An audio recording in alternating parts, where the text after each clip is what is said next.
Summoned in another world's dungeon with my class. Survive as a shaman that couldn't become a hero. Volume 10. By Hishi Koge Diary. Translated by Foxaholic. Audiobook by Masquerade at Masquerade Audiobooks. Act 14. Daily Life in the School Tower. Chapter 197. Exploration Plan. The second day of living in the school tower was the same as the previous day, gathering food ingredients and upgrading materials. Our current priority was hunting to gather raw materials for equipment and food. Among the usable material in this area, none of them seemed to be suited for Rem's upgrade. They were mostly plant or timber with some wreckage from the ruin. I decided to start with something that could be made with alchemy immediately. Okay, let's deliver the pants. The reason everyone looked extremely delighted when I said so was only natural after they lived a harsh survival life for so long in this dungeon. I mean, we were literally thrown into this dungeon only wearing the school uniform on our bodies. Our only change of clothes was a jersey. Since that was the case, what happened to their pants, shirt, or underwear was something that did not need to be questioned. It was naturally hand-washed with water from Fairy Plaza and fruit soap before reusing the same pants after that. And if a small chance, the said pants were torn. Well, that matter aside, thanks to the combination of Arachne's spider thread and mine, it's possible to mass-produce pants, shirts, and socks. As for the size, it could be adjusted with simple alchemy. Nevertheless, adjusting the size for 18 people was truly a tough job.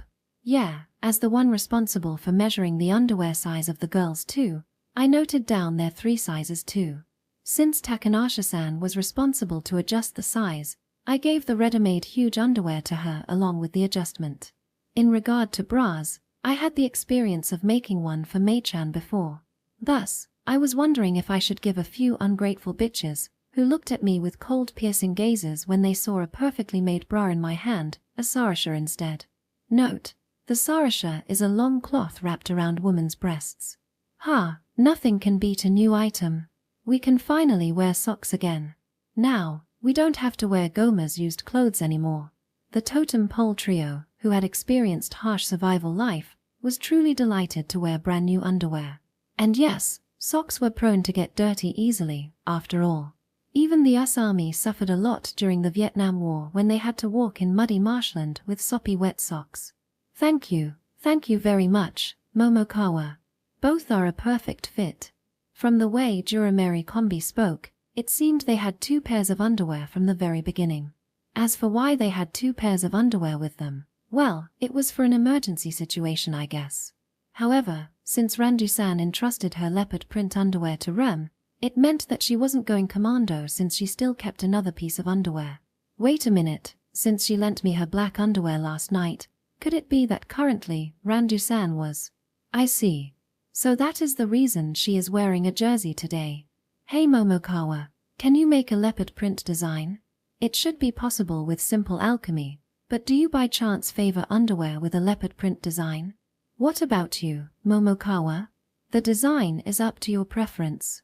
That's why I think it suits you quite well, Randu-san. Hehehe, right? Yeah, that's right. The leopard print underwear suited Randu-san. Understanding one's own charm was the first step to being fashionable. I loved her super erotic style. What a relief, Kotaro-kun, everyone is clearly pleased with it. Yeah. So why am I the only one who got chest wrap? That should be what you wanted to wear, right, Sakura-chan? The look on your face seems like you're unwilling to wear the underwear made by me after all.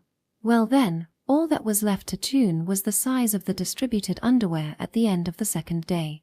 By the time I was done with the job, the sun had already set, and it was already time for dinner.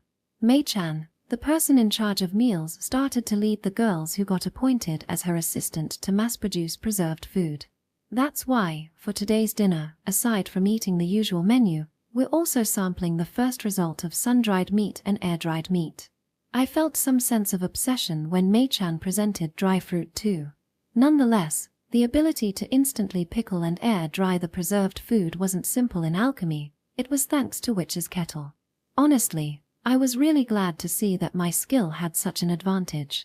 By the way, the place we used as a dining room, where we ate together, was the Fairy Plaza. The reason was that place was the closest to the water source, the fountain. In that way, we could also directly pick our own drinking water. Since there was extra space in this huge ferry plaza, I assumed that this one was built for gathering many people. I actually wanted to add a table and chair too, but decided to leave it for the following day. Thus, I prepared a huge, makeshift low table and everyone was sitting on the lawn. Well, this situation was much better since no one could even get a proper meal before. There's something I wanted to tell everyone while we eat. I think we've to look for proper equipment starting tomorrow. Since there were a lot of monsters and animals living in this dungeon, especially in the beach resort area of the deserted island, we wouldn't have a problem with food for the time being. After gathering food ingredients for 2 days, I think we just needed to dispatch enough personnel to maintain our stock of food ingredients. The empty treasure chest was an excellent storage container. It could keep even the easily perishable ingredient fresh far longer than the refrigerator. As for the other method of storing our food, we could use Class Rep's ice spell in a readily available room combined with Randusan's eternity spell to turn the room into a giant refrigerator. Thus, we had no worries about preserving a large number of ingredients while living in the school tower. We need the core of Living Armor's class monster. And treasure chest. Basically, the aim is to fight against a strong monster, but we've hardly managed to raise our level before coming to this place. That's why I want everyone to do their best to use this chance to raise their level. Everyone nodded upon hearing Class Rep's explanation. Naturally, everyone but Tendakuan, who went to the side of the water fountain to smoke after he finished his meal. Well then, I'll announce the exploration party for tomorrow.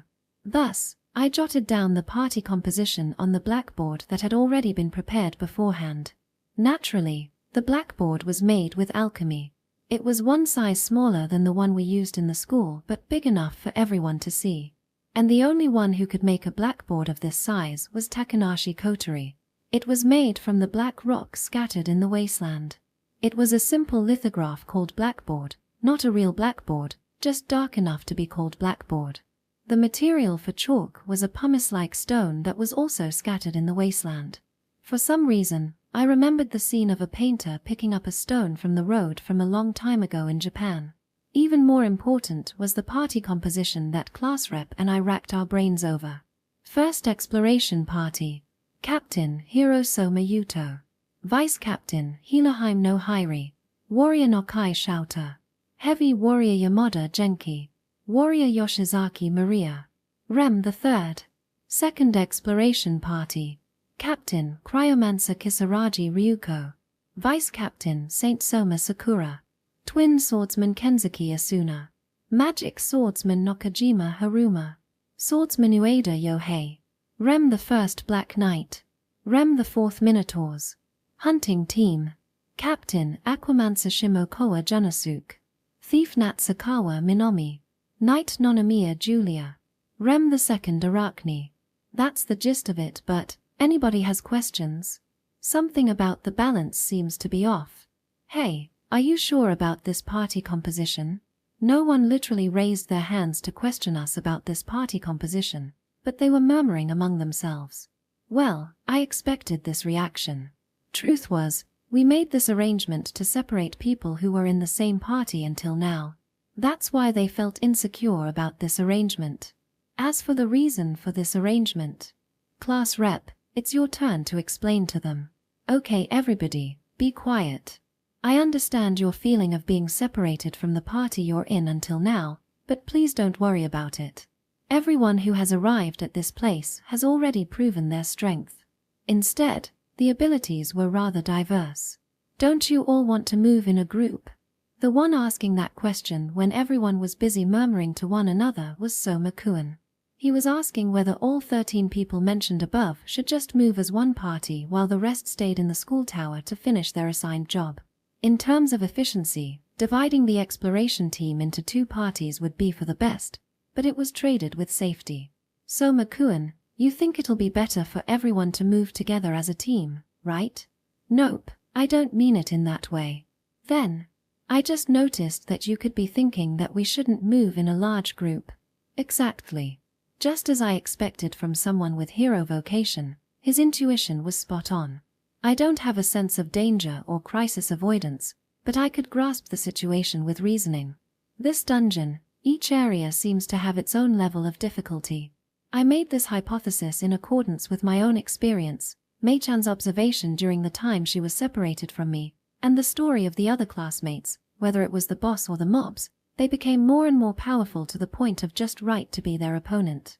Now that all of us had gathered together in one place, there was a high possibility that there was some sort of system to manage the difficulty level of our dungeon capture. It might be the will of the god or the plot of the humans of another world, or maybe it was simply a program left behind in this dungeon. Anyway, any kind of action that went against that might invite unnecessary danger. That's why no matter how many of us are gathered in this place, I wanted to restrict the member of the party to less than 10, thus came up with 5 for each party. So you noticed that too, Momokawa? Well, I guess everyone else is already pretty much aware of this. There was no evidence for this hypothesis, but since everyone was pretty much aware of this matter, they readily agreed with this arrangement. Naturally, when it came to waging a battle against Yamata no Orochi, we had to give everything we had. And that's how I came up with this team setup. Any suggestions? Despite the fact that it looks like a messed up formation, I came up with this team setup after considering our party's balance. First was, naturally, deciding the team leader, the one who would be responsible to lead the team. Both Hero Soma and Class Rep had fulfilled the condition to lead the party. Excuse me, Momokawa-kun, why am I appointed as the vice captain?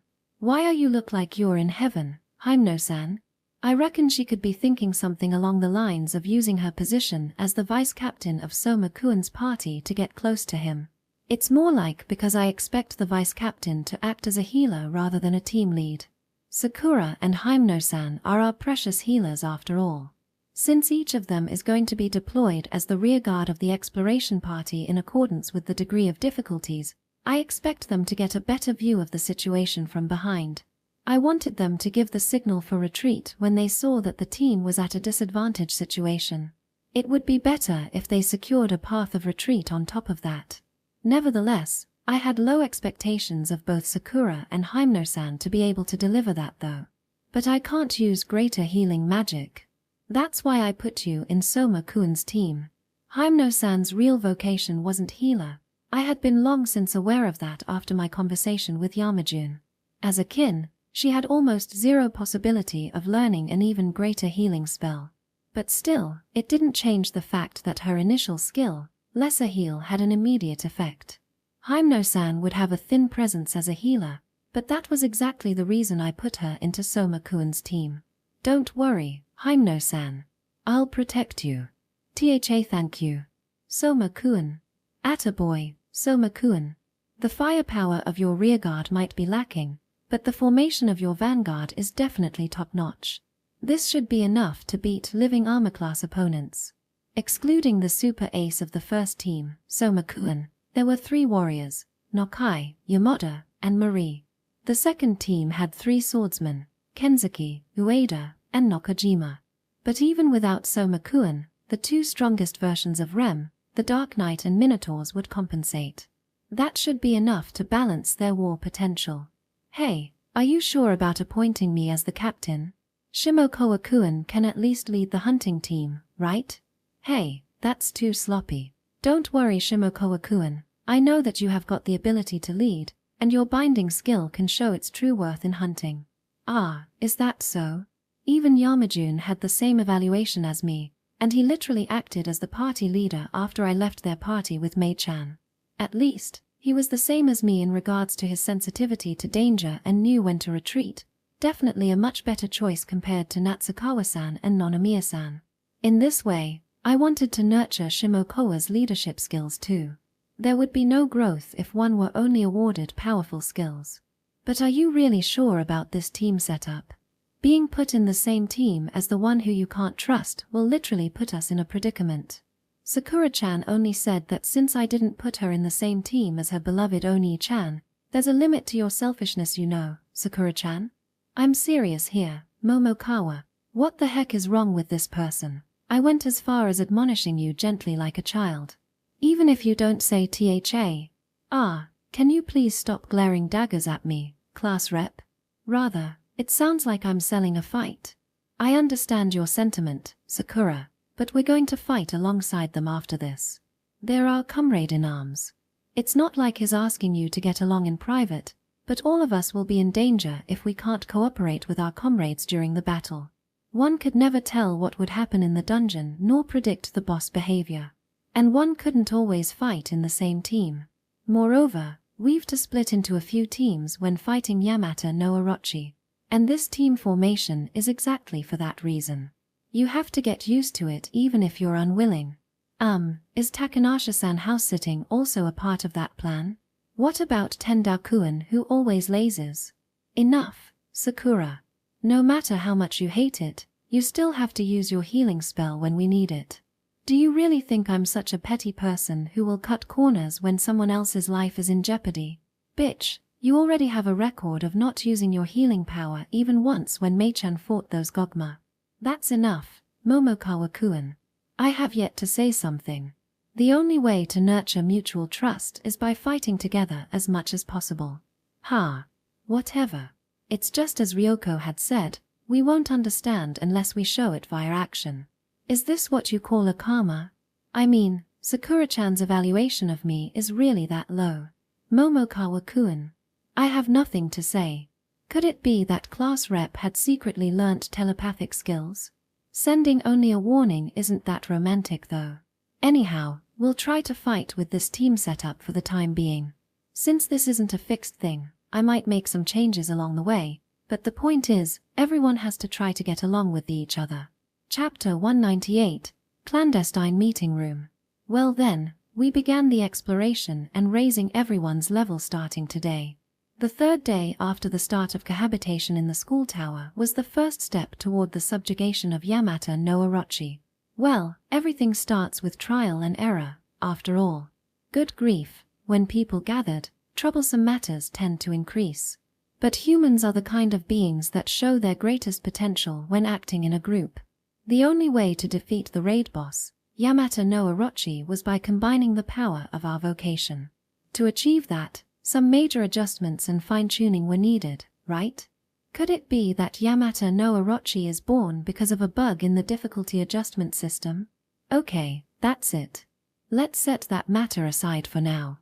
My top priority was to find the best plan to subjugate Yamata no Orochi.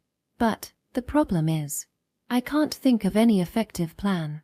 Honestly speaking, as of now, I couldn't get the picture of us defeating that giant, kaiju-class boss. Even if our three most powerful vanguard learnt the strongest martial arts and advanced spells, I didn't think it would be enough to defeat that kaiju. According to my latest observation, there were two great factors that made it impossible for us to subjugate that kaiju. First, the head, which we should suppress to prevent it from using indiscriminate breath attacks. Second, how to reach that guy's core located deep in the Rocky Mountain. Those several heads, even half of them is enough to drive us into the corner. Randusan's tunnel doesn't seem to work on it either. We should go with Blitzkrieg. Anyhow, let's focus on upgrading our equipment for now. In regard to that matter, the current equipment in charge, Takanashi Kotori, who was responsible to upgrade the equipment of 18 people, could need some time to finish her job. It's still not too late to do trial and error against Yamata no Orochi to find the best plan to defeat it after everyone has raised their level, upgraded their equipment to a new and more powerful one, and mastered their skills. Moreover, I might be able to upgrade Rem 2 from the leftover monster materials. Let's give my homemade, original ointment to everyone. Suddenly, I had a flash of inspiration. Thanks to the size of this fairy plaza being much bigger than usual, there was more raw ingredients for my reliable and trustworthy ointment A. On top of that, we had enough people to make a request to gather the materials in the dungeon I needed. And there was Sage with her advanced alchemy. Doesn't that mean we can make our own potion? Under normal circumstances, ointment A was already a reliable healing agent. With a bit of improvement, even if we couldn't reproduce the potion, we might be able to create something similar to that. Not to mention that we only had 2 healers in our group, namely Soma Sakura and Hime no Hairi. Since Himeno-san's ability as a healer was very weak, we needed an external means to heal our wounds. On the other hand, Sakura's healing spell was growing properly and far more powerful, but Her personality was unreliable, meaning she might not even heal you even if you need a healing spell. Besides, she already had a criminal record. Under the assumption that there's no healer from the very beginning, I should at least prepare a potion-type ointment. Now that I think about it again, the degree of priority of this matter rivaled even the plan to upgrade our equipment. Hey, Kotaro-san, how many days of all-nighters can you pull off? Pai. Ah, she fled. The heck, I was just asking. There was no need to run away in tears like that, right? Kotaro-san, you won't finish today's work quota if you flee. Since we still had some free time until the return of the exploration teams, whose job was looking for the required monster material, the matter of Kotaro-san making the quilt, I wanted to resolve the problem about the item we used for daily life as soon as possible. Things were going to get really busy once we entered the weapon upgrade phase, after all. Just be prepared for all-nighters once we entered that phase. Well then, now I'm finally alone with Mei-chan. Today, class rep had also gone out since she belonged to the exploration team. Tendao-kun, along with Randu-san, went to Yamata no Orochi's nest. The only ones left in this school tower were me, Mei-chan, and Kotori-san. Since Kotaro-san had already started working on the first floor, she wouldn't move until lunch. Foo. It's been a while since it has been just the two of us. I felt my rising heartbeat just by imagining Mei-chan's reassuring smile. I mean, it felt like a clandestine meeting. Well, someone might be nearby. That reminds me that ever since we arrived at this area, my eloquence had been going on full throttle to establish my position. There was no moment of respite until now. The matter of class rep aside, did she actually resent me for becoming the source of hatred for Soma-kun? With this, we can at least speak frankly. The site of our clandestine meeting was a room on the 5th floor of this school tower. The first floor of the school tower in which the teleportation magic circle was located had already become a workshop and armory. The second floor was the Fairy Plaza. It was also the place where everyone gathered to have a meal together. The third and fourth floors were private rooms. The third floor was allocated to the boys, while the girls used the fourth floor. The design of the rooms was almost identical. The only difference was shape and size. Though there was a jail-like stone room without any window at all, the inside was already a mess since I used that room to keep small articles that I made or monster materials. I'm really happy to be able to talk in private like this. Me too, Mei-chan. Currently, the only one I could really trust was Mei-chan. On the other hand, I was prepared to die in the most upright manner if she betrayed me. In short, I was similar to Brutus. Oh, screw that man, he was a backstabbing bastard. The present situation aside, I don't sense any kind of sinister plot. Does that mean we're going to defeat Yamata no Orochi along with everyone? We have no choice. That's the only way to get out of this area after all. What do you think about the current situation, Mei-chan? I also think we have to defeat that guy, but that doesn't equal trusting everyone. From the way she spoke, it meant that she included her own friend, Himeno-san, in the suspect list. Mei-chan had become really clever after her transformation. Well, considering the shits we went through until this point, I guess it was only natural for our personality to become rather distorted too. And it isn't just us, I guess it's the same for everyone. Even the reckless totem pole trio chose to follow us since it was more profitable for the current condition. Well, at least everyone in my faction felt the same. It will be for the better if everyone believes in you, Kotaro-kun. Man, you're overestimating me. Surely, we would become more united and stronger than before if everyone followed me just like Mei-chan, but there was a huge pitfall in that kind of situation. Namely, the success or failure of the plan had become completely dependent on me. In the case that they believed in my plan and executed it flawlessly, the pressure that I would face when such a plan failed would be just. Well, the downside aside, it didn't seem to be a bad situation since it meant that there were no unstable factors such as Soma sibling. Anyhow, I want to gain confidence bit by bit until we find the best plan to subjugate Yamata no Orochi. That's why, Mei-chan, I need you to get along with everyone rather than raising your vigilance against them. Including Soma-kun? Yeah, he's the first target. Soma Yuto resented me who murdered his childhood friend Reina. But his hatred didn't extend to Mei-chan who trusted me the most. The foremost reason was simple. She wasn't involved in Reina's murder, and from Mei-chan's account during her time at the hero party, Soma-kun was the one who truly worried about Mei-chan's condition. Not to mention he had a debt of gratitude during the battle against Gogma. From Soma-kun's perspective, Mei-chan might be someone with whom he wanted to get along with. Frankly speaking, it felt like advanced psychology to make her betray me later on, right? But won't that make Kid chirp non-stop if I get along with Soma-kun? That will be for the best. Since they have no choice but to obey you. Though most men wouldn't take women's words lying down. Soma Yuto had a gift of sharp intuition.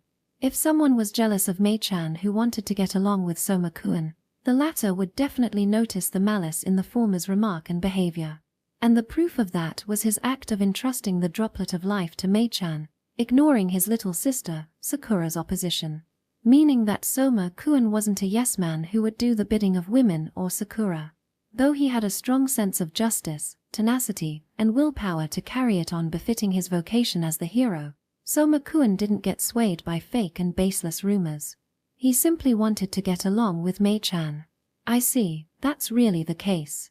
I have to get along with Soma-kun, but I will kill him when push comes to shove. It will be for the best if everything ends peacefully, but I want you to subdue him when push comes to shove. When I met him again right after I murdered Reina, Soma-kun himself didn't resent Mei-chan, thus she became my greatest shield back then. I mean, had I used Yamada and the totem pole trio as my shield in that situation, they would be cut down for sure. That's why Mei-chan became a huge deterrent at that time. Naturally, her strength as berserker was part of that equilibrium. But I don't think I can get along with him. No need to get along with him for real, just enough to have a normal conversation. Can you please stop saying it in a way as if I told you to seduce him? Seriously, please stop Mei-chan, I've no resistance against NTR. It is akin to an instant death spell word for me. Just smile at him normally. Moreover, since we're going to fight as a group from now on, make sure that you can at least become a comrade he can trust. Sounds right, meaning that I just need to act like before. Next, try to get along with everyone aside from Soma-kun. Especially people from our side. Understood. Thereafter, we did not engage in idle talks during our clandestine meeting on the 5th floor and left once I explained my general idea. We returned together to the ferry plaza on the 2nd floor. Mei-chan was on duty. She had to prepare preserved food and lunch. Her current goal was to create preserved food equal to that freeze-dried food.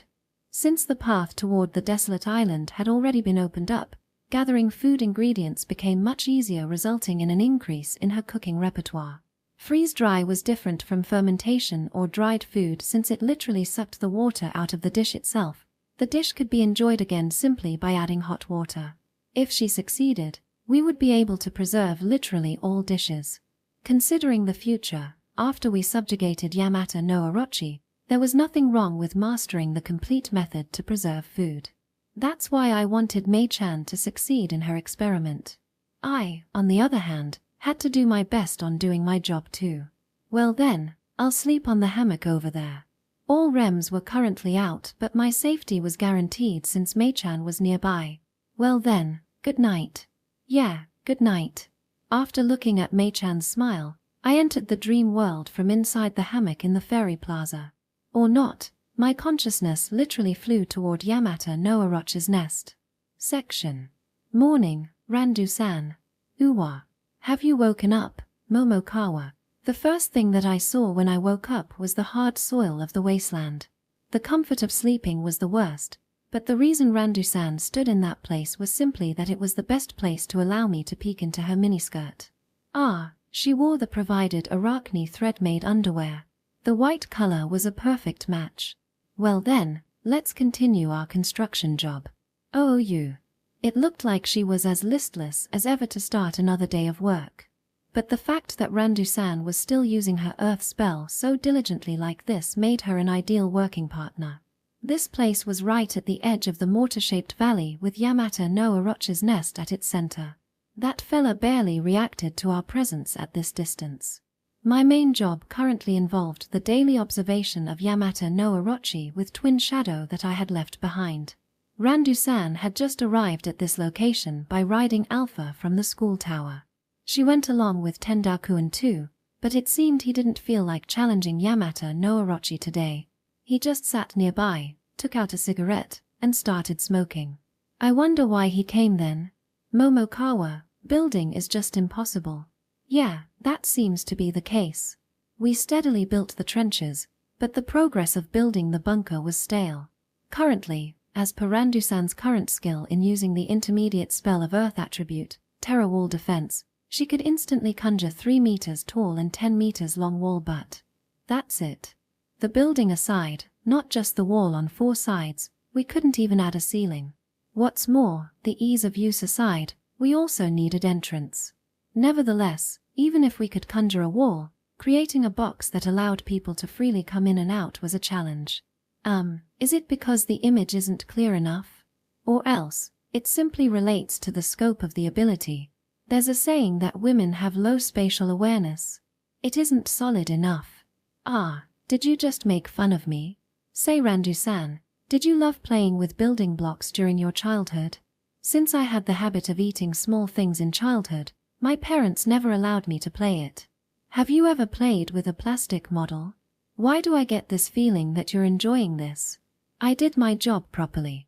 Maybe I should start to charge you around 10k yen per day. This might have something to do with compatibility. The heck, you bully. No matter how much I thought about it, Randu-san was ill-suited for a construction job. Even without her ability, the matter of like or dislike made a huge difference. Take me for example. During my childhood, I loved to play with huge building blocks. My plan to build a huge fortress during the break had always been intruded on by the nursery teacher or the time limit. And just like your average boy, I also loved to play with that world-famous toy block or plastic model. Even after we were thrown into this dungeon, I was more of the production type, and my manufacturing blood had literally gone all out after I got simple alchemy formation. But of course, I didn't have the aptitude for that. And the one who had aptitude but crude imagination was Randu-san, the geomancer. Let's try to change our perspective. Let's try to create building materials first. Wait a minute, I can make building blocks if I put my thought into it. No, it is a waste of our time to create building block. No, wait a minute. I mean, who would care if it is just a building block? Randu-san, can you make Jenga-like brick? Ha! That's a piece of cake. Thus, she hoisted her hand in the air and created a brick-sized sandstone in just a second as if it had always been there. Chantless, without using either her revolver or cane. Maybe Randu-san had already reached the point at which she could create the sandstone's brick with ease. Can you make another one like this? Yes. The second piece of brick appeared along with a triumphant look on her face. Well, it might be easier if we build it like a building with a building block. In the first place, asking her to create a wall along with the ceiling was a mistake. A defensive spell was supposed to be used to create a wall or shield. The exception was Soma Sakura's omnidirectional barrier, the Oracle Field. That was an exception among exceptions. Fundamentally speaking, a defensive spell was only for one side, so making a defensive spell on 4 sides plus the ceiling meant that there were 5 sides. So creating 5 sides would take more time. And speaking of increasing the output of magical power equivalent to that of 5 defensive spell worth was also a waste of effort. However, as long as magical power allowed it, using the same 5 defensive spells in succession was easier. In short, invoking 4 defensive spells in succession alone was enough to complete a roofless cubic bunker. Ah, I see. Rather, it's strange that I never realized such simple truth. Heck, shouldn't that be the first thing that we tried to confirm? I mean, the trench was made by casting Terror Shield repeatedly. Not good. I might be in the wrong here for expecting construction to be done in one shot of spell. And the sheer level of difficulty alone was still too much for the current Randu-san.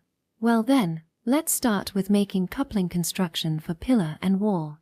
Ha, another boring activity, I bet. Too bad, Randu-san, you can't escape from this boring job the moment you become Geomancer. Give it up and polish your skill to become the best at this boring job.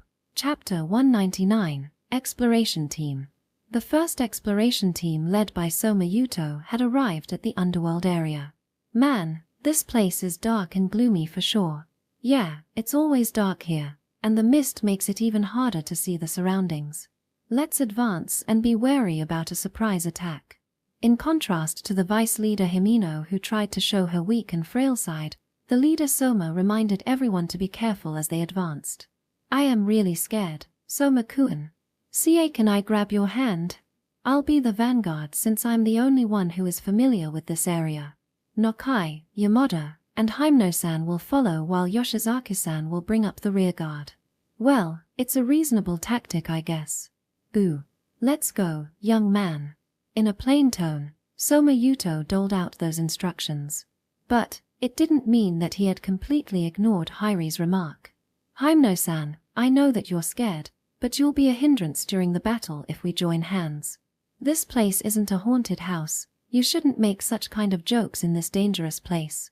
But of all things, he gave her serious caution, making her feel that being ignored might have been much better. Yes. I'm sorry.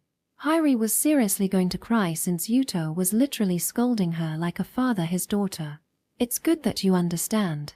Himeno-san has the least combat experience, but it'll be fine if you just follow the rest. Don't worry, I won't let any monster hurt you. Soma-kun. Meanwhile, the other 3 members of the team thought the same thing. Soma Yuto, you really are. Thus, the first exploration team led by Soma advanced. This area is dominated by werewolf-type monsters. They're fast, powerful, and armed with weapons. That's why please be careful, they really are powerful opponents. Yuto gave his team members a brief explanation about the monsters in the area as they walked into the eerie city shrouded by eternal night. In fact, the strength of the werewolf appearing in this area was simply off the chart when compared to the Goma and Skeleton, the common monsters in this dungeon. One could even say that the degree of difficulty was much higher than normal in areas. Halt. The enemy is coming. This presence, it's the werewolf. Seriously, where are they? Or, don't mess with us, Soma. I didn't feel woo. A loud howl resounded. Ooh, for real, where are they coming from now? Damn it, it's hard to see in this darkness. The werewolves were rushing from the front rather than using a surprise attack. Though several of their presence could be felt, they used the shadow and the ruined building to hide their figure, waiting for their prey to approach. Calm down, there are 2 on the roof over there, 1 behind that wall, another 2 on the right corner, and Yoshizaki-san, be careful with the one that is coming from the back. Holy crap, Soma, you even know their positions. Even Marie, who was proud of her presence sense as a warrior, tipped her hat upon discovering the extent of Yuto's presence sense. Though she had yet to sense the presence coming from the rear, Maria readied her Black Iron's axe to protect Hairi, their healer. Ora, come and get it, mutt. See what I have here, bastard. Though both Yamada and Nokai raised their weapons, Yuto came out ahead of them. You 2 focus on protecting Himeno-san. Leave them to me. Saying so, Yuto's figure vanished. Or seemingly vanished, since there was no other expression for it. Ground shrink, high-rank skill of Soma-style martial arts. The way it is used to close in the distance without being noticed gives an illusion as if the ground itself has shrunk. Both the werewolves and his comrades only saw Yuto's figure vanish from the spot and appear on another spot in the next moment as if he had just teleported over there. First is 2. He ambushed the werewolf who just appeared from the corner of the street. In the blink of eye, the 2 werewolves succumbed under Yuto's shining sword. Woo. The 2 werewolves on the roof rushed toward Nokai and Yamada. I guess barely within the range. Blade of Holy Blood, granting sword's blade with powerful purification ability by applying drop of blood of holy lineage to the sword's blade. It was the skill that converted blood into sword, raising the length of the user's blade, the favorite skill of Dracula, the boss of the Underworld area. After that skill transformed into the hero's skill, it became Blade of Holy Blood, a skill that allowed its user to raise the length of their blade using the magical power of light instead of their blood. Thus, the 2 poor rushing werewolves got bisected in the air by Yuto's sword. There's only the guy in the back left. Upon a closer look, he saw a werewolf coming from the back of their formation, rushing at Maria, who had already prepared herself. As expected, he couldn't use the Blade of Holy Blood since there were dozens of meters between them, not to mention that his comrades were also inside the range of his sword. The same went for his other ranged attack, his comrade was inside its firing range. Yuto already considered the option of letting Maria deal with that werewolf, but even if her strength was already boosted by her warrior vocation, Yuto couldn't bring himself to see the back figure of a girl facing a monster with a weapon in her hand. Let's try it out. White Shadow Spear, materializing the magical power of light attribute to form a spear. Can be conjured in any place with light. After a moment of hesitation, Yuto invoked his spell. This was another one of Dracula's favorite skills, conjuring a black spear from his stretched shadow to skewer his foe from below. When Yuto used it, what appeared was a dim white glow instead of a shadow. It passed below the feet of his comrades, crossed Maria, and arrived before the werewolf who was about to become the target of Maria's axe. At that moment, the spear of light appeared. Its color was transparent, beautiful like crystal. And yet, it pierced the steel-like skin of the werewolf as if it was made from tofu. Okay, that's everything. The one hiding behind the wall has already escaped.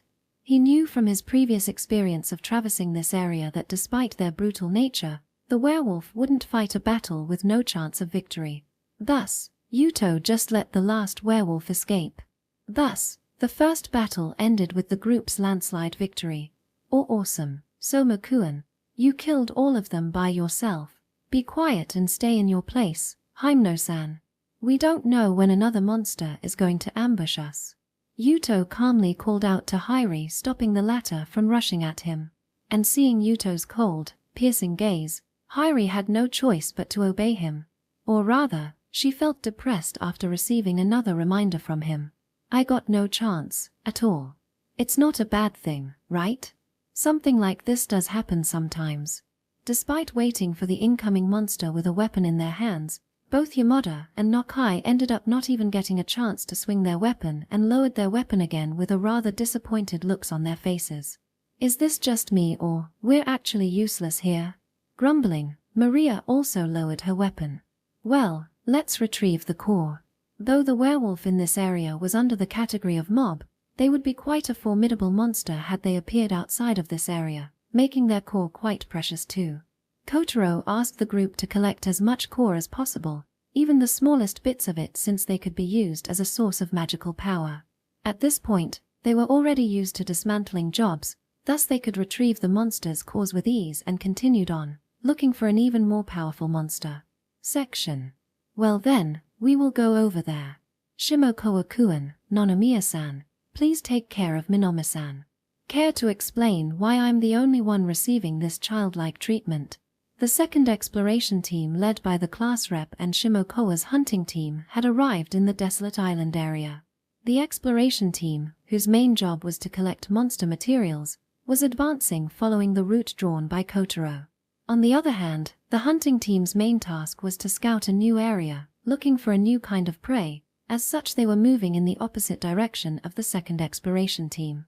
With the ferry plaza, which had been used by Kotaro and Maiko for a while, enjoying the time of their life in a tropical country as starting point, both teams headed in opposite directions. But I can't help but worry since there are two of Momokawa's pawns. Sakura told Ryuko as soon as they started walking. They might look like monsters, but they are good kids. They didn't cause any problems when they were with us back then, after all. The shape-shifting curse that Kotaro used, which he called Rem, was looking ahead on the road in front of them. From the fact that Rem looked at Asuna, who was frantically collecting materials for upgrading Rem, it was clear that there was a crack in the relationship between Rem's master's group and Asuna. I definitely won't entrust my back to that. I know. Since that's the case, let's use them as our vanguard. But since one is going to carry the materials on the way back, the other will stay as a rearguard by then. Okay, it's not a big deal. Doing that means we need to add another person as a vanguard, but will you do it, Asuna? I don't mind. Nay, I mean we should let a boy take that position. There's two in our group after all. Indeed, what do you think, Ueda-kun, Nakajima-kun? Well, since Rem is really strong, I think it's pretty safe. I don't really mind it. I can literally fill in any position. 3 girls from the same faction, 2 boys, and 2 Rems. Thus, it was only natural for the girls to have the upper hand in the negotiation. Both Ueda and Nakajima didn't have any problems with being placed in any position in their team either. In that way, the team walked along the white sandy beach with Rem and the boys taking the lead. Such fine weather. A great difference from that gloomy city. But it doesn't change the fact that we're in the middle of a dungeon. From time to time, Nakajima Haruma would steal furtive glances at Soma Sakura, who was chatting idly. It then occurred to him that this was the first time he had leeway to see her like that after coming into this dungeon. Though he had no idea what was wrong with her during the class meeting in which she literally bared her fangs at Momokawa, spewing all kinds of curses toward the latter with an enraged face.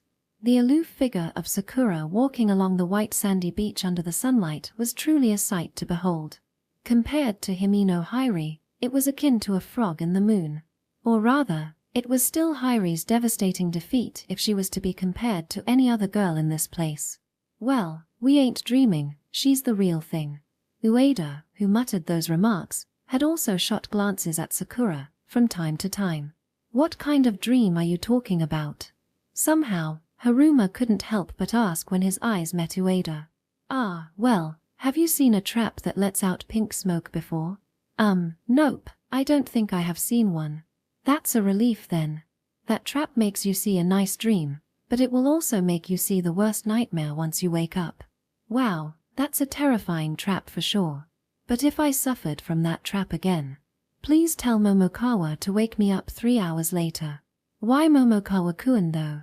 But Ueda was unwilling to continue. He just glanced at Sakura from time to time with an extremely lewd smile on his face. Ueda-kun. Ha!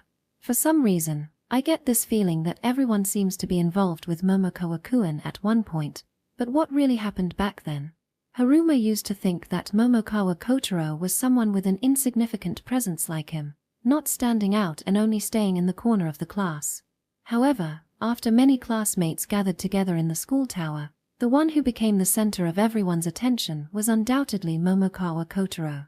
Soma Yuto, Sakura, class rep, and even the lone wolf Tendao was acknowledging Kotaro. Not to mention he became quite close with Randu's girls group. Even the totem pole trio was relying on Kotaro. Moreover, even Futaba Maiko, who turned into a bombshell after she slimmed down a lot due to extreme dieting that shocked everyone, was following him like a loyal knight. And though he sounds like some sort of a dangerous murderer, when he heard the story during the meeting about him killing Reina Aias, he still had no idea how Kotaro managed to become the center of attention despite all of those dangerous stories about him. As an outsider, Haruma was completely out of the loop, and by the time he noticed, Kotaro had become the male class rep who was responsible for the male students, resulting in the current situation. Exploration and foraging. Nevertheless, just like a typical Japanese who goes along with the flow, Haruma wasn't dissatisfied with the current situation.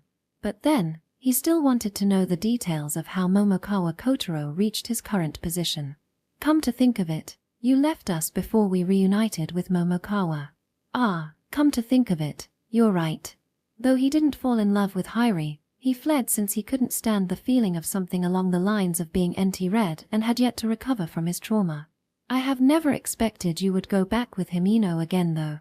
Ha ha ha, you're still doing it with that girl, right? No, it's not like THA. Wait, I don't think we can continue this topic. Contrary to Haruma was about to reply before he snapped out and reminded Ueda about the girls behind them. Ueda was grinning happily. But then, the latter was apparently sensible enough to not talk in a loud voice. Rather than talking about that, I want to know more about Momokawa-kun's story. Ah, Momokawa. Well, that guy Whoops, let's save that for later, we've got a company. Swordsman Ueda, who had the sharpest sense, detected the presence of a monster approaching from ahead. Hearing Ueda's warning, Rem the Dark Knight and Rem the Second, Minotaurs raised their weapons immediately. Almost at the same time, several figures jumped from the shore, spraying water. It's Gyra. Be careful, there's Gyra too. Gyra was a humanoid monster that lived in the water. It was like the bipedal fish version of Goma. Since Ueda had visited an area resembling this one before, he had the experience of fighting Gyra. That Gyra thingy is kinda like Govu in terms of strength, eh? This was Haruma's first time fighting Jiraiya, but he had the experience of fighting Govu, the stronger version of Goma. And not even a fully armed Govu could beat the current Haruma in one-on-one combat. There were around 10 Jiras appearing before them, and 5 of them were Jajiras. Not to mention there were another 10 behind them. Though Haruma wasn't alone, the Jiras simply outnumbered his team. Haruma unsheathed his sword, preparing for a tough fight. GRR, GUGAA, MUGUAA. The one who made the first move as they raised a war cry was Rem. Rem the Dark Knight, who wielded a great sword brandished, her weapon toward the barnacle-like crust protecting the Jajira. That attack bisected Jajira's body, and the residual force killed the Jiras around them. Rem Minotaur swung down her great axe and bisected the Jajira, who wielded a turtle shell-like shield. The Jiras flinched upon witnessing the overwhelming show of power by the 2 Rems. Oh, as strong as it appears to be. Okay then, leave the Jajiras to Rem, we're going to take care of the Jiras. The battle ended way too fast as Haruma slew the Jiras with his sword. He didn't even have the chance to use his magic as a magic swordsman. Looking at Jajiras who ended up in a really miserable state due to their battle against Rems, the corpse of Jiraiya was perfectly bisected with a mere sword skill. There's Jiraiya behind us too. They ended up focusing on the enemy in the front and then turned around upon recalling that there was another enemy coming from behind. This isn't even enough for warming up. Good job, Asuna. The monster in this place is weaker than the one in the underworld, The flock of Jiras that should be flanking them from the rear had already been annihilated by Asuna. She was wielding a sword clad in flame, and a sword surrounded by a vortex in her hands, the so-called dual wield. Hey, Ueda-kun. That seems like an enchanted sword. Seriously? Well, no wonder it's burning. As expected of the member of Soma's party, even their equipment is really good. Yeah. Until a while ago, Hyri aside, Haruma had never met anyone besides the 4 Yamada and Totem Pole trio, but he finally noticed something. He had been wondering if he was actually on the weaker side of the group. Chapter 200, Result of Exploration. The hunting team led by Shimokoa advanced without a hitch. 1 man and 2 women, although the balance of the party seemed to be off, Julia was actually in a friendly relationship with Shimokoa. Randu's and Higuchi's groups were getting along really well with each other. And though Natsukawa Minami had no prior friendship with the 2, she possessed a bright and friendly persona and could get along with just about anyone. The level of her friendliness was so amazing that even Yokomichi with his harsh attitude couldn't get angry at her. Shimokoa-san, where are we? This area seems to be pretty deserted. The thief Minami, who couldn't use her scouting ability in Soma's party, exhibited her full potential on this occasion, could find hidden games and detect enemy presence with her sharp intuition and presence detection. Even after a while of walking in the forest resembling the jungle of Jungle Tower area, they had yet to find their main target. But man, having an Arachne following is really nerve-wracking after all. Kishishi. The one who sounded the grumbling-like hiss from behind Julia was Arachne Rem. Arachne Rem was accompanying the hunting team as their baggage carrier, and despite knowing very well that she was on their side, Julia, who had yet to get used to Rem, was still nervous. Hey, what's the matter, Nonomiya? Are you scared of Spider? Not actually. Oh, that's not the point. What I mean is, this fella is the same one who kidnapped Momokawa back then. That's why I can't help but feel anxious. When Kotaro got kidnapped by Arachne in the underground lake area, the one who received the utmost shock was definitely Ryoko. However, Julia and Maria were pretty shocked too. That moment was the moment they realized just how terrifying a wild monster was. They would use a moment of carelessness to catch their prey. Perhaps her first impression of Arachne was the reason Julia was uncomfortable. Rather, the victim of that case himself went and made the very same monster as his ally. He must have the nerve of steel. We're talking about Momokawa after all. Shimokoa's impression of Momokawa was a realist through and through who would work everyone including his own parents and himself to the bone. The man called Momokawa Kotaro could even force the most useless piece of trash teammate namely Reina to work properly. You two, stop. The two stopped and raised their vigilance the moment they heard Minomi's voice. Though the two looked like normal high school students when they were chatting a while ago, It didn't change the fact that they're veteran warriors who survived the harsh baptism of the dungeon until now. They could easily enter combat mode at a moment's notice. This presence seems to be Goma. Seriously, you really can find them everywhere in this dungeon, huh? Shimokoa thought that the only humanoid monster in this beach area was Jireh, but it turned out there was a Goma living deep in the forest too. What shall we do? We can ignore them, but things will get dicey if the other party is loitering inside the forest. Exterminate them, should we? Yeah. But let's go back if there are too many Govas. They decided to exterminate the group of Gomas they encountered. In terms of sense of presence, Minomi's ability in that area was far above the Gomas. Though the Goma had a home advantage, it was but a minuscule advantage. The hunting team slowly advanced into the forest while stalking the Goma group, waiting for the perfect moment to ambush. 5 Gomas and 2 Govas. Piece of cake. Let's smash them. Finally, the figures of their foes that were detected first by Minomi were within their sights. They were convinced that Minomi and Julia alone were enough to kill all the Gomas. But then, Shimokoa was a little skeptical. Anyhow, now that they had confirmed the other party's force, the only thing left was to ambush them without letting their guard down. The one who drew the first blood was Minomi. She leapt from atop the tree, killing the Govu, who looked like the leader of the group, in a single blow. Shimokoa and Arachne Rem used that moment to stir up their foe's formation as Julia went in for the kill. The group of Gomas that lost their leader lost their cool due to the sudden interference by the invisible enemy and then got slaughtered without getting the chance to fight back. Done. Now let's continue with our original task. No, wait a minute. They might have brought some drug with them. We've to secure it. Drug. Minomi revealed a look of understanding on her face while Julia seemed to be confused upon hearing Shimokoa's statement. In Minomi's case, she had seen with her own eyes, during the battle in Goma's pyramid, how Maiko gained tremendous power-up thanks to the drug she received from Kotaro. Julia, on the other hand, had never heard of or seen this drug before. And lastly, Shimokoa had first-hand experience with the effect of the drug. He had consumed it during the battle against the sacred beast when they tried to save Reina. He still remembered the pain and agony that assailed his body during that time. I'm against that idea though. Surely, that drug is a piece of bad news, but we might need that kind of drug during the final battle against that kaiju-like boss, you know? That drug sounds dangerous. Even though each of them had their own opinion, the other two decided to follow Shimowa's order, the leader of the group, and started looking for the said drug. Oh, the leader is the one who brought it, right? Wow, white powder. Julia was drawing away upon seeing the white powder that bore a resemblance to opium. It's okay. The one we used at that time had been tinkered with by Momokawa. It's less potent and dangerous than this one. UWA, I doubt that though. Well, the truth is, it was just a bit addictive when we used it before, so it will be all alright. Wait a minute, is that really alright? Shimokoa suddenly realized the side effect of the drug, namely drug addiction, upon prolonged usage. Wait a minute. As Minomi stared at the drug in Shimokoa's hand with an extremely solemn expression, she took a pinch of the white powder with a resolute look. Lick.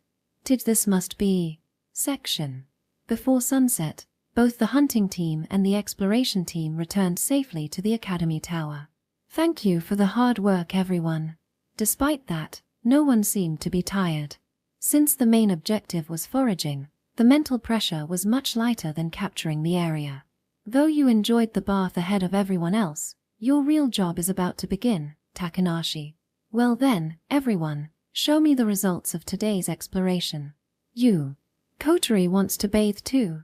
No, can't. You have to wait until we are done with our job. This was high time to confirm the monster material brought back by Rems who had gone with each team. Let's start with Soma-Kuen's team first. Werewolf Knight. Werewolf clad in armor. Maybe because they are originally a high-ranking knight wearing high-quality armor. Bloody Giant Axe. The great axe used by the werewolf's knight. The blade is covered in rust since it is smeared with too much blood, but is an extremely high-quality weapon. It is enchanted with some sort of magic. Rusted Sword. The sword used by the werewolf knight is enchanted with magic too. Degraded Potion. Degraded version of the potion made by the werewolf, the effect is negligible. Bracelet of Strength, a bracelet enchanted with reinforcement magic, force boost. In addition to those weapons, we also got various magic stones as the result of the first team's exploration. Though there's nothing to say about its quality, the weapon is enchanted and the quality of the degraded potion is not a bad harvest. As expected of hero, Achem. Upon a closer look, the condition of the corpse of the werewolf knight was really good. There was no scratch on its armor, and was killed in one strike. The reason they had brought the corpses back was that their condition was really good. Could it be that the reason the condition of the corpses was so good was that Soma-kun soloed them? Come on dude, we can't afford to let the hero die. Well, let's move on to the second exploration team led by Class Rep. Minigorilla encast in ice. Minigorilla sealed into ice block. Since it is only sealed, there's a chance that it might be still alive. It is a fresh ingredient. Mouth-watering, isn't it? Huge cocoa encast in ice. A huge cocoa encast in ice. There are a lot of scars left on its body, was encased in ice right after it died. Mandragora, long time no see, all-purpose curse ingredient. Though their results seemed to be lackluster compared to the first team, the fact that they found Mandragora was enough to satisfy me. But then, it seemed Class Rep's team had quite a lot of trouble when they picked up this Mandragora. I mean, it was just as their legend says. The scream they raise when you pull them out is enough to knock you out. It did nothing like that to both Mei-chan and me though. Was that simply because of the individual difference? Or, unorthodox vocations such as Shaman and Berserker had a natural resistance to those kinds of things? Well, they might use Sakura's defensive spell and have Asuna pull out the Mandragora with sheer grit. Ueda and Nakajima seem to be useless in this case. Mandragora should be growing en masse in one place. I think it'll be much better for me to pick it up in person. It seems I would have to join the exploration team sooner or later. Lastly, the hunting team. Since their main job was finding ingredients, it was Mei-chan's turn this time but... Lick. There this is. Lick, lick, lick. Wait a minute, Mei-chan, how much are you planning on licking those drugs? It was something retrieved from Govu, the Goma's white powder which I was already familiar with. And Mei-chan had actually kept licking on that with a shocked look on her face. Who could it be? She has actually become a drug addict. Kotaro-kun, this is sugar. Seriously? Let me see. Lick. This sweetness is definitely that of sugar. I thought it was Goma's white powder since they had the same color, but upon a closer look, the color and luster along with the shape of the grain were clearly different. Amazing, isn't this almost similar to normal sugar? Yeah, this is definitely granulated sugar. I had no idea about the difference between sugars such as refined, castor, and granulated, but it could be a world of difference to a chef like Mei-chan. But then, why was the Goma holding on to something like this? Isn't it because it's delicious? Well, finding such refined sugar in this dungeon survival life was akin to a miracle, but even if that wasn't the case, the most important fact was the mystery about how the Gomas got their hands on this obviously manufactured sugar. Since the Govu carried it during the hunting, it means this sugar is a luxury good only available to the elite. Since the Goma, the small fry, was holding on to the drug, the sugar was undoubtedly a precious ingredient. There's a possibility that only the one living on the desolate island has access to sugar. They got it from the direction of the ruined city. From what we've seen, there weren't that many food ingredients over there. Since that's the case, they could be cultivating sugarcane somewhere. No, the most important step is the extraction of sugar from the raw material. They might have surprisingly advanced civilization.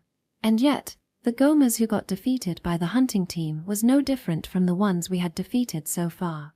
Rather, they're obviously poorer than the Gomas residing around the Gomas pyramid back in the jungle tower. Since that was the case, it meant that the Gomas in this place weren't the ones with excellent civilization. They could have gotten a hold of this sugar from elsewhere. The question is, where did they get this sugar from? I might have to investigate this matter. Sugar, want more sugar. Mei-chan, who couldn't hide her greed, seemingly wanted to charge in and hunt those Gomas as soon as possible. But well, it's not like we're going to let her do that. The production of the new equipment was about to begin. Well then, with these monster materials, we should be able to make something new based on the prototype. Where's your reply, Takanasha-san? Yes. Her motivation was abysmal. Should I turn this part into a black company for real? Bless the dungeon, Takanasha-san. We don't have to worry about missing the last train in this place. Let's add a bed and quilt for a nap in the entrance too. In that way, you can keep doing alchemy outside of break time. Let's start with weapons first. After I clean and get rid of the rust with simple alchemy, you'll see the item and decide whether we can turn it into an enchanted weapon or not. So that means Kotori can enjoy the hot bath when Momokawa-kun is doing your job, right? During that time, feel free to dismantle the werewolf and huge Coco over there. Since I had experience fighting against the huge Coco before, I knew that their material was suitable for defensive gear. And though this was my first time seeing the werewolf, I reckoned their hide would be tough. I knew that it wouldn't be as reliable as metal armor, but we might be able to use their hide as clothes or underwear. By the way, I would like to dismantle everything so that I won't miss any useful materials. What? Ko Kotori. Do I have to dismantle them? Yeah. And no. Impossible. Takanasha-san looked like she was about to cry as she looked at the corpses of the huge Coco and the blood-stained werewolf. Don't worry, Takanasha-san. Oh right, I've prepared the perfect working clothes for you too so that you can go wild during the dismantling process. The working clothes I made with spiderwebs would be soiled very easily thanks to their pure white color, but still, the quality was superb, and I could prepare as many as I wanted. That's why one could go wild and dismantle all those wonderful materials. No. Kotori can't do that. She ran again. Can't be helped. Maybe I should add some sort of shackle on working clothes to prevent her from escaping. Mei-chan. What's the matter, Kotaro-kun? Shall I bring Takanasha-san back? Let her be. We've to go back to our station after taking a bath. I had to do this, even if I had to work by myself. I'll tell Soma-kun and class rep later about Takanasha-san's bad working attitude and ask them to do something about it. Chapter 201, Suggestion Box. No. That high-pitched scream in the school tower was the first sign of trouble. It started from the entrance of the first floor and went all the way up the stairs to the second-floor plaza. Since that place was the alchemy workshop, I went there immediately. What happened? Oh, Momokawa. The one to call out was Yamada, who was right beside me when I arrived. Since the hunting team was about to depart, it seemed a few other classmates had already gathered in this place beforehand. There was a huge quarrel. Shimokawa seemed to be trying to peek into Takanashi's pants from under the stairs. UWA. That's a spell for huge trouble for sure. What were you thinking, Shimokawa? But then, Takanashi could actually be trying to put a false charge on Shimokawa. That malicious Takanashi might even try to create a rift in my faction. And no matter how much I wished that it was nothing but mere overthinking on my part, it didn't change the fact that she might be overly conscious of Shimokawa after his previous rape attempt. Hey, wait a minute, I'm innocent, ain't seen anything at all. Lies. You keep looking in my direction. Well, you saw it right? I knew your feeling, Shimokawa. This is slander. Takanashi was already wailing like a kid, and the one who stood by her side as she cried was, of course, Kenzuki. She regained her confidence when Mei-chan wasn't around. Naka and Ueda, who stood by Shimokawa's side, were actually trying to pit their own buddy. Man, that's friendship for ya. Oi Momokawa, aren't you gonna stop them? Nope, it's not my turn. Yamada-kun, you might think that I would go straight and poke my nose into this matter that has nothing to do with me immediately, but I am not the kind of guy with a strong sense of justice, nor am I a meddlesome person. I was more like a common and curious bystander. But everything changed ever since I came to this fucking dungeon in which I was forced to make use of everything at my disposal just to survive. Even so, I didn't have to act as a mediator in this case. Leave this matter to the Public Morals Committee. As I looked around, the chief of the Public Morals Committee, Soma-kun, and his sidekick Randu-san, made their entrance. Both of them seemed to have rushed as soon as they heard Takanashi's scream. Oi, what in the world is happening here? Did someone just commit a crime? Soma-kun looked around with a sharp gaze, and Randu-san looked like she was watching an interesting quarrel. Randu-san, have you by chance already forgotten the fact that you're the Vice Chief of the Public Morals Committee whose main job is to prevent something like this? Your job isn't just digging a trench, you know. It really is okay. Say that after those two take care of the problem. Yamada looked as if he had yet to understand the situation, but I decided to go to my workplace and entrust this incident to the duo from the Public Morals Committee. I mean, there was no meaning in appointing them to their posts if they couldn't even resolve a small incident like this. Man, nothing can beat the feeling of dumping the troublesome relationship problem onto someone else. I must be a genius for even forming the Public Morals Committee. Well then, make sure this incident settles down peacefully. Soma-kun, Randu-san. 5 minutes later. This is bad. Momokawa-kun. Shimokawa-kun is going to be killed. Kotori has been crying non-stop after Randu-san hit her. Hurry up before things get out of control. I was being carried away by the nape of my neck by class rep who rushed in. It seems I chose the wrong person as the Public Morals Committee member. In short, we won't give punishment for this incident due to lack of evidence. With class rep and me in the lead, we started an emergency class meeting. A trial to judge the suspect Shimokawa, who was suspected of peeping into Takanashi's pants. The verdict was just as I had expected. He was declared innocent due to lack of evidence. The crime he committed was really trivial matter, but it was still impossible to gather evidence. God knows if Shimokawa really did try to peep into Takanashi's pants, or if this incident was simply Takanashi's plot to persecute Shimokawa. Although this matter was truly filled with many uncertainties that couldn't be treated lightly, the silver lining of this incident was the fact that it wasn't such a big deal to the point of being unforgivable. And since this matter was really trivial to the point of a joke, there was no need to dedicate our precious time and manpower just to investigate this incident. It's not like we couldn't investigate the truth, but this matter was just troublesome and trivial. Even I got tired due to this triviality. Let me be honest, Soma-kun, you're such a huge disappointment. Sorry, my deepest apology. After we announced the end of the class meeting, both class rep and I dole out a harsh sermon to the two members of the Public Morals Committee. Exactly, Soma, you have to get a grip on yourself. You too, Randu-san, you can't just suddenly go physical like that. The reason we held an emergency class meeting to resolve such a trivial matter was the failure of the Public Morals Committee's members to act as mediators. Soma-kun couldn't stop the enraged Kenzuki nor appease the bawling Takanashi. Randu-san, on the other hand, got really annoyed by Takanashi's nonsense cries and almost went to slap her in the face. Soma-kun, let's be honest, you really think that Shimokawa-kun was peeping, right? That? Yes. He has a history of almost kidnapping someone, after all. I think I understand why you have come to such a conclusion. But doing that as the Public Morals Committee's chairman is the same as doing injustice to Shimokawa-kun. As we had already agreed in the first class meeting, the crime committed before coming to this area would be foregone, or should I say, shelved for now, and everyone had agreed with that. Since that was the case, the trial that would be held after this should never bring about those crimes, even as a special case.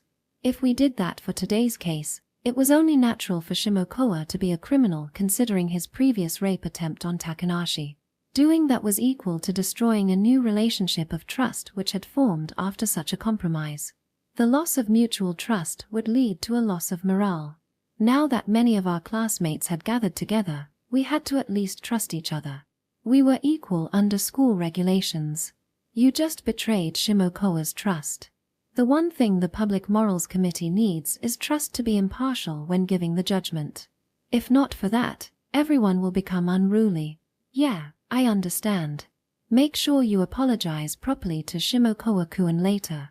The only way to resolve this situation was to make peace with Shimokawa-kun with Soma-kun in the lead. If Soma-kun as the chief of the Public Morals Committee doubted Shimokawa, it was equal to him being a suspect. The most important thing was not criminal suspicion. The bad guy wasn't just limited to one person. Communication between 18 people here was really important. That's why for the case handled by the Public Morals Committee, the most important thing wasn't how to judge the criminal, nor who the criminal was, it was how to handle this matter peacefully. otherwise known as peace is the best principle. In this regard, though Randu-san is a bit too radical, she barely got a passing score. Right. In regard to the matter of Randu-san slapping Takanashi, I could see it as the latter being simply too annoying. In fact, the so-called victim kept bawling like some sort of a maniac despite such an important case. Not even Randu-san asked for Takanashi's explanation. Thus, the situation just spiraled down in a worse direction. I've already said it before, but the most important thing was how to solve a problem peacefully. On top of that, an even more important thing was being impartial to both sides. On this occasion, I learnt that we had a lot of homework. I realized that the peacekeeper and protector of order had to be extremely self-controlled to be able to accomplish their jobs. Maybe, even if Shimokoa was under such heavy suspicion, if it's a situation that could be resolved with a word of apology, he should have apologized properly. In short, he had a reason for not doing that. However, the act of playing victim like what Takanashi did only looked like she was trying to build a charge on the suspect, namely Shimokoa. In that situation, it became unclear whether Shimokoa was really guilty or not. The girl called Takanashi Kotori had been crying non-stop as if Shimokoa's deed was a capital offense. I think it was all thanks to Randu-san's slap that prevented Shimokoa's predicament from taking a turn for the worse without any trial. I don't actually want to protect Shimokoa though. I just want Takanashi to shut up. Still, thanks for a good punch. That Takanashi, I doubt I will ever come to terms with that girl. But I really hope that you stop going physical next time. Randu-san's slap had stopped Takanashi's cries and Kenzuki's rage, but since the situation couldn't be handled by the Public Morals Committee, class rep went to call me in hurry. I'm reflecting. Randu-san didn't seem to be reflecting on her actions. Well, I guess I could ask her to stop another round of crying next time. For now, Randu-san has to apologize to Takanashi-san for slapping her. Naturally, it'll be Soma-kun's job to convince Takanashi-san to accept it obediently. TCH, ain't feel like doing that, can't be helped I guess. I understand, I'll at least mediate that matter. Anyhow, since the situation isn't bad to the point that I have to reshuffle the member of the Public Morals Committee, both of you will do your job as usual. However, I wish you guys get a grip on the situation next time, I'm serious. And please spare me from having to mediate such a squabble again. Holding class meetings every day is tiresome. I'll make a suggestion box. Next day, I made an announcement during the breakfast. Everyone was looking at me with a "what in the world is this guy talking about" look on their faces. What is a suggestion box? Wait, you don't know what it is, Randu-san? I dunno. It's normal to not know about it, right? Randu-san, whose shoulder got tapped by Jurameri who looked at her as if they pitied her, had finally shut her mouth. I had never expected that the student of a famous private school, Shiromine Academy, was actually completely clueless about a suggestion box.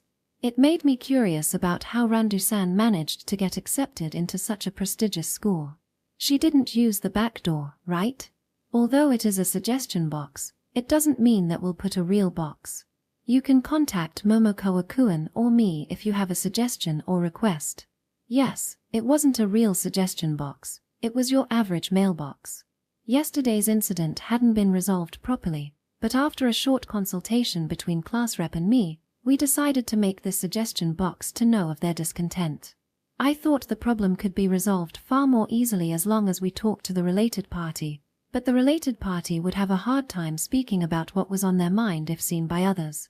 Fortunately, since our smartphones' functions such as mail and charging could be used again, thanks to Takanashi's effort, we had an alternative way of communication. We could offer consultation and suggestions anonymously.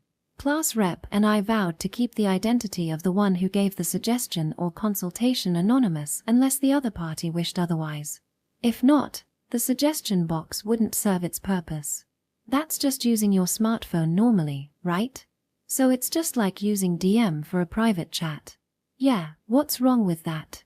Even though Natsukawa-san was looking rather disappointed, the others were no different. After all, our method wasn't short of a revolutionary kind.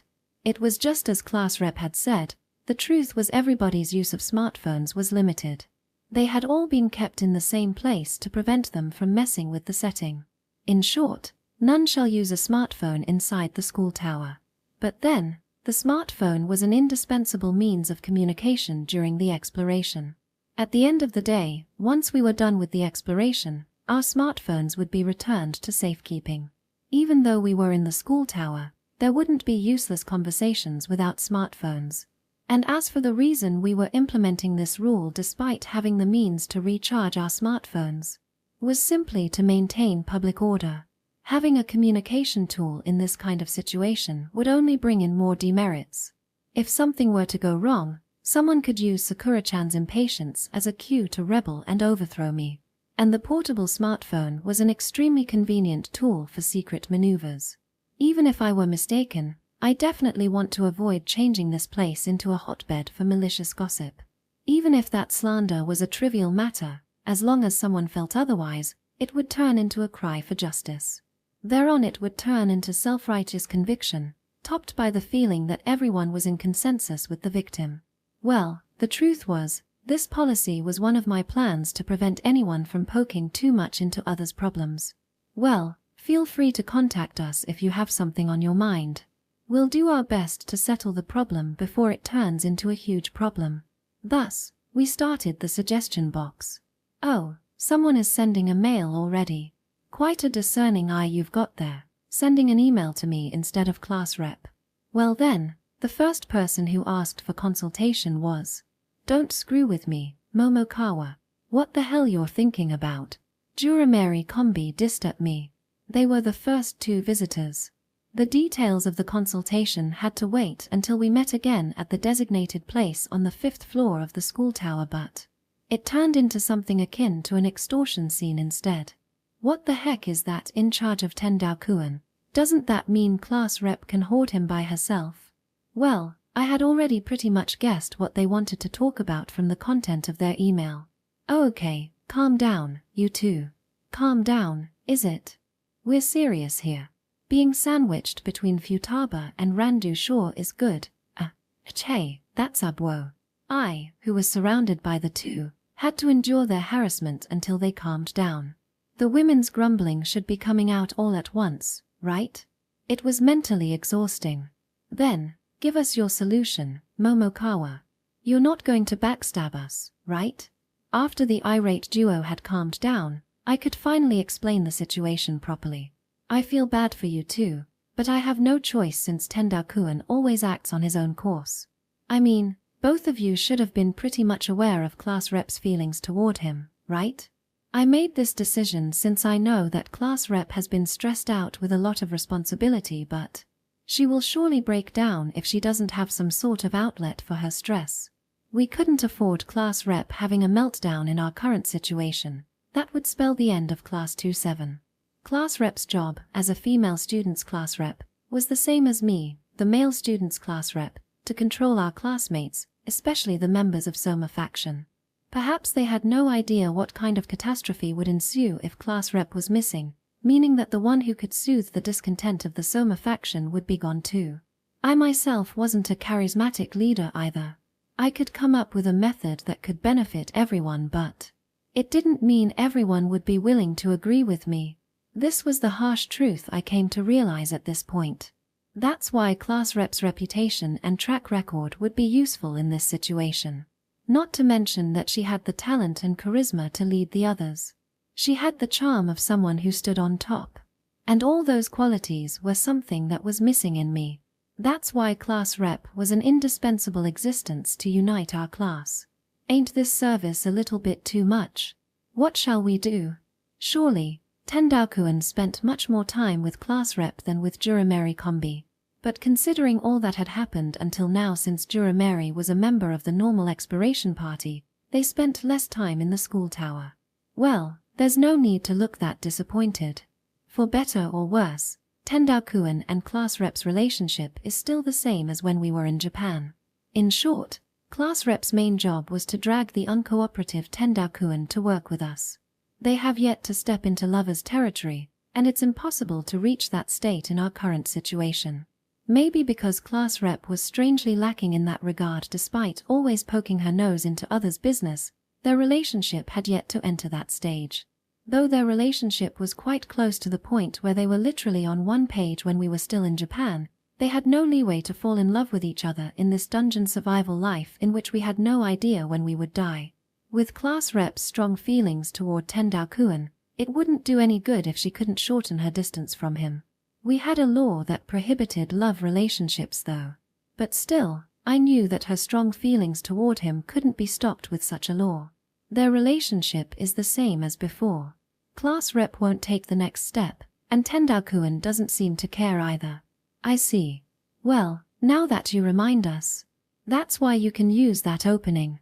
The matter of Tendao-kun's willingness aside, Jurameri was free to approach him. But still, I guess I needed to make Tendao-kun go with these two. Okay, I'll try to include Tendao-kun in the exploration party. That's the only thing that I can do for you too.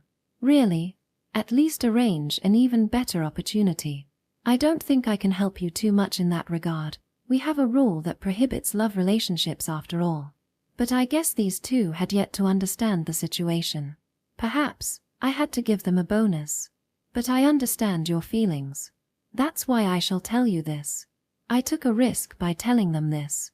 Well, there wouldn't be sweet and sour love stories unless I gave them this hope. Tendao-kun room is in the corner of the first floor. Oh oi. This is all I can do for you too. It's up to you girls as to how you use this piece of information. If two people were to hook up, the ways of dealing with it would be discussed in the next class meeting. This was the biggest piece of information that I could provide them right now. Humans are extremely tenacious creatures. We can persist as long as we know there is hope. Even if I knew that these two wouldn't be able to seduce Tendao-kun, I might as well give them hope. It is nothing more than a driving force to live until tomorrow. What he means by tomorrow is not just tomorrow, it is a kind of hope that will take them through the coming days. Well then, Jurameri seemed to be aware of my intention but still accepted the snippet I provided, marking the end of our consultation. After they left, I remained inside the clandestine room. Reason being, I had another visitor tonight. Well then, Yamada-kun, feel free to speak your mind. Oh. When I looked at Yamada, the one who needed consultation this time with all kinds of preparation, he flinched back for some reason. The heck, I even prepared a beverage for you. So, what's the matter? I took this chance to ask him about his problem. To be honest, I had a bad feeling about this. I mean, this is Yamada we are talking about. The one person who was most infatuated with that Reina, aka Lolikan-kun. If he wanted to talk about how he came to like Kotori-chan this time, I had to warn him to stop since he was literally digging his own grave. Basically, I was willing to help others with their problem about their love, but it didn't mean I would pick the case if it smelled like a massive pain in the ass. If he was really here for that kind of consultation, I would stop him at all costs. I was waiting for Yamada to open his mouth while my mind was scouring through all kinds of possibilities. Can you make a fishing rod? And the hook too if possible. Well, complete fishing gear if possible. Fishing rod. Well, I know that this sounds like a trivial matter since I'm going to use it for myself, but please prepare that for me. I will definitely catch a lot of fish for everyone. I finally understood what he wanted to do after I stared dumbfoundedly at Yamada-kun's crop cut. I understand, leave it to me. Ooh, thanks a bunch. No man, I want you to forgive me instead for my unfounded suspicion. Come to think of it, Yamada did say once before that his hobby was fishing. I heard that he was also in charge of fishing when he awakened and transformed into a survivalist along with the totem pole trio. He had even stated before that he and Yamajun went to a lot of fishing spots back in Japan. That's such a great hobby, Yamada-kun. We welcome a big addition to our food storage. Thank you for your understanding. I'll be waiting for the fishing rod. Yamada didn't beat around the bush and thanked me without reservation. Man, this consultation went in a completely different direction, in a good way. Well, there's nothing wrong with sending him for solo fishing every once in a while. Well, it is also a good thing to have a hobby that you can enjoy in this dungeon life. Since I never go fishing myself, I don't quite understand the details. So, if you can be around to give me pointers when I'm making the fishing rod. Man, I am starting to feel bad seeing how you are willing to go that far for me. Don't worry about it, It's not big deal. This is a win-win situation for everyone, and Mei-chan will be delighted with the addition of fresh fish too. Perhaps I should prepare more fishing rods for those who want to go fishing. I mean, fishing sounds like a breakthrough technology in this kind of situation. But since I can't let you go through the dangers of fishing on your own, I'll arrange Rem to go with you. That isn't different from fishing by myself, right? You want to go fishing by yourself, right? That's exactly the reason why I will arrange Rem to go with you. She won't talk and you can treat her as decoration. Well, you're right. Sorry for the retort, Momokawa. And thanks for the arrangement. It's exactly because we're in this kind of situation that we have to help each other. I'll be waiting to see the fish you catch, Yamada-kun. Oh, leave it to me. I looked at Yamada as we shook hands. Perhaps he was really growing up and becoming a better person. I wasn't the only one who was awash with the sorrow of Yamajun's death. Yamajun was his best friend, and his death could become a driving force for Yamada-kun's current and future growth. Chapter 202, Exploring the Desert Area. A few days had passed since everyone started running errand missions to gather monster materials in the name of exploration. Thanks to that, we secured enough monster materials for Sage-produced weapon. Silver Iron Sword. It's originally a rusty long sword. Its silvery blade is an alloy that looks like silver. Its durability is equal to steel, but its sharpness is on another level altogether since it is enchanted with a magic circle of sharpness carved on its main body. Red Axe. Axe with fire attribute, bears a resemblance to my reliable buddy the Red Knife. However, the Red Axe has higher firepower in live combat. This axe is made by inserting fire magic stone into the bloody axe. Black Iron Great Axe, a great axe made from heavy and tough metal, similar material to Mei-chan's halberd. Though it isn't enchanted with any magical effects, its destructive power and durability can be utilized to its fullest in the hands of the berserker, created with alchemy using the weapons plundered from the living armor in a ruined city. Cool Cutlass. Cutlass with ice attribute, made from the good quality short sword looted from Jajiras, adding ice magic stone, and the assistance from class representative. Its single-edged blade is fairly sharp, but its magical power surpasses even Red Axe, possible to use it as a low-rank ice spell. These weapons were equipment for the Totem Pole Trio. Silver Iron Sword for Ueda, Red Axe for Nokai, Black Iron Great Axe for Yamada, and Cool Cutlass for Nakajima.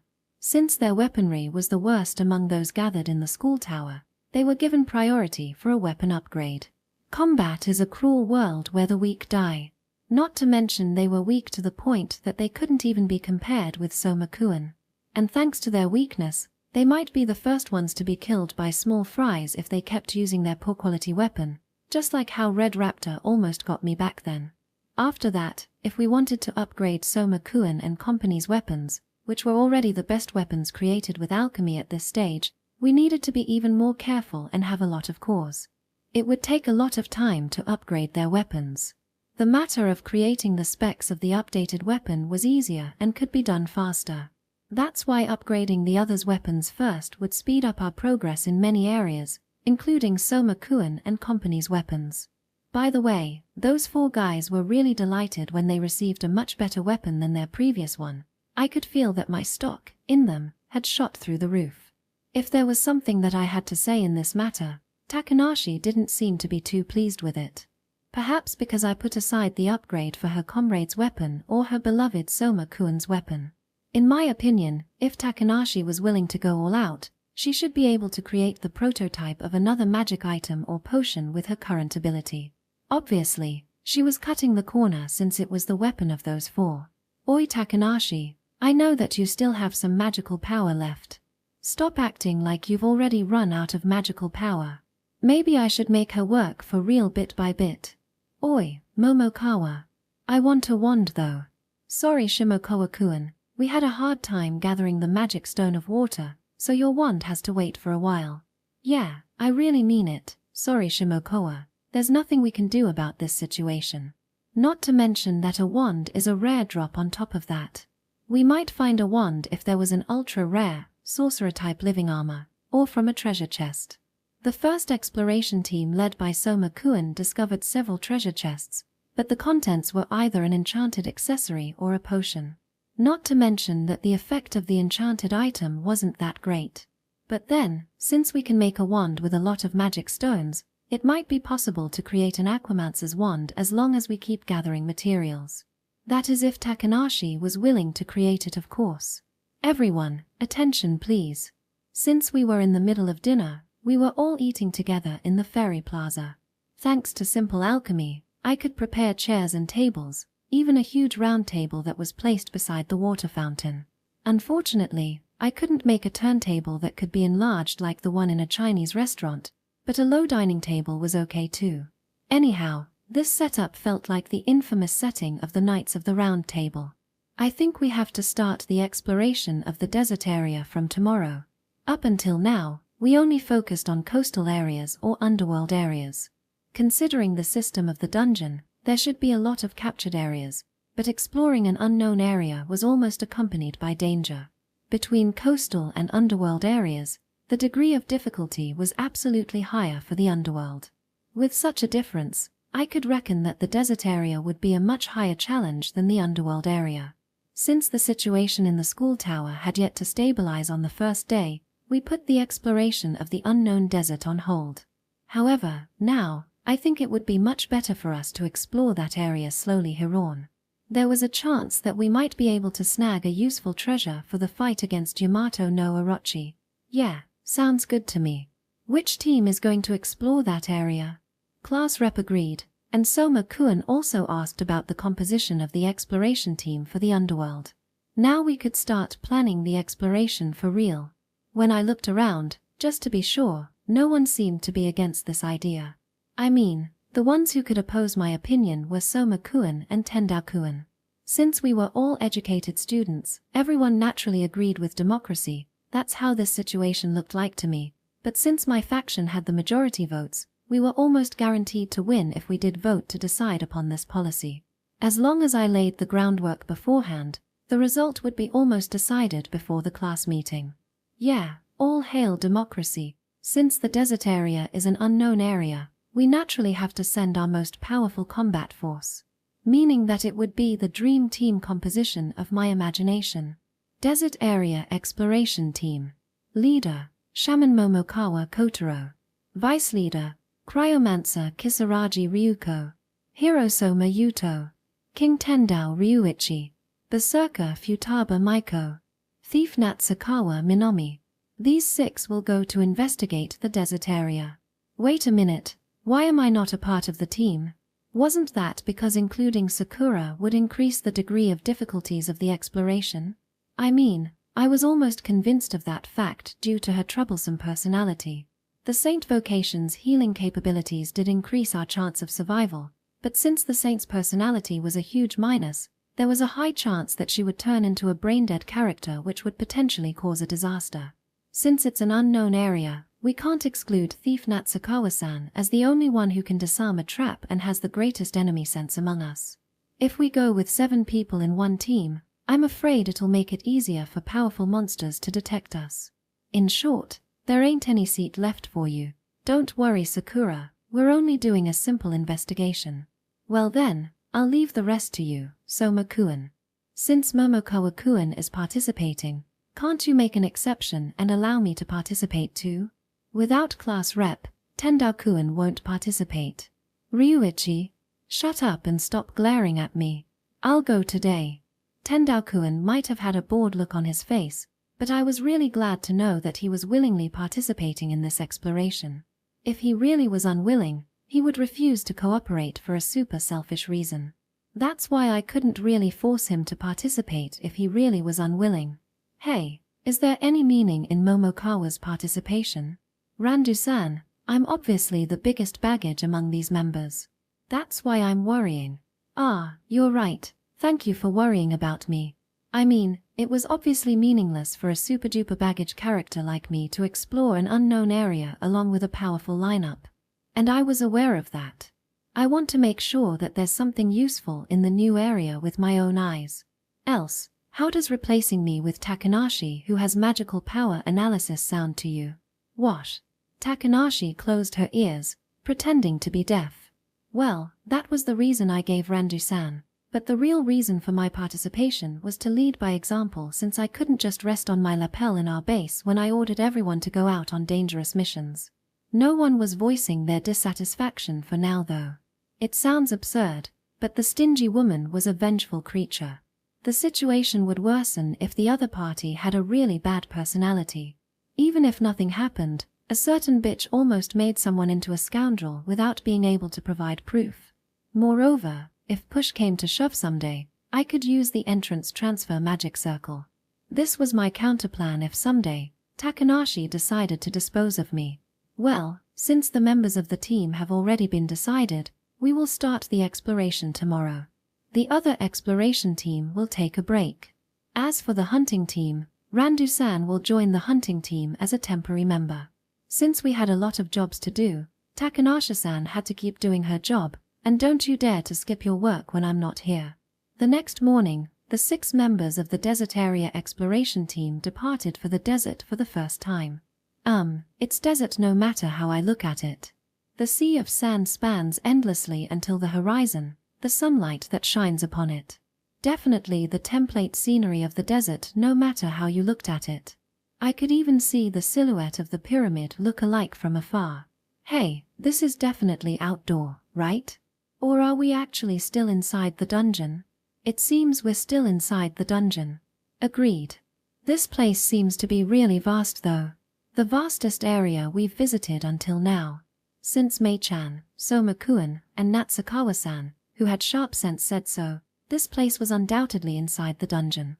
It would take a lot of effort to truly capture this area, but we only came for a light stroll this time. Or, let's go already.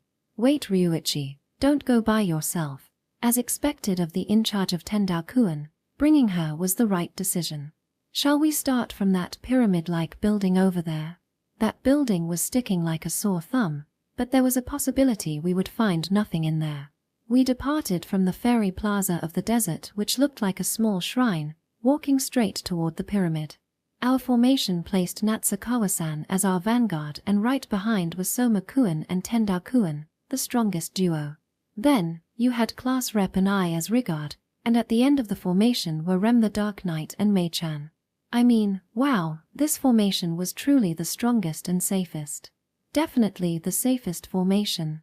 The sunlight is too strong, and walking on the sand is tough. Maybe we should prepare equipment specialized for the desert when we visit this place again. Yup, walking under the constant blazing sun in this desert with only our school uniform and shoes was tough. Another job for you, Takanashi-chan. Speaking of desert equipment, I would like to get boots, a robe or hat. We arrived at the pyramid while I was musing over the matter. What a relief to know that the pyramid wasn't an illusion. The pyramid was smaller than I expected. And it had no sphinx. The four-sided structure, which had already worn out from the weather, was definitely that of a pyramid. Not that I had ever visited Egypt and seen the real one. Let's walk around the pyramid to find its entrance. Don't bother with that, Momokawa. Look, a welcome party for us. Everyone, something is coming from the pyramid. Natsukawa screamed to warn us along with the appearance of the humanoid from the pyramid. Ooh-ah, it's a mummy. Truly desert-like monster. Yup, mummies were a staple monster for desert areas in many classic RPGs. They could be the subspecies of zombies or skeletons. The mummies had dirty bandage-like clothes coiling around their bodies.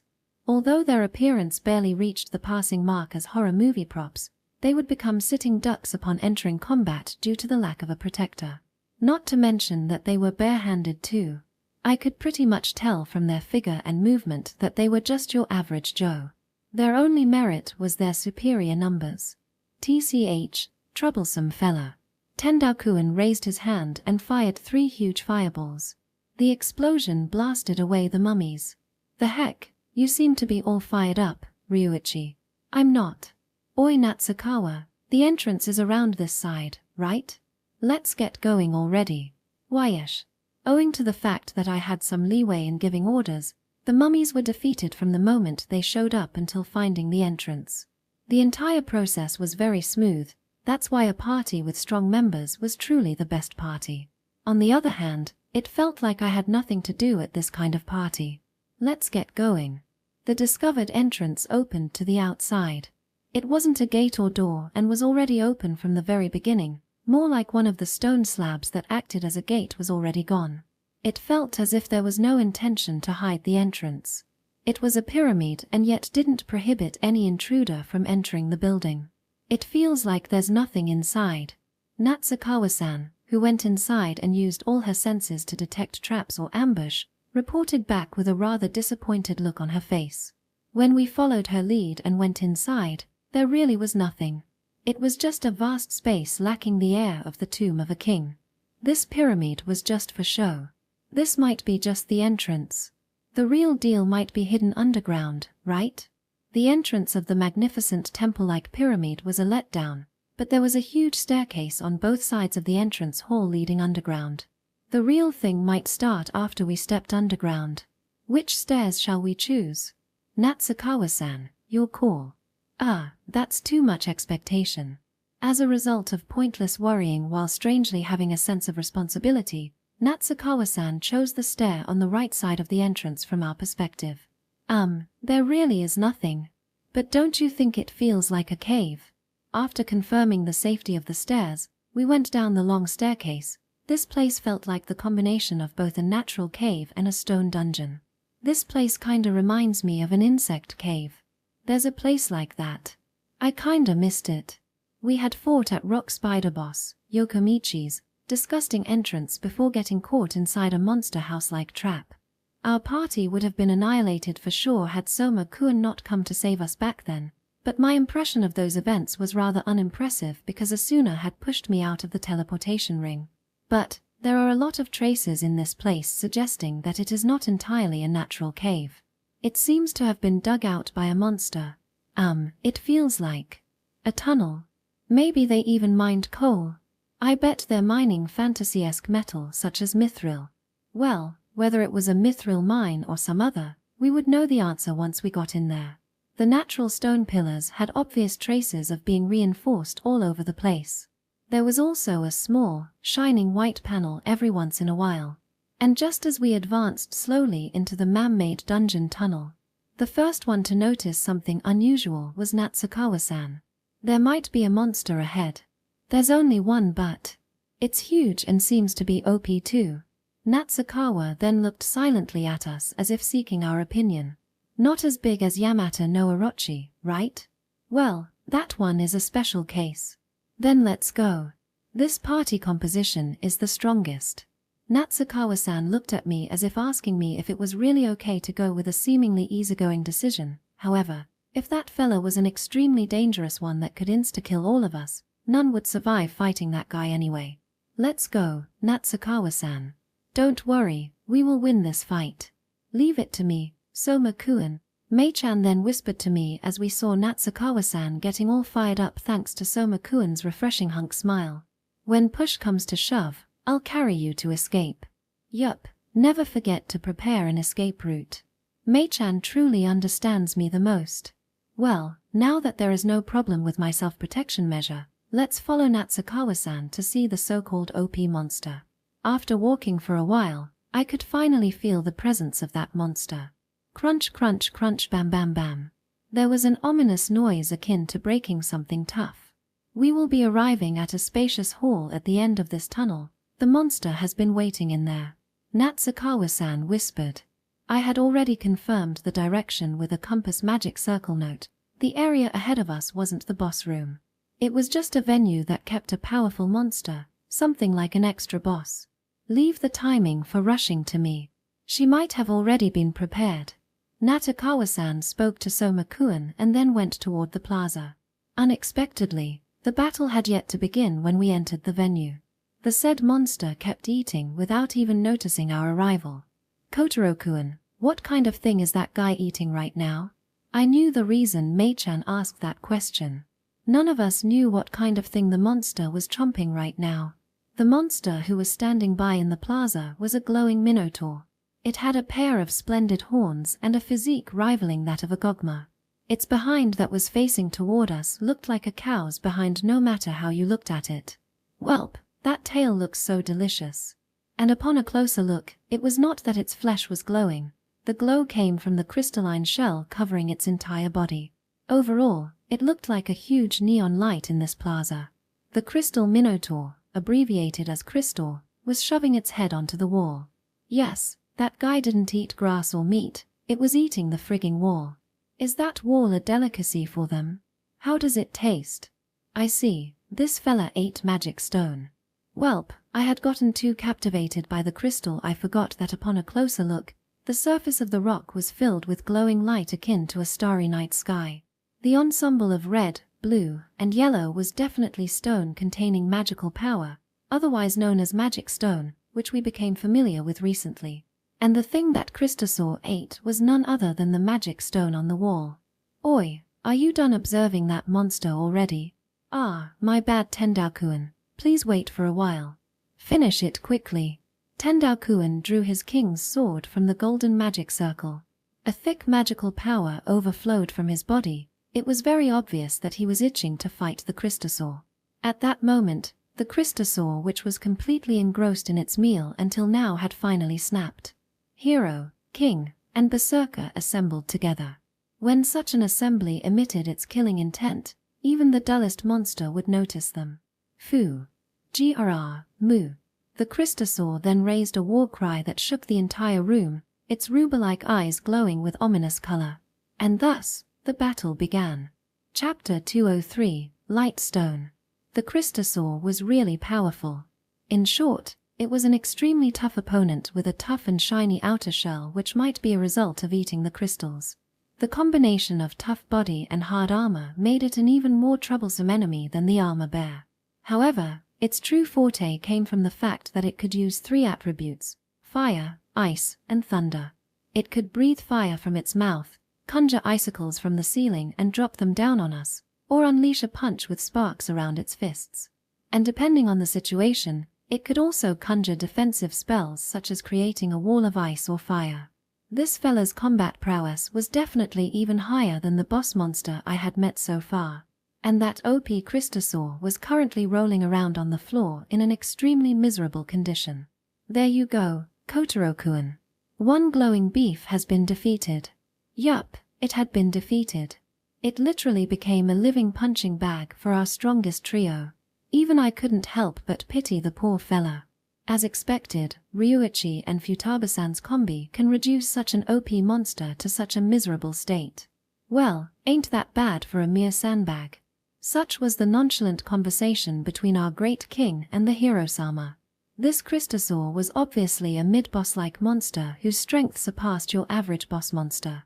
You might say that this fella was really unlucky to meet our strongest trio of all people. The Christosaur rampaged around by making full use of its huge frame and mastery of 3 attributes, fighting against the combo attack of our strongest trio, resulting in the crushing of its glowing shell, heavy bleeding, and gut cutting open. Its prided crystal armor shattered into pieces, one of its arms was chopped off and the horn broken. And the moment Christosaur tried to escape after realizing that it was nothing more than a tough sandbag for the trio, Class Rep's Ice Alma shield blocked its path of retreat, cornering it all together.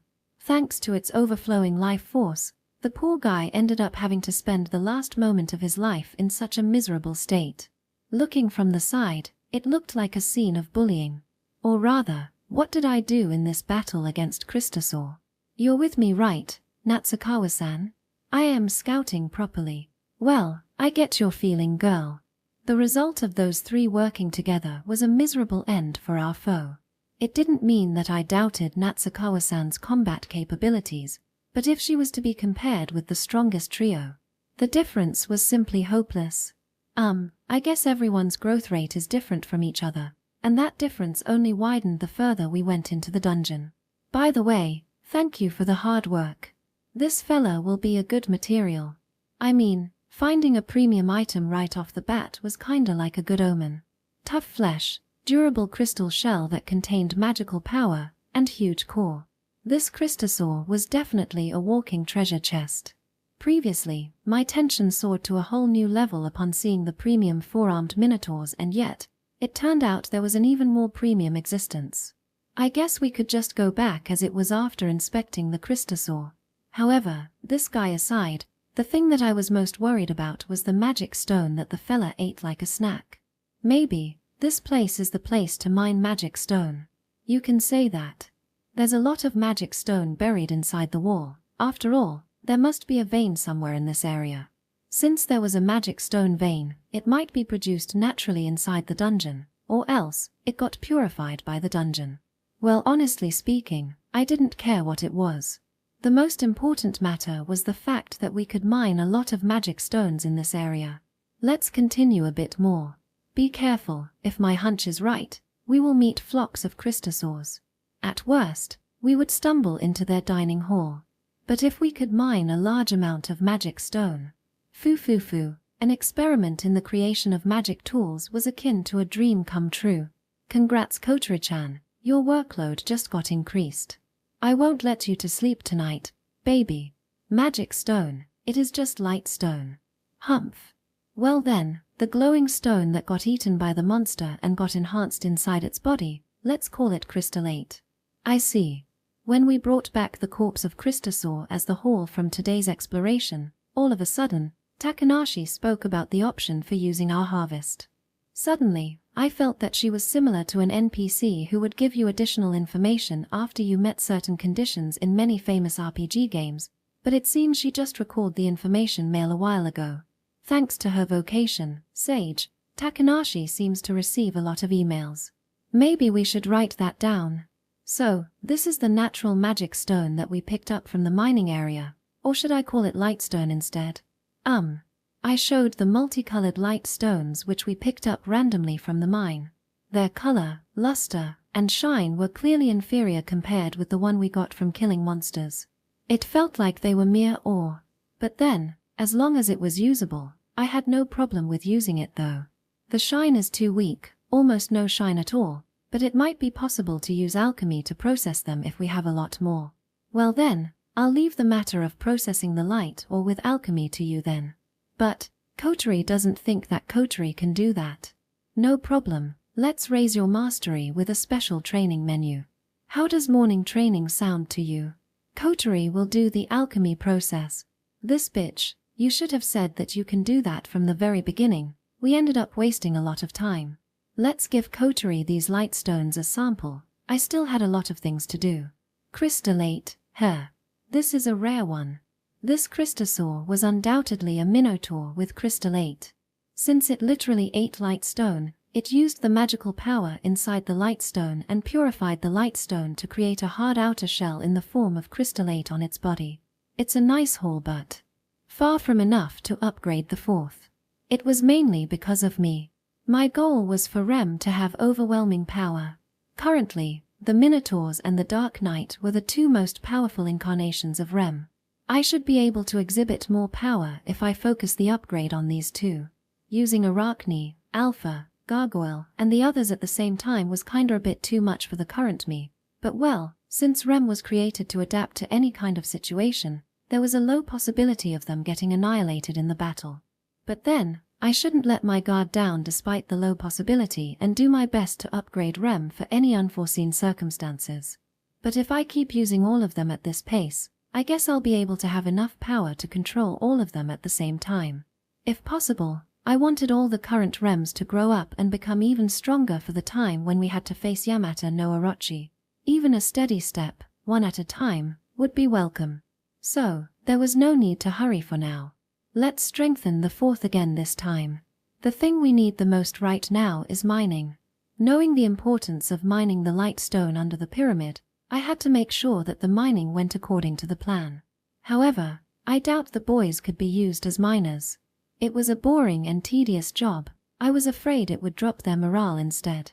Though the matter of mining seemed to be easy at glance, it was in fact a boring and tedious job, not to mention it was heavy labor too, and this kind of job was perfect for Rem. Perhaps I have to use the Dark Knight, Minotaurs, and then Gargoyle in turn. That composition should complete the automated mining mechanism. If we add a skeleton platoon or high zombie platoon, it should be even more perfect. Though Rem was a part of the exploration team, it shouldn't be a big deal if we replace her with another classmate. Let's send Takanashi, who started showing signs of lazing around, and force her to gather the ingredients. While we're at it, Let's also use this chance to rotate the members of each team. Let's make a rotation system to ensure that some of us get to stay in the tower for a break. I'll pass this proposal to class rep soon. Well then, now we have a steady supply of lightstone, I guess it's time to start experimenting with disposable magic tools. Following Kotaru's suggestion, only one exploration team would be deployed from now on. So this was what today's team looked like. Captain, Hiro Soma Yuto. Vice Captain, Hilaheim no Hairi. Geomancer, Randu Kyuko. Swordsman, Ueda Yohei. Heavy Warrior, Yamada Genki. Magic Swordsman, Nakajima Haruma. Now what they needed the most was combat experience. Even Randu Kyuko, who was engaged in a construction job around the nest of Yamato no Orochi, was deployed for the exploration. Today's main goal is to gather the core. It'll take some time, but I hope you strip the carcass of all the monsters that you defeat. That's damn troublesome. Though Ueda was the only one who complained upon hearing Yuto's order, it was obvious from the expressions of the other members that they felt the same way. Everyone was reluctant to do the dismantling job. But still, everyone who survived this far could dismantle monster corpses to pick their core. No, I can't do something like that. Himino Hairi was the only one who blatantly refused to do the job in front of the corpse of the werewolf. Sumakuan. Haimno-san, everybody has done the same thing. Just shut up and do it already, Himino. Tja. Seeing Hairi acting like that, Kyuko slapped her but with a rather annoyed look on her face. Hairi cried out in an unruly manner as her but got slapped out of nowhere. Ah! Hairi glared daggers at Kyuko, who accorded her such unreasonable treatment. What's the matter? Got a problem with it? It's nothing. I'll do it. Maybe because she felt the unsurpassable wall between them, Hairi could only shrink back when Kyuko glared back at her. Randu-san, I think you went a bit over the top just now. Soma, the other reason I'm included here is that you're too soft on women. Yeah. Even Yuto had never expected that Kyuko would retort so harshly. Despite having such an intermezzo, the team managed to gather quite a lot of core. Their current hunting ground was the Underworld, but maybe because they had been exploring this place for several days, the team had already gotten used to fighting the werewolf. With Soma Yuto as the center of their team, the rest of the team had also raised their vigilance to protect Hairi, the weakest of them. After some trial and error, they found out that this was the best formation to deal with the pack of werewolves or other monsters that mixed in. But then, they let their guard down since they were starting to get used to this formation. They forgot that this formation relied heavily on the power of the hero. Hey, Soma. During the lunch break, they entered the building that resembled a huge stone chapel to take a break. The one who spoke first was Kyuko. We literally have nothing to do since we came to this area. Including the first battle, the team had already fought 4 battles so far. Soon after that, every member, aside from Yuto, had defeated about 3 werewolves. The other monster was dealt with by Yuto. That's not true, Randu-san. It's because you guys are behind me that I can fight with some leeway. Don't make us babysit Himino just because you love fighting. Oi, calm down, Randu. Yuto received a harsh complaint from Kyuko right on the face. Ueda, who rather agreed with her opinion, had to calm her down to prevent an undesired situation. Seeing how the situation took a sudden turn, the others such as Hairi, Yamada, and Nakajima couldn't do anything but hold their breaths. Surely, I fought the monster more than you guys, but this is the safe. I know that you can beat them with ease, but look, this isn't the situation for that. An uncomfortable silence drifted among them. Safety first, there was nothing wrong with that plan. However, one shouldn't avoid danger to become stronger. But we have to ensure safety first. That's why I will protect everyone. Soma, are you by chance misunderstanding something here? What? We don't need and never want your protection. Then I won't save you. Was something that should come out naturally in this situation. But Soma Yuto wasn't the kind of man who would say something like that. Rather, Yuto was bewildered. He had no idea why Kyuko said that they didn't need his protection. Randu, aren't you a bit too harsh on him? I mean, it can't be helped that Soma is taking care of most of the monsters since he's the strongest among us. That's why I'm telling him that we won't become stronger with this kind of fight. I want to become stronger to the point that I don't need to be protected by Soma. Don't be so reckless. Fighting in the dungeon means risking your life for real. No need to take such a risk. And that's exactly the reason you're chosen as the leader of this team. You're not our guardian. Don't go protect us at your own convenience. Yuto couldn't refute those words. In short, he didn't believe in the strength of his team members. Including Sakura and the other girls in his team until now, he had only met the other after arriving at the school tower, and despite all the aggression displayed during the class meeting, some clearly held a grudge against him.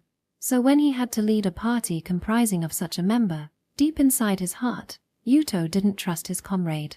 You're right, it's my fault for not believing in everyone's power. Well, from Soma's perspective, we might be just small fry though. No, I won't go that far. However, their current job was to do their best to shorten the huge gap in their powers as soon as possible. It wasn't for a lofty ambition to become strongest or something along that line, it was simply because they had to at least reach his level to survive the upcoming battle against the giant monster called Yamata no Orochi. It was a battle in which they couldn't rely on a single strong player. Everyone had to polish their power since the upcoming battle was the kind in which they had to rely on each other. Thus, they had to clear many requirements such as reaching the minimum level of power. In this case, you can at least take an example from Momokawa. He knows how to whip others into shape. That's a bit. Or so I wanted to say, but I think I know what you mean. Let's change our combat formation. As expected, even Yuto had no choice but to give in after being cornered that far by Kyuko. It was exactly as he said, he knew what Kyuko was trying to tell him. But just like with Maiko's case, he couldn't help but feel a rather unpleasant premonition considering Momokawa Kotaro's influence was so strong even when the person himself didn't participate. As though that guy has some sort of curse that draws in people to fight. Chapter 204, The Secret of Sugar. In the blink of an eye, 1 week had passed since living in the school tower. So far, aside from the Takanashi pants incident, there was no other particular incident. The life necessities had already been gathered enough. The same went for raw materials. Regarding our meals, ever since Yamada went out fishing, we decided to go out regularly to the beach area with a fixed hunting team. We would get tired of meat if we kept having it for our meals, and since we're Japanese, we naturally love fish. Moreover, under Mei-chan's suggestion, we started pseudo-animal husbandry. Catching birds like dodos or chickens in the resort area was for their eggs. Moreover, by catching jaja in the historical ruin, we could get fresh milk with milker.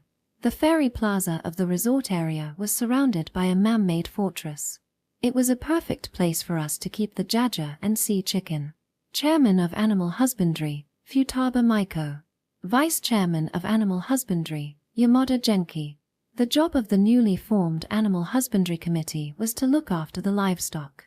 The reason Mei-chan was chosen as the chairman was that she was the only one who had knowledge of rearing animals. As for Yamada, it was simply because he often went to the resort area to fish with his newly gained fishing pole during his free time.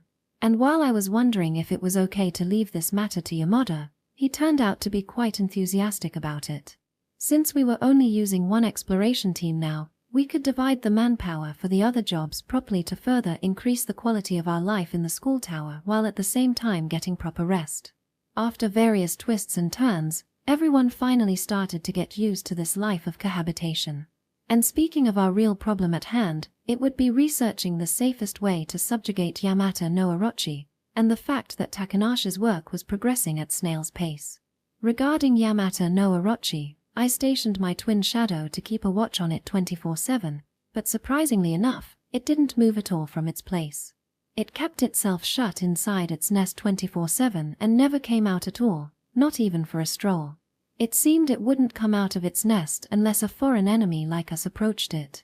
Instead, the gargoyles were flaying all around the wasteland. We met them along the way to the Rocky Mountain. On the other hand, these gargoyles didn't have any special meaning at all. They're just a wandering mob. Aside from them, there were no other living creatures in this wasteland. I did spot some bugs, but that didn't count okay. Those gargoyles just wandered around on a whim with no particular reason. My shadow was discovered just the other day. I realized when I woke up in the morning that my connection with my shadow had been severed. It seemed my shadow was killed when I was asleep. For mining the lightstone in the desert area, I might have to pull out Gargoyle Rem from guard duty.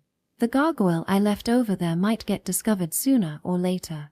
Well, it wasn't a big deal even if she got destroyed since I could just send another gargoyle. But I guess I wouldn't find anything important even if I kept observing the mine. I tried to see just to be sure, but there really was nothing interesting. The result of my observation was zilch. On the other hand, there was no problem on Yamato no Orochi's side. Just like during the jungle tower, we would be in deep shit if flocks of gargoyles attacked the school tower. Thus, because there was no particular problem, we had some leeway for now. Everyone in the class was smiling happily as they enjoyed the after-meal dessert. 3 days after Mei-chan prepared her special dessert, in other words, today, our dining table had become very rich. The menu was yogurt honey made from jaja milk topped with various kinds of edible fruit. Delicious. Sweets are the best. I'm not too fond of sweets, but I'm really grateful for partaking such a valuable food. Unlike the class rep who ate elegantly, Natsukawa-san ate the sweets with a beaming smile on her face. Even so, the chef was really happy to see Natsukawa-san eating happily. Yup, girls love sweets after all. Even Soma Sakura was smiling happily as if her usual hysteria was a mere illusion, and Randu-san and Co were also enjoying the sweets. Well, it's not like the girls were the only ones who enjoyed the sweets. Sweets are the best. Mere honey can actually produce such a sweet taste. Well, this sweetness is normal. So yummy.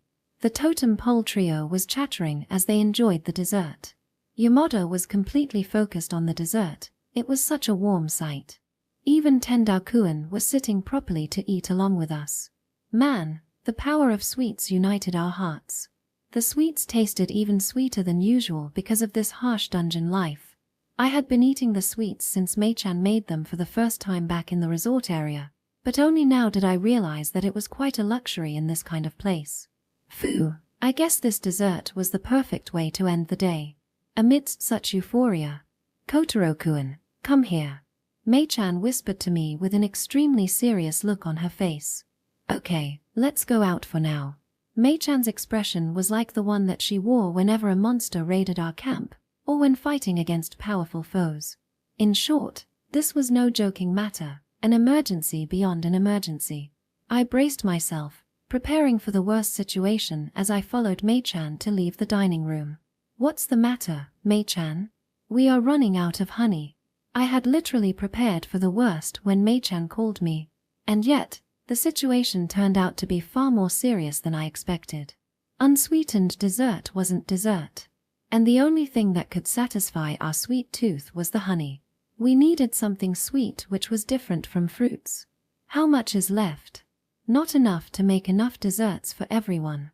The heck, not even 1 week. When everyone in the school tower gathered in the class meeting, Mei-chan displayed her full prowess as the lunch in charge and prepared honey dango during dinner the next day. Today would be the 3rd day, the day for serving honey yogurt, but maybe everyone had already guessed when they saw the sweet that came out. But, even Shimokoa, part of the hunting team, had not found it.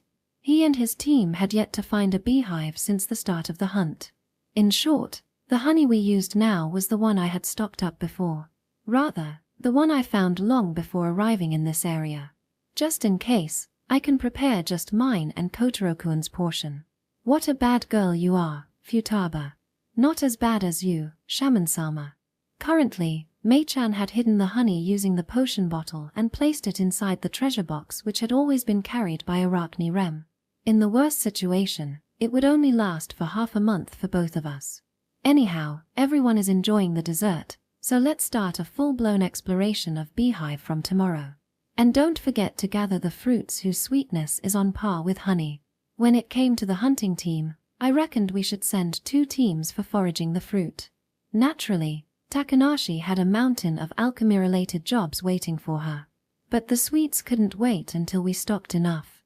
Thus, come the next day, every one of us, the members of classes 2-7 gathered in the resort area. Now let's go. For tomorrow's sweets. The one who bravely led us was Natsukawa-san. She had the sweetest tooth among us. Thus, she was even more fired up compared to normal dungeon capture. May it be a good harvest.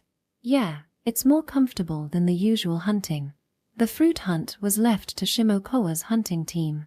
Since today's team composition was disregarding all kinds of balance, everyone went with their usual team. Totem Pole Trio, Yamada, Nakajima, and Himino were basically back to their old team. On the other hand, the Beehive hunting team was the worst harem team composed of the Soma siblings, class rep, Natsukawa-san, and Kenzuki.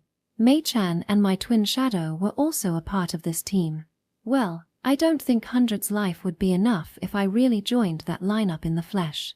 Isn't it about time that I work on this problem? By the way, the Tendao Yankee team was standing by in our base. Good grief, when I gave those Yankees some leeway, they... Randu-san. Can you please stop playing pranks when I'm operating my shadow? Ahaha, my bad. This gal wasn't reflecting on her actions at all. When controlling my twin shadow, my real body was lying down on a handmade hammock in the ferry plaza like someone taking an afternoon nap, but I ended up receiving a surprise attack from the gal with too much free time. Fortunately, we were not in the middle of combat. Not that I could make any contribution to the Soma siblings party. Any problem, Kotaro-kun? No, no problem here. The ferry plaza is just kinda getting rather noisy. I see. I thought Randu-san pulled a prank again on you. That's scary, Mei-chan. She could actually guess that much just by a momentary pause of my control. Maybe I should take Randu-san a bit more seriously. No problem on my side. Rather, what about Rem? Qua. When my shadow was riding on Alpha and she replied with a bark. What did she say, Kotaro-kun? It seems she has already found the beehive. To search for the whereabouts of the beehive this time, I tamed the flock of wild birds using Echo. Naturally, the flock was led by bird-type Rem into the forest of the resort area. Natsukawa-san's scouting ability was top-notch, but she was alone. She could not match Rem's bird squad in terms of mobility and range when combing around a vast area from the sky. The beehive is over here. Are you sure, Natsukawa-san? Yeah, let's go already. Man, never expected that Rem's bird squad would be defeated by Natsukawa-san. I guess her sense as a thief isn't just for show. Thus, following the lead of our vanguard, Soma-kun, to enter the forest, I once again marveled at the ability of vocation. It's a Goma. The one who screamed from the other side of the thicket was Soma-kun. Those guys again. Come to think of it, we still had no idea where the Gomas in this area got their sugar from. Rather, they are already dead. Yup, it's just their corpse. I thought they were going to charge at us as soon as they saw Soma-kun, but it turned out Soma-kun just found their corpses. They might have been attacked by a raptor. No, this might be... the beehive. Natsukawa-san's despaired cries interrupted my analysis. Ahead of her shocked state was the crumbled beehive with its sticky honey dripping down. I see, those guys are collecting honey too, eh? The state of the beehive was the last evidence I needed to confirm my hypothesis after seeing the tragic state of the Goma corpses. They were not lynched to death, they were stung to death by the bees.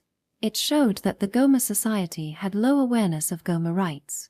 They might simply poke at the hive when they wanted to harvest the honey, completely ignoring the safety of the worker.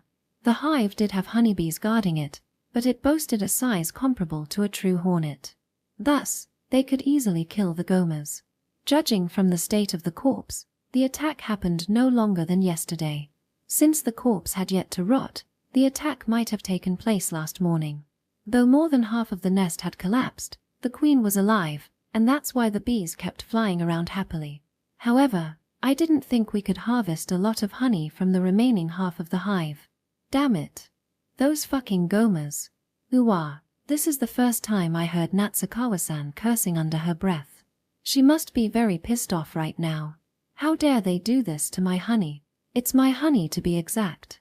Mei-chan, no need to compete with her in that. Though not as resentful as Natsukawa-san, Mei-chan was also pissed off after knowing that those Gomas had snatched our precious honey. The grudge of the grudge of sweets was deep-seated. There, look, the queen is still alive, meaning that we can harvest the honey again later. Is that true? I don't know how to take care of them. Kotaro-kun, actually beekeeping is a bit. It's not like I wanted to do beekeeping for real either, BU. Wait a minute. Maybe I have to try this. I placed the summoner's skull into the fool's cane's pedestal. At first, I was planning to use skeletons to charge toward the beehive and harvest the honey like before, but I suddenly had a flash of inspiration. Echo. In short, as long as I could tame the queen bee, it would be equal to the ability to create the beehive in the most suitable place. Oh awesome. Kotaro-kun, you're a genius. You did it, Momokawa-kun. That's truly a brilliant idea. I put even more effort upon seeing both Mei-chan and Natsukawa-san praising me non-stop. Man, thank God it went exactly as I expected. It just suddenly occurred to me that if Echo was working on the bird, it meant that it would also work on the bees. Those honeybees might be huge, but they were not monsters. By controlling the queen bee, I could take the surviving worker bees to the new nest. To be exact, right by the side of the fairy plaza. In short, making them stay in that place was equal to real beekeeping. In that way, we could harvest honey any time we wanted. We had to regulate the amount of harvesting for recycling the beehive, but it was possible to harvest a lot of them by harvesting bit by bit. You always come up with all kinds of strange ideas, Momokawa-kun. As expected, the curse to manipulate someone against their will is. Contrary to the overjoyed duo, class reps seemed to be creeped out by this method. Rather, can you stop connecting this with brainwashing ability, please? I'm tired of Kenzuki's nonsense already. I mean, this ain't even a damn curse, this is summon skill. If you want to complain, find Azuma-kun in heaven, if he entered heaven, that is. Summon skill is great after all. It's really convenient and has various kinds of practical applications. Though I was not under suspicion for now, thanks to beekeeping, we might be able to raise our efficiency in terms of combat or searching for enemies. This simple function turned out to be the most useful among the skull series. Thank you, Azuma-kun, your skull was truly useful. Well then, successfully taming the queen bee is an unexpected harvest, but we can't get our original harvest, the honey. It was still a mystery how Natsukawa-san detected this broken beehive faster than Rem. The honey in this place had already been snatched by the gomas. Kotaro-kun, shall we go and destroy those gomas to prevent them from destroying another beehive? I mean, they're a bane for the other beehives. In short, this will be a crusade for honey, isn't it? Ooh, that's scary, girls. Human appetite is really scary. The honey is gone since those gomas ate them. We have to save the honey, even if it is just one drop. Yes, just imagining them eating honey is enough to piss me off. Well, it is gomas after all. It doesn't really matter even if they were gone from the ecosystem. Oi Momokawa, since we're going to look for the base of the gomas, are we going to raid their base as well? Nope, we will see the situation. If there was a huge goma settlement on par with the size of the pyramid settlement which Soma Party encountered back then, we couldn't just raid them recklessly without an appropriate plan. That said, I wouldn't hesitate to raid the village if we found out that they had a secret weapon that might be useful in a battle against Yamata no Orochi. Risking our lives just for the honey sounds like a stupid idea. If it was only a small settlement, our team alone was enough to subjugate it, but that's all. I'm curious about the origin of their sugar. I think this is something that we have to investigate. Perhaps I should use this chance to investigate the gomas who inhabit this resort area to learn more about their race. Chapter 205, Goma's Pioneering Village. This is their settlement, her. The very day, we found the Goma settlement in the resort area. We found them pretty easily using Rem Bird and her force. It was located rather deep in the forest. It was a clear plot of land which was clearly man-made, or rather Goma-made. At the center of their settlement was a stone tower which could be found in many parts of the dungeon. The Gomas had erected a crude-looking tent around that tower. Their settlement was surrounded by crude, wooden fences which seemingly were going to fall down from mere breeze. At glance, the scale of this settlement isn't that big. So there might be no Gogma in there. Are we going to raid them now? The one who asked this question was Soma-kun. Perhaps he felt that the berserker and the thief behind him were already itching to wreak havoc on the Gomas who dared to steal their honey. No, let's observe them for a while. I also want to know the source of their sugar. Observe? What do you mean by observe? I'll infiltrate into their settlement. No, that's too dangerous, Kotaro-kun. Worry not. This is my body double after all. There was no problem even if I were found out by them. Even if my twin shadow died, I would only lose my magical power. But still, you have to be careful. I will do my best to investigate the matter as much as possible. I mean, this is kinda like a subquest after all. That's why let's end today's exploration. The honey is. I'll try to find out where they have kept the honey. Well, since the Gomas were stupid and never thought about the future, I doubt if any of them left though. However, I had to tell that to Natsukawa-san for now. I understand. Be careful, Kotaro-kun. I'll do my best. Thus began my solo covert mission. Everyone parted, and I, who was only accompanied by Rembird's squad, went deeper into the Goma settlement. Since it was my shadow, I wouldn't get tired no matter how much I ran. It was really convenient to move non-stop. Fortunately, the quest didn't fail midway due to the monster's ambush. If I got ambushed by a raptor here, that would be the end of today's exploration. Just right, the sun is setting. When I arrived at the location that allowed me to a full view of the settlement, the sky had already been dyed crimson due to sunset. Though I knew that we were inside the dungeon, I still couldn't help but marvel at the extremely realistic graphics in the sky. Time for lunch. I returned my consciousness to my real body while biding my time until the sun had completely set. After my consciousness came back to my real body, I felt like someone who had just gotten out of a VR game. This kind of realistic VR-like operation had yet to exist in Japan though. Well, now that my stomach is full, time to go back to work. I lay down under the shade of a tree and reactivated the shadow. By the time returned to my shadow, I was surrounded by total darkness. The silver lining is the fact that they're not nocturnal. I had pretty much understood that Goma's life cycle was the same as humans during the capture of Goma's fortress back then. Thus, I could easily sneak in when they were sleeping. Since they are lacking manpower, I should be able to do this. I wish I could use Archer's skull during this kind of time though.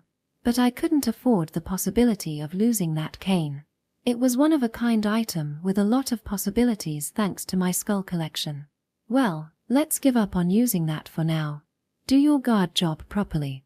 Since the trees around the village were already felled, there was no place for me to hide. The patrol guard would instantly discover my shadow if I snuck in during the day. Currently, I was crawling along the meadow which had a lot of weeds, and bit by bit, approached the village. I could guess the position of the gate of the fortress from the position of the watchfire. There were few guards protecting that place. The other place only had patrolling sentries since the area they had to cover was too big. Okay, infiltration is complete. I crossed the crudely made wooden fence and successfully infiltrated the settlement. Size-wise, this fence seemed to be specialized to combat raptor. Thus, I could easily conjure a ladder with black hair bind to cross over the fence. Let's start from that tower. That tower must be the center of this settlement. A splendid stone building would automatically be made into the center of their settlement, for those stupid Gomas could only make this sorry excuse of a tent. That's what happened with the Goma Castle and Goma Pyramid after all. This tower was visibly smaller than the Goma Castle, just a 3-storied building. Apparently, the size of the ruins around the settlement was an indication of strength and the scale of the Goma settlement. The Goma Castle from back then had 1 Gogma, but the giant pyramid castle that was even bigger in scale had 4 heavenly king-like Gogmas led by a quartet of armed Gogmas. Gogma aside, even a single Govu can insta-kill my shadow. My real body could already deal with the likes of Govas, but still, my shadow could only use the light version of Rottenbog and Blackhair Bind. It would be defeated once it got discovered. Whops, let's not set a flag here. When I was crawling on the ground, passing by the tent used by those Gomas to sleep which was separated into blocks, I unexpectedly stumbled upon a sentry who wanted to finish his business, and a Govu nonetheless. Rather, this guy just came. He had yet to find me. Alas, I might be discovered if I moved right now. My current posture was rather unsuitable for crawling backward.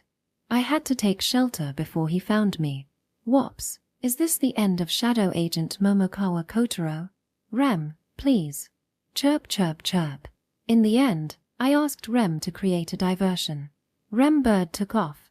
The crow whose territory should be around the garbage dump was flying without any interruption on top of the walking Govu. Bugo. Gubura. This guy would never have expected a midnight raid from a bird. He then winged his arm around while cursing in rage. Oi, stop screaming like that. Chirp chirp. Muga. Gaburu. Gonj. Thanks to Rem's skillful aggro skill, the enraged Govu was chasing after Rem bird. I used that chance to run in the opposite direction. Those Gomas were truly idiotic for chasing after a bird in the middle of the fricking night. But I've used up my card. I have to arrive at the tower in one go. That was the last of Rem bird that I brought with me. The fool's cane fitted with the summoner's skull was entrusted to Mei-chan, who went back into the school tower, thus rendering me incapable of taming any more birds. Now, it was time to do the rest with my gut. Huff. Managed to arrive somehow.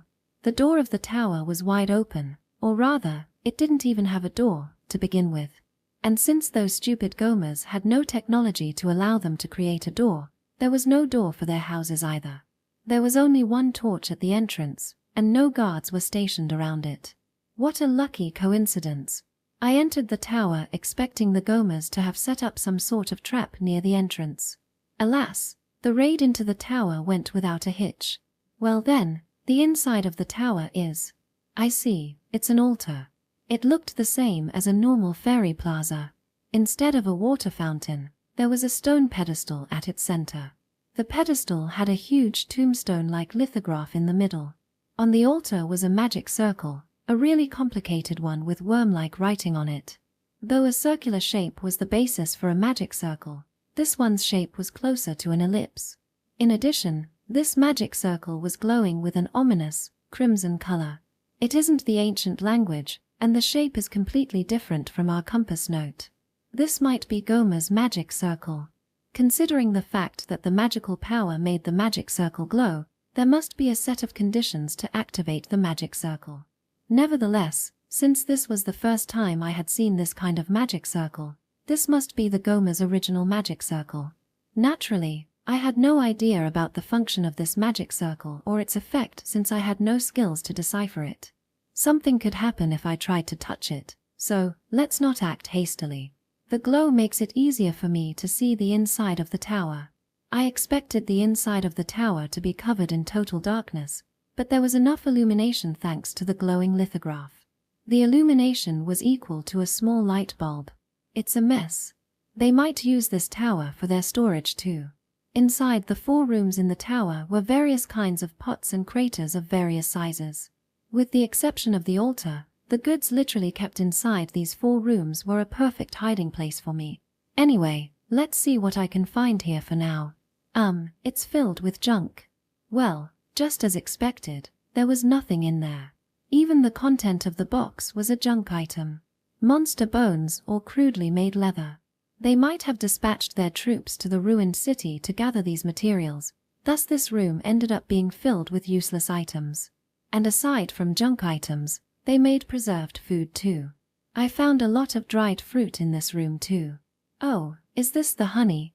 When I tried to look at the small pot, I found out that it was filled with a golden-colored sweet, viscous liquid aka honey. The amount was SOSO. Now that we have found this honey, let's hide it somewhere. Let's use the old wooden box that seems to be neglected for years. Fua. It's already this late.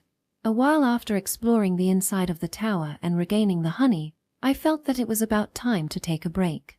Seeing that I had nothing else to do, I had to let my main body sleep properly to make sure that I was in top shape tomorrow. I slipped myself into a big box to hide. Somehow it felt like I was an octopus stuffed inside an icebox. The next on the to-do list was observing the situation in the Goma settlement during the day. Morning. The Gomas were early risers. After I woke up in the school tower, put my appearance in order, had breakfast, and scolded Takanashi who was lazing around during working hours like usual, I entered my avatar hidden in Goma settlement. By then, the Gomas had long since started their activities. Okay, it seems they rarely come to this tower. The reason might be related to that altar, meaning that the Gomas wouldn't enter the tower so casually. This was the center of their settlement. Moreover, they rarely came to this place, not to mention that there were several small windows along the wall making this place the ideal place for observation.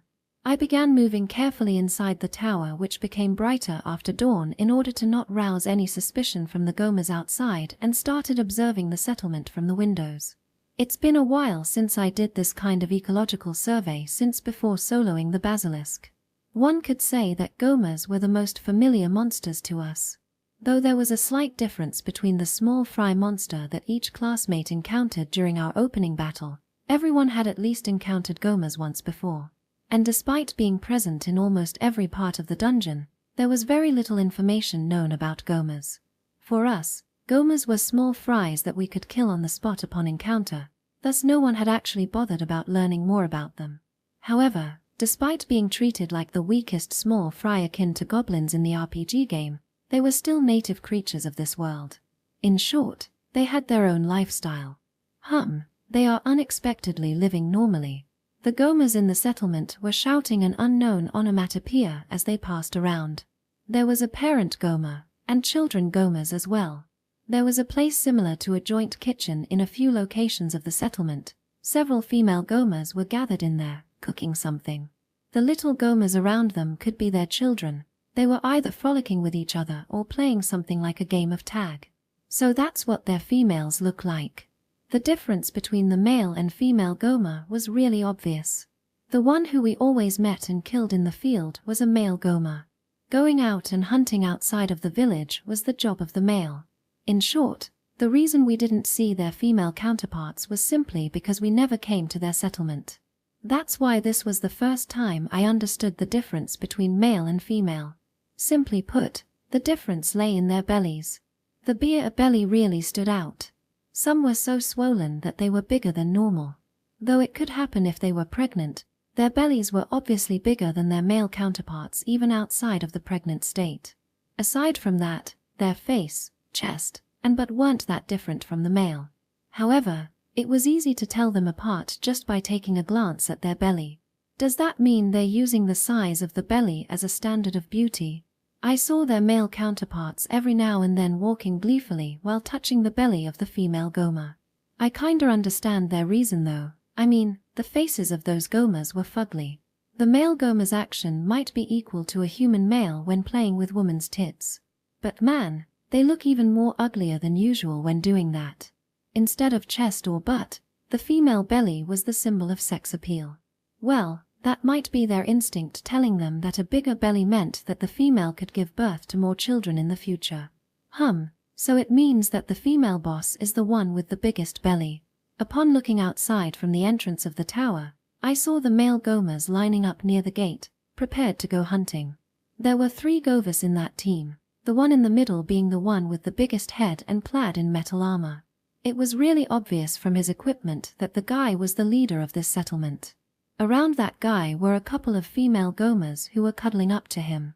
Both females obviously had a bigger belly than the other female Gomas.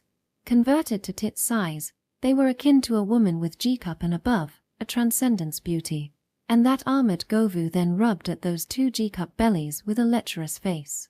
That lecherous face erased all doubts. The belly of the female Goma is equal to a woman's tits. That fucking Goma is actually enjoying harem with big tits. Unforgivable, normie, just explode. The Goma hunting team departed from the settlement as I glared enviously at them. With that, most of the males had already left the settlement. Unfortunately, some remained to defend the settlement. The ones remaining in the settlement were a Govu at the main gate and a Goma each at important sites on the settlement. Now, I had confirmed that there were 3 Govas in this settlement. 3 went out to hunt including the armored Govu. 1 stayed behind to defend the settlement. Even the one attacked by the high zombie in the ruined city had 7 Govas, meaning that this was similar to the frontier village. Suppressing the settlement is easy, but let's use this chance to gain more insight into the Goma ecology. I quickly recovered the honey as Natsukawa-san urged me to, but I told her to wait for 1 more day. This was a rare opportunity to observe the Goma ecology after all. I mean, since it looked like we were going to keep meeting Gomas in the future, we should use this chance to get more information about them. In that way, even if a really strong Gogma appeared in the future, we could work around and use the female Goma as the hostage. In the end, she agreed to let me continue my observation for one more day. It might be just one additional day, but I got a lot of information just from this one-day observation. First, regarding the Goma reproduction. The settlement was just a hamlet with a total population of 200, but there were at least 2 female Gomas who gave birth to child Gomas just on this day alone. I didn't see the first one since it was located in the blind spot of this tower, but I saw the second one properly. So those guys were born in the form of an egg, huh? I was really shocked to know that our bad neighbor was over parity. The thing that female Goma, who raised a hoarse and squalid voice, gave birth to was a softball-sized egg. 5 or 6 of them came out at once. Because they were the weakest monsters, they had a high fertility rate. It seems giving birth to 5 eggs at once was a normal thing for them. That was what I thought at first, but I knew later that the number of eggs was more than 5. After the egg came out, the baby Goma inside broke the shell immediately. The just-born Goma looked really repulsive. However, some eggs didn't break. 2 of the 5 eggs didn't break. One of them did crack, though. Alas, the baby Goma inside seemed to have given up early on. I thought the adult Goma would help that baby by cracking the shell, but... well, that trivial matter aside, the Gomas had also raised livestock. Right by the side of the fence, there was another pond surrounded by a fence. The pond looked like a muddy puddle instead of a clear pond. I saw a few frogs with pig-like faces being raised there. The food scrap thrown over there became the food for those pig frogs, meaning they were raised as livestock. After looking at one female Goma taking out one of the pig frogs from there, I was convinced that they were raised for their meat. And speaking of food scrap, the baby Goma who failed to be born was also included in there, meaning that they were just the perfect feed for the pig frogs. 2 eggs failed to be born among the 5. If 2 female Gomas give birth to an average number of that egg every day, there's an additional 6 Gomas every day. Man, that is a terrifying birth rate. Japanese should feel ashamed of themselves. Assuming that one among those 6 managed to reach adulthood, their population would literally double in just 1 year. The reason these Gomas existed in almost all parts of this dungeon was simply because of overpopulation. And since there were many strong monsters out there, they could calmly use the corpse of their failed babies as a feeder for their livestock. They appeared almost anywhere in this dungeon despite being small fry, attacking anything in sight, only to get the table turned on them. Seeing their fertility rate, I guess it really wasn't a big deal if they often sold a quarrel. We have to crush these guys here, otherwise there'll be fierce competition for food in this resort area. We are going to be screwed if these guys multiplied rapidly in this resort area while we were preparing for the subjugation of Yamata no Orochi. It's not like they posed a serious threat to the members of the school tower, but an eyesore was an eyesore. We had to get rid of them sooner or later anyway. Kill the Gomas, show no mercy to them. Now that I had made the decision, the one-day observation should be plenty enough. Raid them tomorrow night after they've fallen asleep. I'll use the rest of today to observe this area. And just as I was about to enter the vase which I used as my hiding place yesterday, Garuba, Zen, Gadaraga, a flock of Gomas entered in succession from the entrance. Darn, they found me, eh? That was what I thought, but then I realized that they were just wanting to use the altar. Thus, I decided to take a peek from my hiding place. The 4 Govas are, their top brass, standing in front of the altar. Leading the other 3 was the armored Govu. He placed a small vase, pelt, and basket of core on the altar. It kinda reminded me of an offering. After placing all those offerings on the altar, the boss Govu knelt. Kneeling diagonally behind him was a female Goma with a big belly, big-breasted in human terms. What happened to the other big-bellied Chan? Was that mean female Goma his legal wife? Behind the couple were the other 3 Govas, and further behind were Gomas wearing fairly nice clothes. Uma. The boss Govu shouted. Uma, Uma. The others then followed the boss Govu, shouting the same words. They were shouting Uma. Properly speaking, The way Gomas spoke looked like they were shouting something, and yet, this was the first time they spoke something like a proper noun. This Uma thingy sounded like the name of the god they revered. When I was looking at them in admiration over their devotion to their faith. The magic circle is moving. Yes, it was moving for sure. The magic circle's red light glowed brighter and brighter while wriggling on the stone altar. What in the hell is happening here? It isn't a prayer ceremony. What in the world is that magic circle doing? Oh Yuma. And then, right as their shout resounded inside the tower, another thing appeared right on top of the altar. Zebu, Gura, Abradar. That was a Goma. The thing projected on the lithograph was the figure of another Goma. I see, this altar was something like an LCD screen. It made it possible to communicate with other places. Is that the king of Gomas? Appearance-wise, the Goma on the screen was outfitted with an attire that I had never seen before. Is that a wig? Or real hair? He had long hair and a beard. And yet, his figure was tall and thin with obvious deep wrinkles on his face as if he were the hermit version of Goma. However, his shiny, golden crown was adorned with gems, and the pure white robe was the exact definition of a poor king. Yugagu. Ouma. The boss Govu and his subordinates along with the others were prostrating with an unmistakable tensed look on their faces before the lithograph that displayed the Goma king. I had no idea what they were talking about, but there was an obvious difference in both of their social standing. Zagara, Bedabu, Gorarubaga. The Goma king, who accepted the revere as if it was a natural thing, started talking about something. Ah, I saw a template of a long and boring speech here. That face.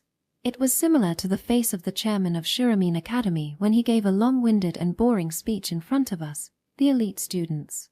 Yeah, I really hate that ugly look on that old man's face that is filled with satisfaction as an influential figure. So, while I was thinking about other things as I ignored the long-winded and boring speech, not to mention it sound like a random scream of the Goma king, the speech finally came to an end. Gufu, Baruga, Zado. With that finish, the lithograph glowed in red color again. What happened was obvious once the glow receded. NBO, Guba, Uma. The extremely delighted boss Govu yelled upon seeing the small vase appear in front of the lithograph. That vase was obviously different from the offering. Gubara, Zeba, Uma. The other guys were also raising a scream.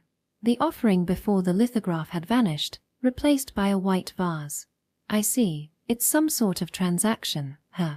Perhaps, the content of that vase was NBA. The boss Govu who shouted delightfully put his finger into the white vase and licked his finger after he took it out. That's the birthplace of sugar, huh?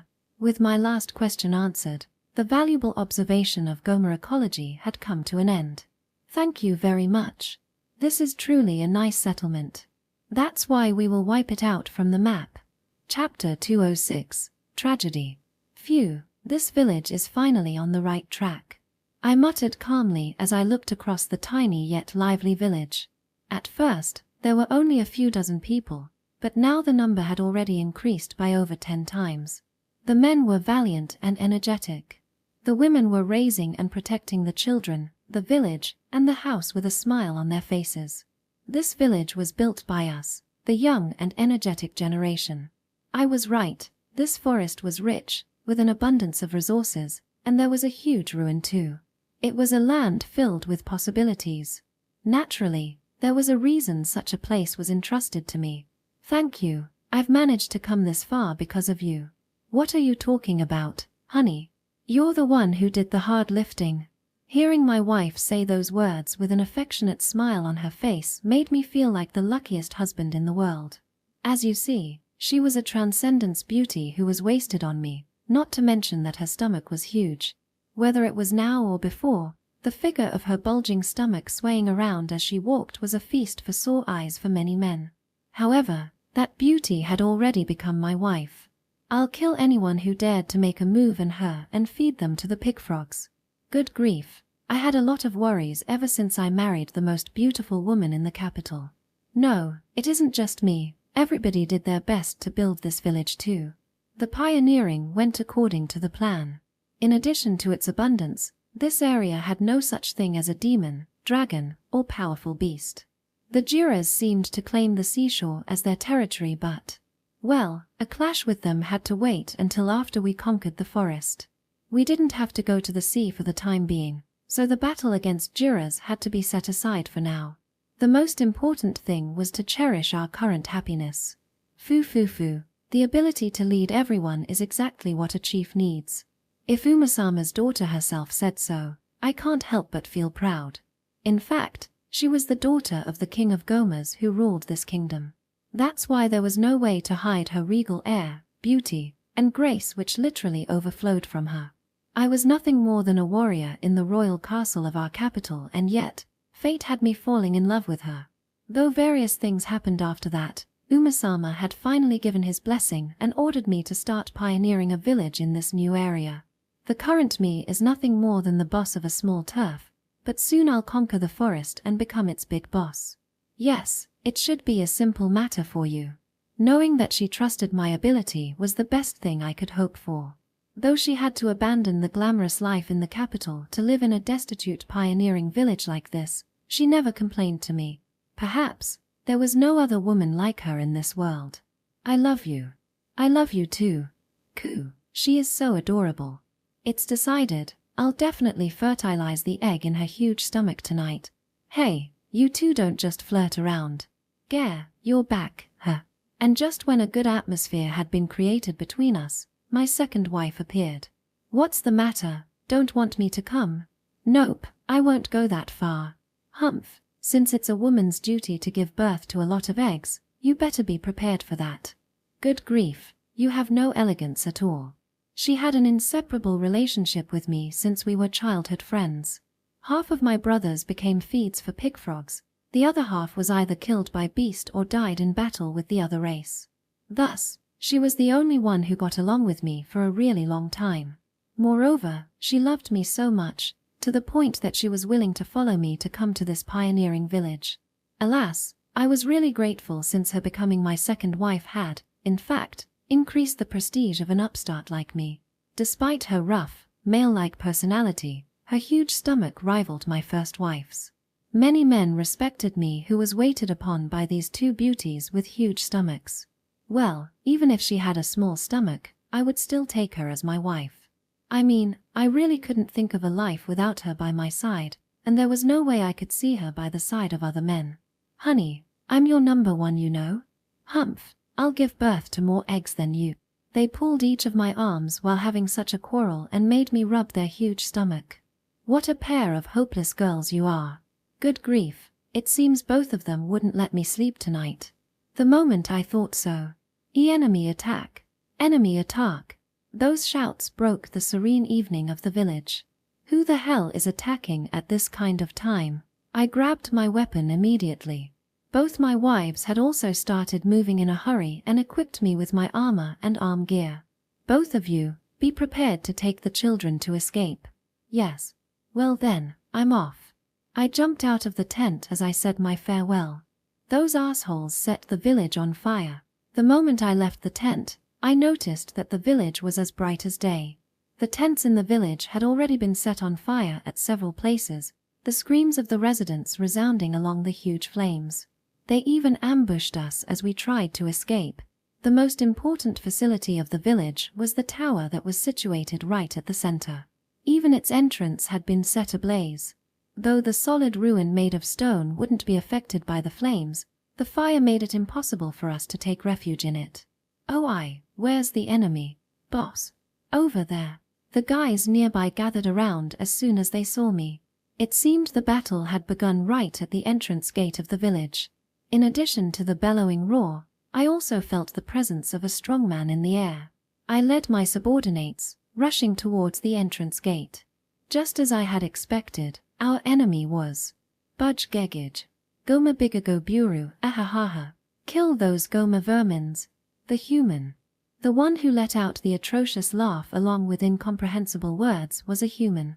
This was the first time I saw a human in person, but no doubt about it, they were bipedal monsters with an atrocious and ugly appearance. Looking at them alone was enough to incite my wrath. However, I was no longer an inexperienced Goma but a Govu veteran. I knew that I had to cool my head to deal with this situation. Upon a closer look, I realized that the human was a petite female. However, the knives in her hands moved fluidly, creating a rain of blood as she danced among my comrades. Her knife skill was swift and deadly. Even I had no idea whether I could win against her in a one-on-one or not. Bajigiru, Gobozi, how dare you steal my honey? The female human turned into a gale as she ran while raising a bestial roar. Oh crap, she is aiming for me. Damn human. Oh Bagiruga, so it's you. I barely thwarted her attack with my sword. As expected of the sword I gained from the demon armor, it easily repelled her knife. She wasn't that powerful, but her dreadful speed allowed her to kill us by attacking our vital spot. I did hear that human warriors were powerful. Alas, I had never expected for them to be this strong. No, I had heard in the capital that among those evil humans, there was one who received a special power from that disgusting god of chaos. Meaning that this female knife wielder was that. But that's why it's worthwhile to eat her. Gomers would gain incredible power by eating humans. Eating this powerful female human could allow me to evolve into a Gogma in one go. If that was the case, this might be the god's trial for me. I would become stronger by overcoming this trial.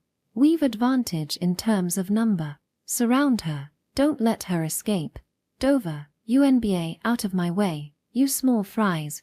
With the power of our cooperation honed during our daily hunt, my comrades started to surround the knife-wielding human. Some of them could die, but we had to kill her at all costs. Gia, you were. It's magic. The arrow of ice and light rained incessantly on my comrades, scattering them around. The magic arrow flew from the other side of the fence. KUH, there's a hidden human sorcerer too. This is bad. Light and ice meant that there were two other humans. We were already having our hands full dealing with the knife wielder. Add to that the covering fire from sorcerers was something beyond what this village could handle. Daguba, Zorabadajai, Natsakawa-san, don't jump out on your own, that's too dangerous. Just as I was thinking about evacuating this place, another human appeared. That guy swinging his dazzling sword of light was slaying my comrades in one slash. It was such a beautiful slash, and yet, I knew that he had yet to go all out.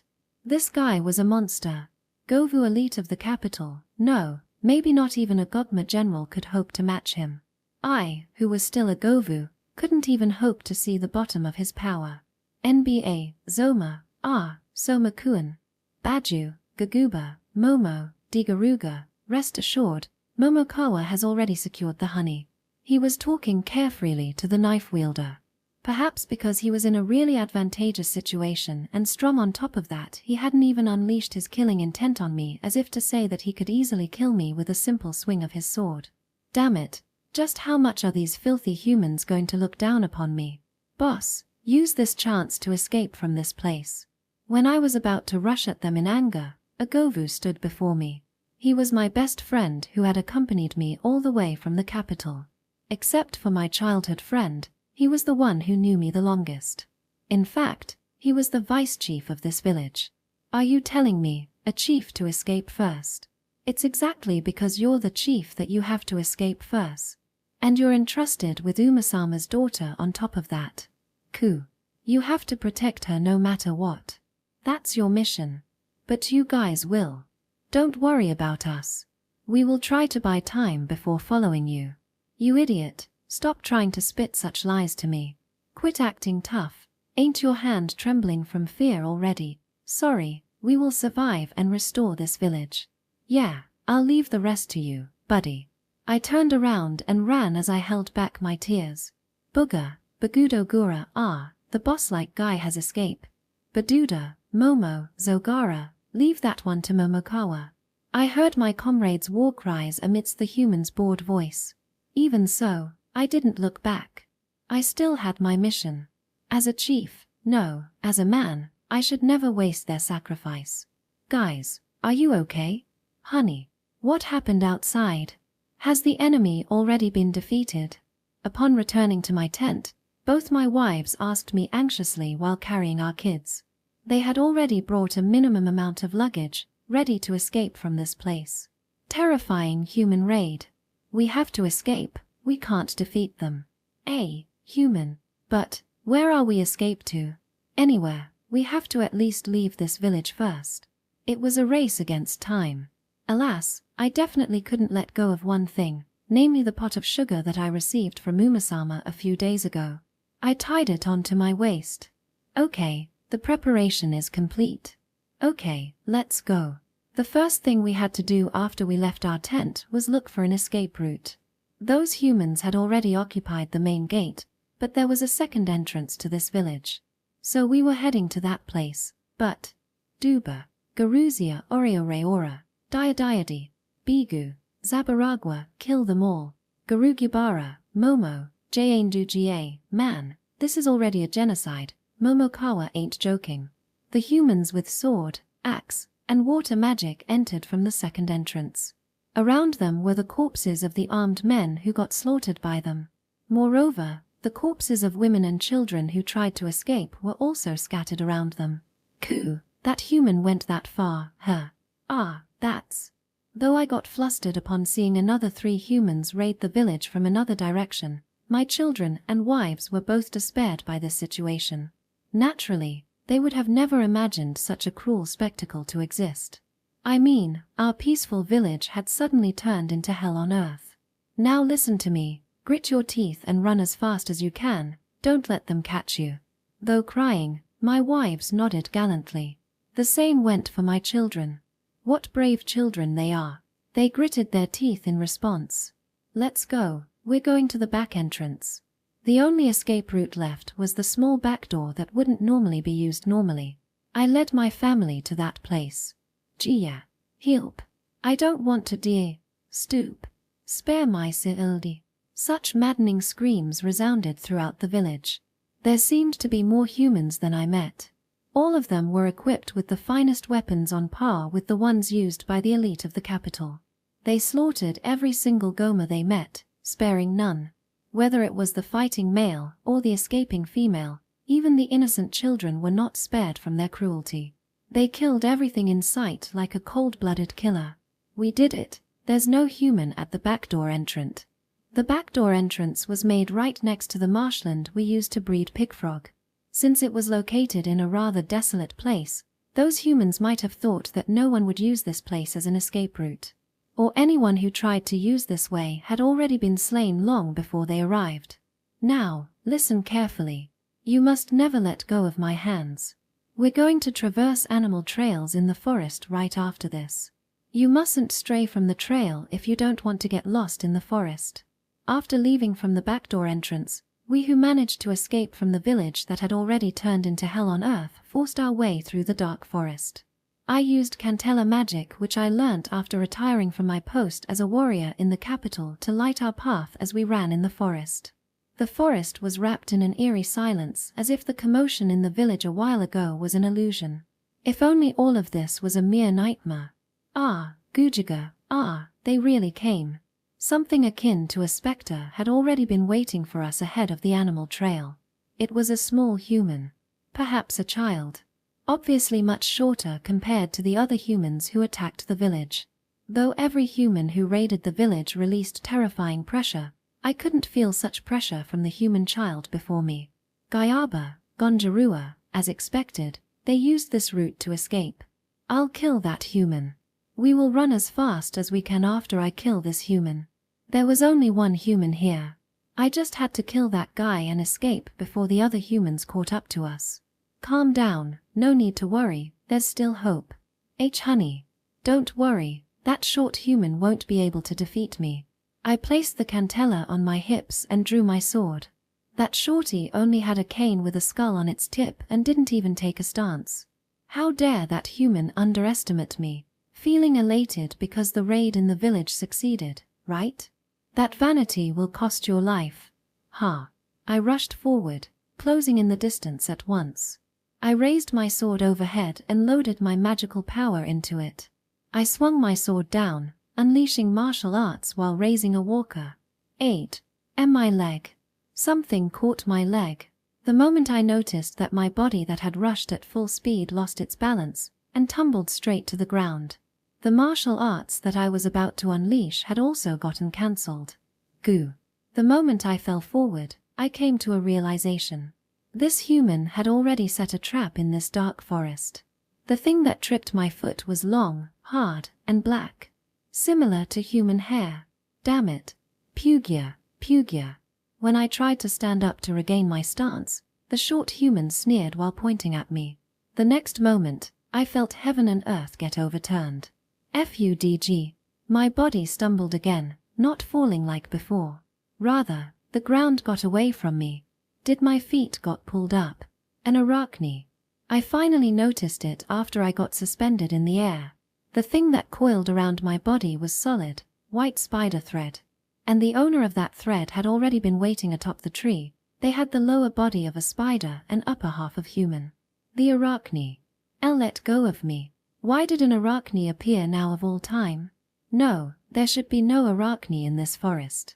Even if they did live here, they should be living in the ruin. No, something is amiss. This arachne seems familiar.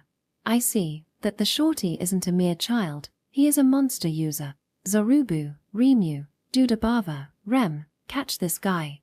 Shah. When the shorty said something to the arachne on top of the tree, the latter obediently replied. Yes, the arachne had been put under his control. We were screwed. I couldn't do anything if I ended up caught in spiderweb like this. I couldn't break free from the thread that entangled my body. And yet, the ground was right before my face. If only my feet was on the ground. You lot run. Run away. This base ARD of human. How dare you do this to my father? At that moment, my son moved. He was the first son between me and my childhood friend. It seems he wanted to save me after seeing me hung upside down. Maybe his anger toward the human had awakened his ancient Goma instinct. My son raised a war cry and ran straight, wielding the knife that I gave him in his hand. Die, Huma. D. My son crashed against the wall and fell to the ground. A black wall appeared out of nowhere before me.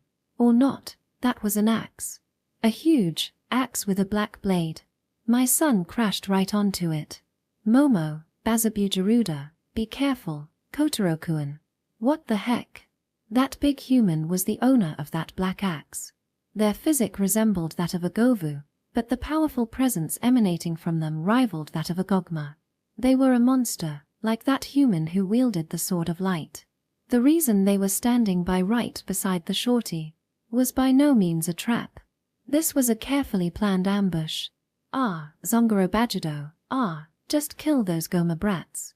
Oh ouch, what is thigh? Oga. The axe wielder trampled down my son underfoot as if they had crushed mere bugs. Their feet literally trampled on his head. My son's scream stopped along with the sound akin to a crushed fruit. Yes, stopped because his head was crushed. Nu. I screamed at the top of my lungs, and yet as if the scene of my dear son trampled to death right before me wasn't cruel enough, I had to witness another. The one who screamed even louder in the forest was the mother of my son. Lies, this must be a lie. She rushed to the corpse of her son whose head had been reduced to smidgens of stains on the ground while raising heartrending cries. Gooba, Zoradaja, we don't need the female either, kill her. Thus, her body got sliced in two by the black axe right before she reached her son.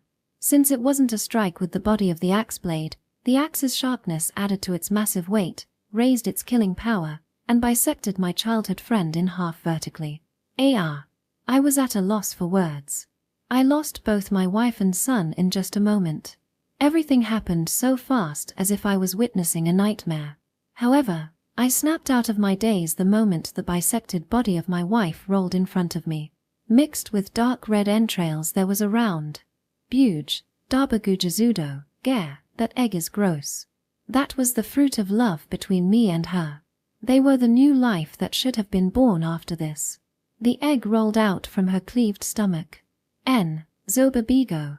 Geruda, It became a fetus. The shorty's cold gaze was on the wriggling little flesh drenched in her blood. No way, that's no. That child is blessed. The blessed child that was born without the eggshell was a natural-born Govu. They were so rare that even in the capital only one was born in a year. Since he was born as a Govu, his growth rate was incomparable to that of your average Goma. He would become a Gogma upon reaching adulthood. To think that blessed child born between her and me, who received a blessing from God, was the greatest blessing for Goma. Alas, it dropped me into an even greater despair. The fact that the child inside the torn stomach known by humans was nothing but a nightmare for me as a father. Yet, I had no idea that this was only the beginning of a true nightmare. Damagyu, Zoa, Jinburu Doa, it's a child instead of an egg her. That's worrying indeed. The shorty grumbled about something. Naturally, there was no way I could understand a human's remark. But then, soon enough, I finally understood what the human was going to do. Rem. In a single word, his word sent a chill running down my spine as he looked at my beloved wife. Stop. Spare my wife. At that moment, a huge black armor helmet appeared behind her. It was the powerful and terrifying demon of armor helmet who appeared once in a while in the ruin. Naturally, it was not supposed to appear in this kind of place. That guy was also familiar with humans, similar to Arachne. Kia. She raised a loud shout the moment she saw the black armor helmet. And got caught. The rugged steel hand mercilessly grabbed her beautiful face. Nu. Save me, dear. Nu. And yet, I couldn't do anything but scream as I watched them. No matter how much I tried to muster my strength, I couldn't free myself from the spiderweb. I couldn't do anything other than being hung upside down. Then, the arm of the armor helmet grabbed her big stomach. Gia. And tore it, much too easily. Several lumps of meat dropped out accompanied by her wail of despair. Her guts dropped on the ground like a waterfall along with her egg that smashed as it fell on the ground. None left, all of our children were smashed before they were born. My child, she murmured while blowing a bloody bubble from her mouth as the light vanished from her eyes. Dead. My beloved wife. The daughter of Umasama, the princess of the kingdom had. Giaba, Zendagobu, that's all the egg, her. The human turned away from the corpse of my wife, having completely lost interest in her corpse. The next moment, the armored helmet cast away her corpse to the shrub as if it were trash. Momo, Gorijarubu, Kotaro-kun, the kids managed to escape though. By the time we arrived at this point, the children had already left. It was by mere coincidence that everyone scattered around. That's right, please, even if it's just one of you, please survive. Joba, Gongiruziba, don't worry, the high zombie will take care of them. The shorty twined the cane with skull decoration in his hand, then a magic circle appeared as he raised a terrifying scream.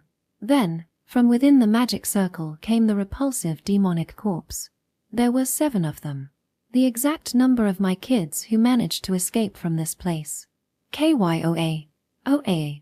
The dead familiar then ran into the forest in great spirit. The result of this game of tag was obvious when considering the legs of the kids with the dead familiar who had endless stamina.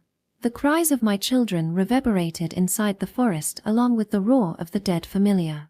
Zaba, Bugizondagia, Garuda, well then, it seems the village has also been taken care of, let's go back.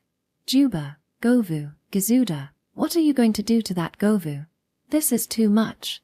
This despair is too much. My heart couldn't take it anymore. How did this happen? Where did I go wrong? What kind of sin did we commit to bring us such suffering? The short and tall humans were pointing at me while talking about something. Honestly, I don't care anymore. Kill me. Please just kill me. Giva, Don Varugaga, that guy will become a lab rat for poison experiment. Kill me. Just kill me now.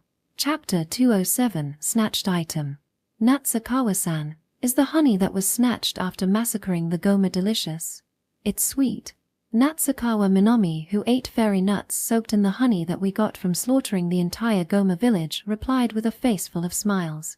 The one who was most eager to do this operation was none other than her, and also the most delighted upon succeeding. Perhaps that was the delight derived from plundering using her thief vocation. Not just Natsukawa-san, everyone was equally delighted by Mei-chan's new sweets menu made from the stolen honey. Raiding a peaceful Goma village to rob their precious honey, the creature called human was truly a cruel one. Well, it didn't really matter since those Gomas were really gross. It wouldn't hurt my conscience even if we slayed their children.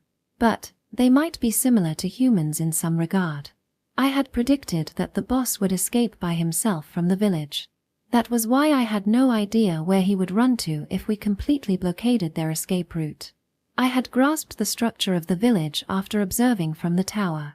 That was why I could find that small, backdoor-like entrance in the pig frog farm and predicted their escape route. And just as I had expected, the boss Govu escaped alone with his family while sacrificing the other Gomas in the village.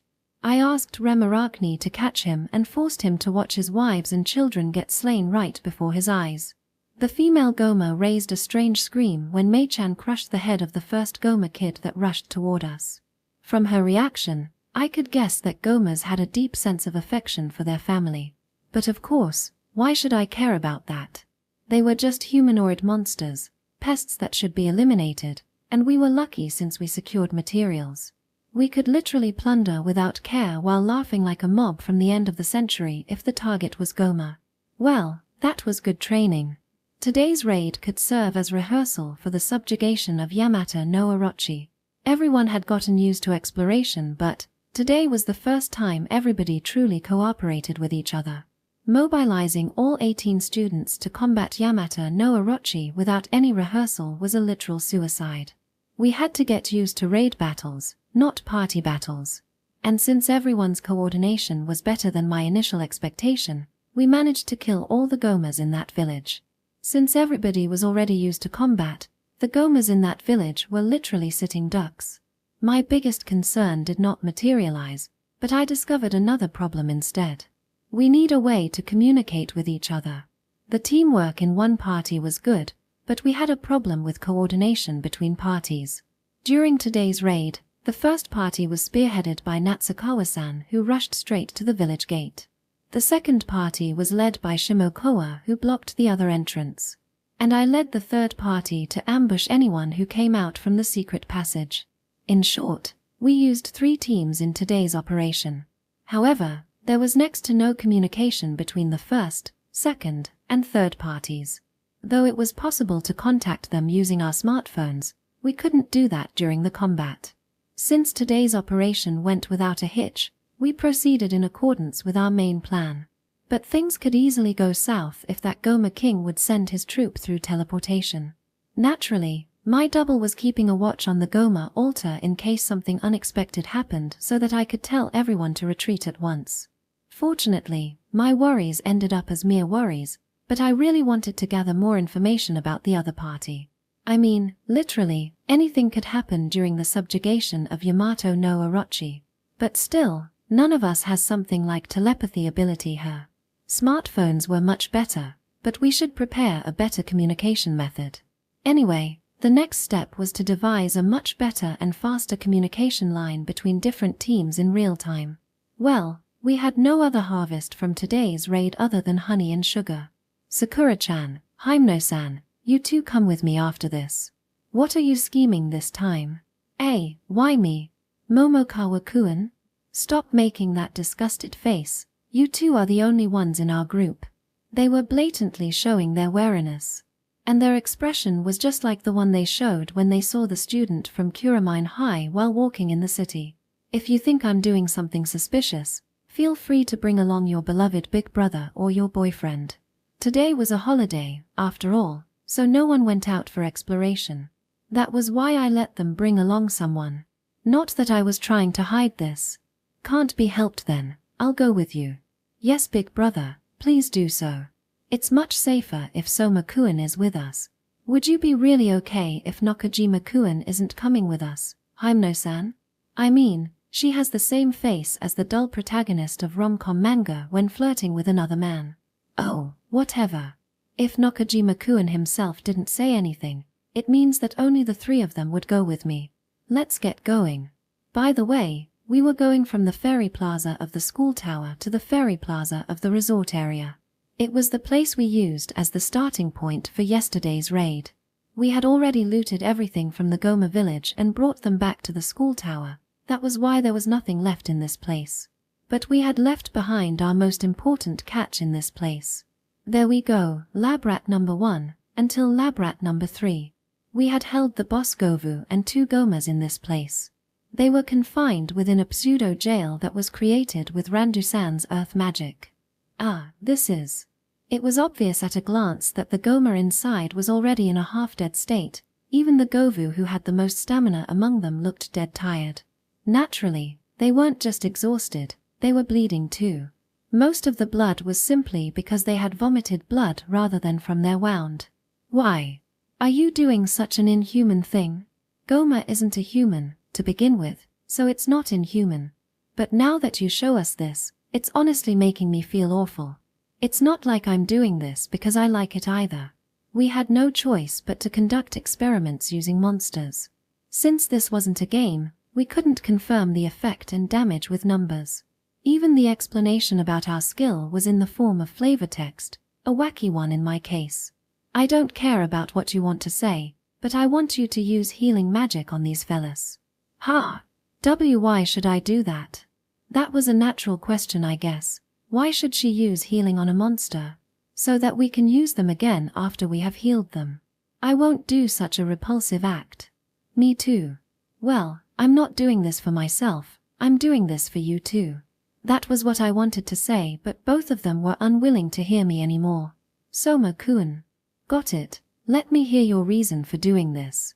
He was equally unwilling to do this, but he was at least willing to hear me out for now. Damn, what a model student you are. I want them to train their healing magic. Train? It should be enough to let them use it during battle, right? That is that, this is this. Using healing magic in combat was a practical experience and also an integral part of their training. However, it didn't mean that their skill was only used during combat. Rather, they wouldn't have the chance to use it after we upgraded our equipment and skills since they were bound to suffer from minor injuries. No wound equals no healing magic. And no healing magic meant that they wouldn't be able to raise their skill experience. Especially Hypno-san, whose healing magic is close to useless. That's. Otherwise, your skill should have been upgraded a long time ago. Goo. Did she react that way because her skill level is really low? Or, maybe because she wasn't a healer anymore? Well, it didn't really matter. Even if Hypno-san was kin, since she still had her lesser heal, it meant that the skill could still become stronger. If it's Goma, we can hurt them as much as we want. In that way, we can use healing on them again and again. That really is the worst experiment. Listen properly, Sakura-chan. Since we don't have to risk ourselves to inflict deep wounds, you can find the limit of your healing far more easily. Things such as reconnecting torn-off limbs, growing a new limb, stopping the bleeding. I want you too to have a deeper understanding of your own abilities. This is too inhuman. We can conduct poison and healing experiments at the same time. This is a revolutionary idea, like hitting two birds with one stone. Sakura's cold gaze was piercing into my confident eyes. Are you convinced now? Sakura, let's do as he says. Nii-san, healing magic is our lifeline. We have to depend on your magic when push comes to shove. Soma-kun, Hypno-san, shut up for a moment. Soma-kun is in the middle of persuading Sakura right now. Give them their own space. There's no way we can defeat Yamato no Orochi unscathed. That's why we have to raise our healing ability too. I understand. Sure enough, we have to depend on my healing when push comes to shove. That's right. The method to raise your ability is a bit of a problem, but just endure it for now. Can't be helped then, if even Nii-san says so. I've no choice but to agree. Well, best regards. How about showing a bit of gratitude here, Momokawa? The one who said I'll do it was Sakura-chan herself. Just how conceited was she for wanting someone else to thank her for her own decision? I'll prepare poison to test on them. I'll call you when they need complete recovery. With this, we secured Goma Lab Rat. Honestly speaking, I don't think that poison would work on Yamato no Orochi, and improving those two's healing abilities wouldn't go as easily as it seems. Alas, we had no choice but to do what we could do. We had time, resources, and manpower. Leaving everything to the will of God wasn't my style. Hey, Takanasha-san. What? When I called out to the Sage-sama stationed near the entrance, she didn't even try to hide her displeasure. Don't stop your hand. Keep listening as you did your job. Thus, she continued the alchemy of fusing the light stone with a vexed face. Since this place was the one place that worked far behind schedule, I couldn't afford to let her delay the work even further. Can you read this? I can't. Look properly. And don't stop your hands. Momokawa-kun, Kotori will go there if you're disturbing her work. Never expected her to get angry. Good grief, youth these days. How many years ago was such a phrase used? Well, if you can read it, you would understand at a glance. I looked at the note that I showed to her. The thing written in there was the magic circle of the Gomas. That altar wasn't something that came naturally from the dungeon, it was obviously written by the Goma. The surface of the main lithograph used to carve the magic circle was obviously polished and leveled, because the other surface was still rough. And then, including the pedestal, the ornaments around such as bone, pelt, and flower were obviously handmade. Maybe that Goma king, otherwise known as Uma, had already created a communication magic tool for Gomas. Just that alone was enough evidence to prove the ability of Uma. Since he invented a completely different mage craft, his alchemy skill could be on par or higher than that of Takanashi. His real ability was still unknown, but I should keep this matter in mind since the magic circle on that altar was truly a source of worry. Since it was a new magic circle that I saw for the first time, I drew the magic circle in detail in my notebook, just in case. I drew this magic circle on the table in the ferry plaza while my shadow was looking at the magic circle in the tower. There were 2 pictures of the Goma magic circle, the initial state, and the state when it was used for communication with Uma. When I showed both the magic circles to that sage-sama who was working in the ferry plaza, the answer I got was literally a snappy remark. So this really is a Goma magic system, completely different from the one used by us. In the first place, my curse itself was a strange one. I doubt it used the same system as the other sorcery system. As for the Hinajuku-style curse, I noticed due to its name it resembled the common sorcery system. As for Ruin Hilda-sama's curse system, its name was rather poetic. Even the flavor of their text was a bit. Yup, no need to forcefully use this if this is useless. However, when I compared it with the note I used for learning the ancient language that was left behind by Yamajun, I noticed that some letters written in Goma Magic Circle resembled some letters in the ancient language. Moreover, I sincerely asked Kotori about the translation of ancient language and secretly transcribed the alchemy formation used by her. Such a casual manner might be unbecoming for the research of ancient language, but since I have come to familiarize myself with that nowadays, I have begun to get used to it. Moreover, I discovered several similarities in the letter used in Goma Magic Circle. Perhaps both Gomas and humans use the same ancient language as their source to create their own magic system. If that were the case, as long as I could see the difference and similarities in Goma Magic Circle, I might be able to read the Goma's enigmatic letter. Nevertheless, since I didn't have ancient language decoding skills, I had a long way to go before I could really understand their meaning. Yup, deciphering the language is impossible, after all. I mean, just looking at these mysterious moon runes alone was enough to make me feel sleepy. Chapter 208, Liquor 1. I think it's time to make liquor. Liquor, huh? I think that's a nice idea. Mei-chan readily agreed with a smile on her face when I tried to make that suggestion during one of our idle chatter inside the clandestine room. Since how my deciphering the ancient language hardly made any progress, I felt the need for a change of pace. I've already considered that option. We were fooling around like idiots in the resort area of the deserted island without caring a shit about dungeon capture, but we still couldn't brew liquor. Starting with honey, lemon, we only went as far as making juice with available fruits. Now that we have more people, there might be a demand for it. Yeah, some high school students have already tasted sake before adulthood after all. The adults would be enraged if they heard our remark. Alas, they would have also drunk liquor once or twice during their high school era. They might have used excuses such as, "It's just barley juice."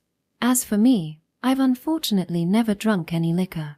Somehow, I had been uselessly serious in that regard. It was more because I had no interest in such things though. In my case, I rather use my money to buy a light novel than waste it on buying liquor. Well, even if I tried to buy it, the cashier would stop me due to my appearance. And I don't think excuses such as, "I'm running an errand" would work either, right? I see, that's great, Kotaro-kun. It wasn't a big deal though. The hurdle of garnering praise from Mei-chan was too low. It was like I was being spoiled by her. What about you, Mei-chan? I have tasted it. A little bit. Ah, you can't handle it, huh? Yo, you're mistaken. I just heard that there's delicious sake and also a lot of food, but we don't know if it'll be delicious without sake. Is she referring to the snack that goes well with sake? Is she referring to those marriage thingies? There are too many difficult words related to wine, meaning that you understand the taste of liquor. Whether it was delicious or not, the judgment was not up to me who had never had any liquor. In the first place, my childish tongue might not even be able to tell the taste of delicious liquor. The world of liquor is deep. I'm just a beginner. Meaning, you're pretty much addicted to that profound world while still a high school student. As expected of Mei-chan, always surpassing my expectation. Alas, you have far more experience and knowledge in that field than me. I'll leave the sake brewing to you, Mei-chan. Okay, but I've no experience in making liquor, so don't expect too much, okay? And then, exactly 2 hours after Mei-chan said that, I've made it. This is liquor. She brought back a reddish-purple liquid in a cup. It had the sweetness of the fruit which blended perfectly with the bitter aftertaste. But, it wasn't just bitter, there was a kind of unique aftertaste mixed between a sour and astringent taste. Honestly, it wasn't that tasty. That was my first impression of wine. How can you make wine so easily? Since there was no rice or wheat in this dungeon, the only available material for liquor was fruit. And even with those fruits, we should be limited to making cider. Alas, the representative of the fruit liquor wasn't cassis orange. It was wine. To begin with, we could harvest grape-like fruit in the resort area. Since the one we found over there was dubbed by Mei-chan as Yamabudu, Crimson Glory Vein, grape, I decided to call it Yamabudu too. The witch's kettle is really convenient. Even I, the owner of the skill, could only marvel at Mei-chan's remark since I could only use it, not utilizing it as skillfully as Mei-chan. I'm really glad that I learnt how to control fermentation during the experiment in making fish sauce.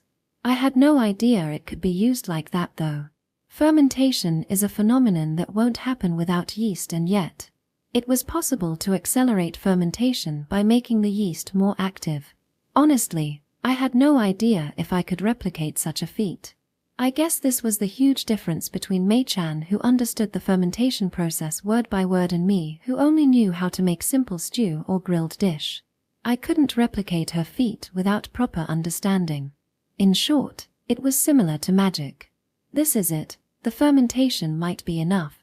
This is awesome, Mei-chan, you can use the kettle way better than me.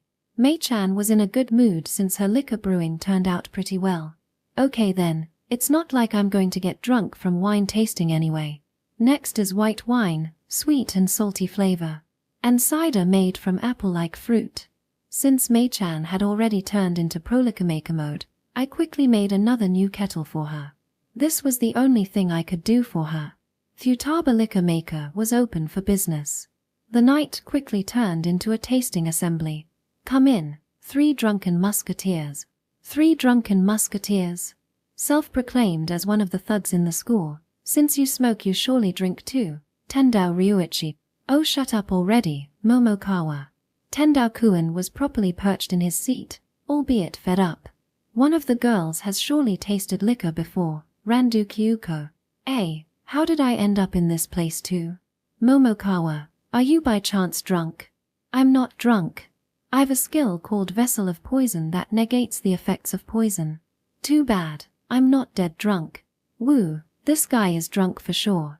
Ah, stop shaking my shoulders, Randu-san. My head is spinning. Perhaps my Vessel of Poison stopped alcohol poisoning, but it didn't prevent me from getting drunk. Wine, surprisingly, has a high degree of alcohol.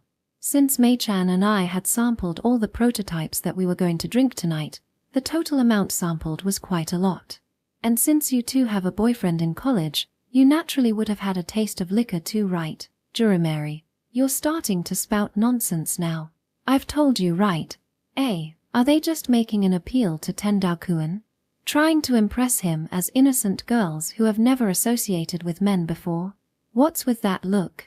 Don't look down on us, Momokawa. I was just telling the truth, but perhaps because they guessed it would give a bad impression, Jurameri Kombi sandwiched me between them. Honestly, it felt like I was about to ascend to heaven.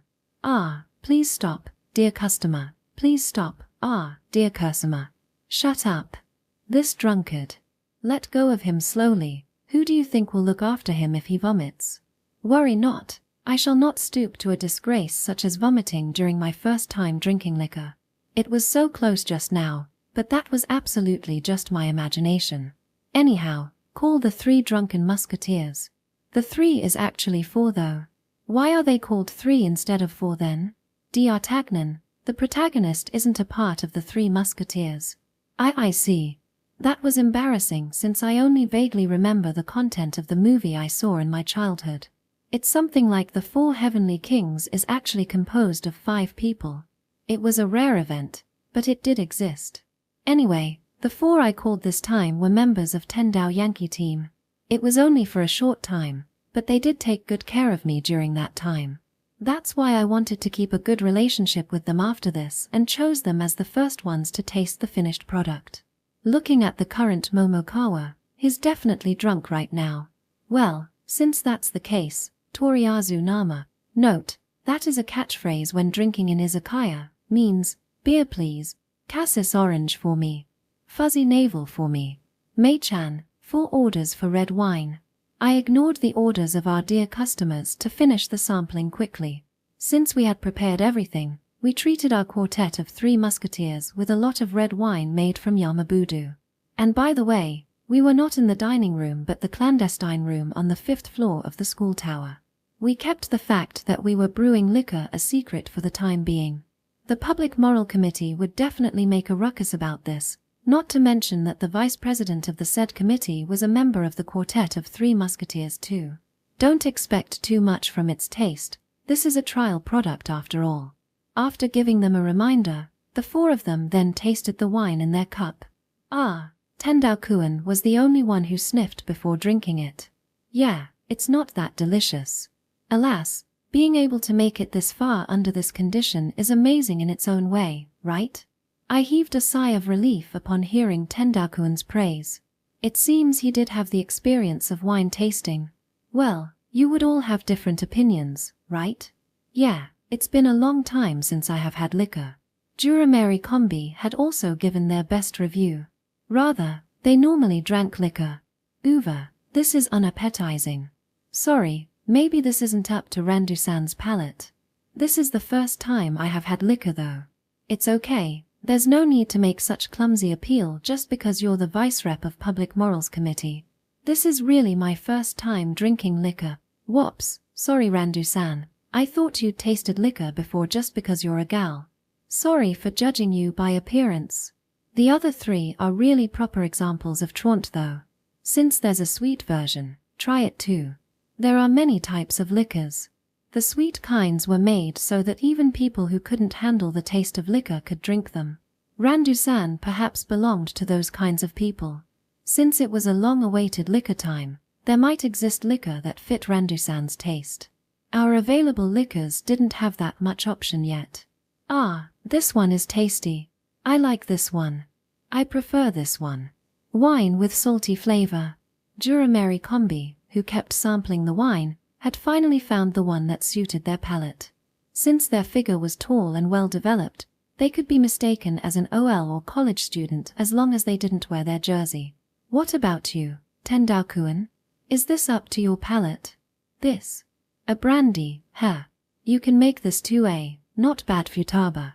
Seeing Tendao-kun's rather dissatisfied look after sampling the wine, Mei-chan offered him the brandy that had a high percentage of alcohol content due to the distillation process. Man, that was rock. Brandy made by distilling wine. And since the base was wine, it was possible to make brandy by using the distillation function of the kettle. Mei-chan seemed to be rather fussy about the percentage of maturity, but that matter still needed some trial and error. According to Mei-chan, the brandy had around 40–50% of alcohol. I tried mouthful of that. Delicious. It's been a while since I have felt like drinking liquor. Tendao-kun was smiling happily while looking at the amber-colored brandy in his cup. It seems he preferred the taste of brandy. Mei-chan, it seems everyone likes it. Our liquor-making plan is a huge success. Yes, I never expected that it'd go really well. Momokawa, I still think that drinking liquor is bad though. Randu-san, this honey lemon is my treat. Those who aren't good with liquor should drink non-alcoholic beverages. And then, 3 days later, Mei-chan developed various recipes for liquor aside from doing her duty of preparing meals for everybody. The alcoholic beverage was developed at a rapid pace. Just as expected, the speed of production rose at an abnormal pace thanks to the witch's kettle.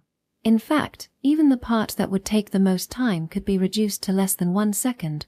That's why the progress of liquor making was advanced at an abnormal pace. Come in, 3 drunken musketeers. 3 drunken musketeers. It's just totem pole trio though. Oi, don't call us trio. Can you stop treating us like some sort of package? Treat us as individuals. Today too, we choose the lineup that we could get along with. The reason we didn't invite Yamada was that the baseball club didn't allow their members to drink liquor. Or should I say that the baseball club just wanted to avoid the scandal that comes with illegal drinking. That matter aside, since we couldn't gather too many people, the trio would do for now. Another 4 people again, Kotaro-kun. I've told you it's a trio. Who is D'Artagnan this time? Sweet aroma detected. Whoa, Natsukawa. Since when did she start stalking us? Good grief, the totem pole trio was too careless. You wouldn't be able to survive the harsh survival life in that way, you know? Perhaps she really detected it with her sharp sense of smell. What are you doing in this kind of place, Momokawa-kun? Call me too if you have some sweets to spare. Damn, this impudent thief. It seems Natsukawa-san really did come along the way by following the sweet smell. We're not sampling desserts though. Well, since you managed to come here by yourself, will you participate too, Natsukawa-san? How suspicious. Depending on the situation, I might need to report about this matter to Ryuko-chan. Damn, and she didn't look like a vigilant type of person thanks to her carefree attitude. Well, seeing that she came to this place on her own by following the sweet smell, there was no need to make her withdraw and tell that person. In fact, we had prepared a sweet kind of liquor for today. Well then, let's start with the staple one. It was the first, most gorgeous trial product from red wine. There was already a huge improvement compared to the first trial version. I think the best part about Mei-chan was her tenacity in pursuing that delicacy rather than the developing and improving the brewing method. What do you think? So it's wine. I don't really understand the flavor of wine. We have only drunk beer before. Just as I had expected. Both Tendao-kun and Mei-chan had rather peculiar taste and knowledge about liquor tasting, and I really shouldn't use the two as the standard. We were still minors after all. Though your reaction is subtle, you still emptied your cup, right? It doesn't feel super tasty though. How should I say, is this how you feel when it seeps into a tired body? Liquor sure is amazing. I see, the body was craving for it. It was indeed a dandy luxurious good for associating with each other.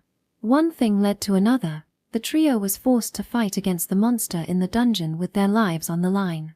And no matter how much they adapted to such a lifestyle, they were bound to accumulate some sort of stress.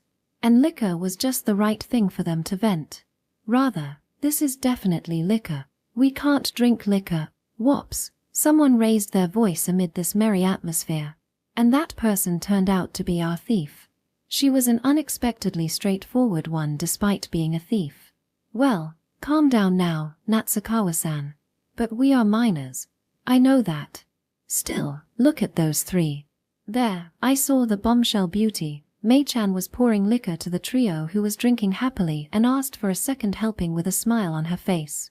Well, you won't be able to find a girl like Mei-chan to pour you liquor even if you search the entirety of Japan. This was the best situation. Drinking liquor. I think we need this liquor to cure our exhausted body and mind. You're making kind of a sloven face though. Drunk already. Those guys kept drinking like there was no tomorrow. Unfortunately, this was taste sampling, so they couldn't drink as much as they wanted to. Their intoxication might vanish in one shot if we gave them a bill right now. How about you try it too, Natsukawa-san? Ma. She didn't take the wine even when I offered it to her. Quite a stubborn one, huh? Could it be that the wine isn't up to your palate? Then, how about you try this one? Mei-chan, who came from behind, didn't offer the amber or purplish red spirit, but rather a clear bright yellow liquor that I was familiar with. It was the usual honey lemon that I was used to drinking, but it's mead. Mead. Lure, hook, sink.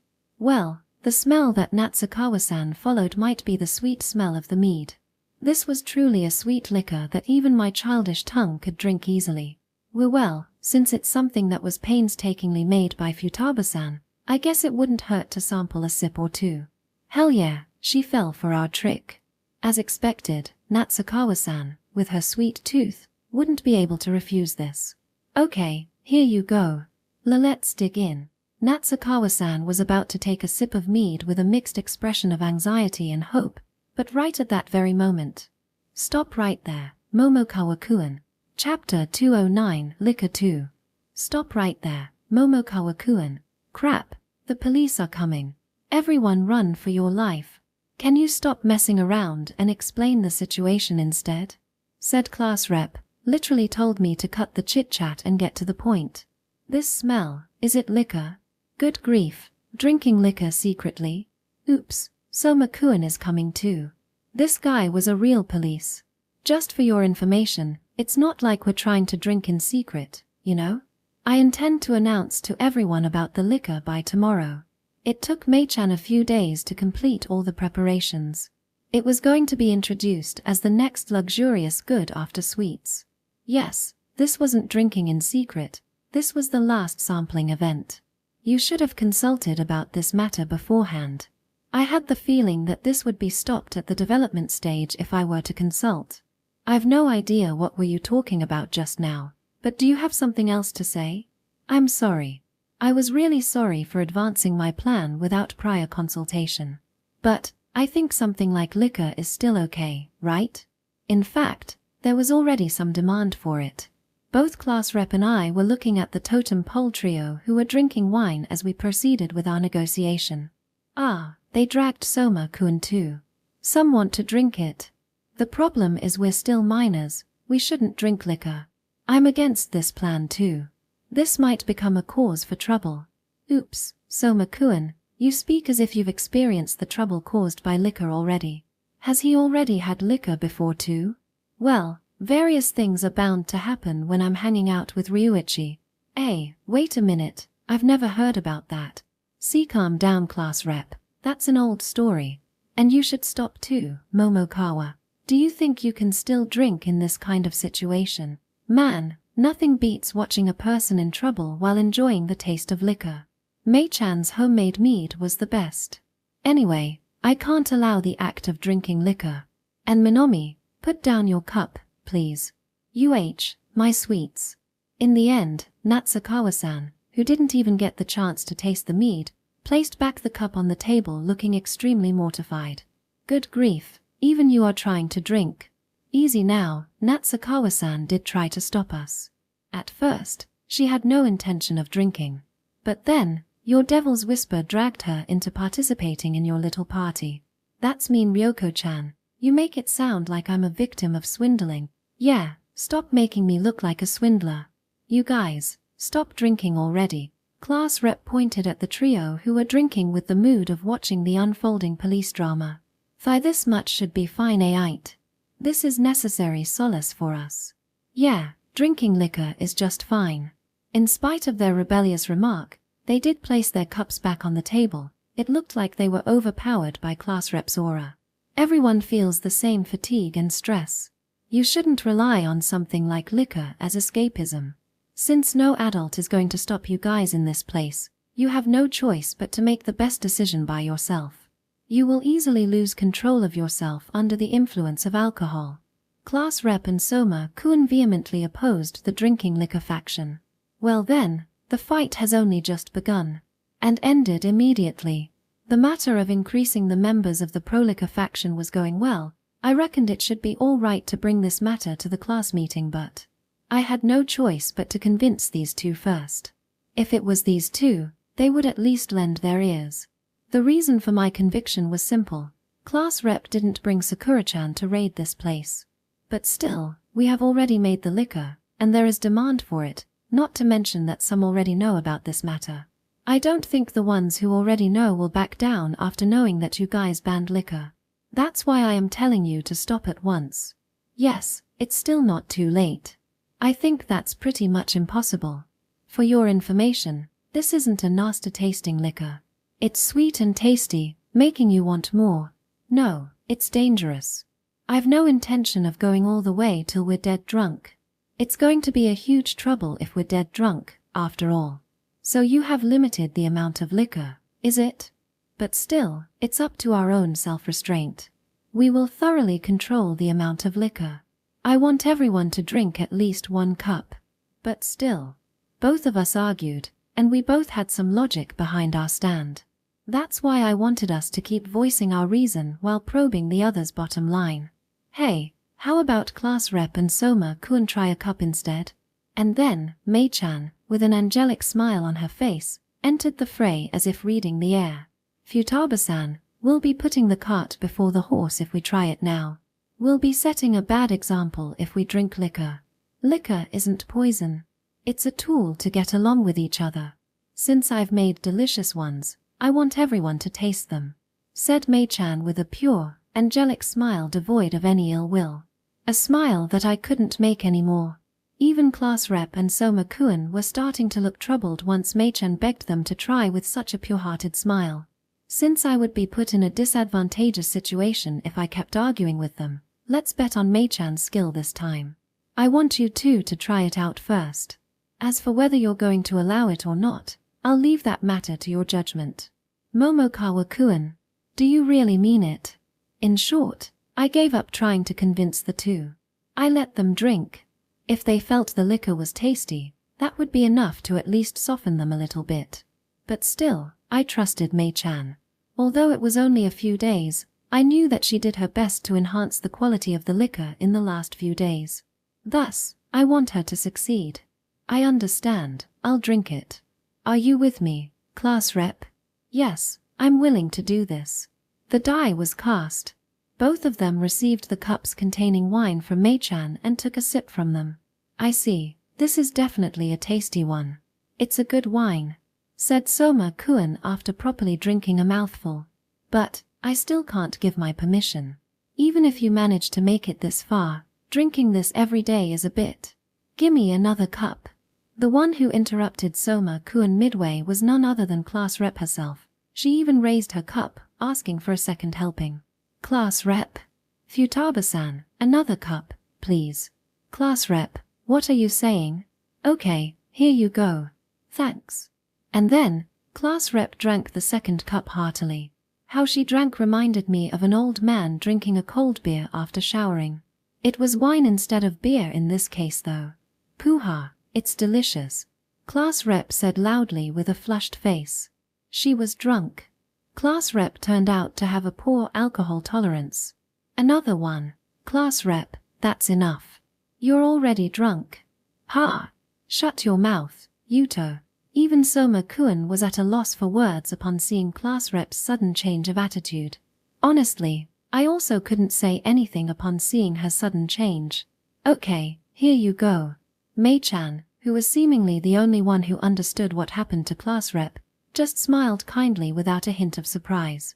How can she stay calm in this kind of situation? Oi Momokawa, yes. Crap, her next target is me. Here this liquor is good. Nice jobs Momokawa, said class rep as she sat and patted my head with a flushed face while drinking her third cup. I got my long-awaited approval for liquor. Alas, this feels wrong. Yes, this kind of class rep isn't the real class rep. Thank you very much.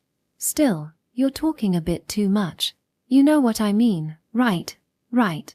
Yes, my sincerest apologies. I mean seriously, don't rile them up, damn it. Who do you think is gonna wipe your ass later? I'm sorry. I'm sorry. Don't give me that crap. I wouldn't be this troubled if only you'd settle things in a more peaceful way. Make some medicine for my stomach, now. Oi, class rep, calm down. Seriously, calm down, please. Unable to see class rep's outburst anymore, Soma-kun finally intervened. Soma-kun grabbed class rep, who was making a mess of my hair, by her wrist to stop her. Yuto, do you really think that you're in the position to say that? Ha. The main reason for all of my trouble is you. Me. Who else? You harem protagonist bastard. Wait a minute. Class rep, I'm no. Don't speak anymore, you damn hero. Good. Now that her target moved toward Soma-kun, I shall use this chance to Stop right there, Momokawa. Damn it, I am caught. I was caught by the nape of my neck, unable to resist. Damn it, this drunk class rep is bad news. Natsukawa-san, hurry up and call Sakura-chan and Tendao-kun. Ha. I shouted at Natsukawa-san, who was flustered by the sudden change in her best friend's attitude.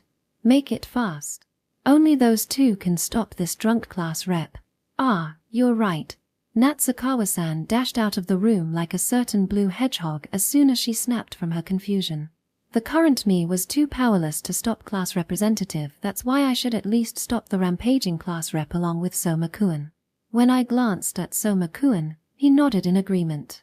I had never expected that we would come to understand each other in this way. I understand, I wronged you, class rep. Sorry for always causing nothing but trouble for you, class rep. Oh, shut up already, you hypocrite. CRA crap, we might not be able to hold her back for too long. Please Natsukawa-san, be quick. Gimme another cup. Okay, here you go. Mei-chan no. Seriously, please stop giving her liquor. We're toast. OAOI, who in the hell is making this ruckus? Right at this moment, Tendao-kun appeared with his usual listless face. Hell yeah, our meat shield has arrived. Victory is ours. Momokawa, it's you again. Following right behind him was Sakura-chan. The way she was complaining to me as soon as she saw this situation might make anyone think that she was into me. But the last thing I wanted was to get entangled with this landmine of a woman. Soma-kun, Tendao-kun, I'll leave class rep in your care. Ryuichi, quickly. Good grief. What in the hell are you guys doing? Tendao-kun looked dumbfounded. It was his response to our SOS call. I mean seriously, this isn't the time to be dumbfounded. Help us quickly. Sakura-chan, use detoxify now. Haha. Why should I do what Momokawa's sa? Sakura, just do as Momokawa says now. Oh right, almost forgot about this bitch. Honestly, I'm fed up with you. Hysterical woman who always screams like a mad woman. WA. The unexpected insult that came from the most unexpected person left Sakura at a loss for words. Always being so petty while we're fighting for our life. Stop making trouble for us with your hysterics, damn it. Especially when Momokawa is right. What are you talking about, Rio? Calm down, Sakura. Class rep is just drunk. Well, I think she just spat out her bottled up frustration, right? I think it is normal for someone to vent their frustration when they are drunk. I know already, Momokawa, don't say anything anymore. Saying that means that Soma-kun also understands the situation. Ryuichi, Sakura, quickly. You two are the only ones who can save class rep. Ah, that sounds a bit like a heroic remark. Though it sounds like the act of trying to save the heroine in a pinch. The heroine was the one who was rampaging around herself. Yeah, it's hard to see her like this. This situation is really unavoidable. And yet, those two looked rather reluctant, or felt that this situation was unavoidable. Ryuichi, pour some liquor for me for all the trouble you've caused me before. Be quiet, Ryuko, else, you're going to regret it later. Tendao-kun caught class rep's arm while looking at her as if he felt sorry for her. Soma-kun had also caught the other arm. Sakura-chan, now. Collect remove, detoxification. The invoked detoxification spell hit class rep right on the face. Class rep's body was glowing with a pale, halo-like glow. Good job, Sakura-chan. Now that you're done with your job, go away from this place. You are. Amidst everyone's attentive look, class rep was looking around with a flushed face. Both her arms had already been released by Tendao-kun and Soma-kun. I feel like I drank something like liquor just now. Ryuko, it's time to go back to your room and sleep. Ryuichi, when did you? Or rather, did I just come already? Wait, what are you doing? Despite her complaints, her voice was tinged with happiness. The reason being, Tendao-kun forcefully lifted her into a princess carry. Yeah, it was truly picturesque. Not that I could afford to do something like that. Let me down, Ryuichi. Just shut up and let me carry you. Thus, Tendao-kun brought class rep to leave the clandestine room while having a lover's spat with her. Momokawa, you better explain to me what in the world was happening just then, said Sakura-chan while glaring at me after the disturbance had settled. I looked right back into the fierce eyes of the saint that I'd already gotten used to and said, "Thanks, Sakura-chan." As expected of Saint. My gratitude to her.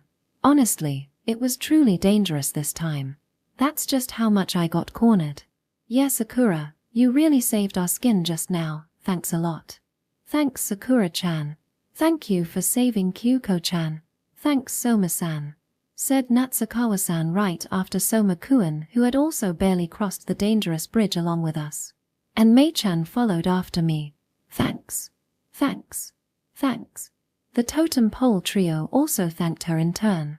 Everyone in this place was now raising praise for the saint. Everyone was surrounding Sakura-chan, clapping their hands together like a prayer as they thanked her. What is happening here? As for me, I was looking at Sakura-chan, who was troubled by the strange air around her. In the end, liquor got banned on the surface. Thus, I only offered it to those we deemed needy. I mean, some of us were light drinkers, after all. This failure somehow made me feel like I had grown into an adult. Chapter 210, Training 1. Yes, I want to use this chance to let everyone train properly. It was a brand new day. After breakfast, everybody was left speechless for a while when I announced that. Then, Soma-kun, I'll leave the rest to you. Wait, explanation please. Well, I thought you understood since none of you asked. Like hell we can understand what you mean with such short notice. In the first place, deciding that at your own convenience is. Of late, Soma-kun's remark sounded like a mother-in-law who tries to blame the son-in-law for literally everything. Well, if all it took was to hear his scoldings in exchange for him not showing his hatred for me, it was a cheap price to pay. In short, I want Soma-kun to teach everyone, especially the Vanguard, Soma-style skill. Why should I learn that? Why must I be taught by Soma? The ones cribbing were Warrior Nokai and Swordsman Ueda, the owner of the Vanguard-type vocation. The rearguard type, Aquamancer Shimokawa, was looking at the spectacle, nonchalantly as if this matter had nothing to do with him. Though no one said it, everyone had pretty much the same puzzled look on their face. Well, no one would take the initiative to ask for a martial arts lesson unless they're interested in learning one. As for me, please spare me from such torture. I'm not built for such activity. To humankind, happiness is all about how much one can escape pain. Then, let me ask a question. Have you too felt that you have become stronger these days? That. Well, like hell we've become stronger when we haven't learnt new skills. A prime example of an excuse, but it was correct if it was seen from the nature of his vocation. Even in classic RPG games, your character's stats wouldn't rise unless you leveled up. Suppose that you need 100 EXP to level up to the next level. Your stats would stay the same whether you have 1 EXP or 99 EXP. Raising one level is equal to raising one's stats, so unless there is no clear indication of becoming stronger, they learn new skills during the leveling process. Regarding vocation, excluding the proficiency of the learned skill, you can't expect a drastic increase in strength unless you learn a new skill. And your combat potential would be maxed unless you learn a new skill. That is how it seems to be if we only see the vocation side. You gained more combat experience during the exploration, but since you haven't learned a new skill, I feel that there's nothing wrong with using other means. I see, and that method is training oneself. And speaking of training, the first thing that came into my mind was martial arts, and when it came to martial arts, it was Soma-kun. In the first place, Humans learn combat ability not just from 1 or 2 training sessions. Train your body, train your skill, train your mind. That's how humans become stronger. The strange thing here was the vocation system, which allowed you to gain power like pulling a lottery. Such a thing should be impossible in accordance with the laws of physics back on Earth, but nothing is impossible in this other world that is dominated by the logic of magic. Realistically speaking, if people with the same vocations fight, one is a martial artist expert while the other is a noob, the former will surely win the fight. It was already proven before by heavy warrior Yamada, who despite having the same vocation as Sujino, being a martial artist, could easily disarm the former. Some might say it was a surprise attack, but even if they fought fair and square, the chance of Yamada winning was infinitely close to 0. That's why, since we have a convenient teacher called Soma-kun, let's have him teach everyone. Seriously. Something like special training. At the same time, it'll also serve as a way to train your guts. Though I'm troubled since you said it out of nowhere. It's undoubtedly a good idea. I'll do my best to train everyone. Soma-kun also agreed with my plan. Maybe he would have made this suggestion in the near future even if I hadn't spoken about this. Well, I knew that martial arts wasn't something that you could learn in one day, but still, that's where the vocation came into play. I mean, despite being self-taught, Mei-chan's vocation allowed her to grow to the point that she could beat the crap out of Asuna. Even if they didn't learn a new skill, the training might become a cue in gaining the new skill. Seeing that the requirement to get new skills for each vocation was really random, we might as well try everything at our disposal. Well, as for the ones with sorcerer-type vocation, you guys will have alchemy training with me. I've never heard about such a thing. 'Cause this is the first time I have ever said it. Shimokoa, who had relaxed his attitude since he didn't have to participate in Soma's special training, was the one who shouted first upon hearing my remark. Dude, do you really think that I'm gonna let you off? I was going to be troubled if the owner of a sorcerer-type vocation became a NEET, so I'd take them to have fun Death March alchemy with me. The truth is, Takanasha-san, the equipment in charge's working pace is really slow, and our progress in this part is really delayed. That's a slander. Kotori does her best. That sounds like a groundless excuse though. Okay, Momokawa-kun, that's enough.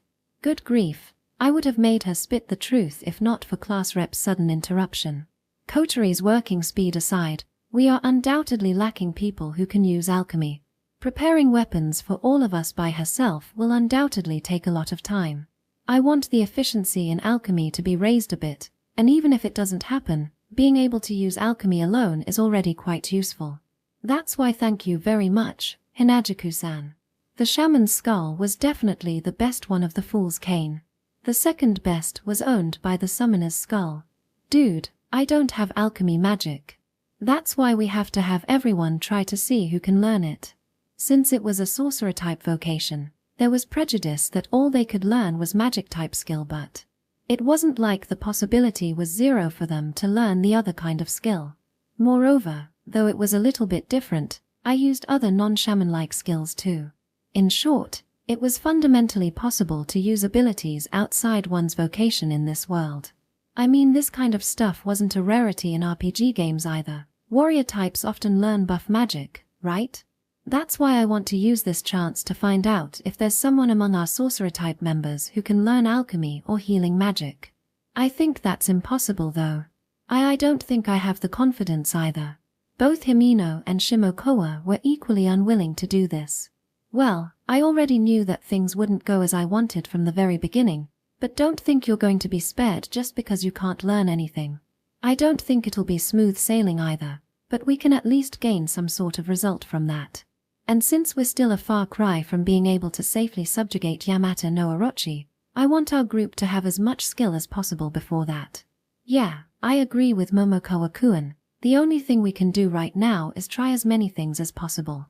There's no need to be in a hurry since we have all the time in the world.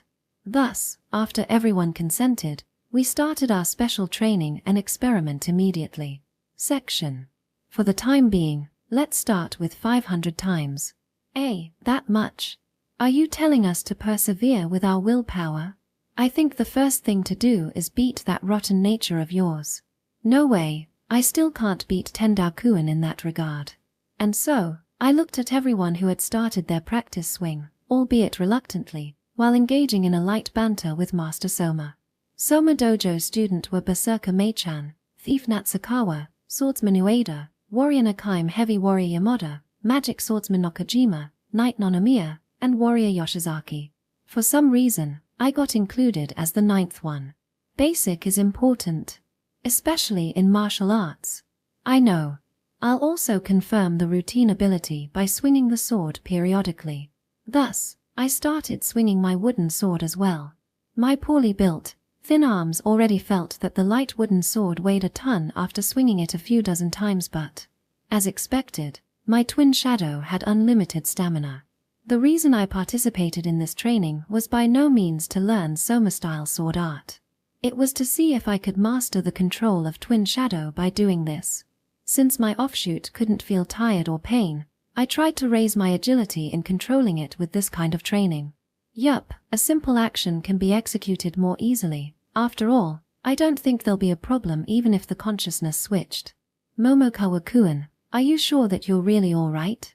Yeah, the training over there has only just begun. Everyone is practice swinging right now. Well, I know that you're training to control your offshoot, but I still can't help but worry looking at you staring in a daze like that. Perhaps because I looked like a dazed idiot when I controlled my offshoot. Well, I guess I need to close my eyes when I control my offshoot next time. Unfortunately though, since the control was perfectly synchronized with me, my offshoot's eyes would be in sync with my real eyes. Well then, let's start our alchemy training. On my real body's side, we were about to start alchemy training with the other sorcerer-type members. The sorcerer-type members were as follows: Cryomancer Class Rep, Geomancer Randu, Aquamancer Shimokawa, Healer Himino, Saint Sakura, and Tendakuin, who was looking at us while smoking his cigarettes. In fact, I knew that Tendakuin had learned sorcerer-type skills too. Simply put, he was truly a cheat-like character. Well then, everyone, take a look at this. This is the most basic simple alchemy formation. I drew a huge simple alchemy formation on the blackboard near the entrance. Now that I'm looking at it again, even that simple one is already pretty complicated. Are you telling me this magic circle is gonna pop out of nowhere when you learn the skill? Ain't that kinda unfair? I don't have that much confidence in my memorization skill. The biggest advantage of having alchemy skills was the fact that you could draw the transmutation circle with machine-like precision using magic. It would be something along a magic circle of light. When I used Shaman's skull, I could also make simple alchemy formation in one shot. Still, it'll show its effect by drawing the magic circle itself. In the first place, the first magic circle that I had wasn't simple alchemy formation, it was the Eye of Hexagram, which was an original idea of mine. It was something that I made to subjugate the basilisk and to make a trap for the red raptor. It was rarely used after that. Since it needed a lot of preparation, it wasn't suitable for live combat. Nevertheless, it was by no means a breakthrough since its effect was negligible. It was obvious since I didn't get the skill that allowed me to use it by the means of skill from God. That's why I want everyone to draw the basic alchemy formation and try to activate it. Fortunately, we had a lot of notebooks and writing material. Even the notebook filled with writing could be restored like a newly bought one and then duplicated using duplication formation. In short, we wouldn't run out of notebooks. It feels like a really long time since the last time we sat writing on the desk like this. I'm really bad at this kind of thing, okay, so I might fall asleep immediately. Come to think of it, Randu-san's literal ability was the lowest in our class. Still, I wanted her to do her best right now since our lives depended on this. While my real body was starting the simple alchemy formations training, my offshoot on Soma Dojo's side had only finished the practice swing and started the next training. As expected, everyone can arrive at this result solely depending on the power of their vocation. Since that's the case, you don't mind if we jump straight into training for live combat, right? Said Soma-kun with a satisfied look on his face upon seeing everyone's high potential. When it comes to martial arts, the first thing a noob should do is build a suitable physique to withstand the match. It starts with various training such as running, muscle training, etc., etc. However, The problem is that those training sessions are too boring. I mean, I definitely wouldn't want to run even if they paid me to do that. Marathon is pure torture. Still, it's just as Soma-kun had said, we who were experiencing dungeon capture, or should I say the Vanguard, already had a suitable build for combat without having to undergo basic training. Though it was largely attributed to the power of their vocation, the receiver themselves developed it to suit their own individual style. First, let's start with the basic skill. Wait a frigging minute.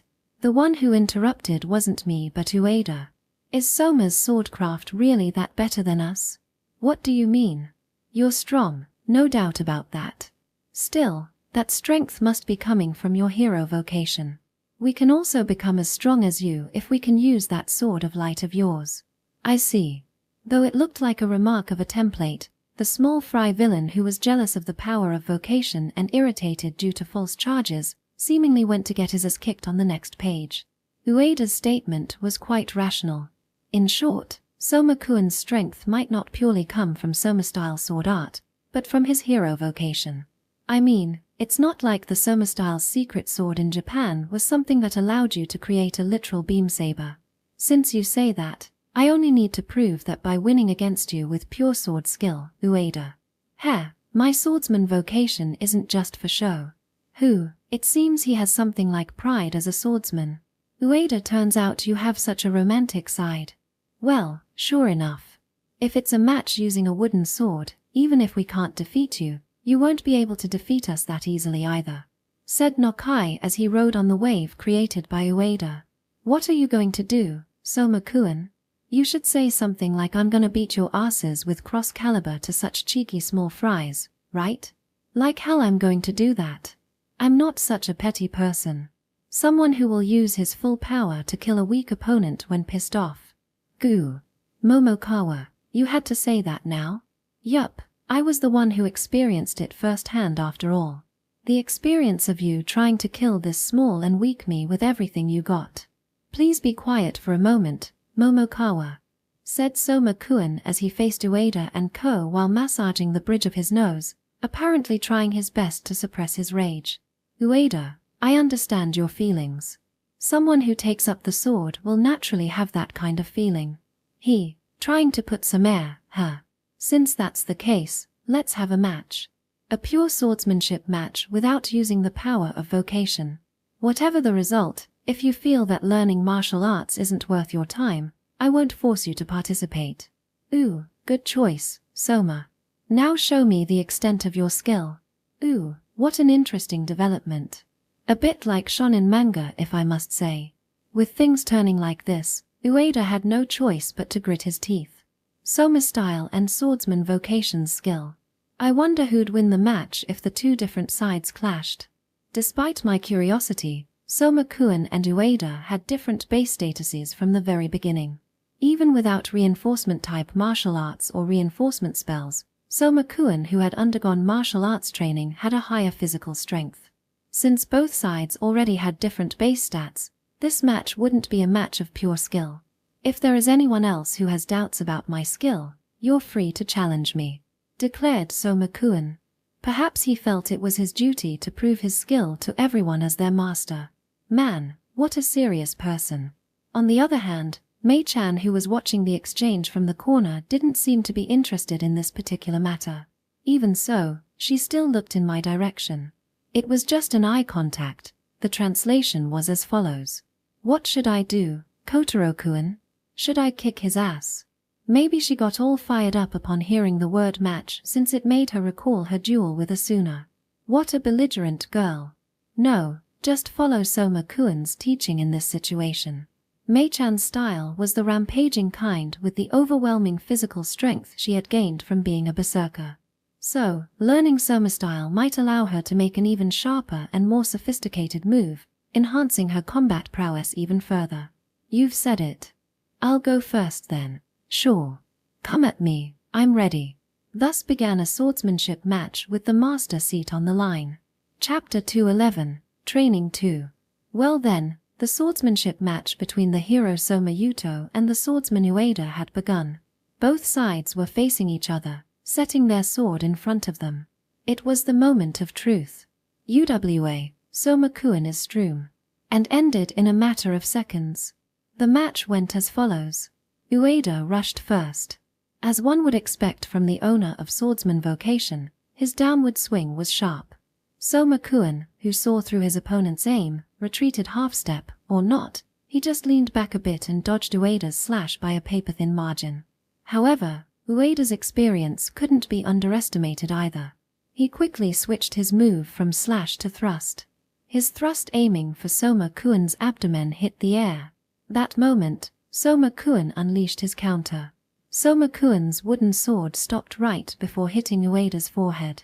Ueda, on the other hand, was still maintaining his thrusting posture. It was obvious to everyone who the victor of this match was. Damn it. Are you convinced now? Well, fine. I admit that you're so damn strong, Soma. This is the power of Soma style. Ueda, you're quite skilled yourself. I'm sure that you'll become even stronger with proper training. I'll be waiting for that, said Ueda meekly. This match seemed to have convinced him of Soma-kun's strength. I'm surprised to see him easily admit defeat. Not everyone likes to use sophistry like you. Shut up, Momokawa. This is something that only a swordsman understands. Whoops. My verbal slip ended up like pouring cold water onto the warm atmosphere created after the refreshing match. I swear that it wasn't intentional. I just wanted to say that if Ueda couldn't accept his defeat, I would have, along with class rep, interceded. My bad, that was a good match. You're being shameless now, Momokawa. I'm not. I'm just in or seeing how Ueda changed his attack midway from downward slash to thrust. Could it be that you'd expected Soma-kun to dodge your slash and prepared the thrust from the very beginning? Yeah, something like that.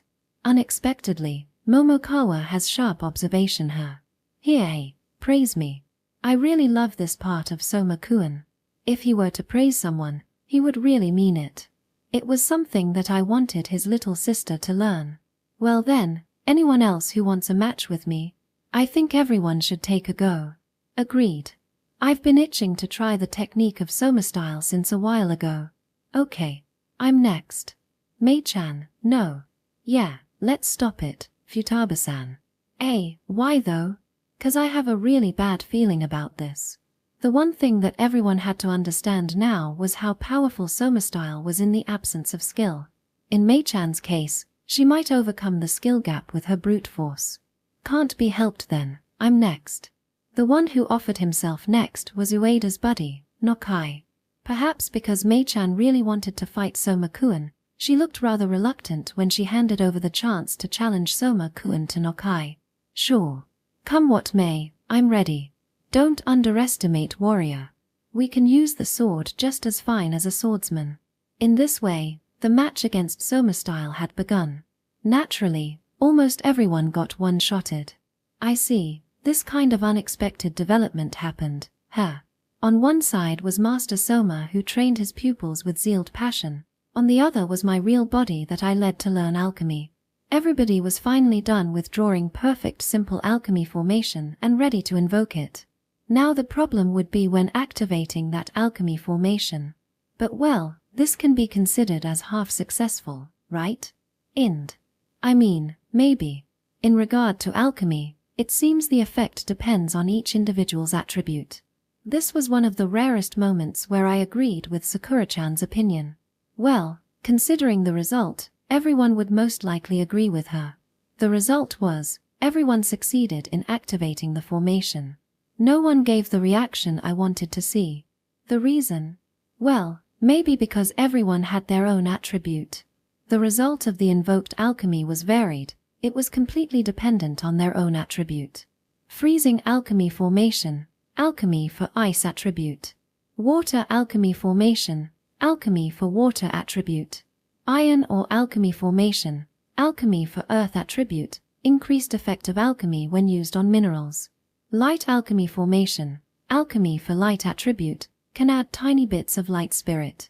Everyone ended up having their own alchemy path. Rather, everyone learn a new skill like it's no big deal. It might be possible to learn it anytime if this kind of chance always exists. We've been sorcerers for quite a while, after all. Perhaps we have simply fulfilled the learning condition along the way. Surely, I had such an experience too. I got this feeling that I would have learnt it quickly had I used my Fool's Cane much earlier. Excuse me, my alchemy formation looks like a normal one with no special effects. No way, even if it's just Hypno-san who can invoke the simple alchemy formation, it's a big deal. You're ready to use the asset. For some reason, Hypno-san could invoke the normal simple alchemy formation just like me. Perhaps because she was quite unremarkable and was not biased towards any attribute. Or maybe this was the trait of her being a healer, or kin, or both. I still had some doubts as to whether Hypno-san was truly a kin or whatever, but being able to successfully activate alchemy formation meant that her ability wasn't that much different from us. This training might instantly turn into a witch trial if she needed fresh blood to invoke alchemy formation though. That's why I felt relieved, since such internal trouble was the one thing I wanted to avoid at all costs in our current situation. Whichever the case, seeing that Hypno-san could use simple alchemy formation meant that it was time to put her into a working environment immediately. Let her learn by working. Yup, time to make a working shift for her. Well then, everyone, now let's confirm everything that each of your alchemy formations can do. Hypno-san's first job is to separate the impurities in the light stone that's already been mined a bit too much over there. What should I do? You have to start with trial and error. Ask me if there's something that you don't understand. Well then, let's start with Class Rep's cool soundings freezing alchemy formation. Please don't phrase it as if its only trait is having a cool name. I kinda get why it feels like that though. As expected, I was also curious about what a unique alchemy skill such as freezing alchemy formation could do. Thus, we tried the freezing alchemy on the prepared material while having such expectations. This is seriously only making it cool. That was the only thing that came to my mind upon seeing the result of the experiment. Even Class Rep ended up looking dejected by this result. Well, sometimes things like this happen, so cheer up, Class Rep. Don't beat around the bush, just tell me the truth, Momokawa. Man, I'm looking forward to seeing if the others also have the same trash skill as Class Rep. My joy was doubled or tripled since I had also experienced the same kind of frustration with my Shaman vocation in the early stage. Well, the next one, please prepare yourself. My water alchemy formation ain't trash skill. Looking at the sad result of Class Rep's skill, Shimokawa invoked his water alchemy formation with a slightly nervous look on his face. And the result was, I see, in the case of liquids, the degree of freedom is quite high. Still, it ain't supposed to be used just to separate water and salt from seawater. The trait of water alchemy was to freely separate the mixture inside the water body. Just as Shimokawa had said, he could use this on seawater to separate the freshwater, salt, and other minerals in literally a second. This kind of component separation was something that the simple alchemy formation couldn't achieve. Though the witch kettle could get the salt from seawater, that was still through the evaporation process inside the kettle. In that aspect, water alchemy could literally separate water from salt without such a process. In short, its forte lay in the point where it could directly manipulate the material, meaning that we could extract any material that we had no idea about from the liquid without having to make it go through a rigorous process such as centrifuging, distilling, freezing, or heating. Okay, Shimokawa will be put in charge of the potion. I will entrust our precious supply of true potion, which is already few in number, for the sake of research to analyze what is lacking from our bootleg potion, and calculate what we need to add to achieve the same result. The heck, like hell I can do something like that. It's not a problem of whether you can do this or not. It's something that you have to do. Man, my research of making a bootleg potion that had reached the bottleneck could finally resume. Bootleg potion was something that could be found in the ruins of the underworld, something that the werewolves carried with them. Though we managed to gather a few of them, maybe because they were bootleg, they had almost lost their effect. But if we managed to reverse engineer those bootleg potions, we would have more lifelines. In my opinion, each member should carry a potion with them. When push came to shove, a potion that could literally heal any kind of wound was the best lifeline I could ask for. Well, you're right. I should at least try it for now, said Shimokawa listlessly as he went to the warehouse where we kept the potion. Well then, next is the most anticipated iron or alchemy. Nay, I think this one has the same plane effect though. That can't be true, Randu-san. Since the flavor text had already said alchemy reinforcement, then it can definitely enhance the base material. The effect might be insignificant since it was still the basic one. But, since this was the reinforcement type that none of us could learn about, I couldn't help but look forward to the future growth of this skill. Here we go, iron or alchemy formation. And so, the iron or alchemy formation which could be invoked by firing the golden revolver revealed its effect along with the orange light. The target was a normal iron sword that you could find everywhere. It should be easier to see the effect of iron or alchemy by observing the changes taking place on this iron sword, or steel sword, not that I cared which one. And then, along with the glow of the alchemy formation, the iron sword changed into a lump of iron. Told ya. Though it was her doing, Randu-san acted as if it was someone else's problem. The thing left on top of the glowing alchemy formation was a small lump of iron. The target of alchemy itself was already gone, leaving behind only its hilt. It seems only the blade part was considered as the target of alchemy. There's no change in both its appearance and weight. Not even a special power could be felt when I touched it. It seems all it did was turn the blade into a lump of iron, but this could be done with simple alchemy formation too. Randu-san, could it be that you imagined a lump of iron or some other strong image when you invoked your skill? What does that mean? I don't understand. What I mean is, alchemy is transforming something in accordance to the image you have in your mind, you know? I see. Sorry, it seems my explanation isn't enough. Don't mind it, Momokawa. Why did she comfort me instead? I mean, this result must have something to do with the image, but, well, that was unfortunately the very thing that Randu-san sucked at. Perhaps she really did invoke the alchemy formation without thinking about anything, meaning that the result would become a lump of iron if she invoked her alchemy without any consideration. Maybe you just lack imagination. Still, that iron is quite sparkly. The one who interrupted was the most unexpected person, Tendao-kun. Despite what he said about him happening to be in this place and having no interest at all, didn't he actually just want to stay in the group? What do you mean by sparkly, Tendao-kun? It's troublesome. Class rep. Ryuichi. TCH. Okay, stop glaring at me already. Yup, appointing class rep as in charge of Tendao-kun was the best decision, after all. In short, it has a magical power in it. Just like those light stones. In short, it'll be more sparkly if it contains more magical power. Since there is no polarization, its luminosity is around 1 point.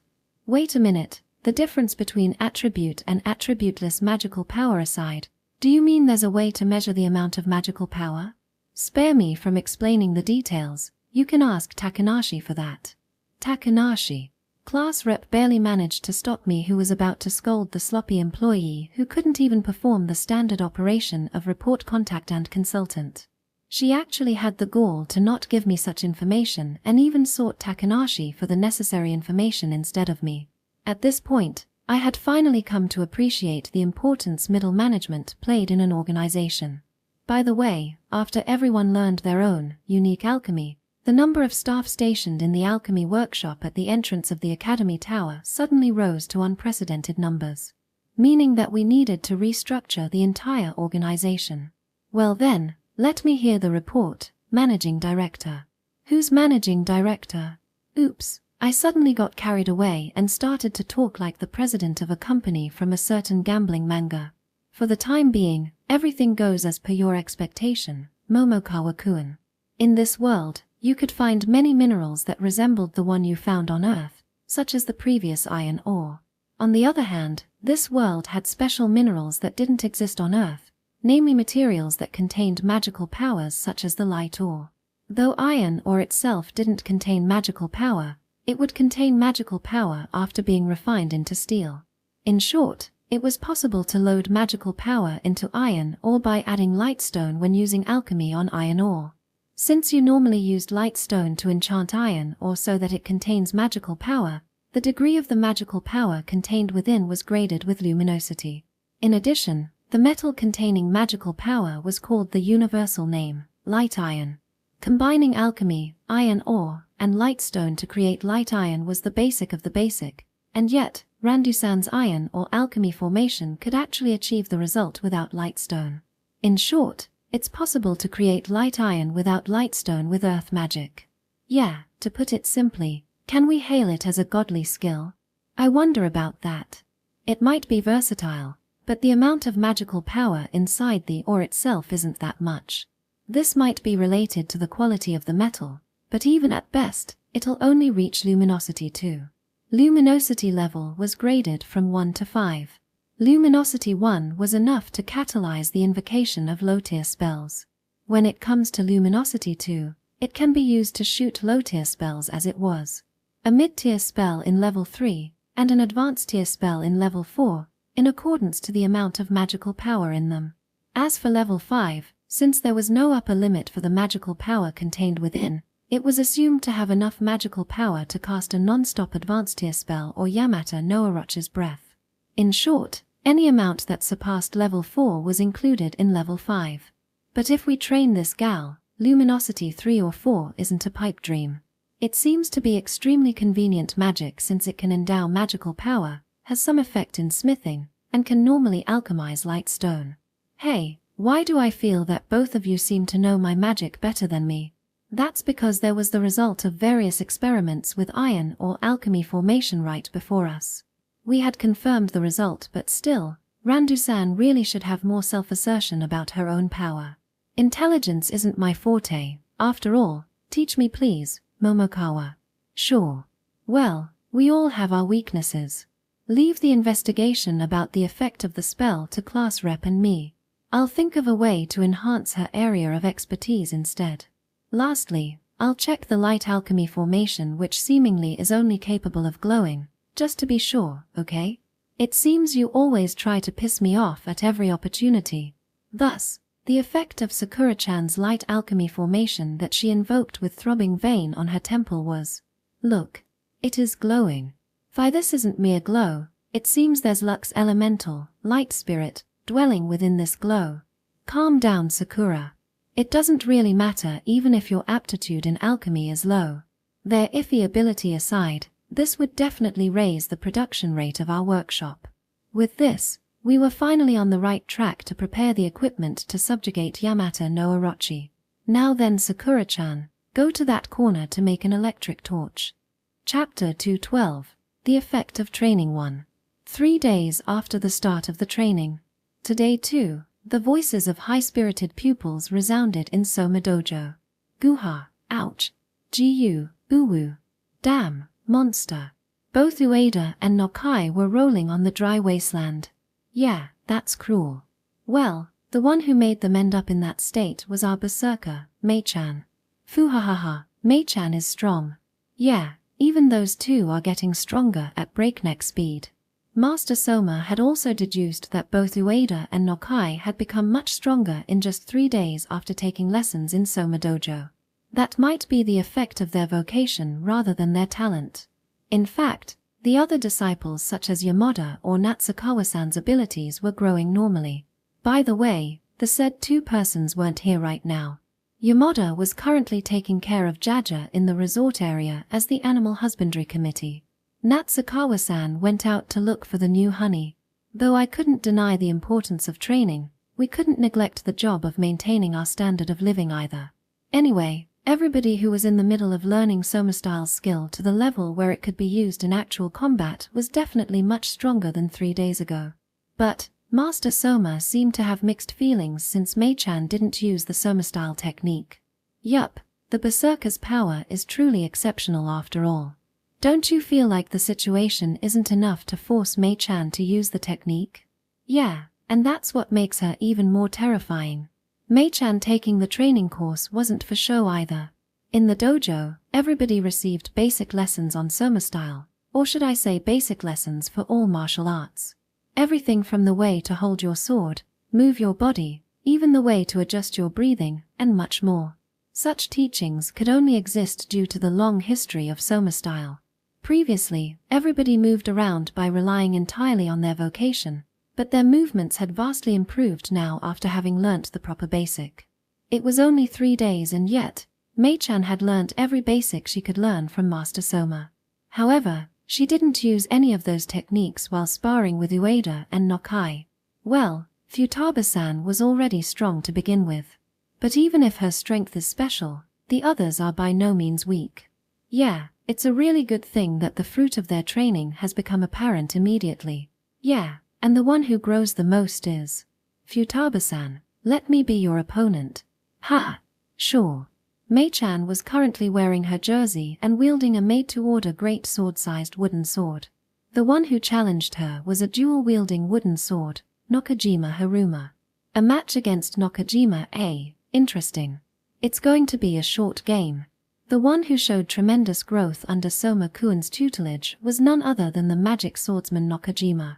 Oh, looks a bit like Kenzuki. It's already on the level where he seems to be training in that style for years. He's clearly talented. Looking at Nakajima wielding 2 swords with both hands, the style that Soma-kun chose for Nakajima was Kenzuki-style swordsmanship instead of Soma style. Back in Japan, Kenzuki style was just as famous as Soma style. There was no need to hesitate which to choose as long as it could make them stronger. We just needed to see if the style was suitable for the said person or not. And Soma-kun's insight was spot on. Nakajima Haruma was indeed more suited for Kenzuki style. Hurry! Nakajima closed in the distance swiftly as he raised a war cry. Mei-chan on the other hand didn't move at all, just maintaining her stance. However, she had already swung her wooden great sword to her side before I noticed. And the sound of her swing cutting the air, which was akin to the sound of a jet engine, came a moment later. That swing should be strong enough to insta-kill anyone if it hit their head. Nakajima seemed to have a hard time receiving the casual swing from Mei-chan. Yes, Nakajima caught the blow. Awesome, he managed to catch Mei-chan's blow from the front. That's Kenzuki style, overlay receive. It's already splendid enough even though he learnt it just recently. Nakajima crossed his 2 swords to catch Mei-chan's blow. This technique wasn't as simple as merely catching the blow by following the wooden sword's trajectory.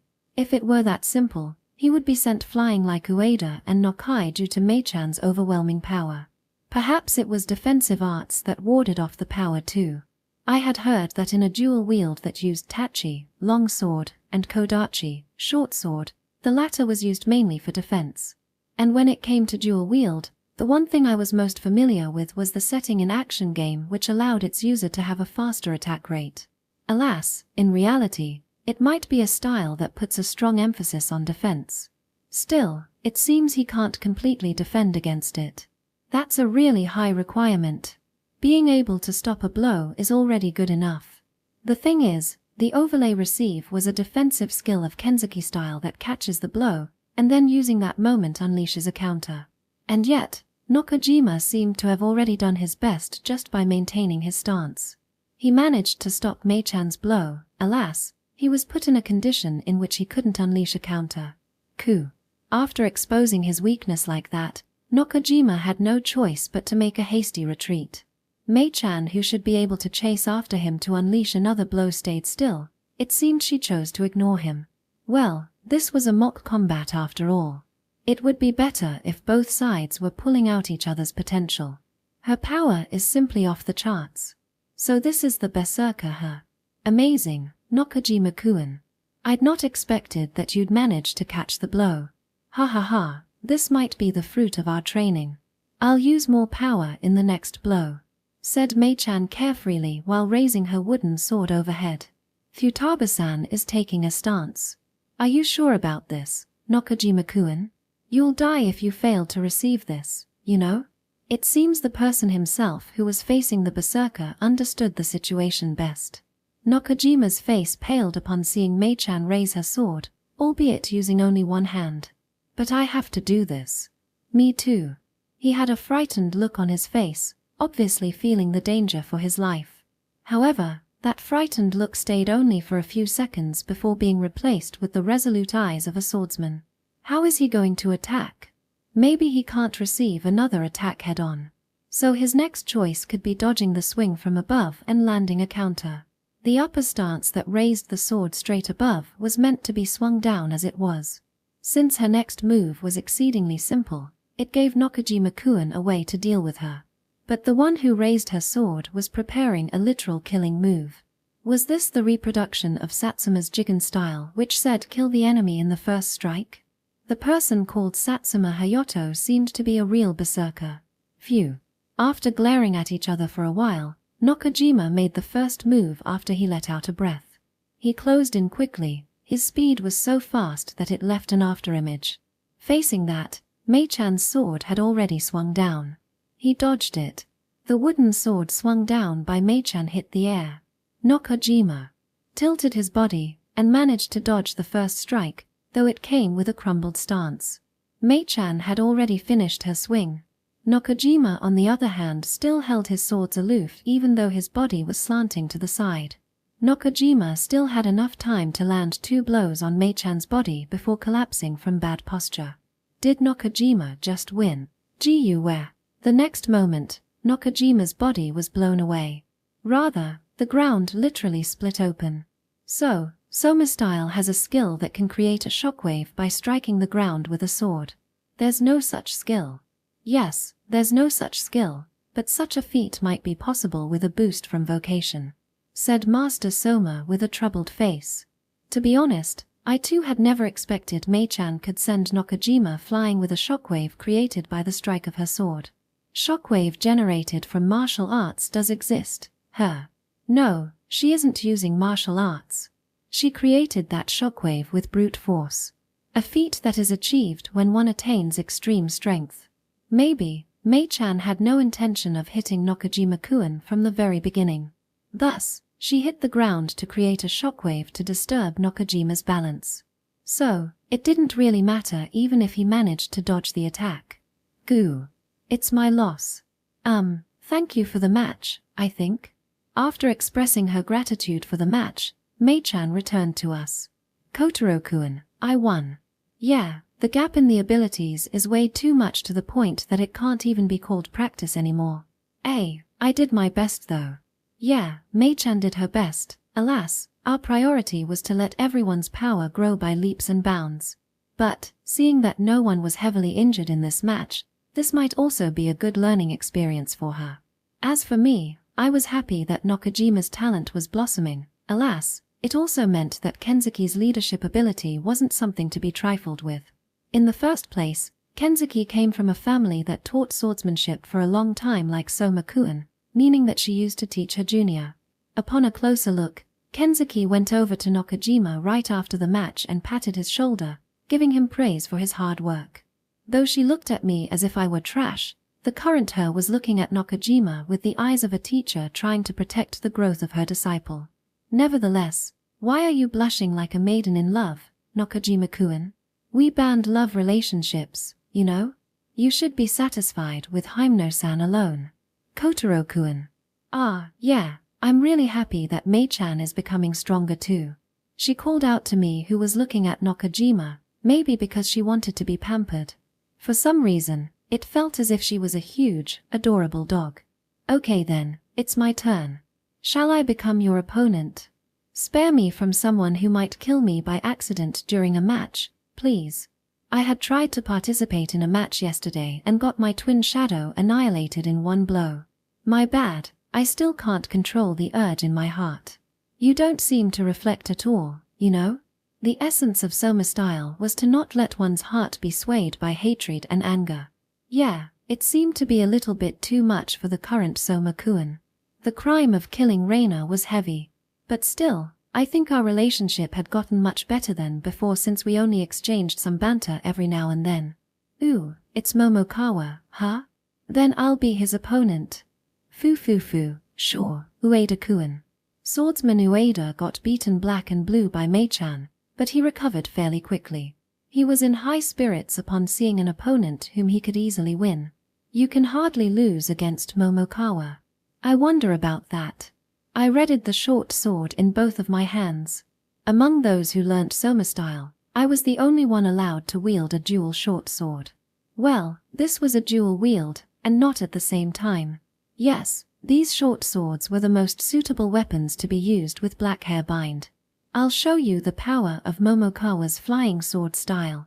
Nakajima Haruma was looking dumbfoundedly at the match between swordsman Ueda against Shaman Momokawa. Momokawa-kun seems to be using a different skill. Don't you think that it looks like a sickle chain? It seems to be moving fairly well, but it's just street performance all right. The attack is way too monotone. Ueda might be able to see through it in a while. The one who replied curtly was Kensuke Asuna, his master in swordsmanship. Her standing figure looked so gallant and charming. Her clear, long-slit eyes were looking straight at the match between Ueda and Momokawa as she stated her honest opinion. In fact, Ueda had already charged towards the two short swords that were moving around due to the black feeler. He saw through Momokawa's attack. He parried the incoming short sword, dodged, and quickly closed in the distance between him and his opponent. "Ah," said Momokawa as he rolled on the ground due to Ueda's attack. The victor had been decided. "Wow, it really happened like you said, Kanzaki-san." Ueda's victory was obvious even from Nakajima's perspective. But he had no idea that Ueda had also managed to grasp the timing of Momokawa's attack. This is a matter of experience. Alas, you've talent in this regard, Nakajima. I'm sure that you can achieve the same result even faster. I hope so.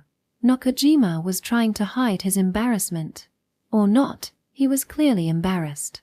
He had never expected to receive such praise.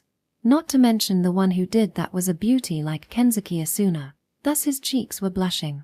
At this point, he wasn't an innocent virgin anymore. Alas. The difference between Himino Hairi and Kensuke Asuna as women was akin to heaven and earth. And the beauty was playing a huge role in this regard. Thus, he calmed himself while heaving a deep sigh. "What's the matter, Nakajima?" "No, it's nothing. I was just thinking about going to train again since I've gotten enough rest." "You just faced off against that Futaba. Don't overdo yourself." The fact that he saw a shadow cast on Asuna's face when she mentioned Maiko didn't escape from Haruma's attentive eyes. Nakajima already knew about the duel between Kensuke Asuna and Futaba Maiko. Asuna, who got crushed so thoroughly before the overwhelming power of the Berserker, had been traumatized ever since. Nevertheless, since Nakajima was nothing more than a mere third party who wasn't present back then, he didn't understand Asuna's feelings. Though Maiko had transformed into a slim beauty with enormous breasts that put an AV actress and gravure model to shame, her gentle air was still the same as before. Always smiling, and the food she cooked was delicious. Though he knew that the Berserker had a truly overwhelming power, he couldn't imagine Maiko as someone who would resort to such a barbaric method. And there were many other things to think about Asuna. As twin swordsman, or rather, as a swordsman of Kensuke style, she was overwhelmingly powerful. Previously, he had no idea about this as he only stood on the side as a bystander. But now that he had received her training, he realized that she was really powerful. She wasn't just strong. Every single word she said had weight behind and belief that she was strong. That's why he really couldn't connect such a figure with a frail girl. Nevertheless, Asuna herself had obviously put some distance between her and Futaba Maiko. The former had never challenged the latter for a match either. "I'm okay. Not injured either." He wasn't injured, but he was by no means okay. His arms had paralyzed when he received Maiko's attack with overlay receive. It was already a miracle that he didn't let go of the sword in his hands. The numbness had finally gone during their conversation. "I have to become stronger. I still have much to learn from you, Kensuke-san. I can't rest on my lapel yet." "Yeah. You're right." Seeing her student's enthusiasm, even the master couldn't bear to stop him. Asuna nodded, inwardly satisfied. "I've been wavering ever since I lost to Futaba back then. But I started to recognize my inexperience after teaching you." "Thanks." Well, shouldn't I be the one to say that instead? It's comforting to see you earnestly learning Kensuke style. Nakajima's heartbeat rose a notch upon hearing her earnest gratitude, which literally came out of nowhere. Not to mention Asuna's smiling face when she said those words to him was really cha-cha. "I really am falling in love," murmured Nakajima that night lying in bed in his room. Everyone got their own private room on the 3rd floor of the school tower where the male dormitory was located. Soon enough, he realized that he was really at ease when he stayed in his private room, and relieved at the same time since he had lost the opportunity to do that with Hyrie. Whether sleeping or walking, the person who currently occupied his mind was none other than Asuna. This was the first time he was so conscious of someone. Not to mention that such a beauty guided him personally in the way of sword. Also, he felt grateful to Momokawa Kotaro for this. Naturally, he also didn't pull a punch when it came to his training. He tackled it with a serious attitude. He naturally focused on both in body and mind when he stood before Asuna, his master. Nakajima felt that he became stronger under proper guidance. He improved by leaps and bounds in just 3 days.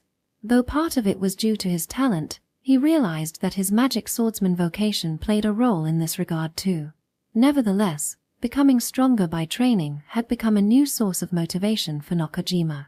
Whether it was his swordcraft or combat skill, Nakajima's train of thought was obviously undergoing a transformation. And despite being completely focused on his training, Asuna's beauty and sex appeal often came from unexpected directions and were a great distraction to his training. Though there was no exposure since she wore a jersey, the bead of sweat on her skin, her long and glossy black hair, and the scent that wafted from her, all of those had distracted Nakajima's mind. Compared to his time with Hyrie, Asuna's charm was something that he couldn't go against. And yet, the person herself didn't seem to be aware of her womanly charm. She might be closing her distance with him because he was her disciple. It was literally impossible to hate her when she treated him like this. The ban of love relationship turned out to be much better than I thought. Though the rule that Momokawa came up with for their cohabitation had limited their freedom to some extent, it proved to be quite useful in this situation. Without that rule, Nakajima would have slipped and confessed to Asuna. Our only choice now is to become stronger, defeat Yamata no Orochi, and escape from this dungeon. Everything else could start after that. He felt that he might be able to truly face his feelings after they escaped from this annoying dungeon that trapped them. That's why he did his best to suppress his feelings for Asuna until the time was ripe. And just when he was about to fall asleep, he felt someone's presence. After training in Kenzuki style, the thing that improved wasn't just limited to his swordcraft, his sense of presence had enhanced as well. At this moment, he sensed someone's presence outside of his room. He thought that it might be one of his mates who went to the toilet. In the end, Momokawa had prepared toilets for all the people, the maintenance of which was left to each personnel. So if one needed to do their business, they had to go to the bathroom. Or not, this isn't man's presence. Even if it was just in the form of presence, he knew that it was the presence of a woman. This place was the male dorm, a forbidden garden for the women. Emergency aside, it wasn't a place where a girl could walk by herself in the middle of the night. Could it be Hyrie? If it was her, she would surely do a night prowl on the boy who became her target. Her target might be Soma or Tendao, the reason was to curry their favor. Either way, Nakajima didn't find the notion detestable. He didn't care about whom she slept with any longer, but he didn't want to destroy the cohabitation with her frivolous attitude. Now wasn't too late to remind her. Driven by such a feeling, Nakajima opened the door of his room and confirmed the figure of the woman who walking in the corridor. And then, he found out that the woman was none other than Kenzuki Asuna and not Himino Hyrie. In the dimly lit corridor, he saw the sexy figure of Asuna clad in pajamas go into Soma Yuto's room. Chapter 213, The Effect of Training 2. Damn it. Swordsman vocation isn't just for show, eh? I lost. Got beat up so thoroughly. Did he by chance have some sort of grudge against me? I don't remember ever doing something cruel to Ueda though. My shadow could use the flying sword style with black hair bind. I could easily win against a Goma, but could I afford to block or dodge against someone with swordsman vocation? I mean, it felt as if the other party had seen through my moves. Rather, it feels like there's an insurmountable wall between me and the vanguard job like a swordsman. If I had to fight Ueda for real, I would definitely avoid a frontal clash. Instead, I would use poison, trap, or rems to beat him up. That is how a shaman is supposed to fight after all. I wasn't born to wield the sword. I guess I really have no talent for swords. I guess I have to keep sword training to a minimum. Well then, seeing that martial arts training barely had any effect on me, now let's see what the real me would do at the entrance workshop after some training with everyone. What are you doing, Hymno-san? Your hand has stopped moving. So sorry. And my hand's kinda itchy. Sorry about that, but you have to find a way to prevent your hand from feeling itchy yourself. But. Okay, here you go, this ointment should do the job. As the only one who had learnt simple alchemy formation among the batch of new employees, Hymno-san was left with the simple job of smelting the ore, the light or mined by rems in the desert area. Having said that, sorting with alchemy was a simple job since she only had to separate the sand and other sediments from the ore. Direct manipulation of the component was impossible with elemental alchemy. Ergo, if the difference between the components could be seen with the naked eye, it was possible to transform and separate them. In addition, removing impurities in this way, before the material was used by the sage Takanashi for advanced alchemy, would make a better quality finished product. That said, Hymno-san's job was really important. Next was Shimokawa-kun, who was struggling with his bootleg potion project. Shimokawa-kun, how's the situation on your side? Gare, Momokawa. What's with that blatant displeasure? I just asked about your progress. Did you happen to slack off? My side is fine, don't worry about it. Is that so? Is it just my imagination that the mixture seems to be the same as yesterday? What? Shimokawa-kun, if you want to lie, you should stick through until the end. Well, not that it would deceive me since I had already memorized the combination ratio and the prototype of the raw materials. Shouldn't you try different combinations this time? But still, figuring out the exact measurements of the ingredients is really taxing, you see. Ain't something you can do for hours. Surely, alchemy is mentally taxing. Right. That's why, since you can't employ it in succession, you should use the downtime between experiments. I mean, you've already done a few experiments so far. The clue to recreating a bootleg potion lies in magical power and medicinal plants. Firstly, potion was a magical restorative medicine. If those effects happened because of magic, then it was only natural to think that it contained magical power. In addition, according to the sage Takanashi's test, the magical power contained within the bootleg potion was far less than the one in the real potion. On the other hand, the bootleg potion would be completed as long as it contained magical power. Though the treasure chest was currently transformed into an all-purpose storage, you needed magical power to open and close the box. If someone asks whether magical power can be imbued into the bootleg potion, the answer is no. To begin with, the treasure chest had some sort of mechanism that absorbed magical powers to allow it to function properly. Bootleg potion, on the other hand, was a substance that had lost its magical power. To imbue something with magical power, the first requirement was to have an enchantment skill like Soma Sakura's Holy Enchant. And to imbue magical power into specific material, we had to use the enchantment magic specific to that. Not to mention that we had to study the combination of the medicinal plants at the same time as looking for a way to imbue magical power into bootleg potion. Another result of the comparison between potions was that the bootleg potion not only lacked magical power but some of its main ingredients were also missing. This was something that we found out thanks to Shimokawa's water alchemy formation. We had no idea which ingredient was missing. Not that it would help us any further even if we found out what was missing. However, if my guess was right, the missing ingredient should be something that increases the potency of the potion. It was something to heal wounds after all. And the only thing I know that had the said effect was medicinal plants. The current most prominent candidate was the material for ointment A, namely fake lion, the leaf of fairy walnut, and lastly the white flower from the flower bed. The other medicinal herbs were wildflower and mandragora. Each of those medicinal herbs was included in water alchemy to create the bootleg potion.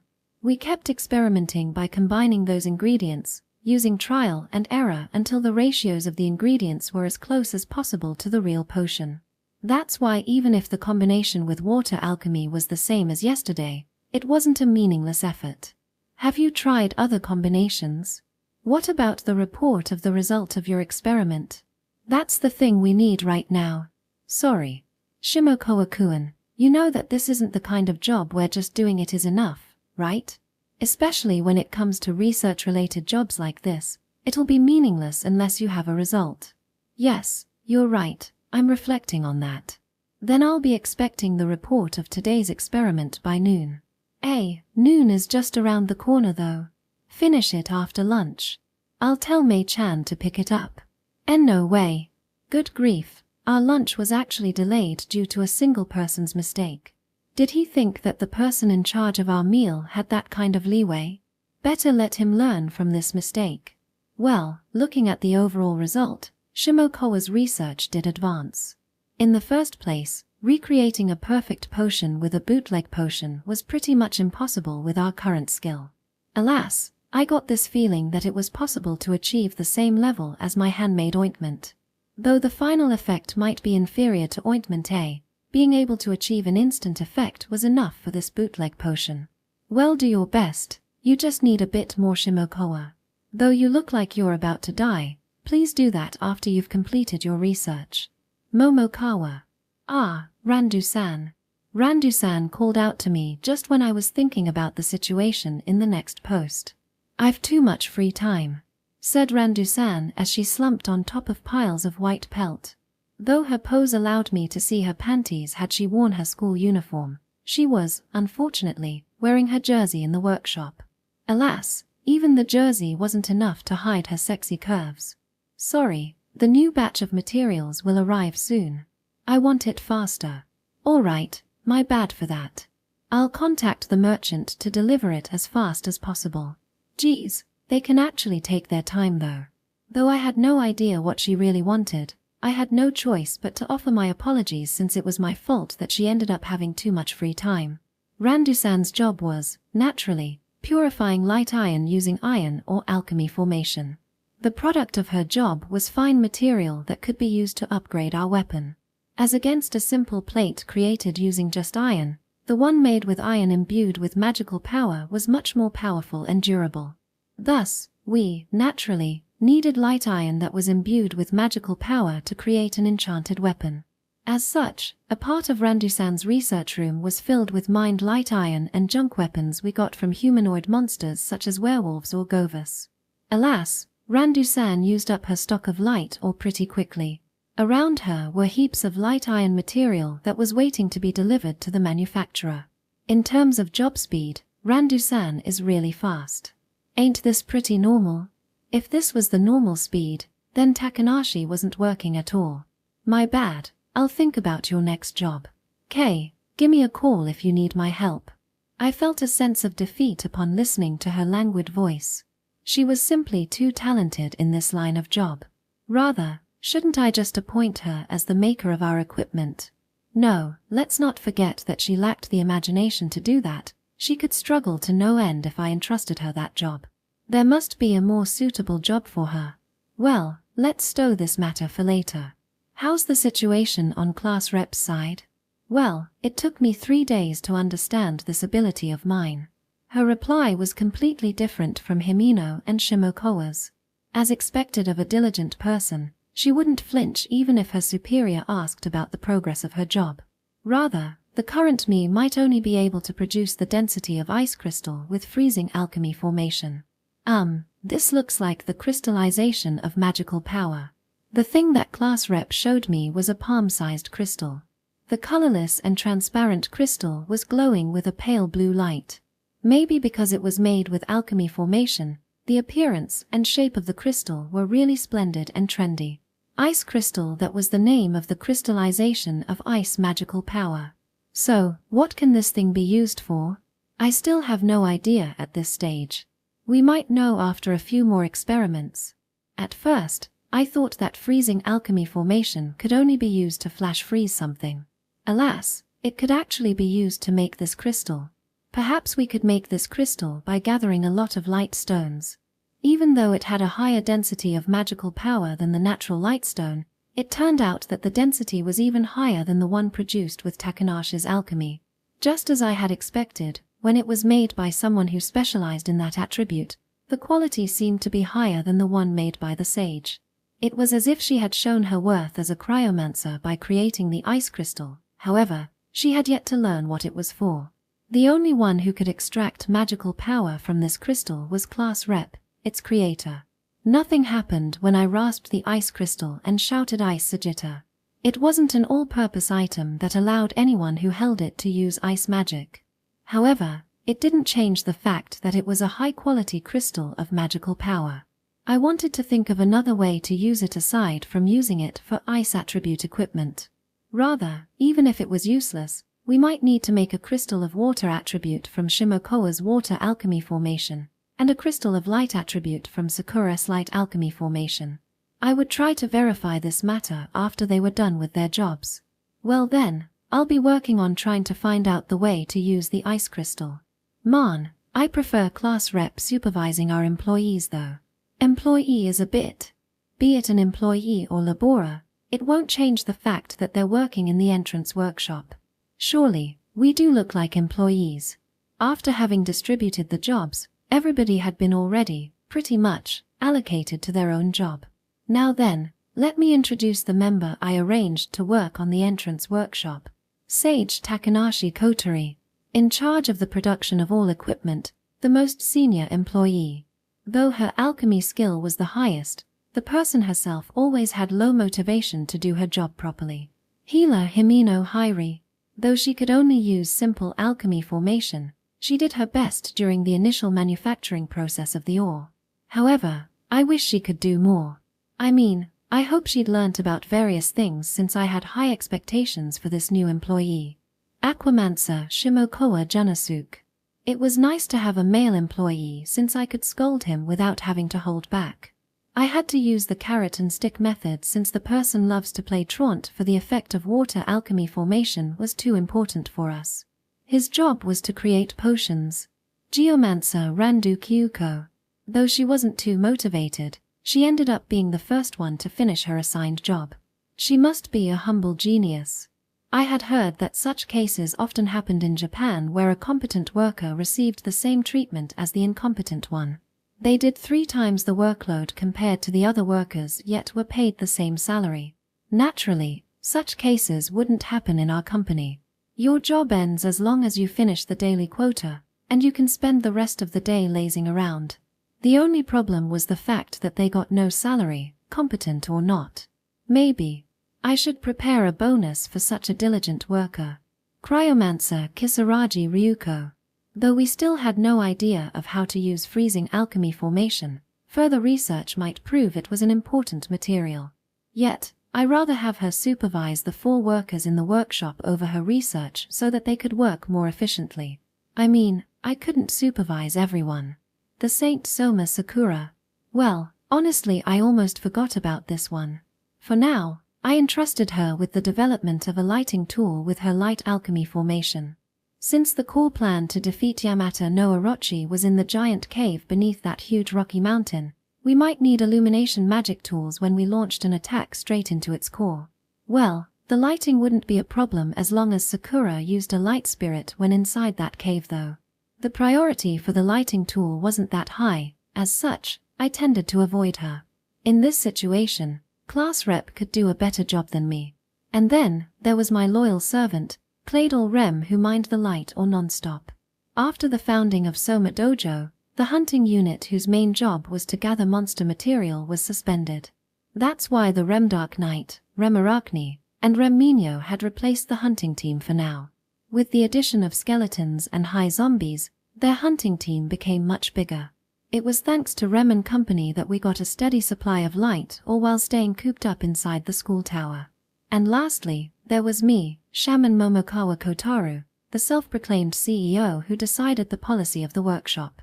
The priority and the type of weapon to be made first, the supply of the material, and the employee request. On top of having to make a decision, I could use simple alchemy formation too. I had no intention to do all of that by myself. Alas, no one willingly voiced their opinion. In that situation, the parliamentary system could deliver a more accurate judgment in exchange for some brawl. In our situation, we would be screwed if no one raised their opinion. My raison d'etre was to not waste our time with useless meetings. Thus, we made the entrance of the school tower a workshop to manufacture our equipment. In the first place, we didn't even have the prototype of a weapon that could be used in a fight against Yamata no Orochi. Alas. I realized that we had more and more options right now. For me, the image in my mind became much clearer as we got more options. We were still far away from our goal. Alas, we had no choice but to rely on our vocation. Everything went very well, at least for now. We had yet to get stuck.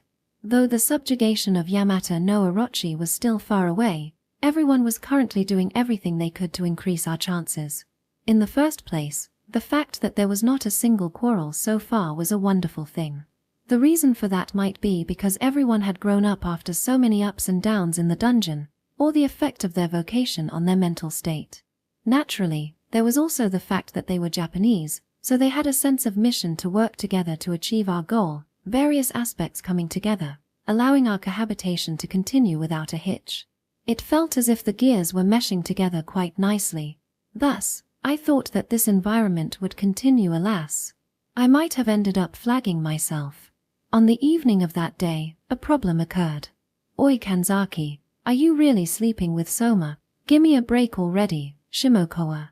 Chapter 214, Violation of the Prohibition of Love Relationship. Well then, let's start the class meeting. We had no choice but to hold a class meeting. To be honest, I wanted to hit the bed right after the delicious dinner. Alas, seeing that a problem had occurred, we had to resolve it immediately through a class meeting. Class rep, how's the preparation? Sorry, give me a bit more time. Even class rep was at her wit's end, her face pale. Yup, I could relate to her feelings though. I mean, I felt the same as her. I didn't want to get involved in this troublesome mess of a situation. It was only during this kind of situation that I felt the position of class representative troublesome, since one had to solve the problem immediately. Now I had learnt of another troublesome side to being a class representative. And this was only the beginning of the steep hardship in the name of class representative. Momokawa, stop trying to escape from reality. Start the meeting immediately. This fucker, just who do you think has caused this problem? It's Kenzuki, damn it. Well, now that everyone is present, let's start with explaining the situation. Well, since everyone is already here, to begin with, no need to call them. By the way, what I meant by everyone was everyone but Tendao-kun. Ain't gonna get myself involved in that silly lover's spat.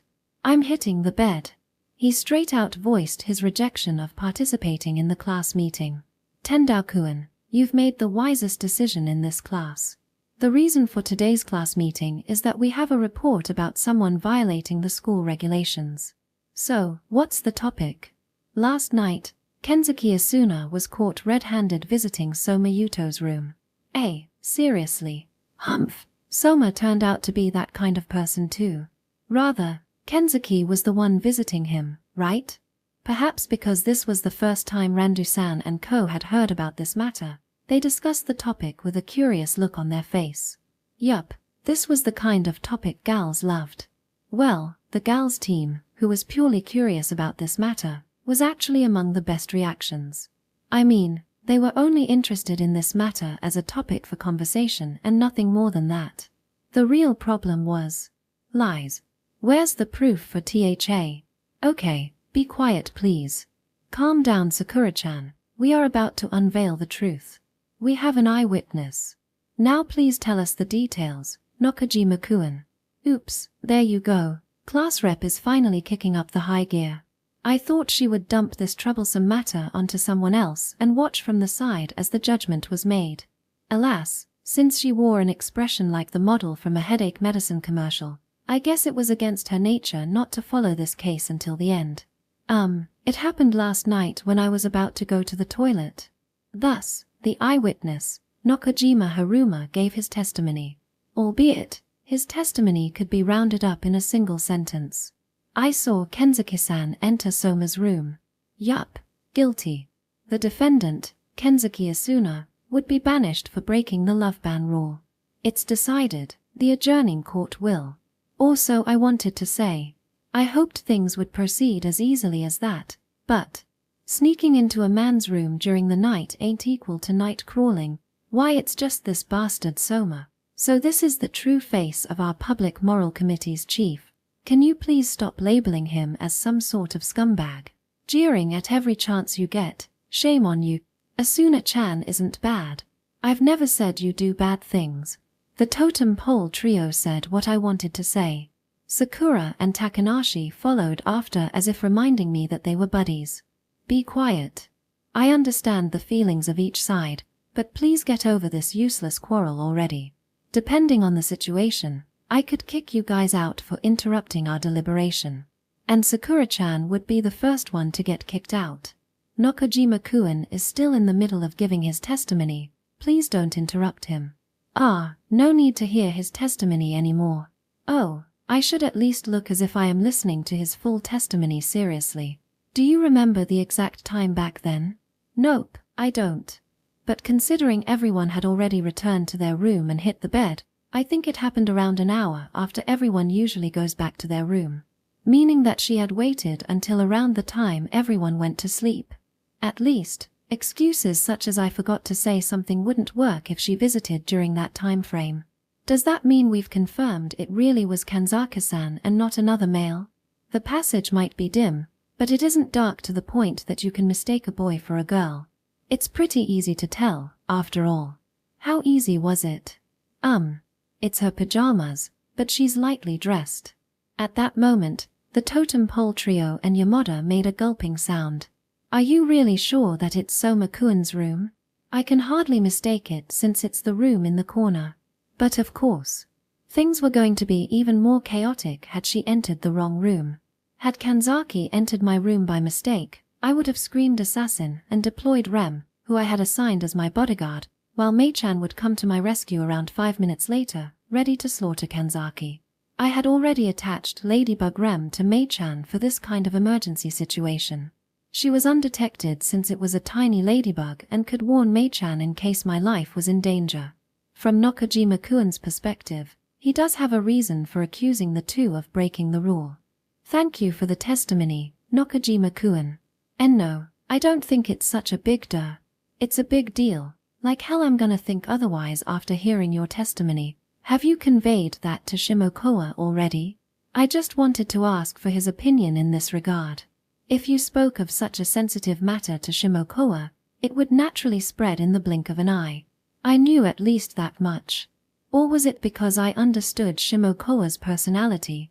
If that were the case, well then, now it's time to confirm the truth from the defendant. I shot a piercing cold gaze at Kenzuki Asuna. Did she get startled by my gaze just now? Or did she get scared of the disdainful and inquisitive gazes from everybody? That can't be true, right? I mean, the scariest thing for her might be execution by Futaba Maiko. We had yet to decide the punishment for breaking the rule. In short, a word from me could get Mei-chan to use either lashing or spanking. Well, things weren't that simple, but that Kenzuki bitch was finally trembling in fear. What's the matter, Asuna? Do you have an objection? Perhaps you're prepared to get agitated for exercising your silence. Momokawa-kun, please quit it for now. Can't be helped, I guess. I wanted to use this opportunity to vent my daily frustration, but it seems I couldn't do that this time. Please stop it. I'll speak for her instead. Whoops, here we go. Soma-kun spoke up for Asuna, who was trembling like a newborn fawn. Nakajima is right. Asuna came to my room last night. Are you confessing your sin? And Asuna, we're not committing any sin.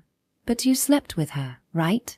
Wait, I admit that I slept with Asuna, but not in the way you imagined. We were just sleeping normally.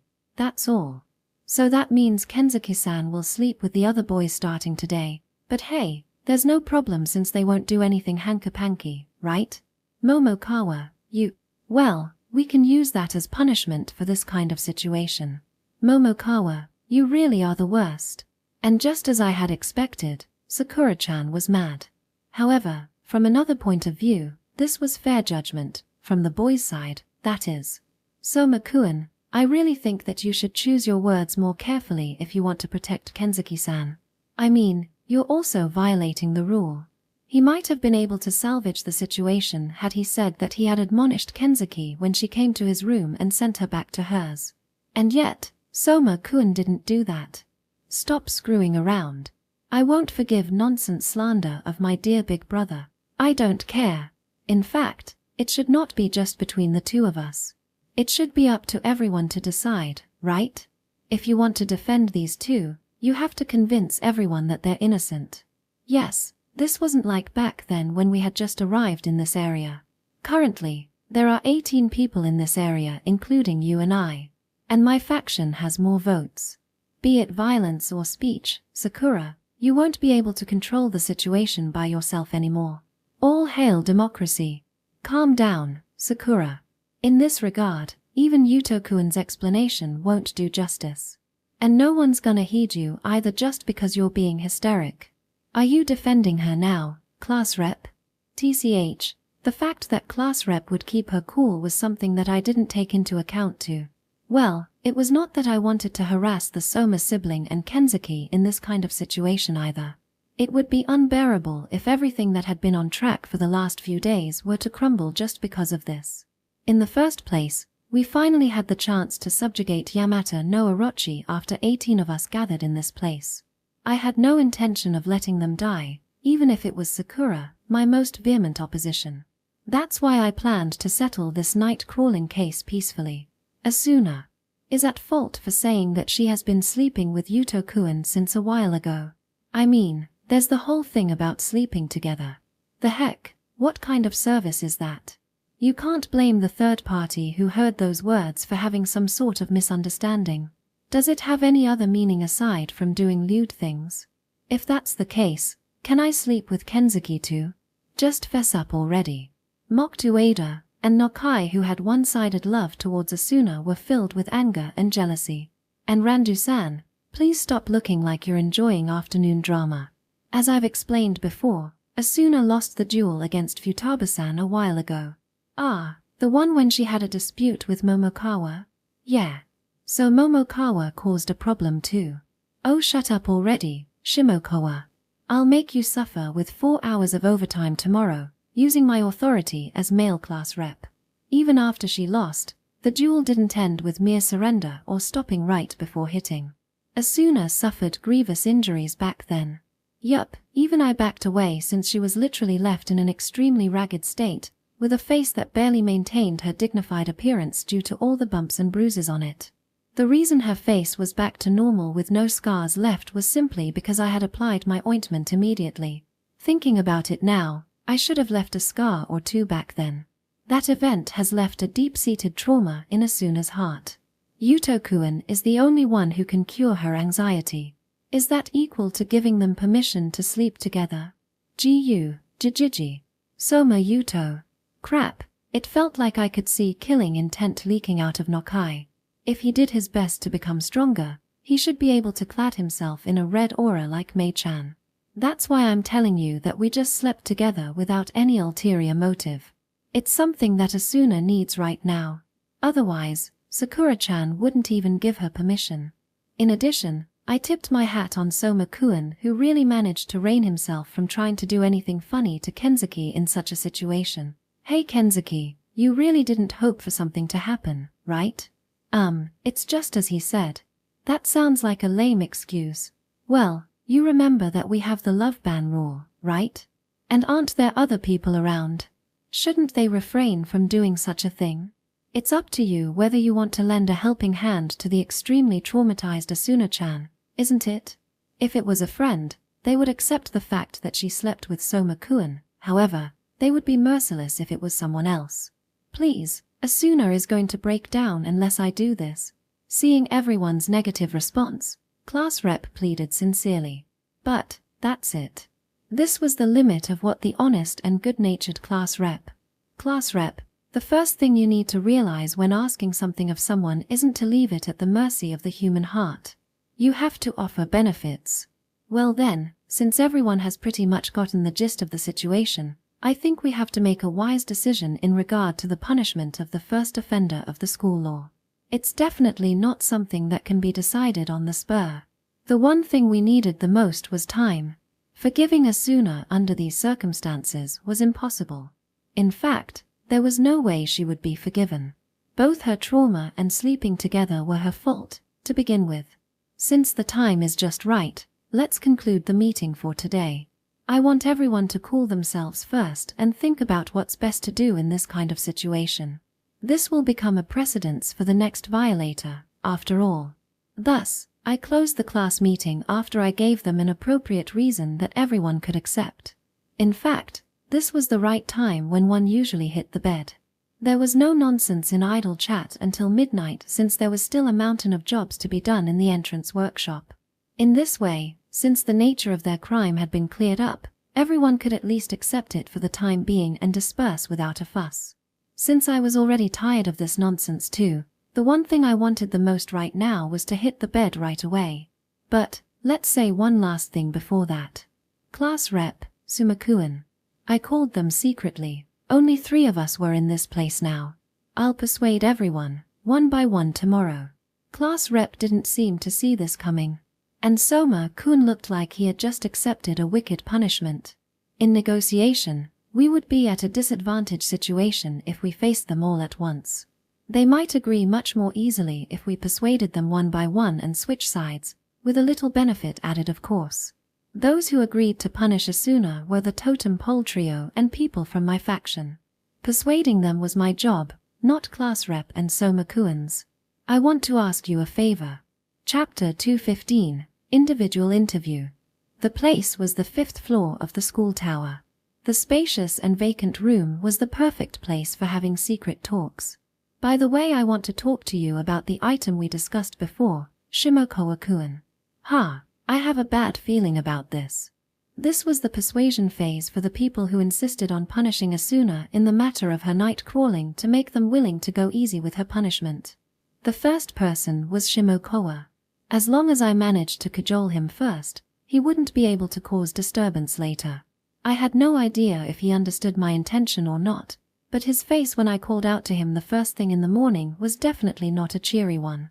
I don't think I am such a cruel person though. I only want to bribe him. I want you to honestly answer what I'm going to ask you now. Worry not, we're the only ones in this place. I'm just wondering if you're wiretapped when asking the question. And despite his words, it seemed he was ready to listen to me. What a good guy. Recently, it's been accumulating, right?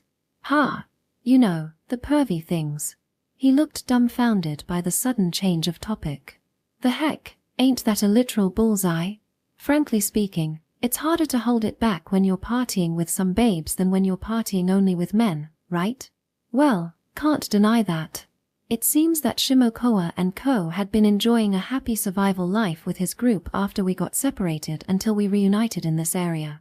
It was a tough experience for them. Alas, there was no particular stumbling block either. The men in the party got along with each other since there was no girl in their party. We've been holding back too, and yet, when that Soma-kun, I won't go as far as Nokai, but who won't be pissed off when someone else slept with a woman in that kind of situation? As fellow men, I know how you feel. You on the other hand don't seem to care about this matter. I'm speaking as a male class rep after all. I can't get emotional when making a decision. Lies, I bet you only did so since Kenzuki's boobs ain't big enough. Te Hepuro. My fetish was revealed when we had a boy talk with Yamajun. Rest assured, I won't allow the same thing to happen in the future. But you do know that not everyone is willing to forgive them, right? I know. That's why I've to prepare a compensation if I want to make them let bygones be bygones, right? You're not joking, right, Class Rep Sama? Well, the thing is, it's the class rep's duty to take care of this kind of scandal. That's why I offered you this gift as proof of my sincerity. Yes, there was no way the other would just forgive Kenzuki. Even if they vowed that they wouldn't sleep together again in the future, they definitely enjoyed the benefit of sleeping together. That's why, for those who had nothing, I had no choice but to think about something to replace their nothingness. Naturally, our Japanese values were nothing more than a bullshit the moment we transferred into this dungeon. This case wasn't so simple that money alone was enough to settle it. And since this matter related to erotica, something that we couldn't get in this place even with money, the solution to this problem was also erotica. In short, fight erotica with erotica. I will bribe you with a piece of panties. What? You're fine with the one used by Takanasha-san, right? No way, Is that even possible? At least, I can guarantee that it's used by the person herself. However, I want you to know that it lacks hygiene since it's been worn until recently. Momomokawa, you. What a man you are. Naturally, this will turn into a huge scandal if this matter is ever exposed. The management and use of it must be under strict control. Naturally, it mustn't leave your room no matter what. Momokawa, are you sure about this? This is something you need right now, and I've the authority to give you at least this. I understand. I'll take your offer, Momokawa. Thanks, Shimokawa. I knew that you'd take my side. We shook hands to mark the end of our negotiation. Just as I had expected, Shimokawa was a man who would prioritize profit. Now then, next is Ueda-kun. Let's persuade him together. Oh, leave it to me. As long as I manage to persuade Ueda, persuading Nokai, who received the greatest damage from this since he adored Asuna, would be a piece of cake. But man, how can you make such an offer? No comments about that. Even with my authority, it was literally impossible for me to get the freshly worn panties. But I did manage to snatch the freshly worn panties of the said person. And that was in fact the trial product. With the improvement of our daily life, the spider thread underwear that Arachne Rem and I made was used by everyone in the class. Since I had to make some minor adjustments to everybody's size, I knew the size of everyone including Takanashi. However, I needed to create a prototype before adjusting the size. Naturally, I really was trying to improve the quality of the product, but I kept those prototypes for times like this. The time when I needed to appease the boys. Thus, I kept those panties inside the item box all this time. I had never expected that the time for using that trump card would come this fast. This was better than making a request without offering anything in return. Section. What do you want to talk about, Momokawa-kun? Nakajima Haruma asked with a slightly vigilant look on his face. Since I'd managed to convince Shimokawa, the negotiation with Ueda and Nokai went very well. By the way, Yamada had also agreed when I bribed him with panties. When it was Nakajima-kun's turn, he had to face 5 of us, but I stepped in just in case to provide him with another perspective. 'Cause Nakajima-kun is in love with Kenzuki-san. What? Though he didn't react as expected, that bluff, on the other hand, backfired on him. No, it's not as you think. Don't try to hide it. We might have a love ban rule, but it doesn't mean that the rule bans you from falling in love. In short, they were free to keep their feelings. That's why there was nothing wrong with me having a naughty and wild fantasy about Randu-san and Mei-chan every single night. Regarding the real panties that Randu-san gave me, I might feel guilty once they found out about it. Well, Kenzuki-san is a beauty with an outstanding style, after all. Himeno-san is definitely no match for her, right? Speaking of beautiful faces, that must be the biggest weapon out there since Himeno had to go as far as using her body to make the boys do her bidding, while a beautiful face alone was enough to have the same boys go head over heels. In the case of love, I would like the other party to follow it through till the end. Alas, it didn't change the fact that their instincts needed some form of liberation. Even more so when the targets were beauty. That's right. That was a half-hearted reply. Still, this guy wasn't really honest about his own feelings. Especially with the murky feeling called jealousy which made him tell the others about this matter. Nakajima-kun, I'll cooperate with you if you've really fallen in love with Kenzuki-san. Oh, he couldn't say anything in his defense. Man, never expected for him to get cold feet. You're a cautious person, after all. And you lack self-confidence. Just like me. If your answer is no, then I will use this chance to make the relationship between Soma-kun and Kenzuki-san official. What about the love ban rule? Whoops, that was a dramatic reaction. Even though he didn't move when I offered him a carrot, he leapt at once when I showed him the stick. It didn't mean that I wanted to matchmake Soma x Kenzuki, but it was possible to do that with my authority, and that was enough as a bluff to be used on Nakajima-kun. I did decide on the love ban rule, but it doesn't mean that I'm going to force you to suppress your feelings either. The power of love was something else, after all. I even saw Sujino-kun and Sakurai-kun's way of life, and how they stayed true to their feelings until the end. Not to mention that there's a story about Kenzuki-san and Soma-kun's betrothal after their duel in the first year. Soma-kun didn't seem to go all out against Kenzuki-san back then, however, that showed the difference between their abilities. At a glance, Soma-kun, who didn't lay his hand on Kenzuki-san, might seem like he didn't regard her as a woman. However, in my opinion, the reason he didn't do that was simply because he had indomitable willpower. Still, if Soma-kun became Kenzuki's companion for life, he might only give his best to Kenzuki alone.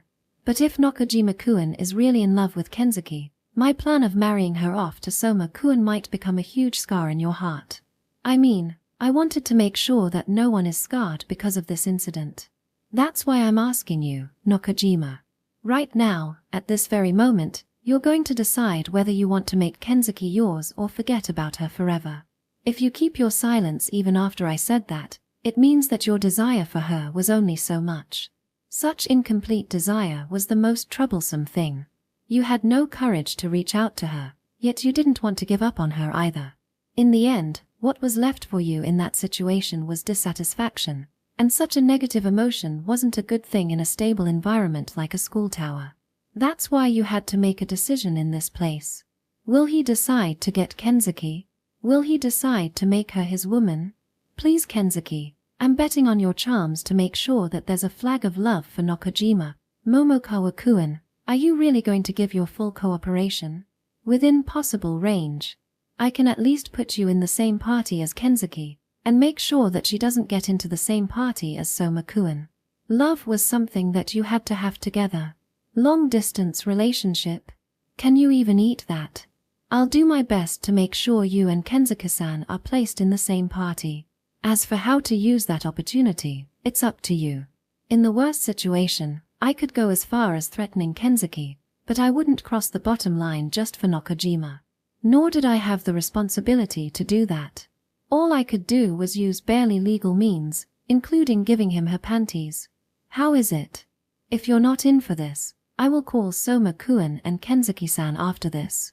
Love you. He suddenly confessed. However, I wish your target wasn't me. I would be troubled if Mei-chan saw this and had some sort of misunderstanding. I'm in love with Kenzuki-san. I'm serious. So you exposed them since you're jealous of Soma-kun? Indeed, you're absolutely right. I know that the news will spread like wildfire as long as I tell Shimokawa-kun about this. But you didn't expect that he would scream right there. To be honest, I know that I'm doing the worst thing as a man. But I can't suppress this feeling of mine. Nakajima spoke with an extremely emotional face, to the point of crying. Even in this restrained environment, it didn't stop him from falling in love. And yet, he ended up witnessing the girl he took a liking to enter the room of another man. That was definitely an NTR development. It was an instant death spell had I been put in his position. I see, I understand. I'm serious. I'm in love with her. Hopelessly in love with her. I understand. Thank you for telling me your true intention. With this, we cleared Nakajima. Since I managed to persuade the person with the most twisted feeling, this matter was as good as settled. Section.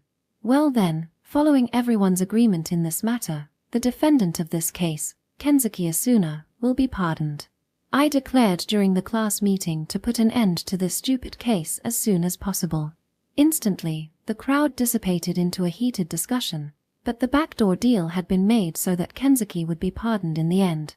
In short, the trial had already been rigged from the very beginning. Everything had already been prepared even before the trial. This judgment is made solely because everyone is very kind-hearted. Kenzuki-san, I hope you're reflecting on your action with this. Yes. Why the heck are you looking dejected instead? You ain't a damn heroine. You're the main culprit of this damn incident. Oh well, the traumatized Kenzuki Asuna could be treated as someone with a deep emotional scar. But she should have at least looked guilty, right? Well then, I hope that someone will take care of Kenzuki-san after this. Yeah, and be careful so that this kind of thing won't happen again. Humph, I'll take care of her even without you saying so.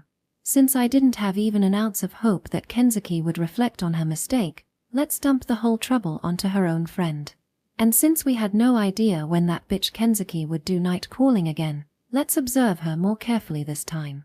The only way to do that was to dump the responsibility onto Soma's harem. For now, let's prescribe a sleeping drug for her. She just needs to drink it and lie on her bed. No suspicious Drew.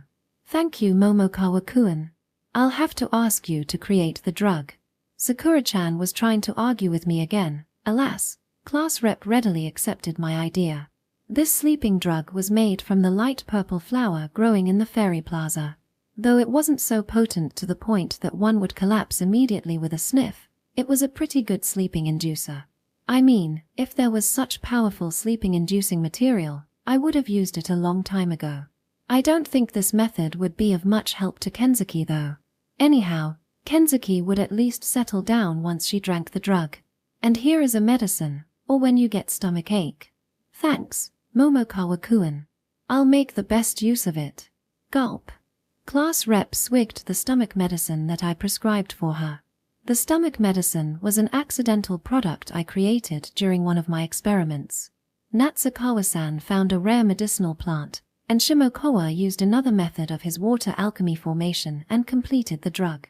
We could only secure a little of it due to limited ingredients, not that it was a big deal since only one person needed it. Class rep, the safety dose for this stomach medicine is once per day. Well then, this will conclude this incident, but just in case. Anything else I need to hear? Since it was literally a case closed right after the meeting had begun, there was still some time left until we announced the decision. This meeting was held after dinner just like yesterday, and since there was quite some time left before going to bed, I might as well use this opportunity to ask everyone about some trivial matter. Yes, Kotaro-kun. Okay, Mei-chan. The first one to raise their hand was unexpectedly none other than Mei-chan. This wasn't a drill. Mei-chan herself had no opinion regarding this class meeting, meaning that she had something to say in this class meeting. However, I could only guess that our stock of honey is decreasing. This is just a possibility, but I think someone among us has been secretly snacking on it. Just to be sure, Mei-chan, it's not because you're licking it in the name of experiment, right? Kotaro-kun is so cruel, monotone. Jokes aside, the portion for Mei-chan hadn't even been included in the stock to begin with. It was deducted as a necessary expense for our chef. Yes. Okay then, everyone shut your eyes please. Sensei won't be angry, so those who are secretly snacking on the honey may raise their hand. Naturally, no one raised their hand or shut their eyes. I mean, not even elementary school students would fall for this trick. If one didn't confess their sin when asked to confess obediently for the first time, that child might grow into an adult who wouldn't confess their sin in the future either. It can't be helped then. I originally would have given some amnesty if the culprit confessed obediently for their sin, but everyone but Natsukawa-san may leave this place. Wait a minute. Why me? Why, I wonder. Place your hand onto that average-sized chest of yours and ask the same question to yourself. You're mistaken. I'm innocent, you know. Natsukawa-san, I'll hear the details at the police station. The culprit isn't me. After that, only Mei-chan, class rep, and I were left behind. We started to examine Natsukawa-san. So sorry. I can't fight against my impulse. So it really was you. Actually, I was just bluffing, and yet it turned out I had hit the jackpot immediately. Sorry, Minomi has always been fond of sweets since childhood. Class rep was apologizing like a parent. I mean, this was certainly a scene of a mother apologizing for her child who was caught red-handed shoplifting. Well then, let's settle this with money. Hi. I'll ask her to refrain from eating honey in the future. That's too cruel, Ryuko-chan. I might die without my daily dose of sweet. Class rep, Natsukawa-san doesn't seem to be reflecting on her crime. Sorry, I'll try to persuade her. Well, that sounded like a fool's errand though.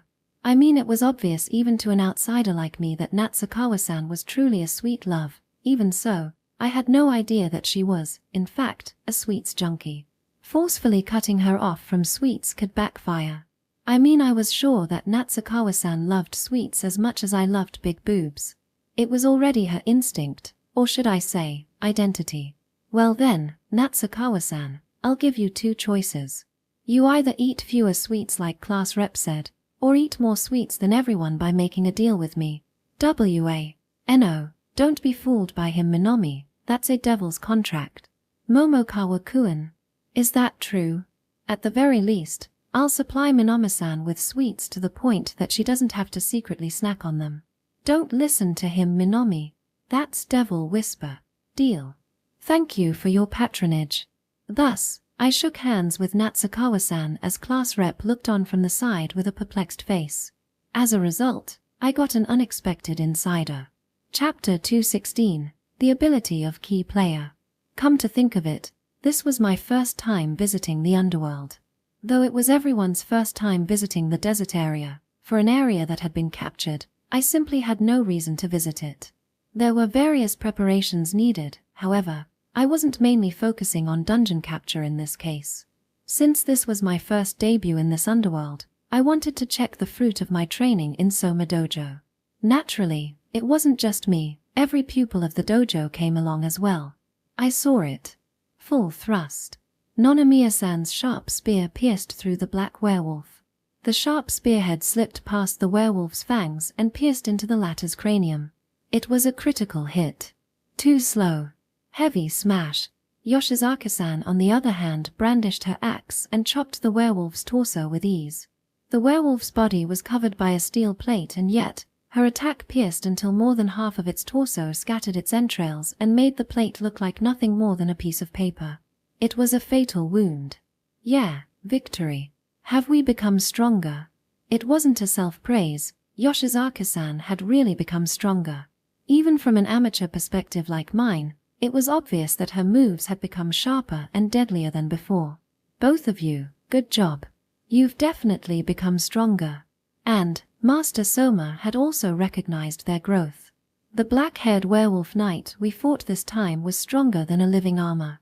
The living armor triumphed in terms of defense, but in terms of combat capabilities and tactics, it was a landslide victory for the werewolves. If it was the two of them when they just arrived in the school tower, I doubt they could defeat the werewolf knight even if they worked together. And since the current them could single-handedly defeat the said werewolf, they were obviously much stronger than before. Is learning Soma style really that useful? Dunno. Both of you have mastered it to the unconscious level. That's what I'm going to leave at. I'm serious, both of them are the type that remember with their body instead of their brain. This kind of genius is people who use this unconsciously. I see, the exact opposite of my type. It was almost hilarious as to how inept I was in regards to swordcraft. Even Master Soma was left dumbfounded by my inability in that regard. But, doesn't that make Nakajima really awesome? Yeah, never expected he would become that powerful. And the one who stood out the most after training was none other than Nakajima Haruma. He currently fought against the werewolf knight along with Jurameri Kombi. But he wasn't facing just one, he fought two werewolves at the same time. VOA. Nakajima managed to dodge the great axe brandished by the werewolf before him by a whisker as he exhaled his breath. VOD. The other werewolf came from behind, lunging its spear at his back. And yet, he dodged the spear tip with a dance-like movement as if he had eyes on his back. Okay, now. After dodging the previous two attacks, a werewolf knight stood readying its halberd. VOD. The two werewolf knights, who should have stabbed Nakajima's back by now, moved immediately. Or so it was supposed to be. Their feet, all the way to the ankles, were frozen. Nakajima dodged their clumsy attack while unleashing a counter. He froze their feet with the ice magic of Cool Cutlass in his left hand.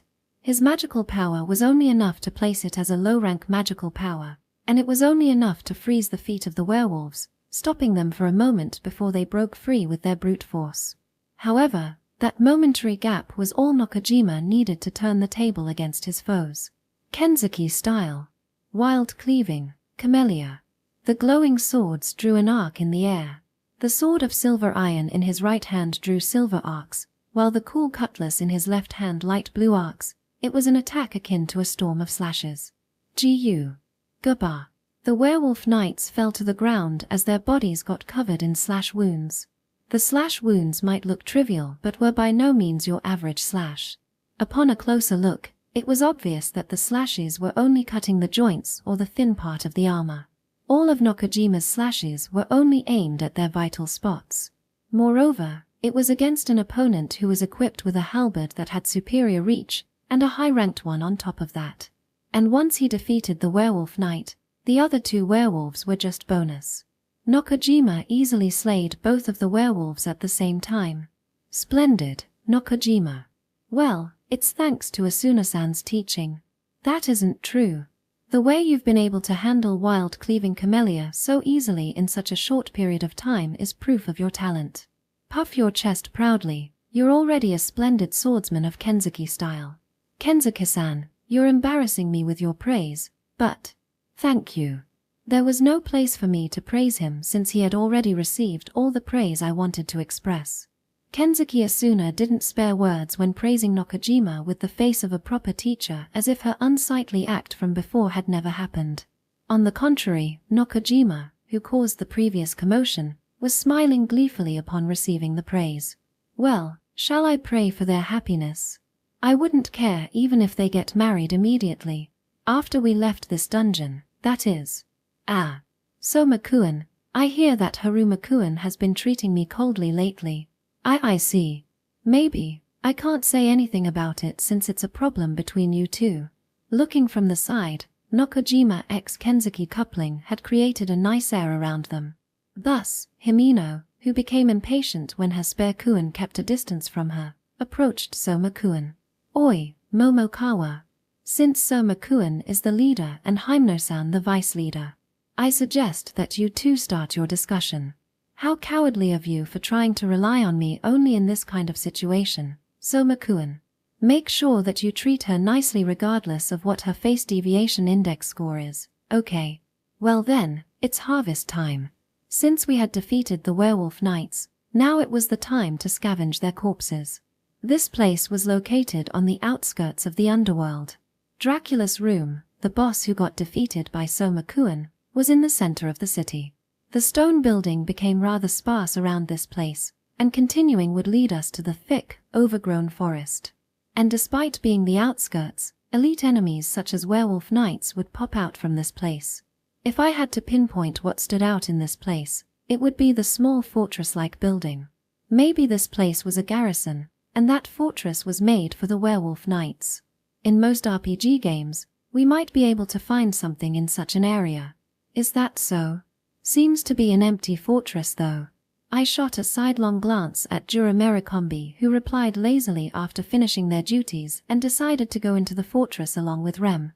By the way, today's party composition was Leader Soma Yuto, Vice Leader Himeno Hairi, Nonomiya Julia, Yoshizaki Maria, Nokojima Haruma, Kenzuki Asuna, Momokawa Kotaro, Tain Shadow, Rem Dark Knight, Minotaurs. The group was as such. The reason I used my twin shadow was for one, safety, and the other to increase my proficiency. I could finally reach the point where I could control my alter ego and real body at the same time. I had no idea if that was influenced by training in Soma style though. Moreover, maybe because they often used to accompany the exploration team, now both Rem Dark Knight and Rem Minotaurs could be used at the same time. The control of my Rem was getting better and better. Today's objective was to confirm the results of the martial arts training. Exploration was not our main priority. If we're lucky, we might be able to secure another treasure box. Who knows, the fortress could be an entrance to the hidden area of the dungeon, right? It's empty. See? I've told you. Bastard, there is only a dilapidated and dusty fortress left. There was no treasure chest, secret entrance, or anything else that caught my attention. It was just a temple-like room filled with junk and broken furniture. Nothing like the ruin of the city. Here I expected to find something. You've too much expectation, Momokawa. We can't find anything, not even a coin. Perhaps it was hidden very carefully, to the point that not even Natsukawa-san could find it. No, since Soma-kun possessed the same detection skill as Natsukawa-san, maybe there really was nothing here since he didn't say anything. By the way, Soma-kun was still with Himeno-san. Hey, can't we leave already? There's nothing to be found here after all. Shall we try to fight that armored bastard next? Juramary Combi, who had already decided on their next target, moved forward as they slapped my rear. When I sat down on a dusty sandbag-like thing and brushed it, the white dust-like flour scattered in the air. Wait a minute, what kind of flour is this? Who knows? Though they were not that curious, that wasn't the case for me. At least, I knew that this was not mere dust or white sand, it was genuine white flour. Perhaps the sack was filled with some sort of dangerous white flour. The fortress in the outskirts was a suitable place to hide that kind of thing after all. And it was tightly guarded. Could it be that we had hit the jackpot? Lick. This is. And then, the moment I tried to lick it, I found the missing piece of the puzzle. Everyone, let's bring this sack back with us immediately. Bring them all. No, that's impossible. Do you know just how many sacks are gathering dust in this place? You're right. But let's bring some back, as much as possible. Turns out we had really hit the jackpot. This was a huge discovery. I had to go back and tell Mei-chan that we had found the wheat flour. Section. The next day after we found the wheat flour in the fortress located on the outskirts of the underworld that we thought as an emergency provision, we were visiting the familiar resort area today. Blue sea, white sandy beach, UGYOA, and loud cry. This guy seems to be quite lively to be able to shout like that. The one who raised the bitter wail was the Govu we caught as an experimental subject. The one that I suspected to be the chief of Goma's village that we destroyed during the night raid. We kept repeating the cycle of inflicting wounds and healing him again ever since we captured him as the subject of healing experiments. A human would go mad if forced to experience this kind of treatment. However, since we literally force-fed him, he was barely kept alive. Maybe his survival instinct had forced him to stay alive rather than commit suicide to escape from this hell. Anyhow, he was a convenient experimental subject. That's why I wanted him to stay alive for a while longer. So, how are you doing, Hypno-san? I think my healing spell has become much better than before. Maybe because this inhuman experiment was a bit too much for a girl, Hypno-san replied with a pale face. I want your healing spell to at least have the same effect as this light potion. The Govu became the experimental subject for Himino and Sakura's healing spell, and guinea pig for Shimokawa's bootleg potion. I received a report from Shimokawa just the other day that he had managed to develop a bootleg potion with satisfying healing properties, thus completing the first phase of the bootleg potion's development plan. Its name was Light Potion. Its healing property was less than half of the potion, but it had an advantage in terms of number and a satisfying healing property. Even if they suffered a lot of wounds during battle, first aid treatment with a light potion would allow them to return to the battlefield immediately. Yeah, that's good enough. Goo boo boo. Mugu. I poured the light potion on the wound on Govu's abdomen and observed the healing process. The blue liquid hardened and closed the wound immediately while glowing like a potion.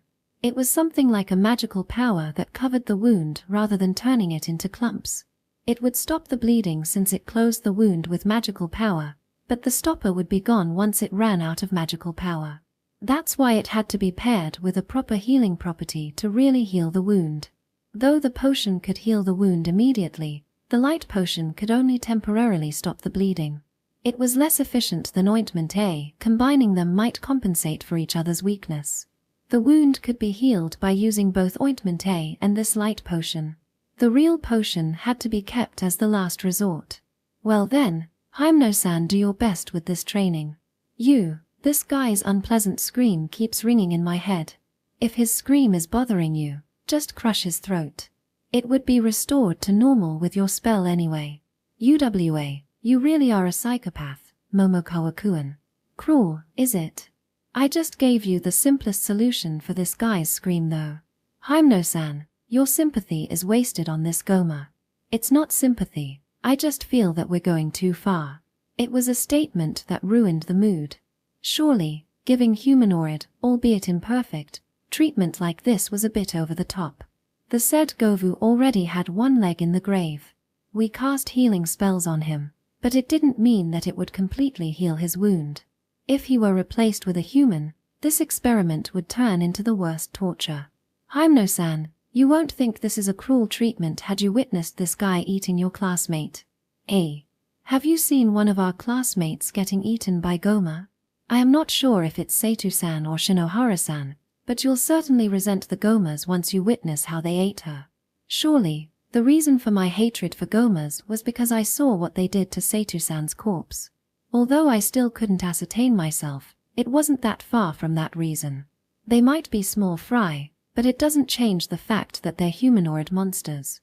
Am I clear here? They're enemies of humankind. That's why treat them like some sort of cockroach. You're right about them being akin to a cockroach, but even if you're not convinced, you've to do your job. Even if we managed to develop the light potion, we needed to pay attention to the preparation for healing spells too, because we could encounter a situation in which we couldn't use the potion during battle. And the fact that we only had Sakura as our proper healer was one of my major concerns. Having an untrustworthy person handle such an important matter was the worst thing to do as a manager. Though we were still within the safety margin thanks to the light potion, I wanted Hypno-san to raise her healing spell proficiency to increase that safety margin. Though that seemingly was impossible since she wasn't a healer anymore. That's why, do your best. Yui. Lesser heal. Thus, Hypno-san started to train her healing spell on the wounded Govu, albeit reluctantly. I stood behind her to see the effect of her spell while sorting out the gathered ingredients and medicinal herbs around the vicinity and appraising their effect. Just like that, I spent 2 hours in this place. Oi, Momokawa. The hunting team has returned. The experimental site of Govu was right beside the ferry plaza of the resort area, which happened to be the main area used by the hunting team. The ones who returned were the Totem Pole Trio and Natsukawa-san, with class rep, Yamada, and Arachne Rem following behind. Oi Momokawa, can you take a look at this guy? Said Yamada as he pointed at the prey dragged by Arachne. The said prey was rampaging relentlessly against the thread of Arachne Rem that coiled around them. Living raptor, it's quite big and lively. Of course it is, capturing it alive is quite a headache. Thank you very much for your good performance. What I needed right now was a raptor. While I had Alpha as my main mount, I did want another vehicle. I mean, a vehicle to be used for another purpose. Well, since everyone is back, let's wait for Mei-chan to finish baking her bread.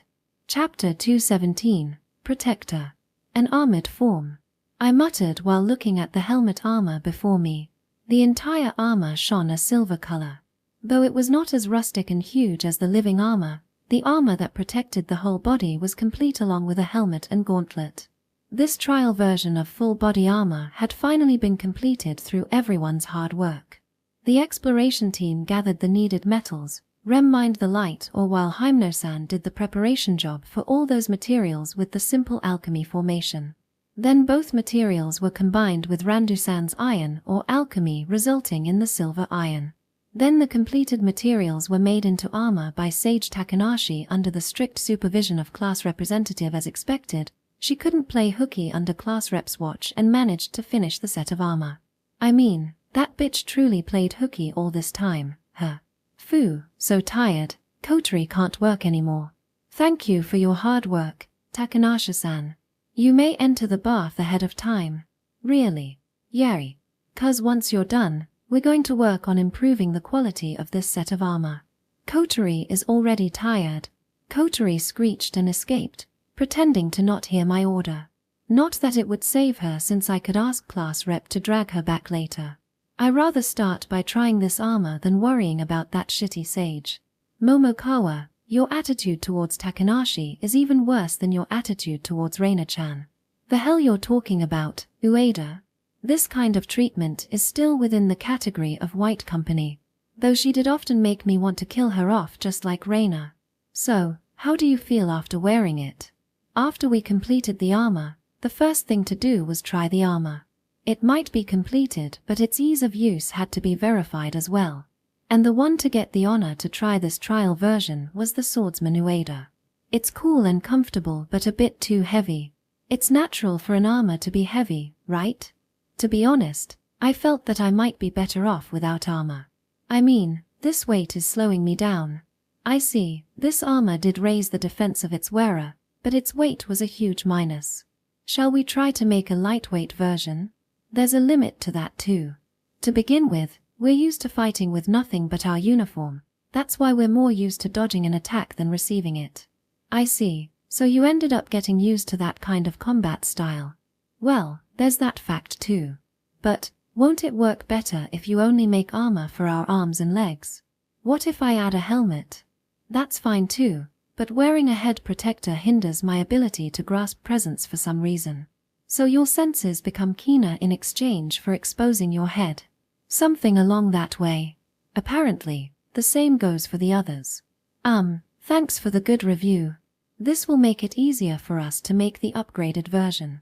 Man, never expected that the helmet and armor were going to be useless. Can't be helped, ain't Charcha? Wait, won't it be better if we give this armor to Yamada? Right, there's that way too. The heavy warrior Yamada was the only one prioritizing defense over evasion. This full set armor which simply raised his defense could work better for him. That's a relief. With this, the full set armor made with everyone's combined blood and tears, except that shitty Takanashi, wouldn't be wasted. Section. The next day, I called Natsukawa-san to become our model.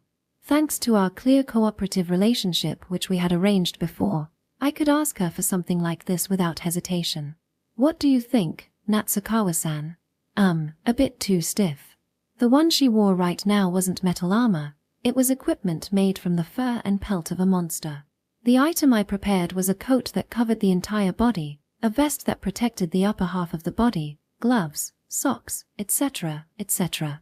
I made this item during my spare time. Though my simple alchemy formation had a lesser degree of freedom while using light iron, the same could not be said about the monster material. It felt the same as when I wore clothes made of spider thread. What about the movement? It's okay, though I think there's still room for improvement. I see, it means that this part only needs a bit of tinkering. Leather equipment offered less protection compared to the full set metal armor.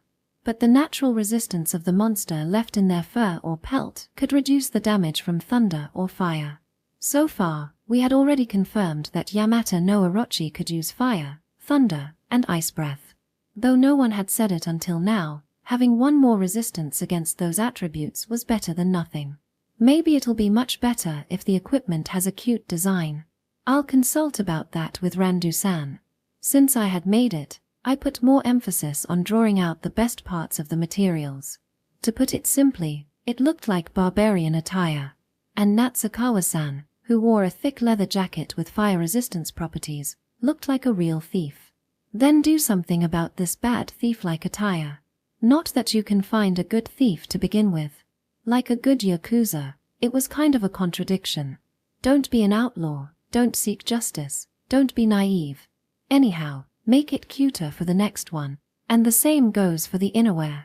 I see, that's a blind spot since I only focus on outerwear. I should be able to make plenty of innerwear with thin materials. Rem, who mined in the desert area, brought back the hide of a yellow-colored electric rat. It could work for innerwear. Section. And then, after repeated trial and error, I finally made enough protectors for everyone. Silver iron gauntlet armor. Silver iron is used for a protector, to be able to fully utilize with other weapons such as a sword. Since everyone can equip the gauntlet without having to worry about it hindering their movement, it is available for all Vanguard. Silver iron small shield. A buckler made from silver iron to be held with the left hand. Ueda's equipment. The armor is a hindrance due to its weight, however, since he has no problem in using the small shield, this shield is made for added protection. Silver iron round shield made from silver iron to be held with left hand.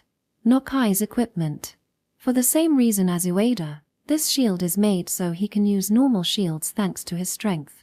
Silver iron big shield. Tower shield made from silver iron. Yamada's equipment. This tower shield is the most suitable equipment for heavy warriors like Yamada who put more emphasis on defense. It is the second toughest shield after Mei-chan's tower shield. Silver iron metal helmet. Modified version of the helmet from the trial version of full body armor, adjusted to be used by Yamada. Though part of it has been removed to increase mobility, The bulky armor boasts an overwhelming weight and defense. Since the full plate armor is going to be worn by Yamada, he will be the most conspicuous one among the rest of the classmates. Black iron gauntlet armor. Though it is heavier than silver iron, the armor and gauntlet made from black iron are extremely sturdy. It is the equipment for Mei-chan who boasts the greatest strength among us. For the sake of her mobility, we have only equipped her limbs with armor. Nevertheless, the design makes her look like a badass villain thanks to her spiky armor. It is the most suitable equipment for a berserker. Wolf vest. Vest made from the pelt of a black-furred werewolf knight. Armor might hinder movement, but there is no such problem with a vest. It offers enough protection and resistance against all attributes. The white fur on the collar part is made per Randu-san's design. It is nice matching armor for Ueda, Nokai, and Shimokoa. Cowhide jacket. Jacket made from Minagorilla's leather. Its performance rivals that of a wolf vest. Equipment for Jurimeri combi. Vanded down. Down jacket made from giant Coco's feather. Though its defensive properties are lagging behind the wolf and cowhide, it offers a stronger resistance against all attributes. Since it is an extremely lightweight equipment, it is the exclusive equipment for thief Natsukawa-san, whose lifeline is her speed. After some discussion with Randu-san, we designed to make its wearer look like some sort of a female thug. Grand Boar coat. A coat made from the pelt of the wild boar that can use earth magic called Earth Boar that was caught by Shimokoa and Co. during their survival traveling in the resort area before reaching the school tower. Since it raises proficiency when using earth attribute spells, it becomes exclusive equipment for Randu-san. And since it is an exclusive coat for her, Randu-san has gotten all fired up with its design. Thanks to that, it has become an extremely fashionable coat that Randu-san is satisfied with. As a result, it has become a luxurious item due to all the other materials invested when making it. Ghillie Suit Wasteland Style. The third iteration of my handmade Ghillie Suit series, Ghillie Suit MK3. It comes with a mantle that can create a hue to adapt to Yamata no Orochi's nest. Alas, I will not be the one who would be wearing this, it would be Takanashi. Since Sage is completely useless in combat, I made this equipment to hide her from the gargoyle. The person herself is clearly reluctant to wear this, but hey, does she even want to fight in the front line against Yamata no Orochi? Ice Veil Robe. Just like the coat exclusively for Randu-san, this robe is made for the spellcaster of the robe's attribute. Meaning, this robe is the exclusive robe for class rep, the Cryomancer. It isn't made from the monster of ice attribute. The ice crystal that she created using her freezing alchemy turned out to be an excellent material that raises her proficiency in using ice spells. Leather boots. Until how long do you think we would be using our indoor shoes? Thus, these shoes had to be made as soon as possible. It took quite a lot of time to make this since we were lacking the materials. We had no problem with leather since we could use all the monster's hide for that. The problem was the lack of rubber which was used for the shoe sole. We only managed to get the rubber after we found a Trent-like monster plant that looked like a rubber tree. Thereafter, we asked Takanashi to refine the rubber with her alchemy. And just as expected of the sage, her level of alchemy is on a whole different level. In this way, we made our long-awaited new shoes. Leather glove. The demand for this one was relatively low compared to shoes, some still asked for gloves. It's not like I need to wield a sword, but it is necessary to protect my delicate skin during the experiments. Alas, my skill with alchemy isn't good enough to make this. I could finally use Takanashi to make this item. Shaman's exclusive glove Cursed Hexa. Exclusive equipment rings a nice bell in my ears. Using my status as male class rep, I made exclusive equipment for myself. Though it still uses leather as its base, it is the thimble type that I yearned for when in elementary school. Moreover, there is a hexagram embroidered on the back of the glove. With this, I can finally use my curse with my hand as the starting point. Toughness shirt. Shirt made from tough pelt which softened to the point that it can be used as underwear. Despite being underwear, it actually raises its wearer's defense a little bit. Equipment for everyone. Crystal shirt. Shirt made from the glowing pelt of Christosaurs, a rare monster we encountered during the first expedition in the desert area. Defense aside, it raises proficiency in various parameters related to magical power. Since it is a one-of-a-kind material, we could make enough for everyone. Thus, it is given to all the members of the spellcaster vocation who are particularly weak in terms of defense. That is the summary of our equipment. Those without exclusive equipment were equipped with accessories with great performance. As for who had to equip what, it was discussed during the classroom meeting to prevent anyone from becoming dissatisfied later. Nevertheless, not everyone is equal. Some tend to get favorable treatment depending on their role during the battle and ability. For example, the exploration team that had miraculously brought back the droplet of life that they found during one of their explorations.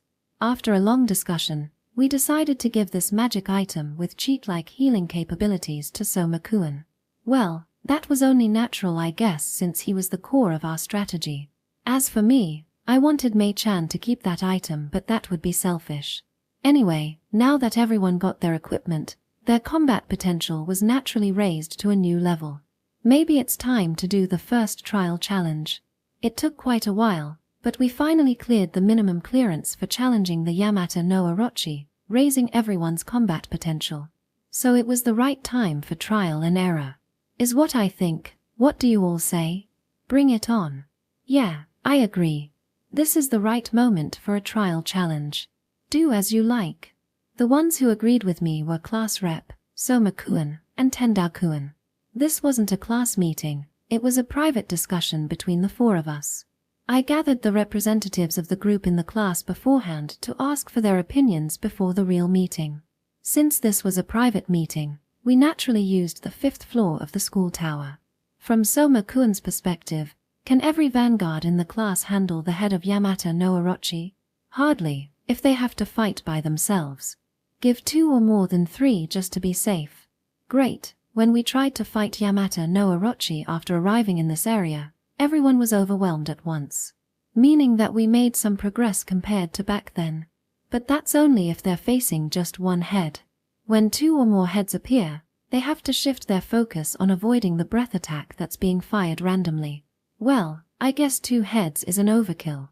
Even if we managed to create light potion for emergency treatment, that breath attack was instant death. We would become nothing more than bloody stains on the ground if those gigantic heads fell above us, and those breath attacks would instantly reduce us to cinder. That's why Momokawa-kun, do you think we can win this? We can't. Class rep didn't say anything upon hearing my curt reply. Soma-kun seemed to have lost his cool and almost lashed at me, before he retained his composure at the last moment and opened his mouth to ask me, "Explain the reason, Momokawa." After cohabitating with Soma-kun in the school tower, it seemed he had gained some resistance against my words. The him from before would flip out and maybe pounce on me and try to kill me immediately. Because this is just the bare minimum preparation to fight Yamata no Orochi. I've yet to find the sure kill way to subjugate Yamata no Orochi. That's why I said this is just a trial challenge. Since this wasn't an RPG game with a proper method to defeat the superboss, we had to figure it out ourselves via trial and error. That's why we had to take a wait-and-see approach. Fortunately, Yamata no Orochi didn't move an inch from its nest. In fact, it had yet to move until now. According to my observations so far with my shadow, it was eerily silent. It hadn't transformed into a boss. Meaning, it was waiting for us. Our goal is to see how much we can do in our current situation, and then look for a way to temporarily subjugate it. Even if we fight it, we will only observe it. In short, we're conducting field training. I see, that makes sense. I also want to analyze that fella. Do as you like. Great, I managed to get everyone's approval. Then, let's depart tomorrow. Chapter 218, Relight and Spirit of Fire. Though I've been wondering what would have happened when those atrocious Gomas attacked me, we somehow managed to beat their boss and heal Kanako's wound with the power of spirit. We took our booty after a landslide victory against them. What do you think of my new equipment, Kanako? I was wielding the iron spear used by the boss Goma before. Spear had the pathetic image of being the weapon of small fry in a game or manga. However, it was the most suitable weapon for newcomers. The reason was its long handle whose reach gave absolute advantage to a newcomer. I read in a manga that a sword user had to be at least 3 times more skilled than a spear user to defeat the latter. In short, A spear was an overpowering weapon in reality. It's not like the common infantry used a spear for show. So, what do you think would happen when I equipped such a powerful weapon? It might double or raise my combat prowess even further. Yeah. Look at this sharp thrust of mine. The tip of the spear that I lunged at the leaf that was fluttering down from the tree easily pierced it like a piece of paper. Yeah, that's impossible, right? Relite, Stroom. Right. You see it, right? This is my true power. You're not the only cool one here, Kanako. I fluffed Kanako's chest while laughing with him. Man, weapons are the best. It can make all the boys fired up. Still, this Goma fella kinda feels like a goblin in an RPG game. Atrocious monster with an ugly appearance who came in swarms and equipped themselves with nothing but crude weapons. A small fry among small fries who only gave you 1 gold coin and 3 EXP upon defeating them. But their equipment was a heaven sent for me who only had a textbook and bag with me. They even have water with them. I found water inside the leather pouch hung on the boss Goma's waist. These guys seemed to have no problem with drinking muddy water, but I was surprised to find that the content was clear water. I cleaned its nozzle though I completely forgot about it due to the heat during the battle. Now that I had calmed down, I recalled my thirst. I took a break and drank the water from the leather pouch. Perhaps I had to secure a steady supply of water after I came out of this forest. That was my top priority. Since I'm completely unprepared for survival life, I might get lucky to be able to get the equipment from these Gomas who happen to be in this forest. And just when I thought that it would be another boring day with a boring lesson, all of us were suddenly thrown into this forest. I barely secured minimum survival equipment from these Gomas. Aside from the spear, the boss Goma was also equipped with a knife. And it wasn't the weenie knife often used by Kurohaya's thugs. It was a large one with a 30 centimeters long blade. It was a good knife whose quality rivaled that of an iron spear. Since it had no rust on its blade, it seemed the boss Goma maintained the knife regularly. Thanks a lot, dude. Now I'll make full use of your knife. Though I can use my hand to pick a fake lion, a knife would serve as a safety measure. Still, this guy sure brought some really nice things along. And what kind of stone is this? I found various things tucked inside the boss Goma's bag. Kanako, who was looking at the loot with me, sniffed at the white crystal-like stone. Lick lick. This is salt. Seriously, this is salt. You mean, the fabled rock salt. I tried to lick it as a test, and it indeed tasted salty. They even carry something like this. Kanako, do you happen to know if this fruit or berry is edible? Relite shouldn't eat this. The heck, it's inedible. When I wondered why they were carrying such things with them, I realized that it might be used for something other than cooking, or perhaps it was lethal for humans but safe for Gomas. You can eat this. This is fairy walnut. Fairy walnut? Wow, that's an adorable name. The one that Kanako showed to Relite was something that bore a resemblance to a walnut. Unfortunately, its husk was huge. I tried to eat the walnut. It tasted like your normal nut. Hey, what is this white powder-like thing? Is this recovery agent? PUJN. Kanako suddenly barked at me and struck at the pouch containing white powder in my hand. WAH, that's dangerous, dude. Dangerous. Relite, that thing is dangerous. Seriously. Something like poison? Bad powder. Makes you crazy. Dangerous. Oh. Kanako warned me sternly this time. It seemed this white powder was really a piece of bad news. Anyway, let's throw away such hazardous materials. Just like that, after inspecting the loot from the Goma while heeding Kanako's advice, we decided to keep the things we needed and dispose of those that we didn't need. Yup, this is it for the time being. Let's go, Kanako. After putting everything in order, we departed for our next destination. Though my hands felt heavier than before since I held a spear in my hand, having a weapon to protect myself was more reassuring than not having it at all. I already knew that a dangerous fella like Goma was wandering in this forest.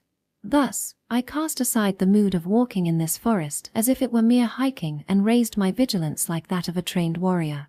Huff. Huff. Damn it, I'm so damn tired. Because my luggage had increased as had my nervousness. And the worst of all, my physical strength was really limited. I was already out of breath. Damn it, I have to blame my laziness for skipping the basketball club training. Go, relight. Just a bit more. Why yeah. Wait, what do you mean by just a bit more? Look, river. Kanako pushed aside the thicket and showed me the river before us. Ooh, it's a river. Relight, rest here today. Seriously? It's still pretty bright, you know? Shall we go a bit further? No. Relight mustn't force himself to walk inside the forest. Goo, why you realize it, huh? Merciless, I was completely a deadweight for Kanako. He ended up worrying about me. Meal, prepare. Right away. Come to think of it, I'm quite famished. I had only eaten walnut a while ago. I had burnt more calories walking in the forest than I had consumed. That was the reason why I was famished. Yeah, I'll leave our meal to you. Leave it to me, said Kanako as he walked towards the river. I couldn't see any animals, or rather no one around us. It was truly a quiet environment with only the sound of a small stream around us. When Kanako entered the river, he looked really big. While I was pondering about that, Kanako had already sat in the middle of the river, and then his arm flashed. The next moment, the surface of the river exploded. Before I noticed, I saw a huge fish flapping non-stop right below my feet, gasping for water. Kanako, you're awesome. I was deeply moved to see the exact spectacle of a brown bear catching a salmon in the river. Section. Well then, while waiting for Kanako to finish his fishing brown bear style, I started preparing for a bonfire. The fish that Kanako caught was salmon look-alike. Ayu look-alike, huge goldfish look-alike. Though it seemed like an edible fish, there was no way I could eat it raw. I would be in huge trouble if there was a parasite in it, right? Still, you never know what might be useful for you. I held a simple silver Zippo in my hand. I only have the lighter, I do not smoke. I just carry it with me since it looks cool. Well, not that I can make fire if I keep rubbing a pole of wood non-stop. All hail civilization. Since I had already gathered the branches around this area, the preparation for the bonfire was completed. Let's ignite the small branch first. Damn it, why won't it be you? Ouch. Damn it, it seems I underestimated the art of making fire. If I keep lighting the branch for a long time, the fuel of the lighter might run out quickly. It would be better if I managed to ignite it quickly. Is this the pattern where I should start by burning the paper first? TCH, can't be helped. Let's sacrifice one of the loose leaves to build a fire. Yeah, good job, keep burning like THA. I threw the burnt paper and yet again, it burned out immediately. The fire transferred to the twig, alas, it didn't get bigger. Crap, this is more hardcore than I thought. I thought building a bonfire was a piece of cake with my lighter. Alas, it seems I had really underestimated its difficulties. No, wait a minute, take a breath first, calm down. I'm pretty much aware of the reason for that. The twig that ignited first was too big. Right, fallen leaves. I've to fill it with fallen leaves. It was literally everywhere and easier to be used to ignite than a twig. Thus, I ran around the riverside to gather the fallen leaves. However, since it still had some moisture from the ground, I could hardly find any dry leaves around.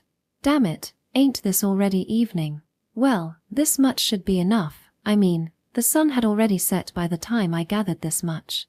Crap, at this rate, we'll be surrounded by total darkness when night comes. The one thing I could do right now was use the smartphone battery. But it had to be saved for the last moment. This wasn't the time to use it. Okay. Calm down first, I'll definitely make a bonfire this time. I ripped the second paper from the loose leaves and lit it up with a lighter. That's the sound of a spark. And it died. Fudge. SSH. The spark only stayed for a short while before it completely died. Fudge. It's out of fuel. Are you kidding me? I actually used up the fuel for making the bonfire. In the end, my biggest failure was actually using the lighter to make a bonfire rather. Making a bonfire is impossible for a civilized man. So seriously, what should I do now? If I failed to make a bonfire, I wouldn't be able to eat the fish caught by Kanako. Should I just eat the raw fish while preparing for the worst situation due to parasites? I mean, do I really have no choice but to eat sashimi? Wait, I beg you please. Please burn a while longer. Just one more time please. In the end, the fire went off, leaving only the spark from the ignition stone. Damn it. I'm screwed. This lighter was already useless. Hi. At that moment, what I saw was not a spark or fire, it was something else. Need fire? It was a human stick-like figure glowing red that came out from the nozzle of the lighter. Ah, are you by chance the so-called spirit of fire? Fire, burn, burn, fire. The glowing human stick-like figure similar to the one I saw on the medicinal plant cast a fire-like red glow and shouted like an arsonist. Was this the reason the fire wouldn't come out? I beseech you, spirit of fire-sama, please light the fire for this lowly greenhorn of survival life. Thus, I abandoned my pride as a modern and civilized human and bowed before the spirit of fire-sama. And their answer was Mera. Mara. When the spirit raised a hurrah-like cheer, a dim flame lit up on the silent lighter. Oh, yeah, you did it. Thank you, you wet. The next moment, the small fire turned into a fireball and flew up. That was a close call. My face was so close to the fire a moment ago. Though the fireball startled me, the place it landed was exactly the lump of twigs that I had prepared. Thus, after a grueling attempt, the bonfire was created with just a single fireball. The flying fireball is dangerous, but thanks a lot. When I closed the lid of the lighter after expressing my gratitude, the spirit of the fire had also vanished as if they were sucked inside the lighter. Wait, could it be that you are living in there? Section. Thus, I skewered the ayu-like fish and baked it by the side of the bonfire. It continued to crackle until it was well cooked. Ouch, it's hot. It's hot but delicious. I only used simple rock salt for seasoning for its oily white meat, but perhaps because it was freshly caught, it really tasted delicious. Man, this cool survival lifestyle was something that I had always been yearning for. As expected of me, I passed through the trial with a breeze. Though I could only start grilling the fish in the evening after the spirit of fire lit up the bonfire, I suffered quite a lot before that. I had to start with preparing the skewer before grilling the fish. And once I got the branch for the skewer, the process of skewering the fish itself was the next big challenge. And once the grilling began, I had a hard time controlling the fire. And despite the fancy words, all I did was change the distance between the fish and the bonfire. After the end of the gruesome process, the delicious aroma of the fish wafted. However, the area around the bone was still raw. Turns out, grilling fish until it was completely well cooked was a hardcore job. I had only grilled one fish so far. When I was about to prepare the second, the sun had completely set, and we were surrounded by total darkness. Maybe I just barely prepared a proper meal. Although it couldn't be called a substitute, I should have eaten the bento for lunch. Better than letting it rot for nothing. Let's eat it while it's still edible. Too bad I couldn't get rice in this forest. This was the first time I ate the rice sprinkled with fried egg that I should get bored with very carefully, enjoying every single bite of it. It wasn't just rice. I honestly had no idea if I could even get another chance to eat this bento box again. Especially this main dish, the fried bean curd. P-U-K-R-R. Oh, what's the matter, Kanako? Are you curious about its taste? You must be curious, right? As I savored the fried bean curd that might become the last one I tasted, Kanako, who ate the raw fish, was looking at me with undisguised greed. That meal looks delicious, Relight. Well, this is the last meal that I brought from Japan. You can even call it the Last Supper. Looks delicious. Right. It's super delicious. Do you want to try it too, Kanako? No, Relight. Important. Last meal. You're absolutely right. Still, it's better to enjoy this together, Kanako. I scraped my desire to monopolize the last bite of Japanese food, stabbed one of the fried bean curds with my chopstick, and offered it to Kanako. No, Relight. Don't worry about it. This is the only way for me to repay what you've done for me, Kanako. Kanako had already saved my hide so many times in just one day. My heart was about to break when I was left alone in the forest. Yet, Kanako came and accompanied me. We got attacked by a horde of Gomas. But once again, Kanako beat our attackers. Even the fish for our dinner this time. Kanako was the one who caught the fish for us. Yes, I wouldn't be able to do anything without Kanako. I would have died for sure if I were by myself. I might not have even survived the first day. And yet, how could a useless baggage like me eat deliciously by myself? I'm weak. Humans are weak and are at the mercy of the Mother of Nature. I might end up becoming a piece of baggage for you tomorrow, not to mention that my leg is also pretty weak. Relight, don't worry about that. Don't worry, Kanako. I fully understand just how useless I am. Damn it, I couldn't help but want to cry admitting my weakness. I mean, now I had fully realized just how useless I was. That's why since this is the last fried bean curd, I want to share it with you. Relight. Look, you want to have a taste, eat up. Kanako seemed to be trying to hold his desire for a while now, however, there was a strong appetizing aroma emanating from the fried bean curd that was reheated on the bonfire. Kanako's drool was like a waterfall. I wouldn't say it was improper. I mean, raw food was the norm for a bear like Kanako. That's why the taste of cooked meat would be like something from another dimension for him. Thank you, Relight. Don't worry, you're my best friend, right? Thus, Kanako ate the fried bean curd. Pew. Pew. Pew. So tasty ha ha ha ha. I told you it's delicious, right? Delicious. ASTY. Superb. Okay, another one. Enma. Yeah, it's super tasty. Yup, eating together made the meal feel much tastier. Chapter 219, Joint Exercise 1. The proposal of a joint exercise against Yamata no Orochi that I brought up was approved during the class meeting. We decided to take a one-day break to prepare and rest our bodies and departed the next morning. Normally, I would straddle on Alpha, driving her until the goal, but I was walking with everyone today. We walked for 2 hours, passing by a valley and wasteland. No gargoyle bothered us along the way, thus we arrived at our destination without any fight. This is. You're another big construction project, eh, Momokawa-kun? Upon arriving at Yamata no Orochi's nest, everybody, from Soma-kun and class rep, looked really perplexed. Yup, it's the result of Randu-san and my hard work. We arrived at a bunker that was constructed over a trench dug in the mortar-shaped nest. Well, since it was literally a huge field, digging a trench in one full circle wasn't an easy job. I don't think I would have been able to finish it in my entire life without Randu-san's cheat-like earth spell.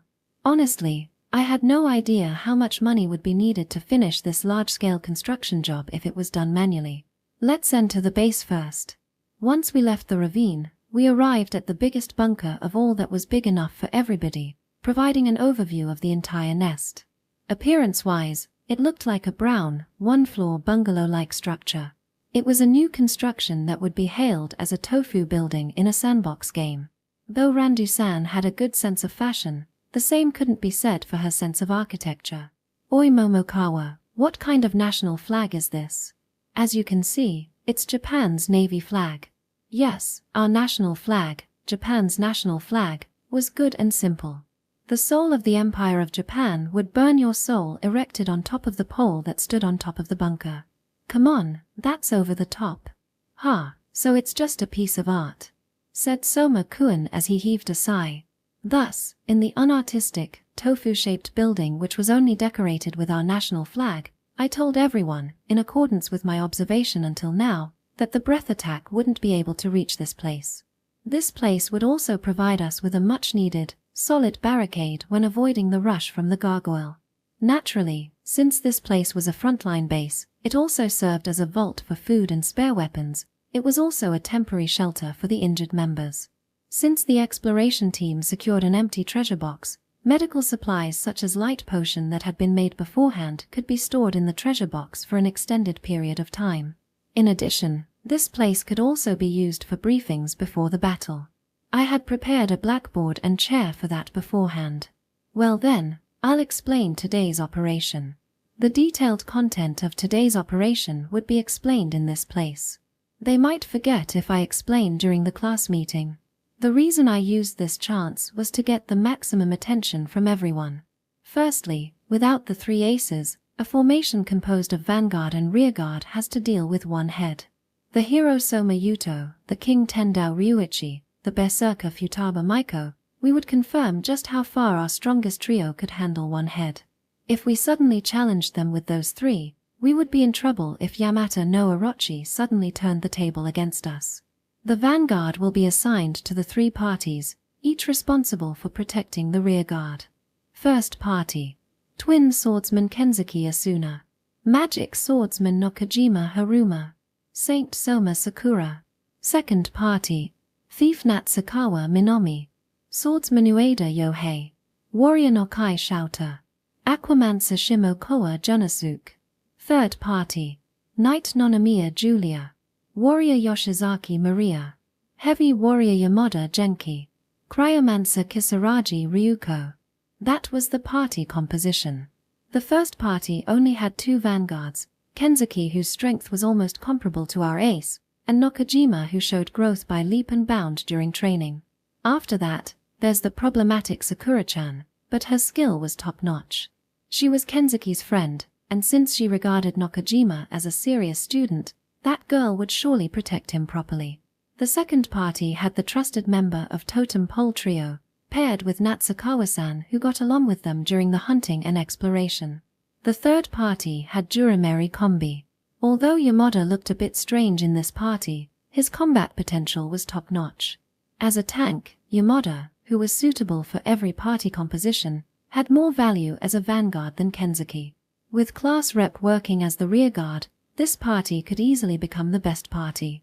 The first party takes the front, the second takes the right wing, and the third the left wing. It's a formation under the assumption that we always surround the head. I mean, our opponent might have a huge size, but it didn't change the fact that it was only one head.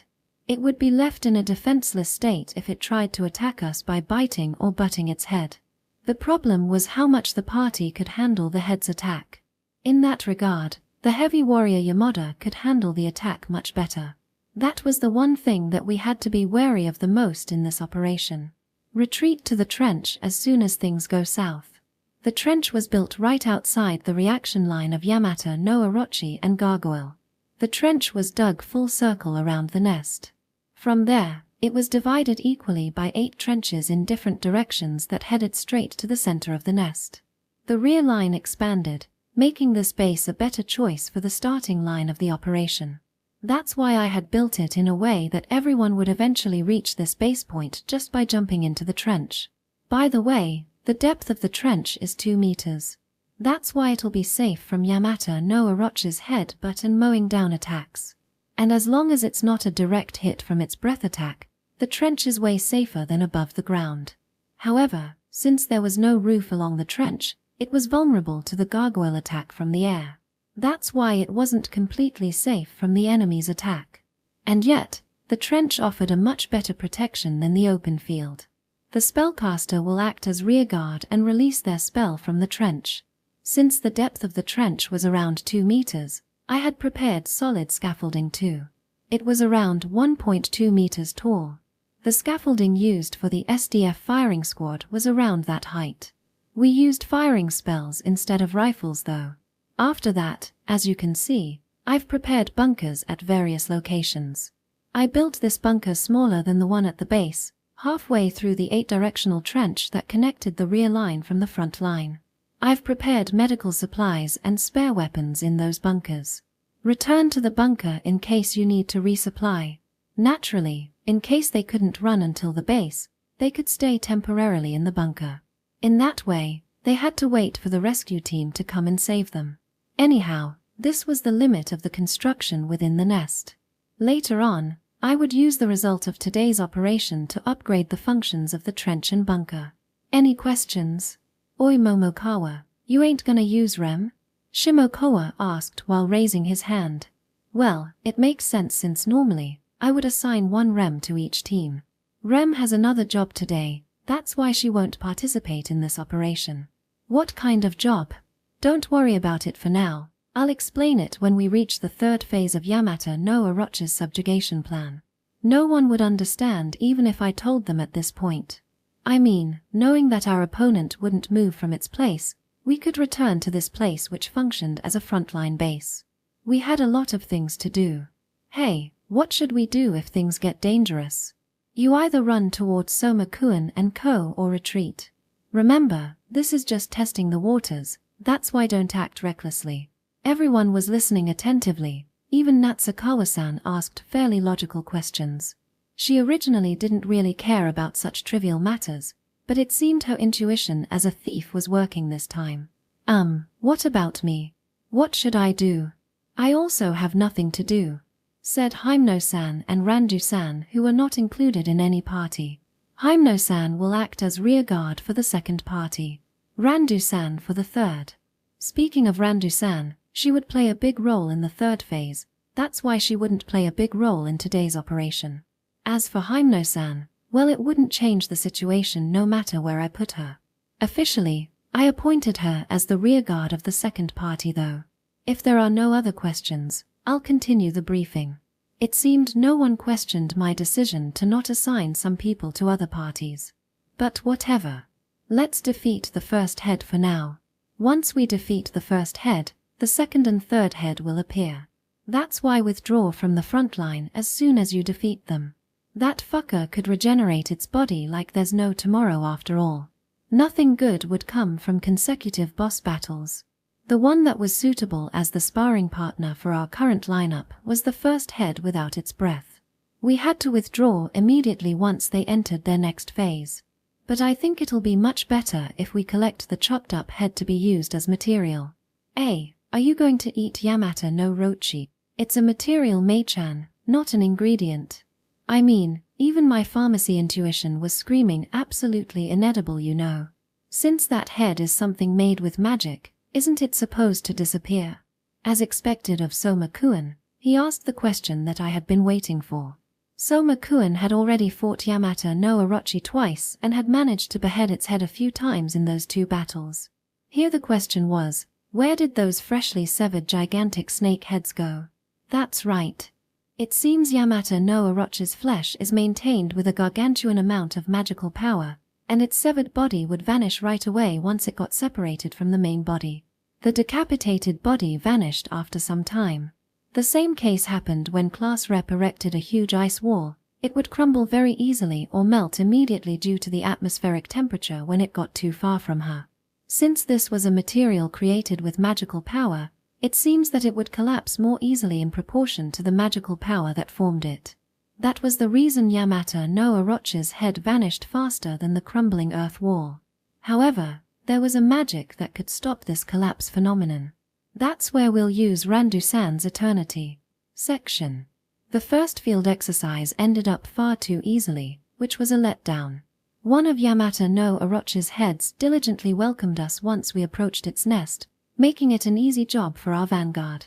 From my perspective, even though it was the first time the other vanguard fought the head, they severed it without a hitch. Perhaps everybody's growth had exceeded my prediction. The third party got beaten a lot while maintaining the hate that got spread to all the parties. Without a sure kill technique like Soma-kun's giant sword of light, the martial arts the vanguards learnt might look like a scratch compared to Orochi's huge body. Even so, they steadily build up damage. And then, the tattered head finally stopped moving and fell to the ground like a million sacks of potatoes. Now it was Soma-kun, Mei-chan, and Randu-san's turn to do their job. Soma-kun cut from the right with his Seos caliber, and Mei-chan from the left with her rupture. The latter's attack sent that train-sized head flying in the air like a pro-batter. Randu-san cast Eternity the moment she confirmed the head had already been severed. And then, after early confirmation that her magic did its job, retreat. The vanguards retreated immediately while carrying the freshly decapitated head with them. All rems were deployed to carry the severed head. Soma-kun and Mei-chan had also lent their strengths to carry the head. Class Rep froze the ground to make it easier to drag the head. Everyone in the class was working together to drag Orochi's giant head. We managed to drag it along the freezing ground all the way to the safety line. By the time Yamata no Orochi's two new heads appeared along with that roar, we were already at a safe distance. Too bad, I had no business with you guys. Yeah, mission complete. If this was a game, this would be an SSS grade. Orochi's severed head maintained its form, but the dispersion of magical power still happened. Randu-san, have you used Eternity properly? I've used it on this, but I guess it's impossible to preserve everything. It seemed Randu-san had realized that she couldn't completely preserve a huge head of this size. How much can you preserve?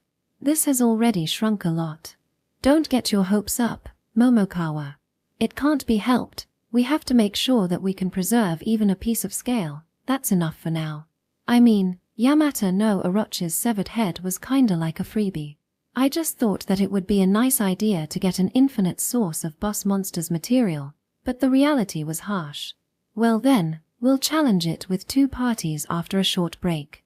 I already knew that 3 parties could defeat one head with ease. Later, I wanted to confirm whether we could suppress the head or defeat it with our current war potential. Naturally, doing so would also allow us to get more experience in fighting this boss. Is it safe? Well, don't we just have to somehow do it? We become stronger after all. Ueda and Hoshizaki didn't seem to be too eager to do this. The other didn't seem to be too eager either. It seems they realized that despite defeating one head a while ago, the fact that they were literally unscathed must be appreciated. And thanks to the various combinations of party members, the exploration party did a good job of raising everyone's cooperation. Feel free to tell me if you feel uncomfortable with the party composition. It's fine. This party composition was something that I composed with balance in mind. That's why no one complained. Since no one was injured or exhausted, we should conduct the next exercise immediately. And Randu-san, I've another job for you. What kind of job is that? Digging trench. Again? Oh, please don't say that. The trench we dug until now was barely within the limit of the safety line. The trench we would dig here on was outside of the safety line. Yes, the second phase of our tactic, digging a trench toward the rocky mountain where Yamata no Orochi hid itself to bypass the gargoyles, starts today. In fact, I wanted to create a tunnel. Alas, such a feat might be impossible for Randu-san. That was the reason we dug a trench. If we made it deeper, it would be safer than running on the ground. We would dig a trench toward the mountain while the others distracted Yamata no Orochi. Its true body was hidden within the mountain. Eventually, we had to go in there. The reason we dug this trench was to pave the way to get in there. Chapter 220, Joint Exercise 2. The gargoyle is so damn annoying. The second phase of our tactic.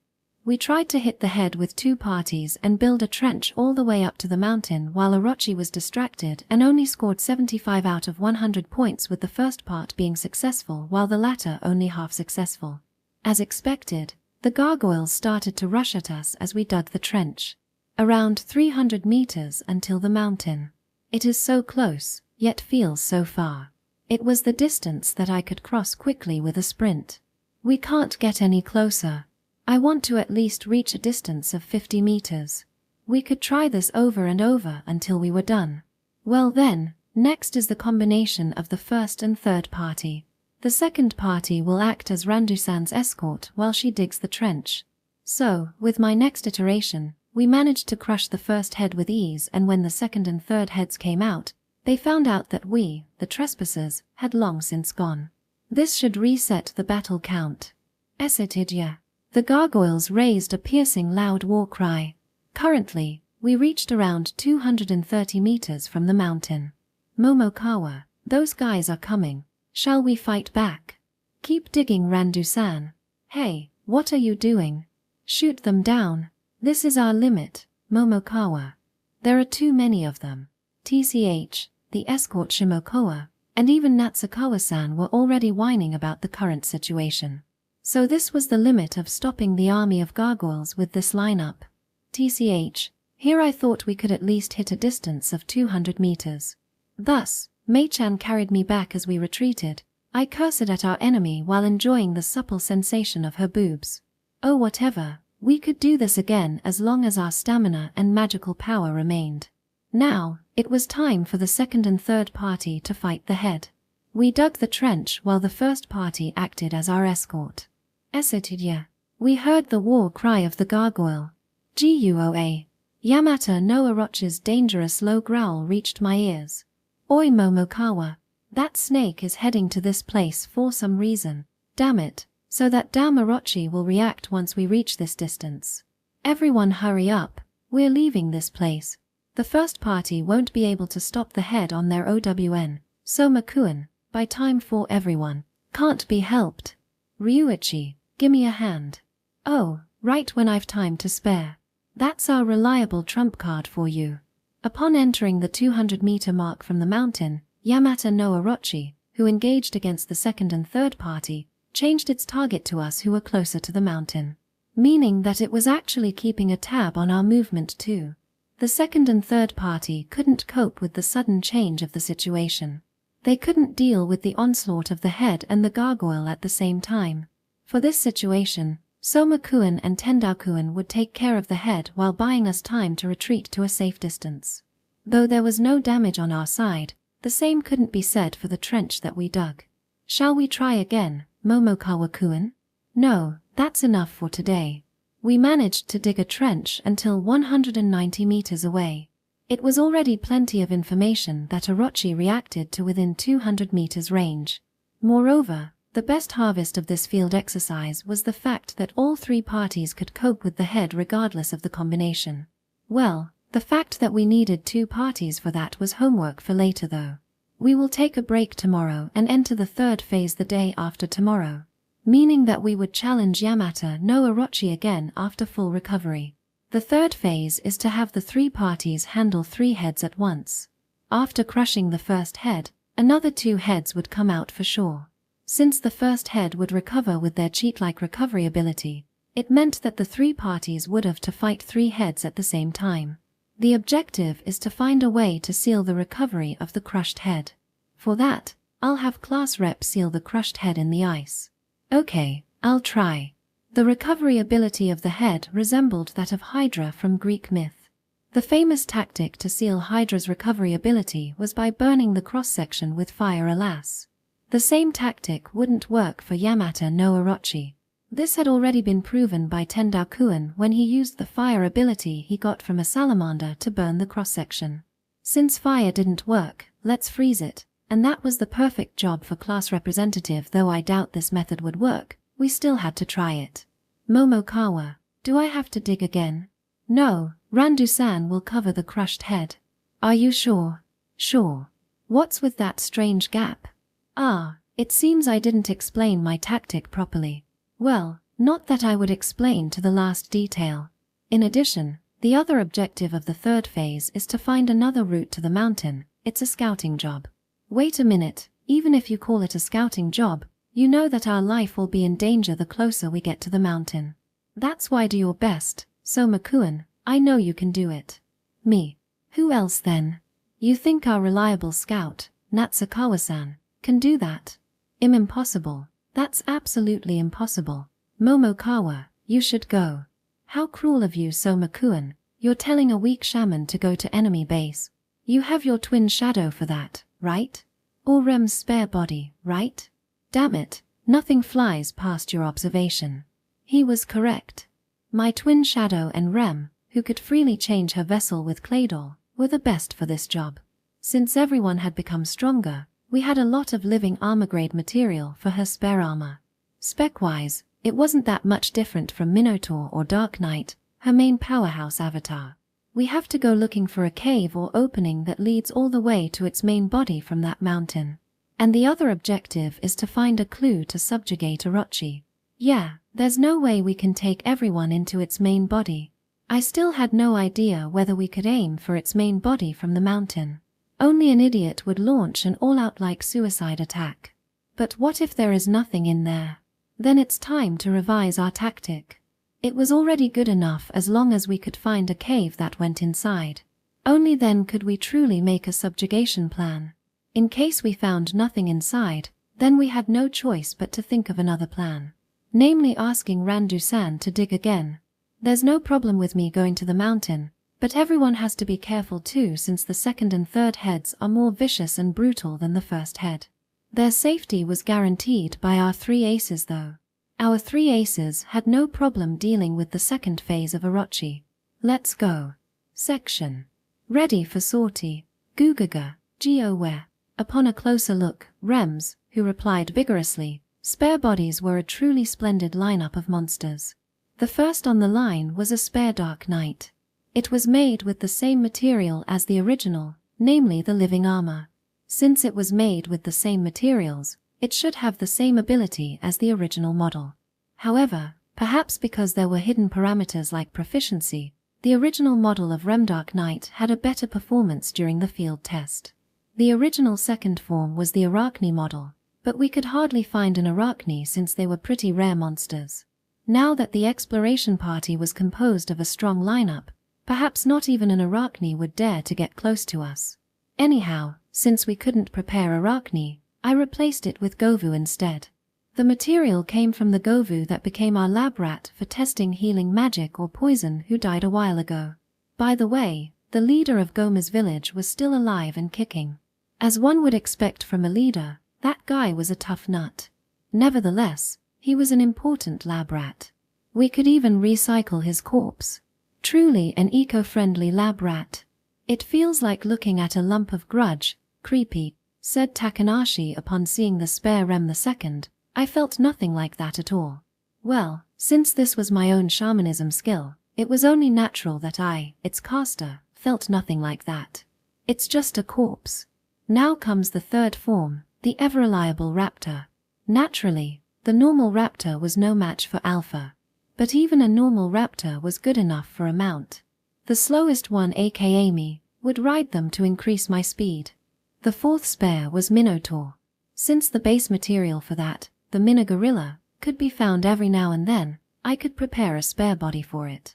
This one also felt something like the nerfed version of the original fourth Rem, but it was strong enough as a sacrificial pawn for the scout mission. That was all since 4 spares plus 1 shadow was my limit. The additional force comprised 13 skeletons and 7 high zombies which I had summoned beforehand. That's the lineup for the scout force. Everything had already been prepared. The vanguard units had already fought the head as per our plan. My real body had confirmed the start of the battle from the frontline headquarters. Okay, let's go. Chargy. We ran in a column formation from the end of the trench that was only 190 meters away from the mountain. We ignored the assault from the gargoyles until we reached the end of the trench and went up to the ground. Charred. Though more and more gargoyles were coming at us after we left the trench, the Dark Knight and Minotaur opened the path for us as our vanguard. The Dark Knight was equipped with a great axe and great shield and the Minotaur a sledgehammer. Though the gargoyles weren't made from a stone statue, since their skin was as tough as stone, blunt weapons worked better against them.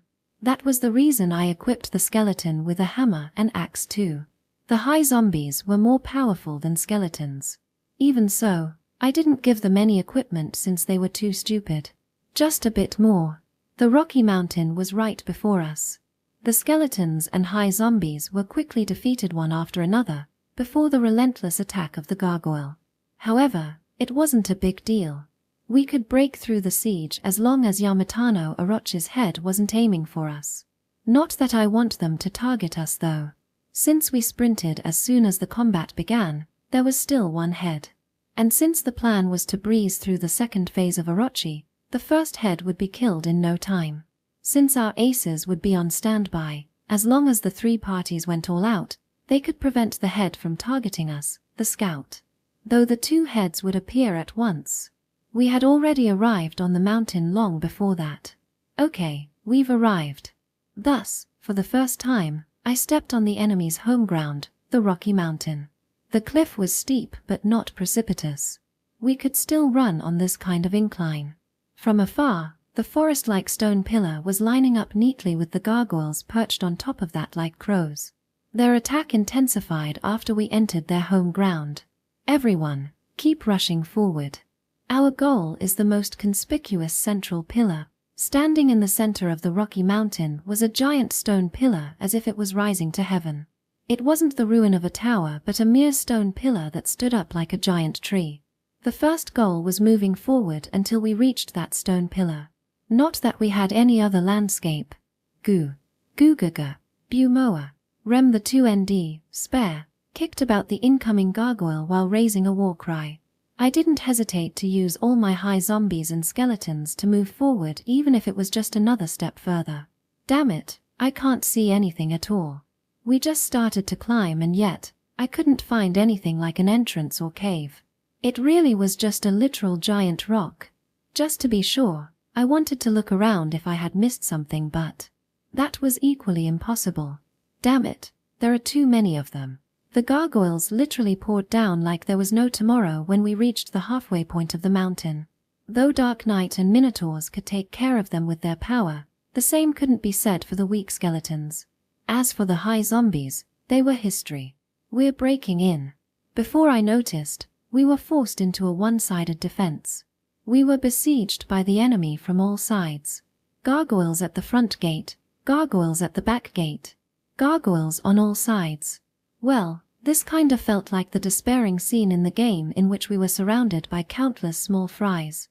Gee oh dear, even at the best of times, it was a countdown to the game over. And yet, these guys kept coming at us. Two big gargoyles as big as a minotaur were pushing through the swarm of their peers. They have the giant-sized one too. When the newly appeared giant gargoyle rushed at the Dark Knight and Minotaurs, the delicate balance had finally broken. Countless gargoyles were rushing at once like a flood. Out of my way, damn it. Thus, I died after my body got torn to shreds by the gargoyle. You are dead. Section. Audiobook by Masquerade at Masquerade Audiobooks.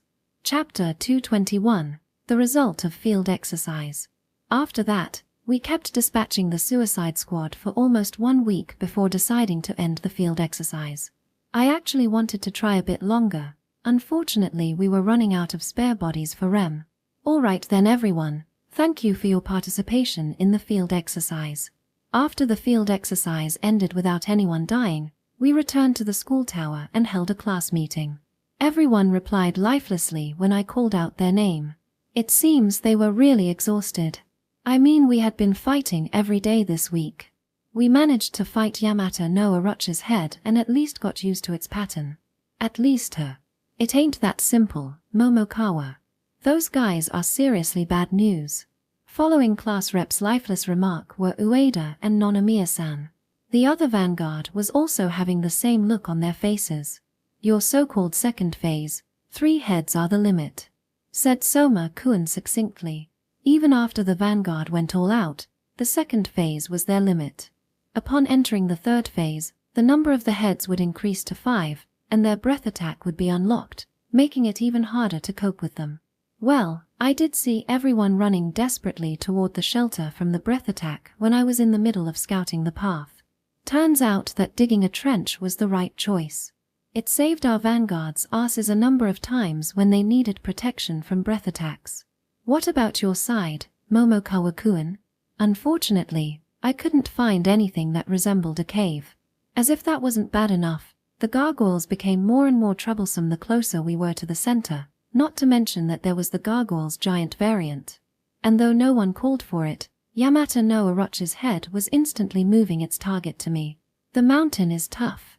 It's already troublesome enough to fight that many gargoyles, and yet, the head itself will set me as its target once I enter the mountain. Yup, the Yamato no Orochi has become more vigilant as we get closer to its main body. In the first place, its game-like behavior in which there was only 1 head first, followed by 3, then 5 plus breaths was problematic by itself. I mean, since it's a living creature, why not take out all 8 heads at once? We cannot break through from the mountain, said class rep dispiritedly. Though she already knew that it was pretty much impossible, she couldn't help but feel really dejected when having to acknowledge it in reality. There might be a low chance of that, however. We had yet to scour the entire mountain.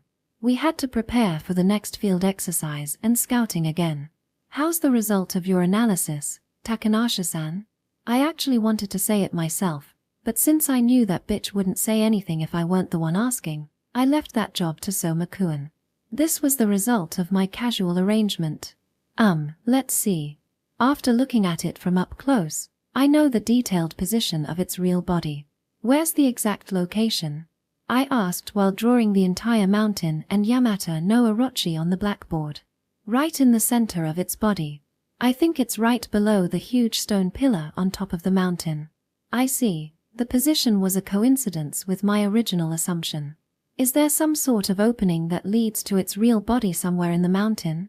I suppressed my urge to ask my questions all at once and urged Soma-kun to ask one by one instead.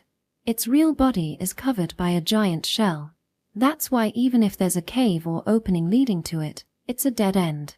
Takanashi bastard, you should have said that first. I wasted an entire week just to find a cave that doesn't exist. This bitch definitely wouldn't have told us this had it not been for Soma-kun asking her. That was a really close call. In short, the rock mountain is something like a second shell of Orochi's main body. Yes, something like that. I pondered while drawing additional pictures on the blackboard, but its defense was tougher than my imagination. If it were just a mere rock, Randu-san could dig it out with her spell. Unfortunately, since the main body had a shell, part of the monster, it meant that earth magic might not work on it. What shall we do, Momokawa? Can we really beat this guy? Upon re-evaluation, we were all awed by Yamato no Orochi's might yet again. That was the reason everyone sounded anxious. We had upgraded our equipment, and everyone had clearly become stronger than before. That's why they felt anxious upon knowing the result of this exercise. As expected, perhaps we have no choice but to beat the head and aim for its true body from below. Whoa, calm down, Soma-kun. It's not like I was not expecting this kind of result from this field exercise. First of all, it's a good thing that we can confirm everyone's growth from the fact that they can hold out against 3 heads in the second phase. But that's not enough to beat that monster.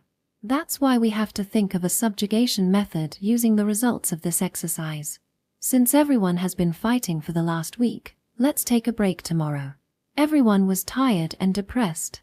Nothing good would come from thinking of a plan in this kind of situation. Yes, let's take a break for now and think about the next plan after that. Everyone had been working hard enough. But that wasn't the case for me.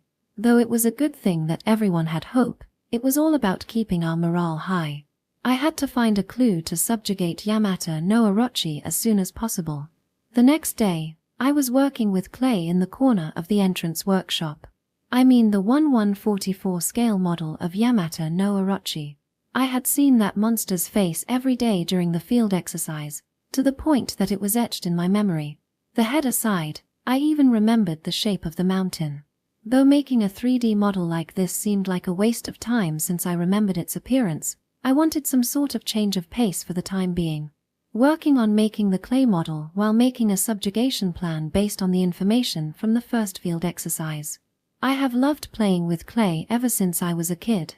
That's why I was confident with my skills. And my confidence only grew as I obtained alchemy skills. Ooh, what a realistic model. Before I realized it, I had made a splendid 3D model of Yamato no Orochi. If I baked it using the witch's kettle, it would turn into a complete clay statue. I've been too focused on the clay doll and forgot to think about the plan. Never mind, let's just take it as a nice change of pace. I arranged the 18 pieces that represented us around the Yamato no Orochi figurine.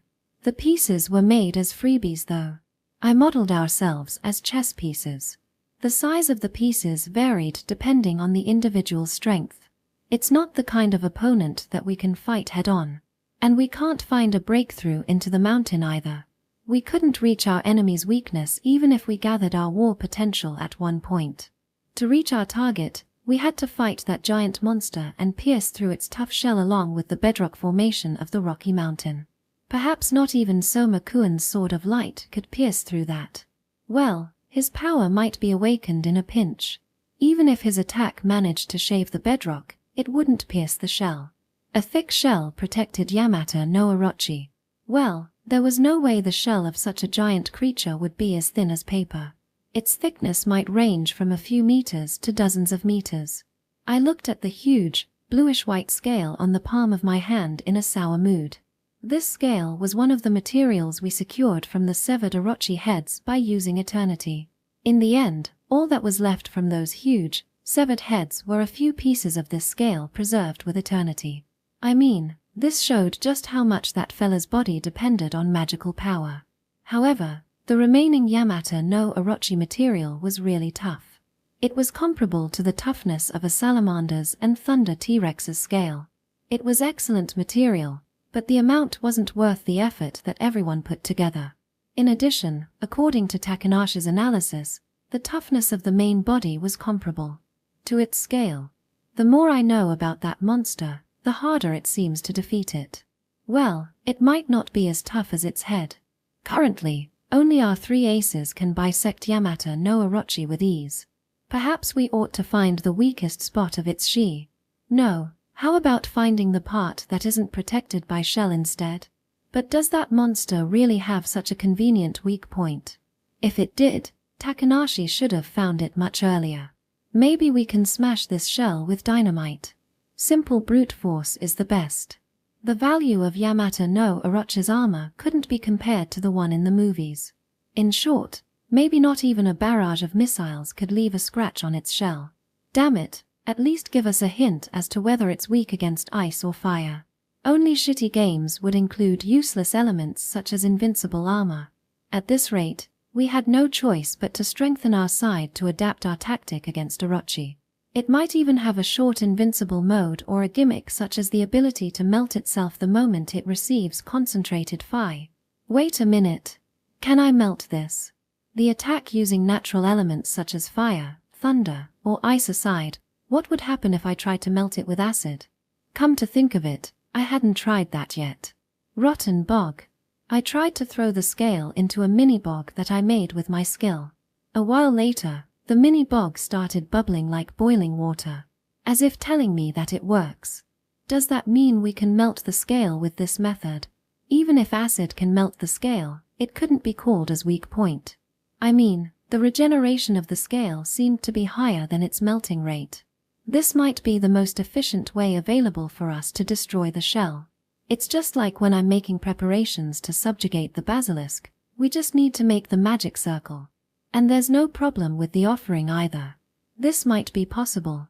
I might be able to drill a hole through the thick shell and bedrock to arrive at the core of the main body in one go. In that situation, Soma-kun's Sword of Light could hit the target. No, wait a minute, calm down, don't get ahead of yourself. Even if I manage to create a hole with Rotten Bog's ceremony, I have to go there in person. Though my shadow could use Black Hair Bind and the lesser version of Rotten Bog, I had to be personally present if I had to use ceremony with offering. I could invoke it as long as it was within my line of sight, just like during the subjugation battle against the Red Raptor. All my shadow could do was draw the magic circle and prepare the offering. Once we go into the Rocky Mountain, withdrawing from it isn't a simple matter. After challenging Orochi time and time again, I knew that burrowing inside wasn't a realistic option. As the one who scouted that place, I knew how unrealistic this plan was. This is an extremely dangerous plan. Even if I deploy all the REMs and took others as escorts, defeat is imminent. Our only advantage against Yamata no Orochi was the fact that it never moved from its original place, allowing us to attack at our own discretion. We could attempt the challenge as much as we wanted as long as we didn't die. But we were done for if we died. Losing even one of our potential would reduce our strength forever. Yamata no Orochi could regenerate its lost head no matter how many times we beheaded it, but we couldn't replenish our classmate. If we were to go with this plan, someone would eventually die along the way. This was the kind of risky plan that I didn't want to use. Since I had to invoke the ceremony myself, I had no choice but to risk the lives of those who went with me. But there's no other way to remove its shell. Now that I knew the risk, I had to focus on the method to minimize the risk. Let's do our best and pray so that the plan goes without a hitch. Men do what they can and await the verdict of heaven. Those words sounded good, but from my perspective, they lacked crisis management. But I had no choice but to do my best when we had limited options. Okay, let's shelve this for now. At this rate, I might as well consider if this plan was viable or not. I mustn't limit myself to such a plan, there must be other alternatives. Come to think of it, we still needed a countermeasure for the 8 heads. We had to find a way to seal the head that regenerated like there was no tomorrow and attack the core of the main body while it was rendered powerless. From the result of our field training, The vanguard parties could handle up to 3 heads while our aces could handle up to 5. But just because we managed to contain Orochi's head, it didn't mean that we could win against it. Even if we divided the heads into 5 and 3, our vanguard party and aces had to do their best to contain them. Not to mention that they started using breath upon entering phase 3 when 5 heads had appeared. In that situation, even the rage of attack of 3 heads would change. On the other hand, a single death of our members would tip the delicate balance of the battle. Rather, is it going to unleash even more troublesome gimmicks once all the 8 heads appear? In the first place, 5 heads was the limit of our aces. Once all of its 8 heads appeared, it would be an untrodden territory. If it were the boss of an action game, this phase would be the time when a new motion scene was added, making it more aggressive along with additional new attacks. As if the breath attack wasn't bad enough, this phase of Yamata no Orochi might have a super deadly AoE finishing attack that could literally wipe out our vanguard party. And since this was a completely new attack, the vanguard party might not be able to do anything against it. In short, the party might be annihilated. And game over. Damn it, this guy is too tough. Man, that's reality for ya. I was really dumbfounded upon realizing the severity of our situation and closed my eyes for a while. I started cooking another plan. Calm down now, this is a mind game. Since this was a reality, it was possible to use an out-of-the-box method that was impossible to use in a game. If this were a game, a player would have no choice but to watch as the boss unleashed its full power and fought them head-on. But since this was reality, we could literally beat them with minimum effort. I mean, the sore loser often said cliched lines such as "I'm not serious yet," right? There's no need to face the full-powered Yamata no Orochi. We mustn't let all of the 8 heads appear. We had to stop it at the 3rd phase when only 5 heads appeared. Its power might get stronger along with the increasing number of heads, meaning that we have to seal the 3 heads just to be safe. We had to completely seal its movement. The vanguard party shouldn't fight and only do their best to prolong the battle. I had to consider that Orochi would unleash some sort of finishing move once all of its 8 heads appeared together. One head needs around 5 minutes to completely recover. But that fella can recover in 2-3 minutes at the earliest. Currently, we had yet to reach the point where we managed to corner Orochi until it was forced to move its head during recovery. But once its head recovered enough, it would be pretty much ready to enter the fray again. After crushing 1 head, we have to crush 2 heads of the 2nd phase within a minute. Then we have to keep attacking the 3 heads. That sounds impossible. Defeating the head as fast as possible might be easier said than done in our current situation. In the first place, defeating 1 head was already troublesome enough. It might be possible if we went all out, however, the vanguard parties would be too exhausted to defeat the 2 heads that would appear within a minute. But we couldn't let it go beyond the 3rd phase. As long as we incapacitated 3 heads at the start of the 3rd phase, we only needed to fight 3 heads for the rest of the battle by keeping on beating them black and blue. Alas, those 3 heads would unleash breath attacks as soon as they appeared. We wouldn't be able to decapitate its head in that state. Moreover, the 3 aces had to keep beating the 3 heads that were beaten black and blue during the 2nd phase, which sounded like a superhuman feat if they ever stopped from doing that. The beaten-up head would then recover to its former glory. It was obvious that the beaten-up head would eventually recover as our vanguards would be busy battling against the rest of the heads. In the first place, such a plan is not realistic. I mean, no matter how powerful their vocation was, their stamina was limited. The same went for their weapon. In anticipation of a long battle, I should incorporate rotations and breaks into the plan. Even with that, it didn't mean that all 18 members were ready to be dispatched at any moment. Even if I can dissolve the shell with rotten bog, it'd take quite a long time to do so. In that situation, the battle would definitely turn into a battle of attrition. Alas, the battle would only become more and more difficult as time passed. It would come to the point where we might barely get any time to rest. In that situation, we have to find a way to seal the 3 heads rather than have 3 people fight them non-stop. Seriously man, the to-do list keeps getting bigger and bigger the more I think about it. Damn it, I can't find a breakthrough at all.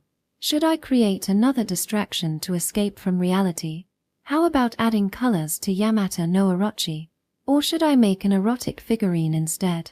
I have Mei-chan and Randu-san as ideal busty models, after all. Maybe I can make a living off making figurines once I'm back in Japan. Dolls are the best. It is no big deal even if they couldn't move. But as long I kept honing my ski. That's right, we just need to immobilize them. The premise of defeating them was impossible to begin with. Rather, fighting against Yamata no Orochi by decapitating its heads that could regenerate like there was no tomorrow was a foolish errand. Keep their heads alive without injuring them. Then we just need to seal their movement. Yeah, it's seal.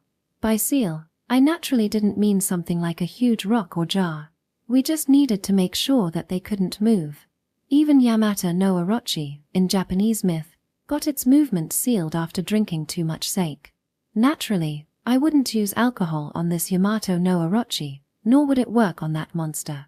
Even if we did prepare a lot of liquor, I'm sure that monster wouldn't even spare a glance at it. Anyhow, the seal here was something that kept Orochi's head from moving around. Naturally, we wouldn't be able to seal every single head. That's why we had to at least seal 3 of the heads. We might need to spare some manpower to maintain the seal. Obviously, we couldn't spare 3. It had to be 1, or 2 at most. The 2 spellcasters could take turns while recovering their magical power. Sealing 3 heads and maintaining the number to 5 would buy us long enough time. If we could reduce the number of people needed to maintain this state, we could use them to attack the main body in the mountain. However, was it really possible to invoke a really long ceremony while maintaining the stalemate in the battlefield? Oh, screw that. We can do it. It might be barely possible. Now we can try to No, we can definitely defeat Yamata no Orochi with this method. Chapter 222, Yamata no Orochi's Subjugation Plan. I want to hear everyone's opinion after I explain Yamata no Orochi's subjugation plan. I drafted a plan after thinking for an entire night and announced that I'd hold a class meeting after breakfast. I had to set the direction early on to avoid any delay. I was well aware of the demerits of such a rushed plan. Alas, that was literally the only and easiest way to pierce the tough scale. This might be inevitable, but still, I have to say that I'm at my wit's end. It's by no means a perfect plan though. Not to mention it looks quite dangerous. However, I think this is the best plan for the current situation. It's not a big deal, tell us the plan. Everyone, right from Soma-kun, was ready to listen to my plan. If they were that keen to hear it, I had no choice but to tell them. The gist of the plan is we climb on the top of the mountain, drill a hole right to that monster's core, and destroy it with direct attack. Please spare me the disappointment of as if I have let you down with a plan that anyone can come up with. Because the only way to implement this plan is by trial and error. According to Takanasha-san's magical power analysis, Yamata no Orochi still has a thick bedrock on top of its thick shell and core. I kept explaining while drawing simple pictures that described Yamata no Orochi's details on the blackboard. The rock layer is simply made of rock. That's why Randu-san should be able to dig it out with her earth magic. I had done a small experiment during the field training with the piece of rock from the mountain to see if Randu-san could manipulate its shape with her earth magic. As long as the outer crust wasn't connected to Yamata no Orochi's magical power, it was possible to control. The biggest problem is this outer crust. This place had the same quality as Orochi's shell. I guess everyone in the Vanguard team already knew just how tough Orochi's scale was. Our greatest weapon and magic can't even leave a scratch on that monster's shell. Alas, there was no need to crush it with a single blow. We could drill a hole bit by bit, slowly but steadily. According to my experiment, my rotten bog can melt the shell. We will invoke the rotten bog's full spell complete with a magic circle and offering to drill a hole through Yamata no Orochi's shell in place of an excavator. We can directly attack the true body core as long as we manage to drill a hole through its shell. Once we succeed, we will fire the most powerful attack magic to destroy it. I see, true enough, we have to drill a hole through the shell to break the core, but how long will it take you to drill the hole? I can't say for sure how long it will take until we have enough experiments, but it could take around 5-10 minutes. I couldn't say the minimum estimate since the shell seemed to be quite thick and melting might take quite some time. I wanted to find another way to raise the firepower of Rotten Bogicide from using Magic Circle and Offering, but I still had no idea how long it would take. 8 heads is the limit of the current combat potential. I understand. I'll explain how to restrain the head next. From the result of the battle against Yamato no Orochi so far, I had confirmed the place they would come out from. When looking from above, the rocky mountain, in fact, had a circular shape. It was ideal to be divided into 8 parts for the 8 heads to come out. That's why it had no blind spot no matter which route we took to approach it. Moreover, according to my observation, the 8 caves from which the heads came out were the only passage leading to the center of the mountain. Each head only had 1 cave from which it came.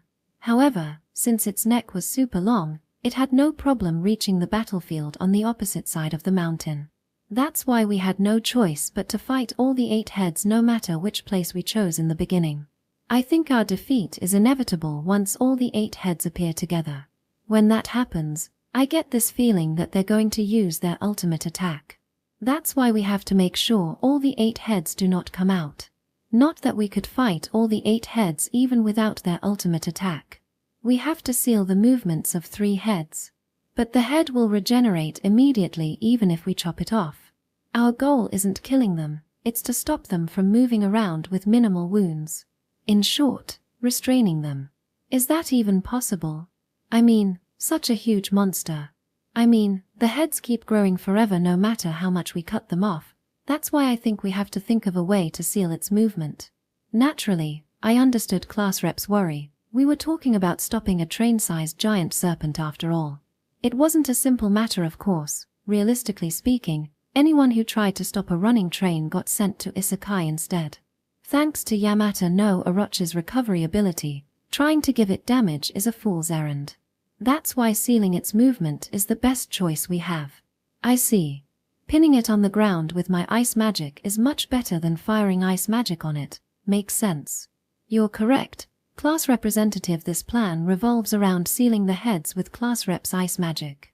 But still, I can't do it by myself. I don't even know if it's possible to pin one head in ice magic. That's why let's try the other magic too. The first candidate is Randu-san's earth magic. My what? Sorry, but I haven't been paying attention. You must have heard the plan properly, right? Your eyes have always been following me. We will cover the head with earth magic. Or sew Yamato no Orochi's head to the ground. Or dig a hole in the ground to bury the head. We had to try every single possibility. Aside from magic, I've also included the option of using something like steel wire to seal the head. We had no problem with procuring the metal for making the steel. The amount of material we looted from monsters' weapons and armor should be enough for that. Even in the desert area, where we mined light ore, we could get metal such as iron ore. The next on the list is weakening its power with poison. The strongest candidate was Spyfrog's paralysis poison. It was an extremely potent paralysis poison that not even a Gogma could resist. No need to kill it, all we needed to do was weaken its power to maintain the stalemate. However, I only had a really small amount of this poison. It was definitely far from enough given Yamato no Orochi's gigantic size. Its meager quantity was the bottleneck of this method. Just in case, I'll prepare as many poisons as possible. I'll even throw in red fever as a bonus. Naturally, it's preferable to give as much damage as possible within the permissible range. The head might be able to break free from the restraint, that's why we have to keep it in a weakened state as long as possible. There are 3 physical ways to seal the movement of the head, namely earth magic, ice magic, and steel wire. Orochi could easily tear every single one of them if it were rampaging like a wild horse.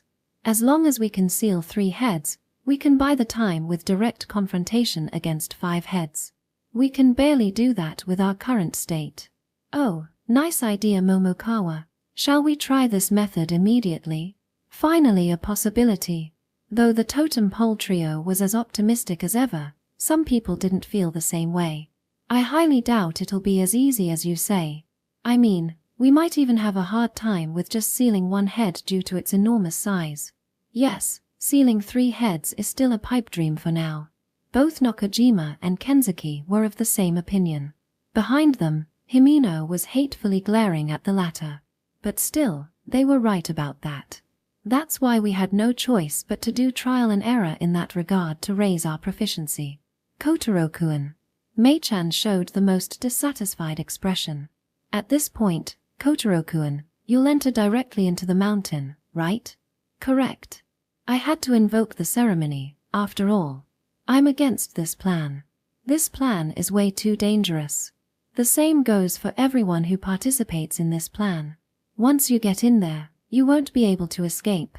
This is a suicidal mission, and you've always failed during the field exercise. My Shadow and Rem's sacrificial squad had always been annihilated no matter how many times I tried. Since they were disposable, to begin with, it was the truth that all of them were annihilated.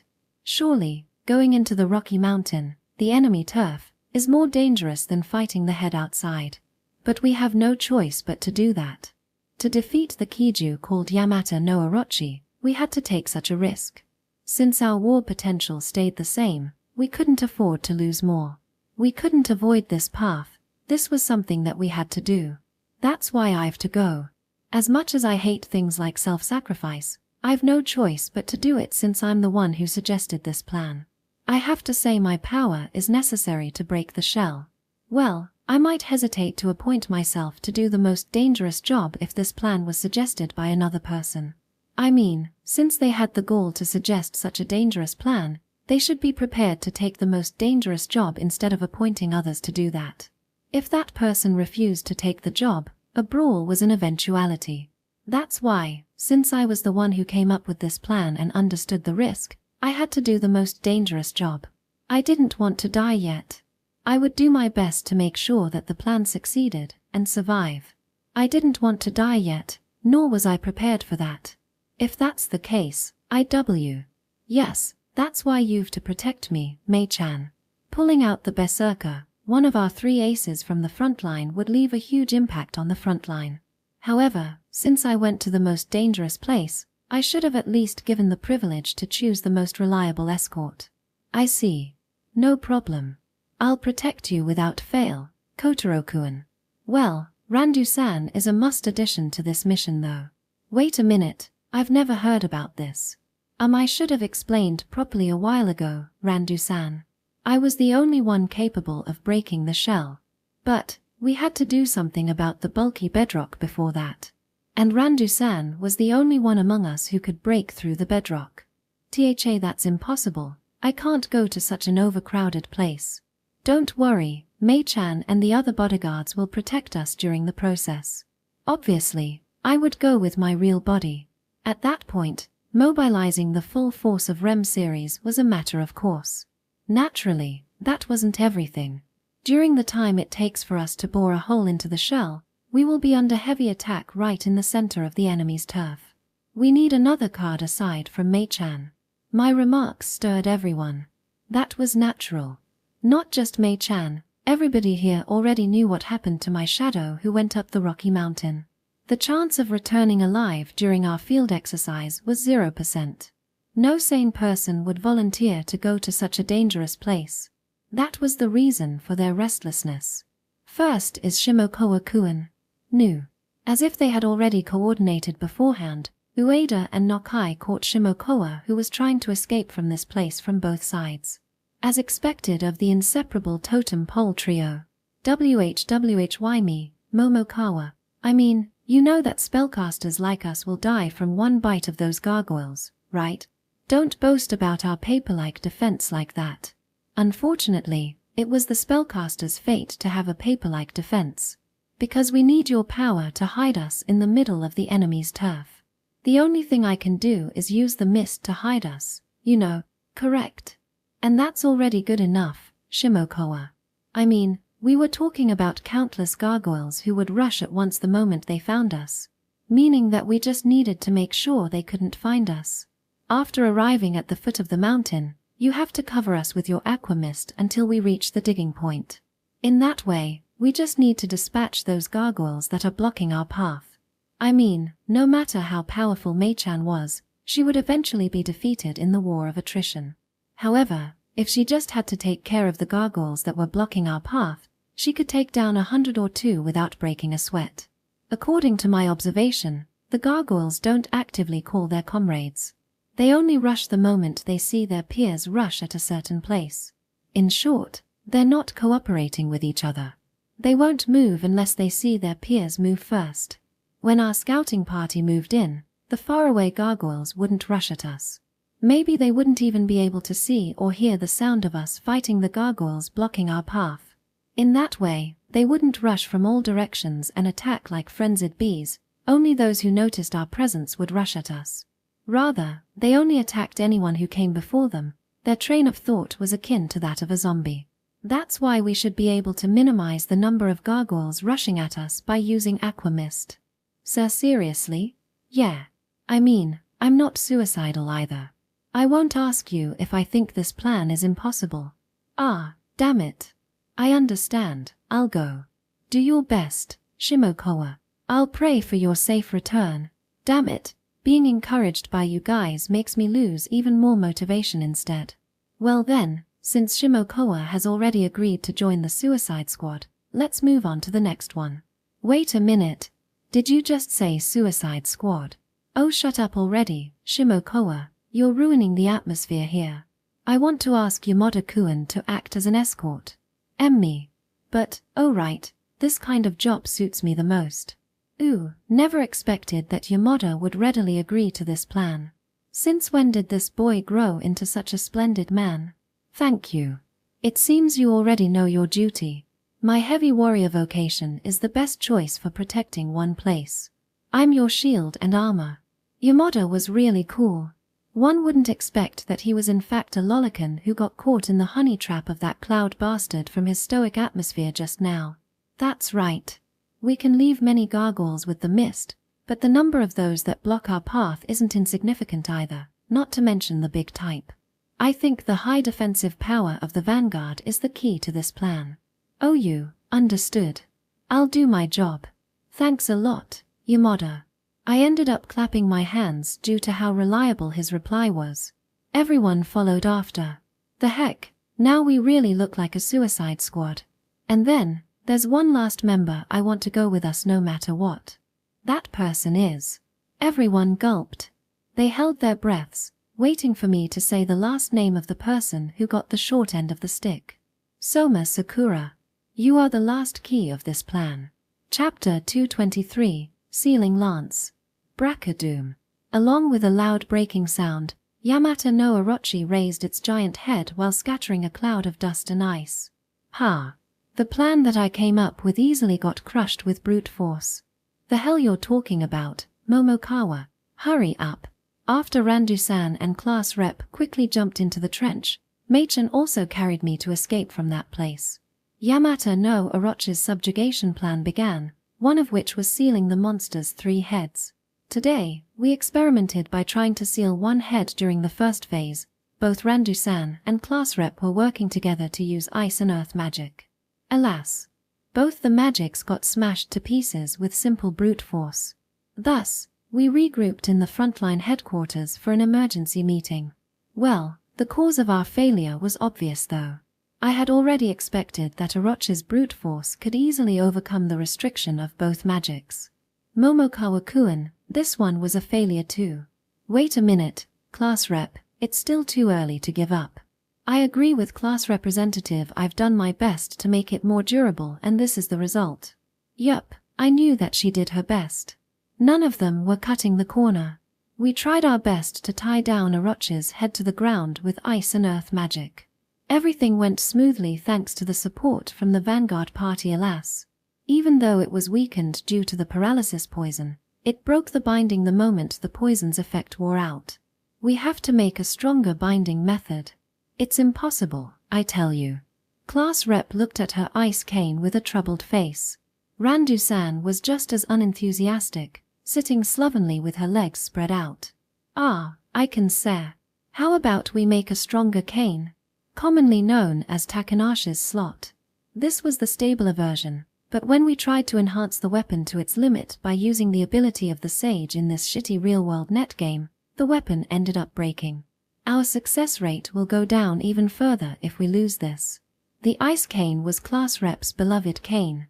Realistically speaking, it strengthened the ice crystal to another level, but it would be akin to a slot game if we tried to strengthen the cane any further. I guess I have to ask Tendao to enhance this one too. Randu-san had no problem with upgrading her weapon, however, Tendao-kun wasn't a specialist in this area. When it came to the limit of weapon enhancement, it should be on a similar level as Takanashi. Let's ask Randu-san to confirm that. But I get this feeling that it can't be strengthened any further. I see. So we can't use a convenient way. Kotaro-kun, I think you should use something long, sharp, and hard to pierce the head and seal the movement of something long and slippery. That's for cooking, right? Yeah, when handling eel, I usually use steel piercing to pierce the gills under their eyes. Yamata no Orochi's size was 1,000,000 T. No, wait a minute, if we managed to pull it off, we could literally seal its movement. It would be fun to see what would happen if it recovered with a foreign substance in its body. Would the foreign substance get destroyed? Or would it recover with that foreign substance still stabbed through its body? Mei-chan, let's try that plan. Seriously? Yeri. Mei-chan smiled happily when I decided to try her plan. Man, I wanted to protect such an angelic smile. Ironically, I was the one who always got protected by her. Well, that is truly an out-of-the-box idea. Thanks for that suggestion. I mean, my original plan met a huge setback. If we took our time to think of a plan, we might someday arrive with an eel-like treatment plan, but it was a really huge breakthrough when such an inspiration came out right away. The saying about 2 heads better than 1 was true. Since I wasn't perfect or a genius, I wouldn't be able to come up with such a method by myself. It was a precious suggestion from another person. I mean, another person meant another perspective.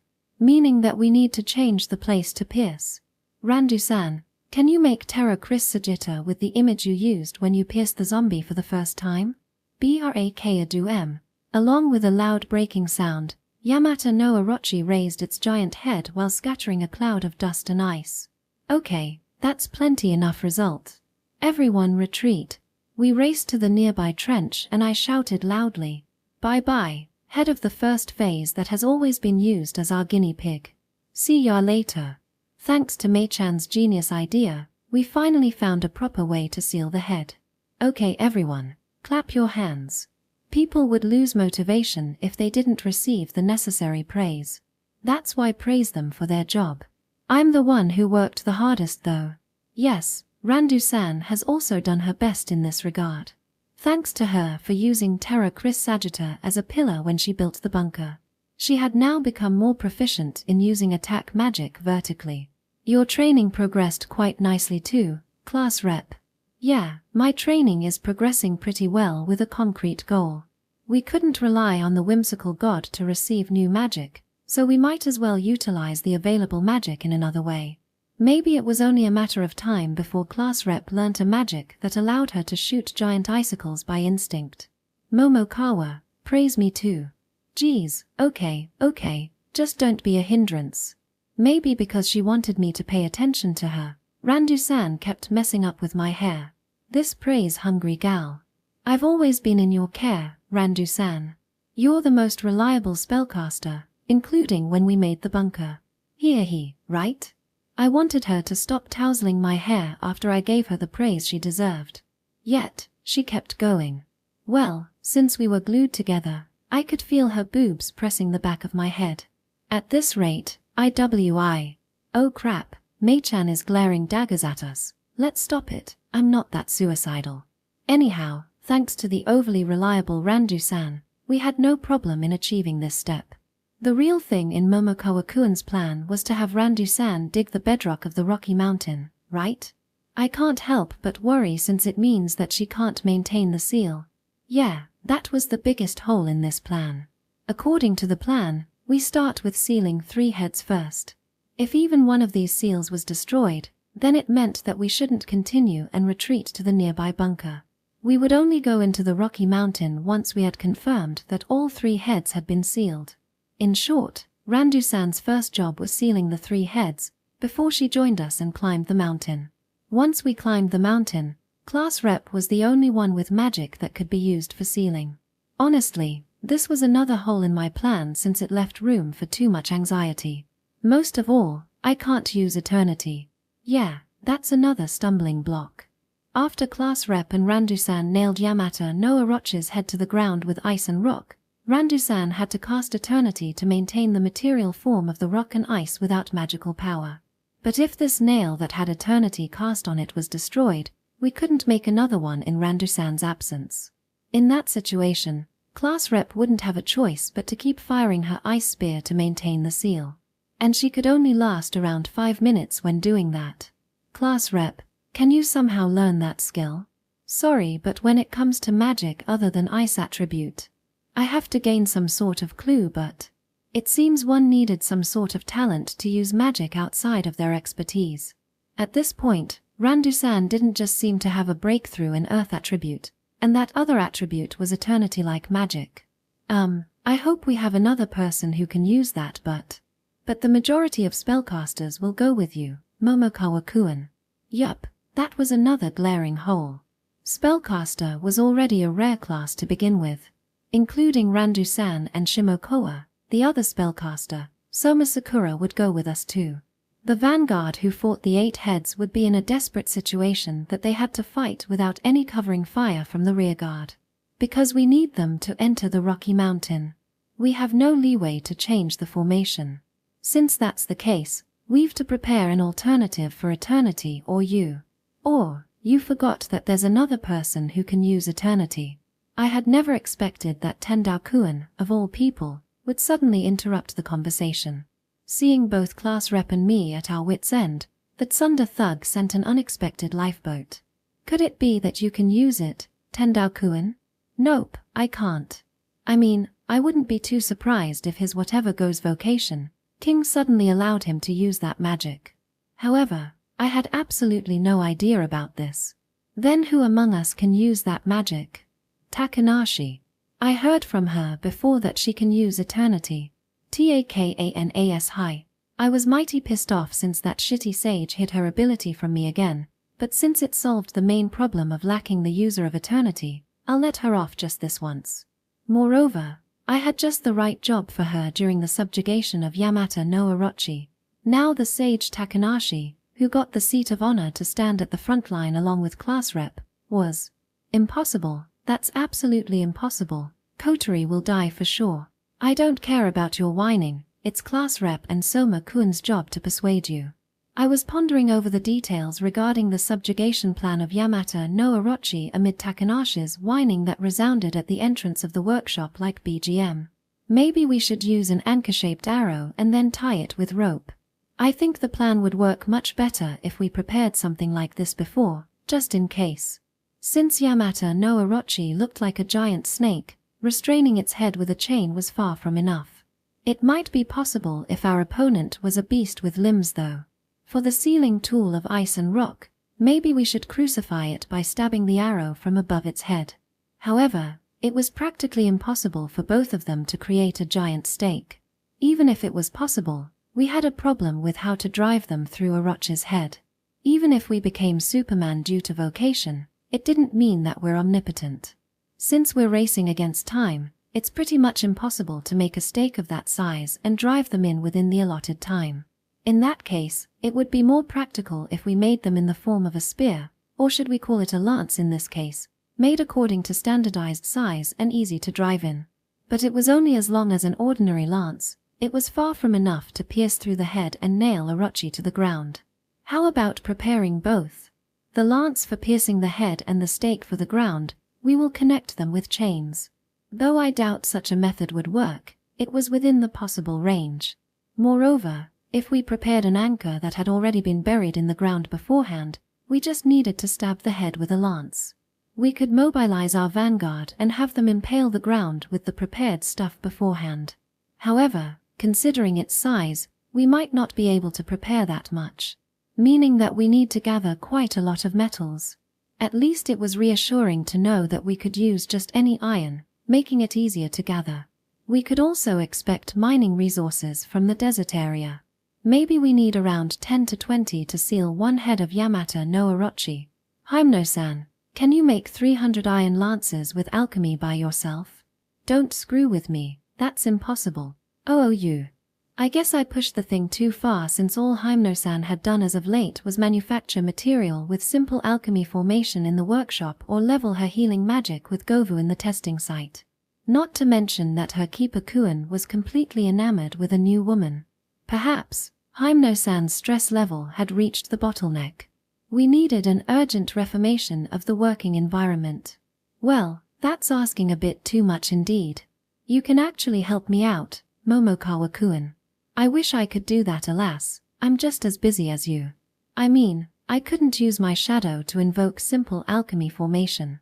Even my real body was completely locked inside the workshop. But I knew that I couldn't tell her that at this time. Thanks to the accumulation of fatigue, Hypno-san's eyes were really scary right now.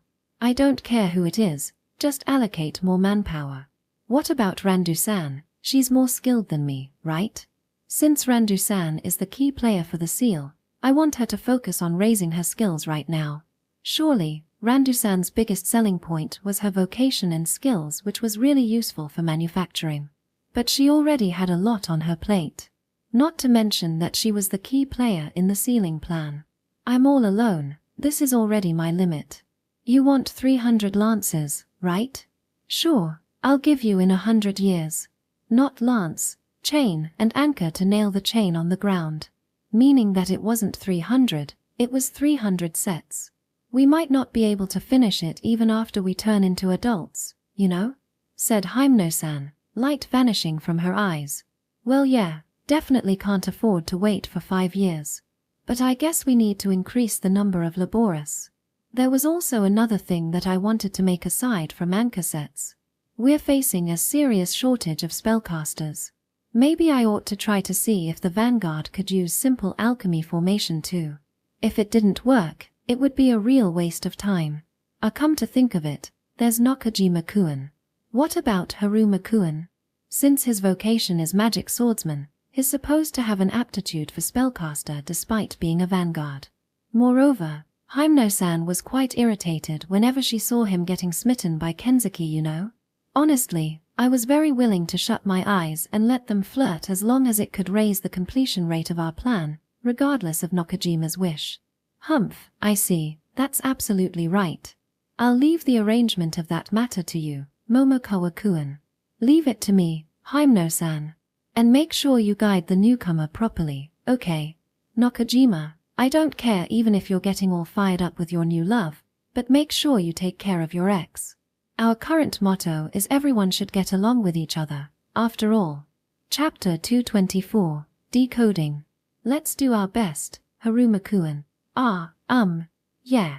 Though Nakajima-kun felt quite uncomfortable upon seeing Hypno-san smiling ear to ear, he had no choice but to huddle together in the corner of the entrance workshop. Man, not only is Nakajima-kun talented in swordcraft but also in alchemy. Such a wonderful all-rounder. Concerning the result of the test, Nakajima managed to invoke simple alchemy formation. And since he succeeded, he was officially forced to work in our entrance workshop as a new hire. Momokawa-kun. I'm a member of the exploration team. This job is our current top priority. The exploration team had long since departed to procure material for binding Orikai's movement. The Vanguard party, which had already been training under the guidance of Master Soma, had also departed along with the exploration team to gain combat experience and become even stronger. I wanted him to participate to gain experience too, but the plan wouldn't reach completion unless we were done on this side. Well then, Hypno-san, I'll leave Nakajima-kun in your care. Leave it to me, Momokawa-kun. Nakajima eyed me resentfully as if I had betrayed him. On the contrary, he should have thanked me for placing Soma-kun and Kenzuki in different teams. Well then, now it was time for this third wheel to leave this couple. And today's plan is, I've a request for both of you. I've got a bad feeling about this. Yup, I want to escape if possible. I invited our main employee Shimokawa and liaison officer class representative. In fact, Takanashi was the most suitable person for this job. However, her non-cooperative attitude was a huge minus. Don't you think that your opinion about me is a bit too harsh? Place your hand on your heart and ask yourself about your daily deeds. Yup, your request has always been over the top. Really? I was actually assigning jobs in accordance with everyone's aptitude though. Rest assured. I called you today just to have some exchange of opinion. I showed them some documents. Is this the document about ancient language? Yeah, I seem to have seen these letters before. It was a document from a note of Yamajune's ancient language, a document that I recorded from the ancient language on the water fountain and entrance workshop that was deciphered by Takanashi. And lastly, the Goma's letter that I transcribed from Goma's lithograph back in the Goma village. Amazing, you recorded all of this. But how to read this? I can't read this without the deciphering skill. It was exactly as Shimokoa had said, even after gathering documents of ancient language, I still couldn't read it. It's not that I want to discuss the ancient language here, but you can't help but be curious since it is used in magic circles. That's why I think we might be able to strengthen the magic circle if we managed to decipher part of the ancient language. Today's goal was to enhance the hexagram and develop a more powerful version of it. Breaking the shell of Yamata no Orochi with Rotten Bog was the crux of its subjugation plan. Enhancing the effect of Rotten Bog will shorten the time needed to complete our plan. Rather, I had serious doubts if my current Rotten Bog was strong enough to melt Orochi's shell. Surely, breaking the shell of Orochi is the biggest stumbling block in this plan. Oh, don't screw with me, Momokawa. I'm on your side, all right. That's exactly the reason why I'm seeking your cooperation as a fellow spellcaster to develop an enhanced magic circle. I'm willing to help, of course, but don't ask me, dude. I mean, I know nothing about magic circles, they just come out when I use magic. Yup, honestly speaking, we still had no idea about the inner workings of our vocation. Anyhow, let's start by making a list of every magic circle that you can use. Now was the time to delve even deeper into the mystery of magic circles. Naturally, I knew that it couldn't be completed in one day. The road to enhancing the magic circle was long. Our follower, Momokawa Kotaro. It's an honor to meet you after a long time, Ruin Hilda-sama. Yup, it was quite a long time since the last time I was invited into Ruin Hilda-sama God Spacetime. The last time was when she gave me the 99 soul. And since I've been invited again, it means that I would get a new curse. Which do you need to defeat the giant 8-headed serpent? Brute force, wisdom of a coward, or prayer for a miracle? Well, everything, I guess. I want to expand our choices in regard to war potential. I want information to fill the gap in the subjugation plan. Naturally, I wouldn't hesitate to accept the blessing of God either. Rather, she seemed to know that I was facing the challenge to take down Yamata no Orochi. Greed is thy provision. Thus, I shall grant thee wish in order for thee to move forward. So, it isn't as simple as it'll be given as long as I ask. The God realm seems to have had a hard time too. I'm currently lacking so many things. So, I'll appreciate anything given to me. Excellent. Now thee has taken another step forward. Not knowing that thee has been heading toward the abyss ahead of thee. That remark sounds ominous for some reason. Did I commit a fatal mistake somewhere? Thee have been racking thee's brain. Because thee is a coward. I just think that everyone is too reckless though. No need to feel embarrassed about thee's own cowardice. Of course, there's no continue option in reality. After all, it's game over once you're dead. This chicken play was the real safest subjugation plan. We would gather information and track records while standing behind the safety margin. Betting everything in a single fight was simply beyond reckless plan. Exactly, there's wisdom at the end of accumulating knowledge. And that wisdom is the thing that enables you to take another step forward and arrive at the divine truth. Does that mean I had to do my best to gain more knowledge? That was indeed my duty back in school. But now wasn't the time for that. What I needed the most right now was useful knowledge. Or a cheat code to insta-kill Yamata no Orochi. Alas, does thee already know that the truth isn't just conceived in heaven? Honestly, I have no idea at all. Nor do I know what you're talking about. Keep going and thee shall arrive at the truth. Ahead is a path that will lead to a deep and dark abyss untouched by light. Now I couldn't help but get more and more anxious since she seemed to be hinting at some sort of an unpleasant flag. Are you sure that I can proceed on the right track, Ruinhilde-sama? Does that mean I have no choice but to grope in the darkness since I am a shaman? I shall grant thee a new curse. Thank you very much. All right, I couldn't care any more at this point. I mean, since we're already in the abyss anyway, let's push forward. Prejudice, not ignorance, is to be abhorred. Enlighten and unravel the outside principle. Here it comes, her usual, sharp-boned fingers pierced through my forehead. It would be better if it killed me right away. Alas, I knew that this kind of process was the way Ruinhilde-sama bestowed a new curse to me. Read. The morning after I got the new curse from Ruinhilde-sama, I quickly confirmed its effect. Outlaw decoding. That was the word that was considered taboo and lost from history. Demon race letter, evil god language, devil knowledge. Even now, not a single soul knows why they're considered taboo. Though something feels off about the flavor of the above text, it was a trivial matter since I could use this to decipher Goma letters. I see, it's surprisingly just normal writing. My new skill allowed me to read a few sentences in the lithograph magic circle in the Goma village. It kinda felt like the effect of ancient language decoding beginner that only allowed its user to read several sentences. Though I couldn't read the densely packed letters in the center of the magic circle, it was possible to read the letters on the edge of the circle. The content was divided into 3 parts. The first is, All Hail Our Great God, a literal prayer to God. They're Gomas, and yet they actually had the gall to steal the sentence from the Bible. The second was the magical power circuit. Convergence, distribution, resistance, fusion, ripple, intersection, parallel. It seems that the magic circle wouldn't work effectively with just one of them. It would only work if the effect of the smaller magic circle was combined. In short, the magic circle was like a machine. It needed many smaller gears and parts for it to work. Of course, if some part was mismatched, the magic circle wouldn't work. Even when I tried to read the letter, there was many technical jargon such as Nyaba or Dagoba which sounded like Goma's yelling. I had no clear idea about its effect, but I knew that each had a specific effect on magical power. When I tried to circulate my magical power, it was indeed moving as I wished. In the convergence part, it gathered a lot of magical power, which then scattered in dispersed part. And then the third one was a description of how to connect the magical powers circuit. In the lithograph magic circle, the circuits such as convergence and dispersion looked like they were connected with a certain pattern. But there were parts that weren't connected.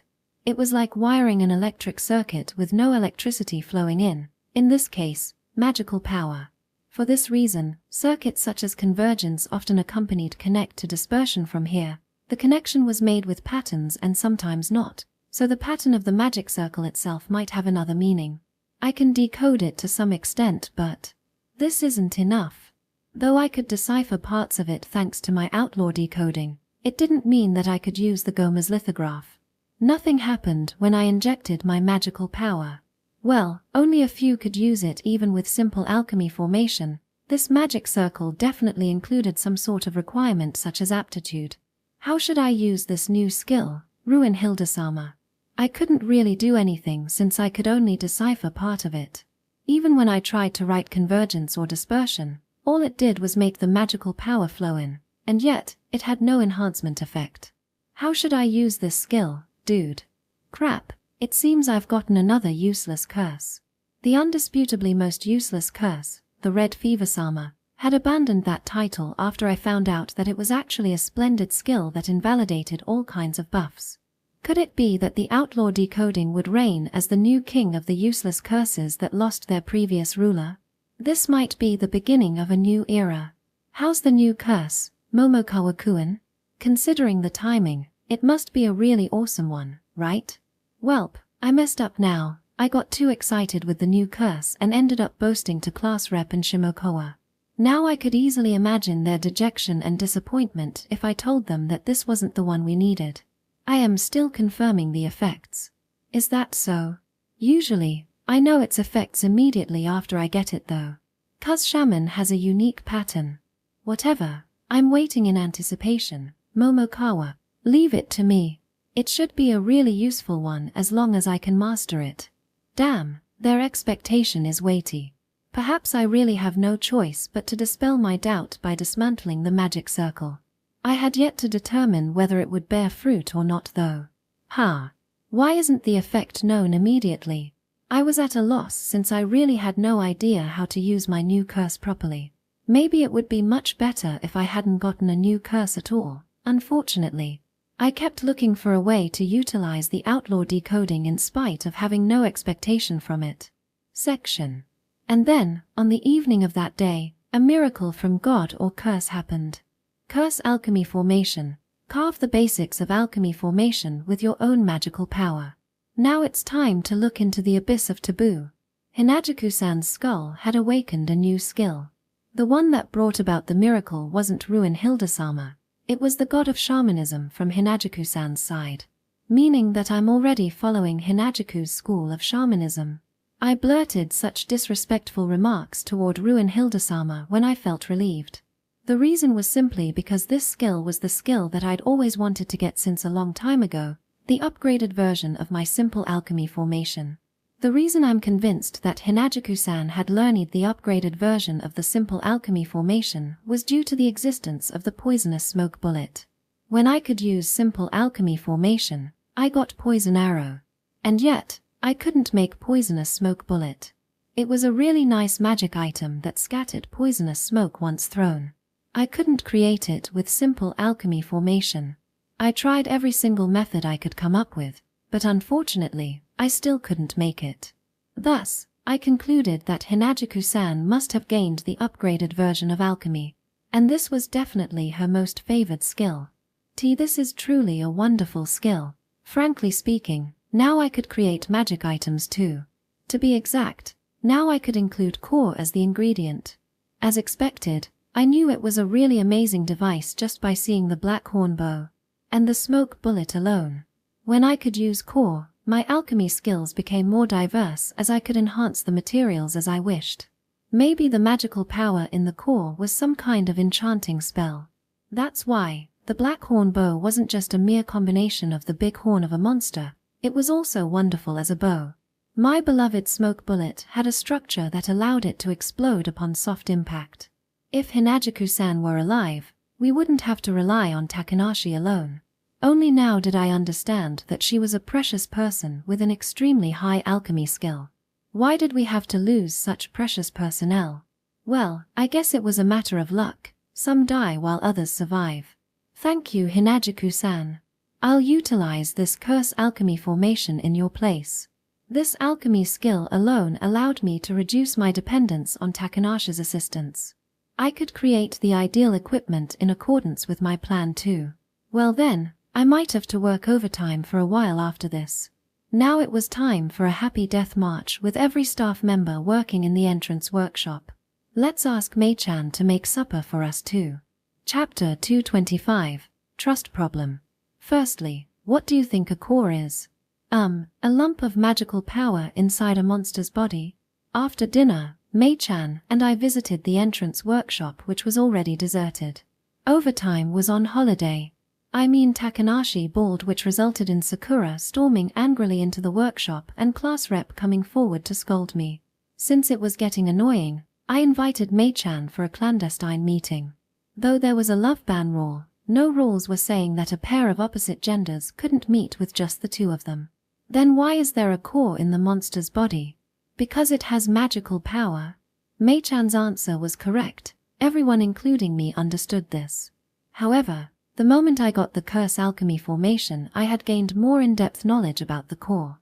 Core is the crystallization of magical power, but it's not just magical power. Is that so? Yes. In short, the magical power of the core is the purest form of magical power. In RPG games, MP could be defined with MP gauge, however, the same couldn't be said for the magical power of this world. Magical power changes in accordance to attribute. That's why there are various types of magical power. In the case of using fire attribute magic, one didn't simply consume magical power to invoke the spell. The user of fire attribute spell could use their spell since they had fire attribute magical power. When using a certain attribute of magic, Think that the step is to convert the pure magical power in the core into the said attribute of magical power. In short, different vocations, in this case, Cryomancer and Geomancer, the owner of those vocations could automatically convert the pure magical power in their body into their respective attribute. That's why even if I drew the magic circle for Ice Sagitta and chanted its aria, I wouldn't be able to invoke the spell since I didn't have the necessary magical power. On the other hand, I could invoke that spell as long as I had the necessary magical power. The reason I could use Air Sagitta could be because the cane had inscribed a magic formula to convert pure magical power into wind magical power. So, what kind of attribute is that pure magical power? Since it can be transformed into all kinds of attributes, it could be the most basic form of magical power. But that was where its values lay. No matter how much magical power of wind attribute that I had, it was meaningless since I couldn't use sorcery. But if pure magical power turned into the most suited attribute for me, that part alone could be used as energy. Since the core is a literal lump of this pure magical power, let's call it perma for convenience's sake, could have a similar function with teleportation magic. Perhaps this perma was a state which made it easier to be used for magic. I think there was nothing strange about an ancient magic institution using this perma as its energy source. Well, since I can't read the ancient language nor move the equipment in the ancient ruin, I can't have a more in-depth understanding of perma, but now I have another way of using the core. Rather, it was already possible to begin with. For what? Literally everything. I mean, perma was a literal all-encompassing source of energy that could be converted to any kind of attribute, whether it was my curse, elemental attribute, or martial arts. In fact, even the weapon without perma was starting to transform into another kind of attribute called life force. In short, we can literally enhance our skill by drawing the perma inside the core. It also allows us to recover our magical power and stamina. But I don't think having a core will give a significant change to the weapon's firepower. It's simply because there's no method to draw the energy from inside the core. I mean, just having it to boost magical power by consuming the core without realizing it was already a bug in the system. The only way to consume it was when using the teleportation circle. In short, there must be a method to draw magical power from the core hidden somewhere in the teleportation circle. I can make a weapon with the core using my curse alchemy formation. I only did a little experiment with it today, but I noticed that it was possible. For now, I made Poison Smoke Bullet by following the example of a great pioneer called Hinajiku-san. It might be small in size, but you would be surprised by what it can do when I add a core to its composition. And we're not lacking core either, since everyone has gathered a lot of it during exploration. It's now time to utilize all the core equipment. That's a relief, meaning that we don't have to rely on Takanashi anymore. Even if that one could make something, if she were a lazy bone, it was the same as casting pearl before swine. Now that I had a certain level of craft skill, the amount of work that should be entrusted to Takanashi had also decreased. I can't help but feel anxious since I still have to ask Takanashi. Yeah, I mean, can we even trust her? The one that can't be trusted after Sakura. In short, she was the second one we had to watch out the most for. Is it going to be all right? It's okay. It's not like we're going to leave our backs to them during the battle. Currently, my biggest worry was Sakura, who had enlisted as one of the Suicide Squad members who would go into the Rocky Mountain to destroy the core. She might use the chaos during the battle to shoot me in the back with a light arrow. The success rate of this plan has risen tremendously thanks to this curse alchemy formation. But now, it was time to focus on the creation of sealing equipment. We should be able to raise the penetration ability of the magic by using the core. In short, we have to increase the size of the ice and earth spear to be able to pierce Orochi's head. And using the magical power in the core should lessen the burden on the caster. After looking at both Randu-san and Class Rep's battle during the field test, I knew that there was a huge gap between the two's magical powers. Namely, Randu-san's magical power simply dwarfed Class Rep's. She didn't seem to be tired at all even when she kept using Terra Chris Sagitta back when I just met her. Nor did she look exhausted even after a tiring day of digging a trench. On the other hand, she tended to lose her stamina and focus before she ran out of magical power. Nevertheless, I don't think that Class Rep's magical power was low either. It seemed she grew properly as she fought as the Cryomancer, not to mention that her amount of magical power wasn't that low either. In short, Randu-san was simply the abnormal one. Once the subjugation plan started for real, Class Rep had to maintain the seal by herself. It would become a war of attrition. That's why I had to prepare something in case she ran out of magical power along the way. The best magic item I could hope for in that situation was the kind that could raise her firepower while reducing the consumption of her magical power. Not to mention that I have to prepare a cane for Shimokowa-kun too.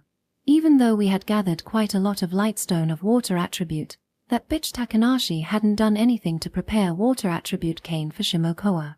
It seems she still had a grudge against him for trying to kidnap her. It was obvious that she wanted to kill him by not preparing proper equipment for him. But since I still thought of him as my important comrade in arm, I will prepare the best set of equipment for him. We would be on the same team during the operation after all. Come to think of it, Himeno-san doesn't have a cane either. I guess I have to work on it right away. Please do so. Himeno-chan has been doing her best after all. Sorry for postponing your equipment because you're the weakest whether it comes to fighting power or support, Himeno-san. Still, Mei-chan was right. She had been improving lately after she did her best. I mean, I had never expected that forcing the use of healing magic on Govu would allow her to learn new magic. Next is developing a potion that can restore magical power. Regarding the development of the light potion, it had already been confirmed that it could restore stamina. However, we were lacking the type that restored magical power. Without that, the one who ran out of magical power during the battle had to rest to recover. I had no doubt that Yamata no Orochi's subjugation battle would turn into a battle of attrition. With Class Rep leading the sealing team, and me leading the breaking of the shell, there was undoubtedly a huge consumption of magical power during the process of breaking the shell with Rotten Bog. I knew that I had an above-average amount of magical power, but I knew it wasn't as much as Randu-san's. I mean, I've collapsed before due to the depletion of my magical power after forcefully creating REM. That's why I shouldn't get overconfident with the amount of my magical power. I also have to create grenades as a countermeasure against gargoyles and prepare my equipment. Feel free to tell me if you need additional equipment, Mei-chan. I would make one for you even if I have to embezzle the core. I had already sorted the fine quality core for my use. Thanks, you are amazing, Kotaro-kun. Man, it sure feels great hearing Mei-chan's unreserved praise for me. It felt as if my heart was purified. Rather, the reason I called her alone was so that I could boast to her about my curse alchemy formation. I can't say that this is a flawless plan. I want to do everything I can and prepare for emergencies. No one wanted to die after all. But there was a possibility that someone might die during the operation. Yamata no Orochi was a giant raid boss after all. Mei-chan is special after all. You're more important than anyone else. You're also more important to me than anyone else, Kotaro-kun. That's why I'll protect you without fail. Yeah, what a wonderful relationship of trust. As expected of my most reliable partner. As much as I was annoyed by it, I had to force myself to stay as her partner without crossing the line. I really wished that I hadn't proposed the ban on love relationships. I mean, the current atmosphere was really perfect, right? Kotaro-kun, once this fight has Stop, Mei-chan, don't say another word, you almost jinxed us. I stopped her in a trice since she almost said the F word that was globally known as the death flag. There's something I want to ask before that. What is it? It's about the matter after this battle. Once we reach the deepest part of the dungeon, I've already been contemplating about the 3 people who can escape. This was the reason I wanted to talk in private with her on the 5th floor of the school tower, the clandestine room. In most situations, the other party was the one who invited me, but today I was the one who invited her. The matter related to Soma-kun, I guess. Why did you choose Sakura as the main member of the infiltration party? It didn't seem to be a complaint. Though I had expected her to say something about this. It's just as I explained to everyone though. As a member of the infiltration squad, I chose to destroy the core of Orochi. Soma Sakura's job was to destroy the core. Randu-san would shave the bedrock, and I would make a hole in the shell. Thus, Shooting the flesh and destroying the core was the most appropriate job for Sakura, who had advanced magic. There was no problem in terms of firepower, and her attack could pierce the flesh for sure. In the first place, we needed a long-range attack to destroy the core after I made a hole through the shell. Other than finishing off Orochi, Sakura-chan also has the all-purpose Oracle Field. That defensive magic will protect us during the excavation process. Naturally, she had to use healing when push came to shove. Though there was the option of retreating in the worst-case scenario, we wouldn't have this option during the real operation. In the most critical battle where every second counts, Sakura's healing ability to heal injuries would show its true value. And this is something that the person herself agreed to. Surprisingly, Sakura readily accepted her role when I nominated her. I expected her to flip the table and curse angrily at me, but maybe she realized that resistance was futile when everyone readily accepted their role yet she alone rejected it. I know that. But still. So what do you want me to hear now? My theory was correct. Sakura herself accepted her role. She wasn't stingy at all. If only my relationship with her didn't get strained. Momokawa, I never expected that you would choose Sakura to carry such an important role. I agree that I can't get along with Sakura-chan, but the most important thing we need right now is to accomplish this plan. Just as I explained before, she's the most suitable person for this. I know that this isn't the time to worry about such a love-hate relationship, but if it's you, you should be able to come up with another method without having to use Sakura's power. You're overestimating me. The power of Saint is formidable. It's unique and irreplaceable. But still, you're the kind of man who won't entrust his back to those that you can't trust.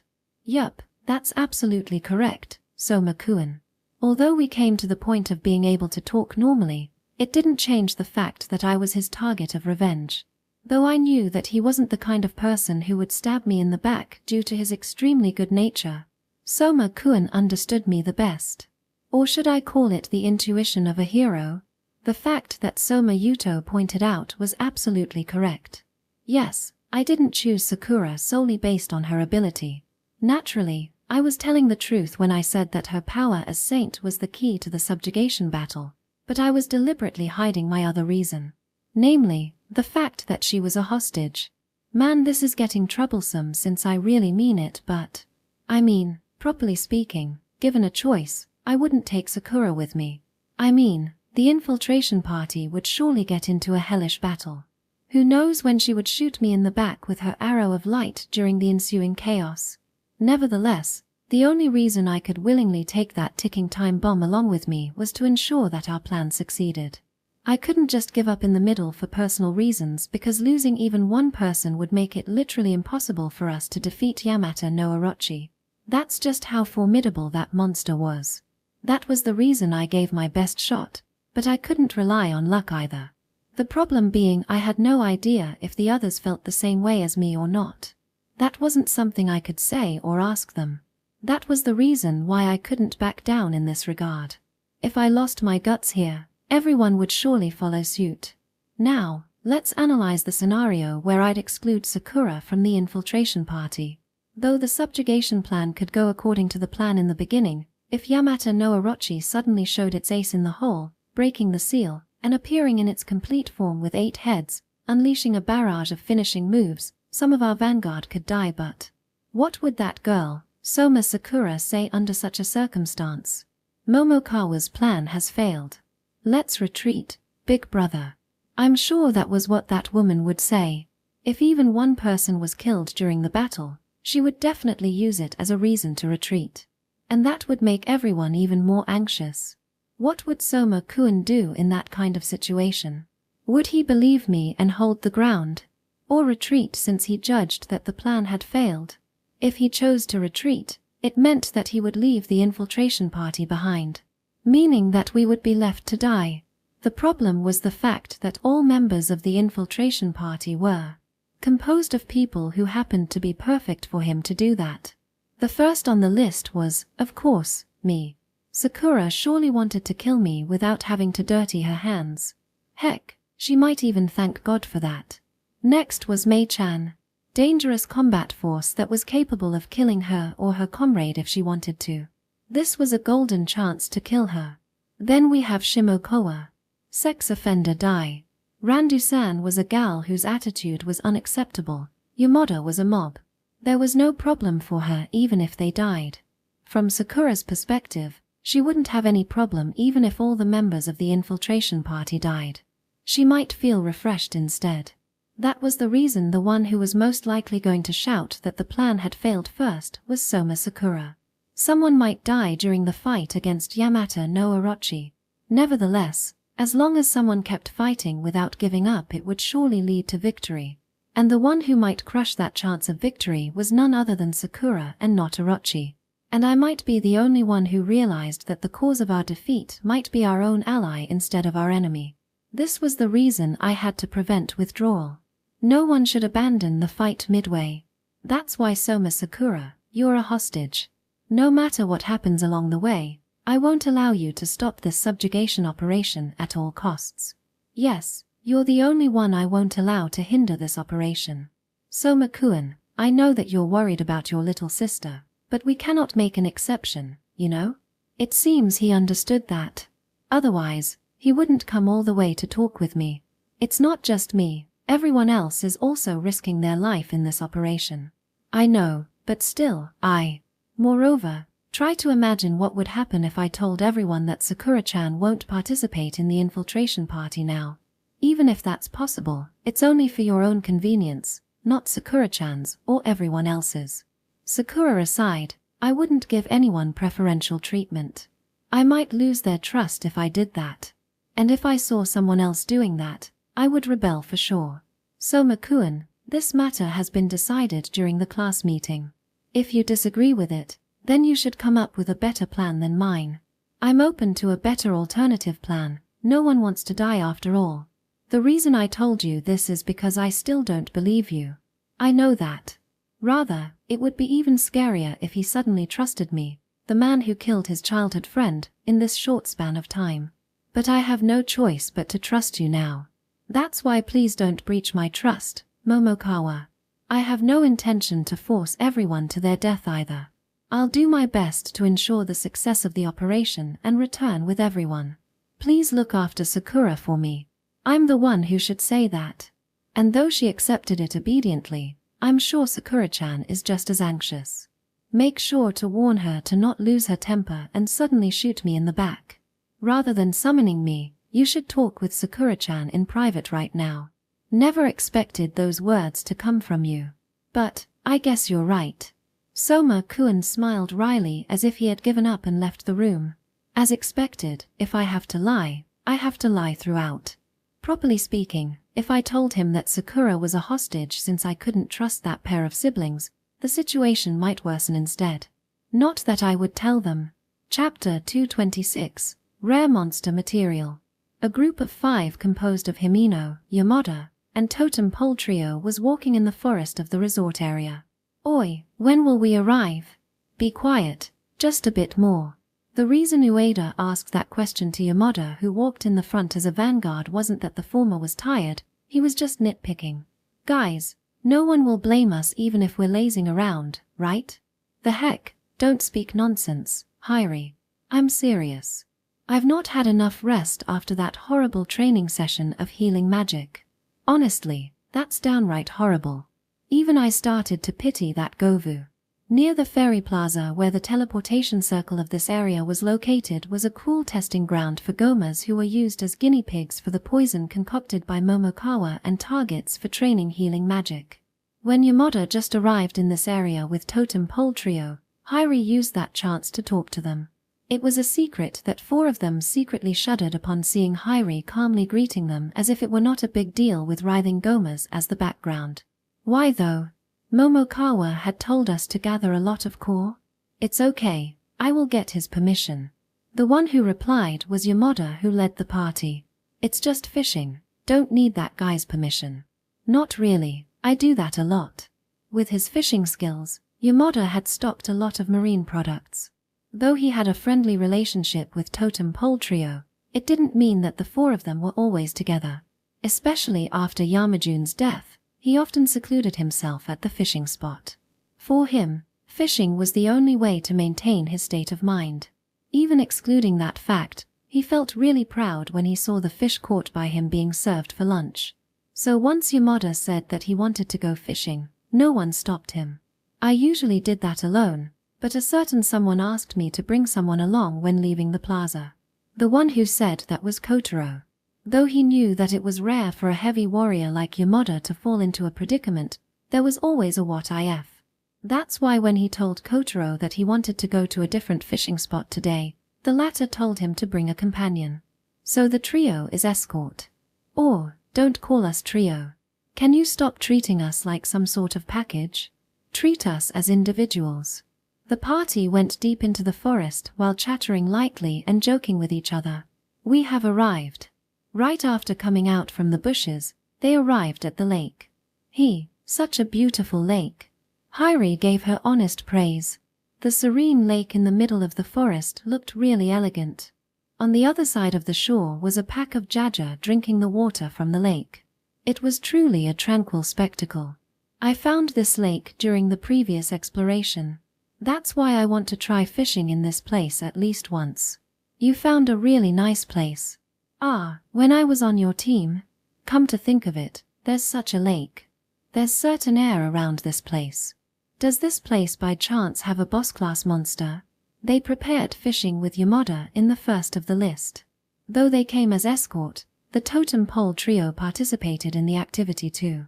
After receiving survival lessons from Kotaro, they desperately learnt fishing and were now already considered master of fishing. Even more so since the fishing gear they used right now, the rod, the string, the hook, and the bait were custom-made by Kotaro. I've never fished though. Can't be helped then. I'll teach you how to fish along the way. Ain't got anything else to do anyway. Here, use my spare rod. Quiet dudes, you guys are scaring the fish. The vigilant fish will escape, you know. And then, 1 hour after the start of peaceful fishing, while the totem pole trio was enjoying themselves with Hairi in the center, Yamada was the only one taking fishing seriously. His intuition as a survivalist angler was whispering to him. There was a boss-class monster in this lake. Earth's common sense didn't apply in the lake of another world. What kind of fish in this place or what kind of food they ate, he had to rely on his experience. Yamada did trial and error such as changing his location or changing his bait as the insect prepared by Kotaro. And then, when he changed the bait with shrimp-looking worm. It's coming. A big one. This one is really huge. Yamada got really excited. He felt that the one that bit the bait and hook was a really big fish. And it was really powerful to the point that even a heavy warrior like Yamada got dragged in. If the rod and string weren't made by Kotaro, it might have already broken instantly. Oi Yamada, are you okay? A big one bit the hook. Seriously dude, is that the boss? Help me. This fella is really strong. Unwilling to let go of the big prey that finally bit the hook, the totem pole trio rushed to help Yamada immediately. The 4 men then worked together to stop the rampage of the fish under the water and pulled it back to the shore. Guys, match my timing. Roger. Ready when you are. Leave it to me, Yamada. You can do it, everyone. Hairi's cheering added some heat to the climax of the fishing. As if waiting for that moment, Yamada then raised his voice. Pull it now. Giant water sprayed in the air along with the shout of the men. Something big rampaging around broke the surface of the lake. Shak. The one that raised a shrill yet muffled cry was a horse. Though it had a horn on its forehead was akin to that of a unicorn. The said horn was twisted and glowing in purple color, giving it an ominous appearance. It had ashen, long hairs, but its limbs were covered in green scales. It had fins in place of a tail and manner. It looked like a chimera beast that combined fish and horse. What the heck is this? Horse monster inside the lake should be called Kelpie. Though Yamada was really bewildered when he found out that he had fished a horse instead of fish, Shimokawa, who realized that the horse was a monster, warned everyone immediately. Oi, this fella might be a rare monster, alright? Then we cannot let it go for sure. It's coming towards us instead of escaping. It seems to be really pissed off. The Kelpie that landed on the shore tore the hook that caught inside its mouth while raising rough nasal breathing, then looked at Yamada, who was holding the pole. Even Hyrie, who lacked combat experience, realized that the Kelpie was pissed off. TCH, ain't have any choice I guess. Yamada threw his pole and readied his black iron great axe. The totem pole trio followed suit and readied their weapon too. Even Hyrie raised her arms, preparing to fire her Lux Sagitta at the moment of notice. Don't let go of your catch ever. Everyone let's go. Section. I'm so damn busy. My entrance workshop was as busy as ever today. I had to prepare various sealing equipment for Yamata no Orochi's subjugation plan. That was the reason the exploration team was also moving around to collect various materials. Moreover, I wished that they find more rare monster materials such as Christosaurs instead of small fry monsters. I wanted to have at least 7 Boss class big core. Boss core wasn't just big, the measurement of its magical power in accordance to its glow was 4 candela. The quality was clearly different from the core of other monsters. The boss might pop up again after it gets defeated. Alas, it would take quite some time for that to happen. Since everyone was teleporting to each area from this fairy square, this place became some sort of a hub. Not to mention that the distance toward the boss room was quite far. Just in case, when we tried to check the closest boss room, the boss had yet to respawn. The long distance and our lack of information about the time needed for respawn of the boss made it quite inefficient. Thus, we had no choice but to aim for rare monsters instead. They were not boss yet had power rivaling that of boss monsters, and they could be found anywhere. Finding them was hard, but it was much more efficient than waiting for the boss monster to respawn. In fact, we had already found and defeated Christosaurs and a monster that looked like the General of Living Armor. And though it was mere coincidence, the Yamada party encountered and defeated Kelpie when fishing at the lake. This fella also had a boss quality core. It was an unexpected haul. Due to that battle, everyone became tattered and slimy. Now we had 4 big cores. Christosaurs that we found first, the second one that we found later, from Living General and Kelpie, combined was 4. Takanashi could use alchemy to combine those cores and increase their size to their limit. In short, no amount of cores from small fries could match one big core of a boss rank monster. In terms of intensity, which is defined as candela, even if we processed a core of 1 candela with alchemy, we could only raise them to 2 candelas at most. In the case of a core with the intensity of 2 candelas, the maximum improvement was 3 candelas. Even if we could raise it to 4 candelas by fusing 3 cores, fusing it itself was impossible. According to Takanashi, it was possible with advanced alchemy, but I doubt she was telling the truth. So busy. Momokawa-kun, since you seem free, come help us. He won't hear you, such workload. I should have been with Kenzuki-san in the hunting team right now, and yet. It was Nakajima. He had a forlorn look due to a mountain of jobs before him and a furious Himino. Since any kind of material had to go through first processing, their job was really simple, but seemingly there was no end to it. I mean, Himino, you already skipped yesterday's healing magic training session to play at the lake, right? I know about it. Since you feel refreshed after having some fun, you might as well do your job properly. Impossible, I'm just as busy as you too. Don't screw with me. Help us already, it won't end at this rate. My skill is going to get dull if I don't fight. I'll get another lesson from Kenzuki-san, but from the looks of it, it seems both of them were really overwhelmed by the amount of the work. Behind those two were heaps of mined light stones, and various corpses of monsters in huge quantities. After removing impurities from the light stones with simple alchemy formation, it was then sorted by the intensity of light and attribute. The corpse of the monster was dismantled into various parts such as viscera, core, horn, talon, shell, scale, and skin by their respective attributes. Though both of them were wearing work clothes made from spider thread woven by me, the white clothes had already become very dirty with grime and blood. And this was their 3rd clothes already. I, on the other hand, was lying down elegantly, designing a new magic item while drinking honey lemon from the glass in my hand. It couldn't be helped. Thanks to curse alchemy formation, my dream expanded without limit. Ho ho ho ho, nothing beats drinking refreshing honey lemon while looking at the lowly daily laborer. Damn capitalist. Go to hell. Whop. Just kidding. I'll help you guys. Himeno, who got cornered, might have been accidentally enlightened to develop communism. Maybe she was the type that would finish her job properly when entrusted with one. It felt like she was about to blow her fuse before the workload was clearly beyond her limit. The workload was so much to the point that she couldn't even flirt with Nakajima. Then get your ass here. Let's begin with tidying everything. Don't screw with me. Do you think we have that kind of leisure with today's quota? The one who decided the said quota was me though. Well, it didn't really matter since I wasn't a stingy boss who would blame his workers for no reason. Well, at least it's impossible to work properly with many things scattered all over the place. So let's use this chance to calm down. I mean, the workshop looked as if an artist was in a hurry and started with the material before him. If it were me, I would begin with sorting the materials. Using Rem, of course. Then, maybe we have to call Randu-san. Her training seems to be going well. And should we call Takanashi too? She might be slacking off anyway. Such thing. Ha! If you can gather people that easily, you should have done that from the beginning. My bad, Himeno-san. I mean, I'm a class rep too. You said the nice thing. I have the power to mobilize personnel. Okay, then Himeno-san will be tidying the materials scattered around. Nakajima-kun tidy the light stone. Leave the unused materials and trash to Rem. Now, let's call the diligent Randu-san and the truant bitch Takanashi.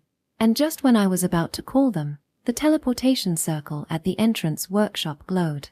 Who returned, I wonder? Welcome back, Tendao-kun. How's the catch? Oh, I hunted down something that you'll like. See. Deathstalker. Tendao-kun held his right hand aloft, deploying a golden magic circle, and dropped a giant scorpion monster from within. To be exact, the upper half was humanoid like that of Arachne. Its thorny black carapace reflected a dangerous purple light. Its humanoid upper half was also clad in a bulky carapace which reminded me of the living armor. And yet, both of its hands were a pair of giant scissors. The tip of their long tail that got cut from its root was akin to a huge, scorching spear. This is a really nice material, and poisonous too. Yeah, its poison is really something else. Anyone who gets poisoned by this fella will die for sure. Thanks a lot, Tendao-kun. Now I'm going to sleep, too tired after fighting this fella. Mei-chan is in the dining room. Grab some beverage from her. I'll show my face over there. Tendao-kun walked away as he replied, waving his hand lazily. Wait, Tendao-kun, we will go with you. Jurameri Kombi followed him. It had been a while since they were teamed up. That might be the reason why they were all fired up.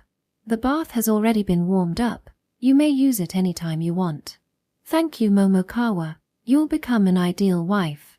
Well, the one who wanted a wife was me though. I mean, it was like a dream to make my wife make me choose from a bath, meal, and her. Thank you for the hard work, class rep, Natsukawa-san. Yeah, I'm really exhausted. And Ryuichi is always acting on his own convenience. Nah, I'm tired of Scorpion. The duo who appeared last, Natsukawa-san and class rep, looked a bit too exhausted. You mean Deathstalker? It seems you managed to get quite high-quality material, thanks a lot. We met one deep in the mine. It's so strong that its strength might rival a boss-class enemy. Ooey, honey lemon is so sweet. Wait, Natsukawa-san, that's mine. Why are you drinking it at your own convenience? Geez, even though her portion of sweets was prepared in accordance with the contract, I felt Natsukawa-san became less and less reserved toward me after signing the contract. And like a drug addict, she became more and more dependent on honey. If I gave her sweet now, she might step into the path of no return. Do you want to take a bath first or have a meal? Thank you. You really are sensible in this regard, Momokawa-kun. You'll become a good wife. I heard the same praise a while ago. Since all the girls in our class became stronger in their respective vocations, I noticed that they went further and further from acquiring domestic skills. At least, the person I asked to explore the desert area was more suited for subjugating monsters than cooking. Oh right, Himeno-san, can you prepare the bath and meal instead of me from now on? I am already really busy as it is. I think this kind of chore will boost your girl's power through the roof and give you have more homey feel. Enough already. Whether it's a girl's power or face, I even lost to Momoko Akuan. Once I finish this job Sorry, I'm just teasing you Hymno-san. Anyhow, let's dismantle this Deathstalker first. With that, we gathered the 5 big cores. Our preparation had gradually entered its final stage. The day for the decisive battle against Yamata no Orochi was also drawing closer and closer. Chapter 227, Night Before Decisive Battle. When it came to magic items, the first thing that came to my mind was the Droplet of Life. However, there were various RPG-esque items. After I was separated from Soma's party, they seemed to get such items from the palace. For example, something that had a protection effect, the guard ring, something that increased speed, ornamental feather of speed, something that prevented fear, medal of bravery, and many others. Still, the Droplet of Life that could instantly heal even mortal wounds was the most conspicuous one. The effect of magic items was naturally incomparable to the power of vocation. Even if the current Mei-chan was equipped with the Bracelet of Strength, the change was insignificant. And the ornamental feather of speed was useless for those who mastered the high walk. However, it was really useful for those who were physically weak like me. Its reinforcement effect was something that I needed. Ha ha ha, so this is how those pay-to-win players feel when they equip their cash item. I couldn't stop laughing before numerous items piled up in front of me. Well, since this wasn't the strongest equipment, it really couldn't be called pay-to-win either. These magic items were the harvest from previous exploration. It turned out we might be able to find the treasure chest that we missed if we explored the area that had been cleared before. Thanks to that, we now had enough to distribute it to 2 per person and still had some surplus of useless magic items since its effects were cancelled by the effect of other items.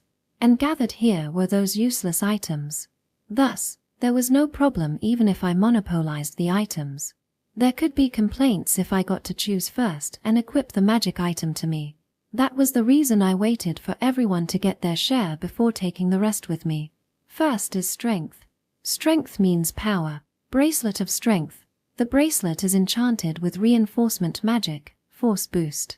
Quite literally, the bracelet enhances my arm's strength.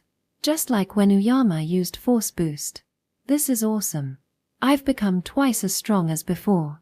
I tried to lift various materials scattered across the workshop to check the effect of the item and found out that I could lift a 50 kilograms object with ease. Not on the level of superhuman, but this was the level achievable as long as someone trained their muscle strength. But since it allowed even my scrawny arms to generate this much power, its effect was truly amazing. I guess this is the kind that enhances STR by number instead of percentage. In the game, there were 2 kinds of enhancement. The type that raised my base stats in accordance to percentage such as 10% or 20%, and the type that directly added fixed numbers such as STR plus 10 or plus 100. Since even someone with poor base stats like me could gain such a visible effect meant that this was the item that raised stats according to fixed numbers. That might be the reason the effect seemed to be really significant to me, yet insignificant to Mei-chan. So the effect is really insignificant for those who are already strong, to begin with. Thanks to that though I could get enough boost for my trash stats, meaning that those small fries wouldn't be able to defeat me that easily anymore. Next is defense. I hate pain after all. Guard ring, a ring which has the same effect as martial art guard when invoked. I've proven this guy's effect. It was hard enough to withstand a punch or thrown rock. It wouldn't be enough to stop martial arts, but it was enough to protect me from the claws of the gargoyle. They were the most annoying obstacles due to their sheer number. And most of all, I'm not fast enough. Ornamental feather of speed, enable faster running speed as if invoking high walk. Movement speed was important. When push came to shove, the ability to escape was vital. This item allowed me to run as fast as Usain Bolt and enhanced my jumping power too. Maybe I should try to do some parkour in the ruined city area. Next is my body. Vital bracelet. Bracelet that reinforces physical strength and stamina. I couldn't check its effect since I had no idea what this physical strength was, but it might allow me to survive a critical hit. It would be better if it could also suppress pain, but beggars can't choose. The effect on stamina was pretty neat. This item allowed me to run a full marathon at full speed. Man, doesn't this mean the current me is the peak of humankind?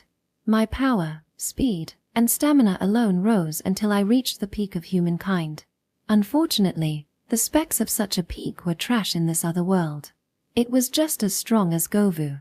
That's enough to tell me just how amazing the boost from Vocation is.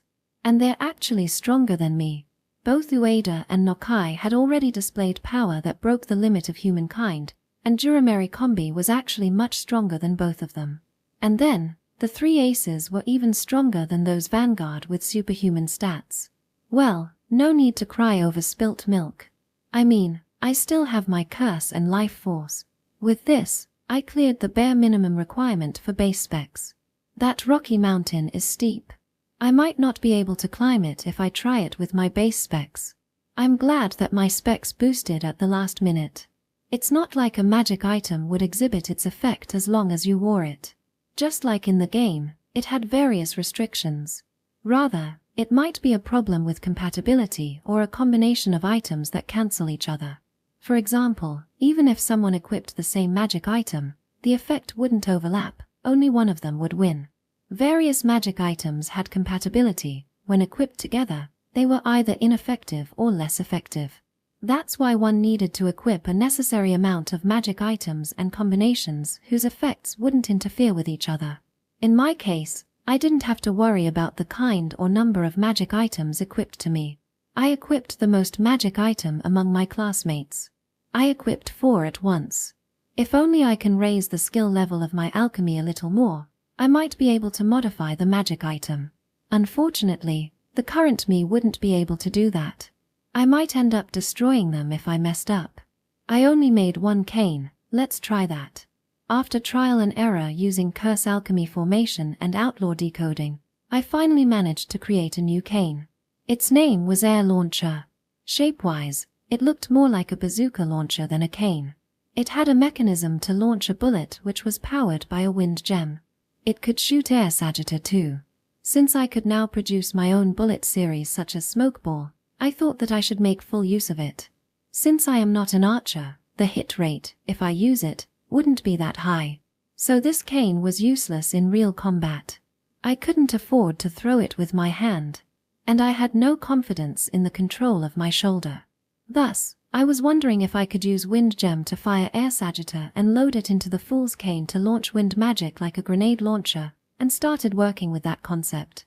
I ended up wasting 1 cane which I got from the treasure chest, but I managed to complete this cane. It looked like a launcher no matter how you looked at it, but essentially it was still the Fool's Cane that compressed air and fired it. A shaman like me couldn't make full use of the wind attribute cane, but if it was invoked via the Fool's Cane, it would enable me to fire Air Sagita as a curse. It made me wonder whether it was a glitch in the lore, but I had no choice but to use the Fool's Cane to use magic. Anyhow, I offered my deepest gratitude to Ruin Hildesama's extremely generous judgment in recognizing this launcher as the Fool's Cane. The outlaw decoding was really useful when it came to regulating the output of wind pressure and fire it. I tried to take apart all the parts of the magic circle which I decoded from Goma's magic circle. Then, I put it together again to see their effect through trial and error. As a result, I managed to adjust the wind pressure and had it fired at the size of a tennis ball. In this way, I could fire a grenade at a faraway place with ease. Yes, Hinajiku-san stopped creating the poisonous smoke bullet, but I made a real bullet that exploded. The ingredients were fire light stone and several cores. So even without fire attribute magic, it would explode upon the slightest impact. The effect would change depending on the materials. It would spew cold air if we used ice magic stone, and scattered countless electric sparks if I used thunder. As long as I had the ingredients, I could mass-produce low-rank spells. However, since I needed attack power right now, I could only use fire and thunder. I have the materials, but there's a limit to how many bullets I can bring with me. Well, that's enough for now. I had to cut the weight even further to prevent it from becoming a hindrance when we were on the move. I've prepared to load the spare on Rem though. Launcher could be slung on my shoulder, I could carry the bullet with a pouch, and I'd even made a backpack to store the rest. I was fully prepared. The next thing to do was remodel Rem, who would become our main force. Well, that can wait for tomorrow. Once I snapped out, I realized that I was the only one left in the workshop. Since I was the only one left in the entrance workshop, it meant that the others had already taken a bath and slept in their room. What a tragedy. My employees had no backbone at all. Momokawa, are you still over there? Randu-san suddenly appeared in the workshop when I was tidying up the place. I just finished it now. I'll take a bath and hit the bed after this. You must be exhausted. Shall I wash your back? Hey, are you sure? Yeah. Though I bit the bait immediately, I realized that couldn't be true. It was too good to be true. I want to do that, but it's not like doing that is breaking the rule either. Well, I'm the vice chief of the Public Moral Committee. I am the rule. Stop abusing your power, please. She didn't have that kind of authority either. I mean, the job of the vice chief of the Public Moral Committee wasn't to make a rule, it was to make sure that no one broke the rules. She should know the legislative, executive, and judicial powers, right? Too bad, it's a rare chance, after all. Thanks for the offer though. Honestly speaking, without any particular topic like this put me at ease. Not to mention that she went as far as looking up for me in this place. Man, it was really nice to have someone worrying about you. Are you sure that you're not overworking yourself, Momokawa? Nope, it's just the usual. It wasn't a bluff. I might have been working overtime lately, but both my sleeping time and mealtime were guaranteed. In the end, you're the one who makes the plan and executes it. That's why I thought that you might feel some sort of responsibility for that. It's okay. I'm really grateful that you're worrying about me. Your answer sounds like an old man. Ain't that a rather cruel evaluation? I thought I was replying properly. Well, I'm not that smart after all, so I don't know the extent of your plan, but yeah. At least try to deny it, please. Ah, my bad, I just get along with the flow. I mean, Randu-san having the lowest academic ability in the class wasn't a secret either. She was also the only person I'd ever seen with a red mark. Well, maybe I should at least say that's not true even if it was only an empty talk. Thanks to my blunder, my cheeks became her toy. Anyhow, I can't help worrying that you might collapse from exhaustion. Well, this is not a big deal. This is also my hobby, by the way. I mean, the excellent crafting skill called Curse Alchemy Formation was very interesting. I, on the other hand, am not that strong nor helpful. That's only your imagination. Randu-san's ability is powerful, and it's also the cornerstone of our plan. I mean, her ability to instantly transform the terrain and make a castle out of nowhere was something that no one was capable of. Even that, I still need you to teach me the method. I had to teach her since she had never done that before. Her vocation, the geomancer, couldn't exhibit its forte because the owner lacked the imagination to use it. Honestly speaking, I think that Randu-san was the best spellcaster among the classmates. I have other things I can do aside from earth magic. You were fired by Mei-chan and banned from entering the kitchen just the other day, right? It's not because I can't cook for sure, but it convinces me that I can't ever beat her in terms of cooking. Maybe Randu-san's girl power was on a normal level. Mei-chan was simply a maestro. Hey, Momokawa. Randu-san beckoned to me to come to her. When I walked closer to her, she suddenly looked around as if to confirm for the last time that there was no one around. And then she hugged me. You can come to my room if you feel like it. Whispered into my ears, kissed my cheek, and let go of me before I could react to her. WA. By the time I snapped out, she had already let go of her embrace. 1 round should be enough. Oh, 1 round, of what? That 1 round, was she referring to 1 shot? Well then, G-Night Momokawa. After toying with my feelings, Randu-san left with an impish smile on her face. Damn it, who's the idiot that suggested the love ban rule? I couldn't sleep properly that night since my imagination went wild. Had Randu-san by chance changed her vocation to succubus before I knew it? Seriously, just what does she want to do by making me restless like this? Does she love me or like me? But well, that had to wait until we managed to get out of this dungeon. That was another reason to beat Yamata no Orochi as soon as possible. It was so that I could experience the springtime of youth as soon as possible. Section. Before I noticed, a month had almost elapsed since the cohabitation life in the school tower. Time passed by in the blink of an eye, though it was largely due to the fact that we had so many things to do. I was sure that my Yamata no Orochi's subjugation plan had become a more feasible goal for everyone compared to the first day. I felt that I had no choice but to be aware that the day of the decisive battle was inching closer and closer with each passing day. And everyone's mood seemed to be affected by that too. Finally, everything is ready. The key component of Yamata no Orochi's subjugation plan was occupying the workshop. Hypno-san had completed 150 sets of anchors that originally should have been done by the next 5 years. The original plan was to nail 100 anchors into each head, but since it was too hard to achieve, we reduced the number to half, 50 anchors. According to my plan, we would drive the large, barbed harpoon into the head. The chain that extended from the handle connected to the stake would be nailed into the ground. Every single one of them was painstakingly made with alchemy, the crystallization of our effort.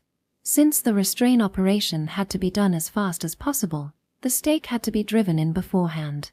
During the plan, the vanguard had to guide the head toward the prepared location. Well, as long as it was up to the phase before we climbed the rocky mountain, we could still afford to do trial and error as much as possible. That's why tomorrow's performance would decide our direction. Ah, there you are, Kotaro-kun. Mei-chan appeared at the entrance workshop. It seemed she was already done with washing the dishes. It was ominous to call it last supper, but tonight's meal was more gorgeous than usual. It seemed Mei-chan had made various preparations for this day. She used a generous amount of sugar to make a luxurious dessert to make a complete full-course meal. Thanks for the food, it was very delicious. Everyone had been doing their best to gather the food ingredients too, after all. Are you nervous? Yeah, everyone is betting their life on this plan after all. I felt the weight of responsibility weighing on my shoulders. I mean, I'm just your average dude, not a cruel and ruthless character who could use others without batting their eyes. But, we have no choice but to do what we can do for now. Yeah, I believe in you, Kotaro-kun. I believe in you too, Mei-chan. That's why if push comes to shove, leave it to me. I'll do anything and everything to save you, Kotaro-kun. Mei-chan had the energy and determination to carry out my order, no matter how outrageous the said order was. That's why I could trust her. Even if I showed my back to Sakura, Mei-chan would stay by my side to protect me. In a millionth chance she tried to kill me, she would split in half along with her barrier of light. Hey, Kotaro-kun. It might sound presumptuous to say this on the eve of battle, but fine, I'm all ears. Since it sounds like a death flag if she said something along the lines of after the end of this battle, let's hear her for now. If someone dies and the plan fails, let's escape, just the two of us. Well, I don't think I can do that. Even if someone died during the operation, I would be regarded as fulfilling my duty as long as we defeated Yamata no Orochi. But I could do nothing if someone died and the plan had failed. If someone dies and the plan fails, maybe not even I could recover from that. They can't just put all the blame on you, Kotaro-kun. I won't be able to escape from criticism as long as someone among us is dead. There wouldn't be such a problem since I had explained the risk, and everyone had agreed to take this plan even after that. This was a matter of emotion. And that might be the reason Mei-chan was tempting me to escape together. I'll stay by your side regardless of the result. I'll clear up the escape route for you. Thanks, it's really reassuring to hear you saying that. Though my line might sound fishy, that was the best reply I could give Mei-chan and my true feelings. That was even more reason for me to do my best to keep everyone alive, including that nagging Sakura. But if even that failed, I wouldn't go as far as committing harakiri. I did my best for everyone, but spare me from the death penalty, please. But don't worry about it, everything will be fine. I see. Yeah. Though not all of us managed to reach this area, many of our classmates managed to reach this place. If this plan doesn't work, we might not be able to defeat Orochi no matter what. Though it sounds embarrassing for me to say this, I think we're well prepared. This is the only time all of us can go all out. Everyone can fight with such hope in their heart, Thus today is the first and last. So we have to kick that Yamata no Orochi on the ass. So, you seem to be wanting to talk about something, Takanashi-san. Since you secretly called us to discuss that matter, it must be a really important matter, right? School tower, 5th floor, clandestine meeting room. 3 people gathered in this room. 2 were the Soma siblings who Takanashi Kotori called. It must be a very difficult topic since Takanashi Kotori had a troubled look on her youthful face. Don't worry, only Sakura and I have come to this place. No one is eavesdropping on this conversation either. You may talk, Kotori. Let us hear the thing you want to tell us. The siblings smiled upon looking at Takanashi Kotori, looking around anxiously like a kid. Following a few seconds of silence, she finally opened her mouth. Why, you see, I know that it seems wrong to say this at this kind of timing, but tomorrow was the D-Day of the Yamata no Orochi subjugation plan. Everyone's morale and spirit were sky-high and fully equipped. They were in the best condition to carry out the plan. Momokawa-kun is hiding something. So there's something that he has hidden from us. No doubt about it, that Momokawa is always up to no good, after all. No, I don't mean that. I just feel that he might hide something that might potentially kill everyone. The smile vanished from the siblings' faces hearing Takanashi's desperate plea. They didn't truly believe that Momokawa Kotaro was their comrade. Sakura aside, Yuto had always been observing Momokawa Kotaro's every single action.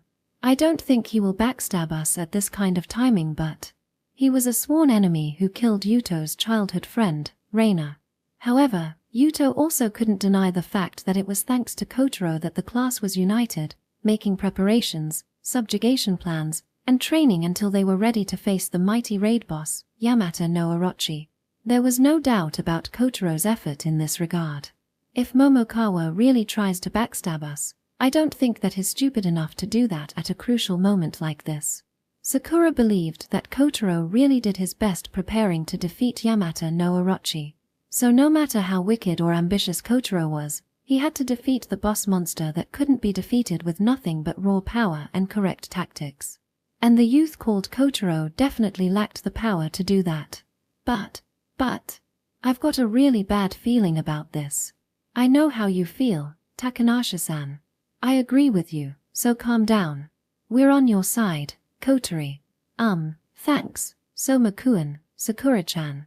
But this bad feeling isn't just Kotori's imagination. I think it comes from my vocation, the sage. Are you by chance awakening some sort of precognition skill? I don't think it has that kind of amazing power, nor it's a foresight either, but I just know that something is about to go wrong. I think Momokawa is trying to backstab us or something along that way. Kotori. Even Sakura wasn't stupid enough to blindly believe in Takanashi's remark. The reason being Sakura was the one who was most wary of Kotaro among the classmates and always harsh on the latter.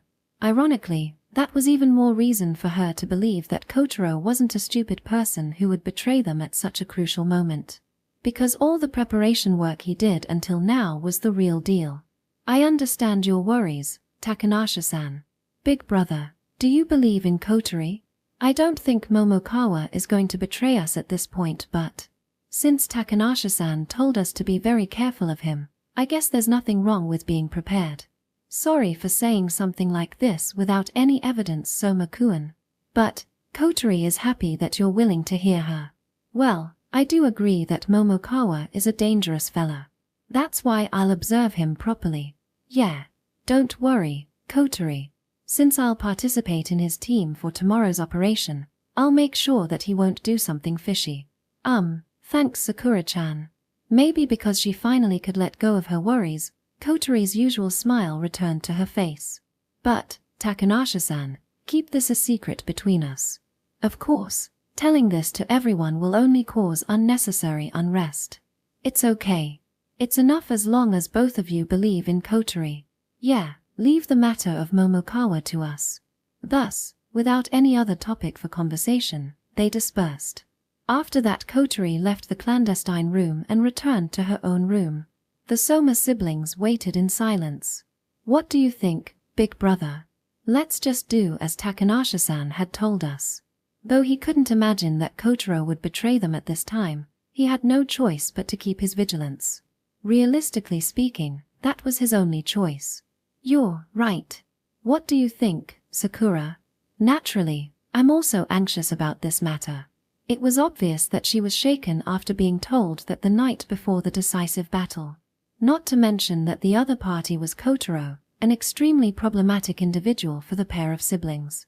For the time being, let's just do as per our original plan. I know. Everyone is risking their life after all. I will destroy the core for sure. Kotaro's Yamata no Orochi subjugation plan must remain undisturbed. The preparation they did so far had united everyone in the class. At this point, it was literally impossible to make a change in the plan. They were prepared. Also, it was supposed to be, alas, doubt formed in the hearts of the siblings.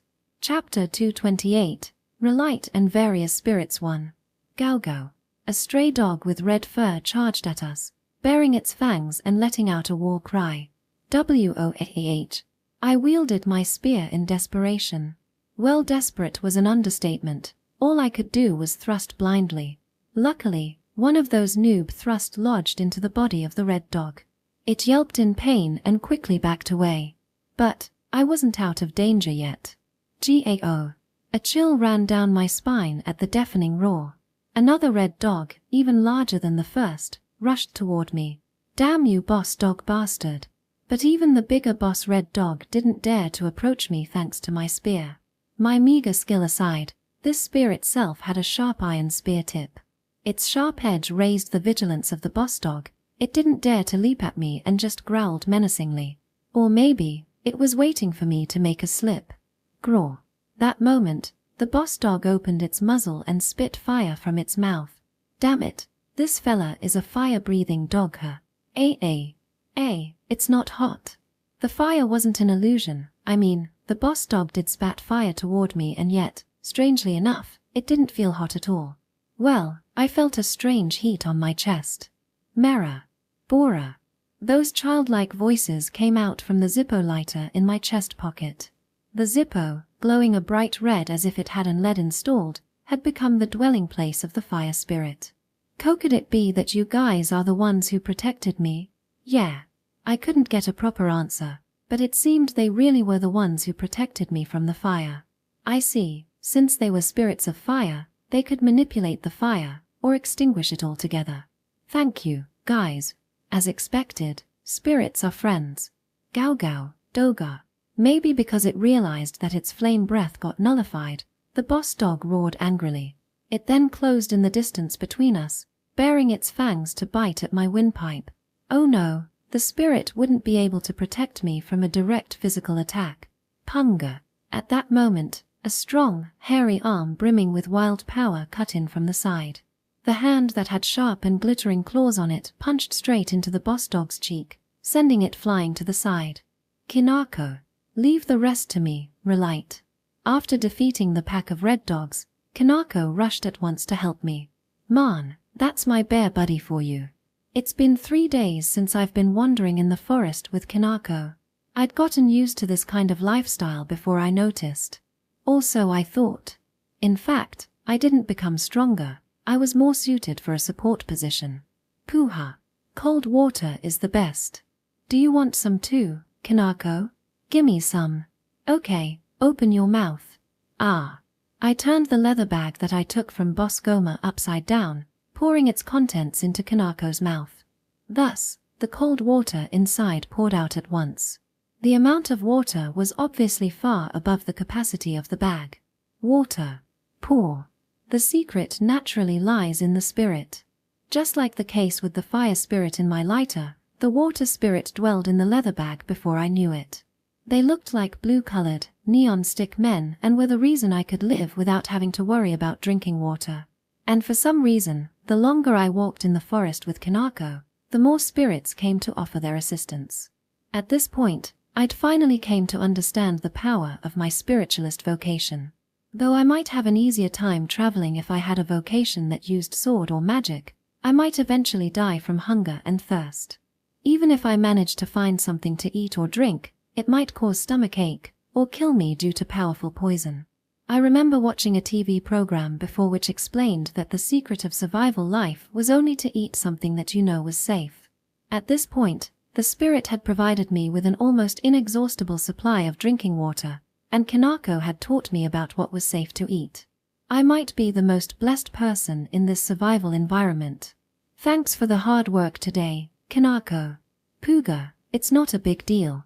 The battle against a pack of red dogs was a fierce one for sure. I mean, you're injured during that battle too. Come here, I'll wash your body. Thanks, Relight. We decided to camp on the riverside and prepared to cross the river at night.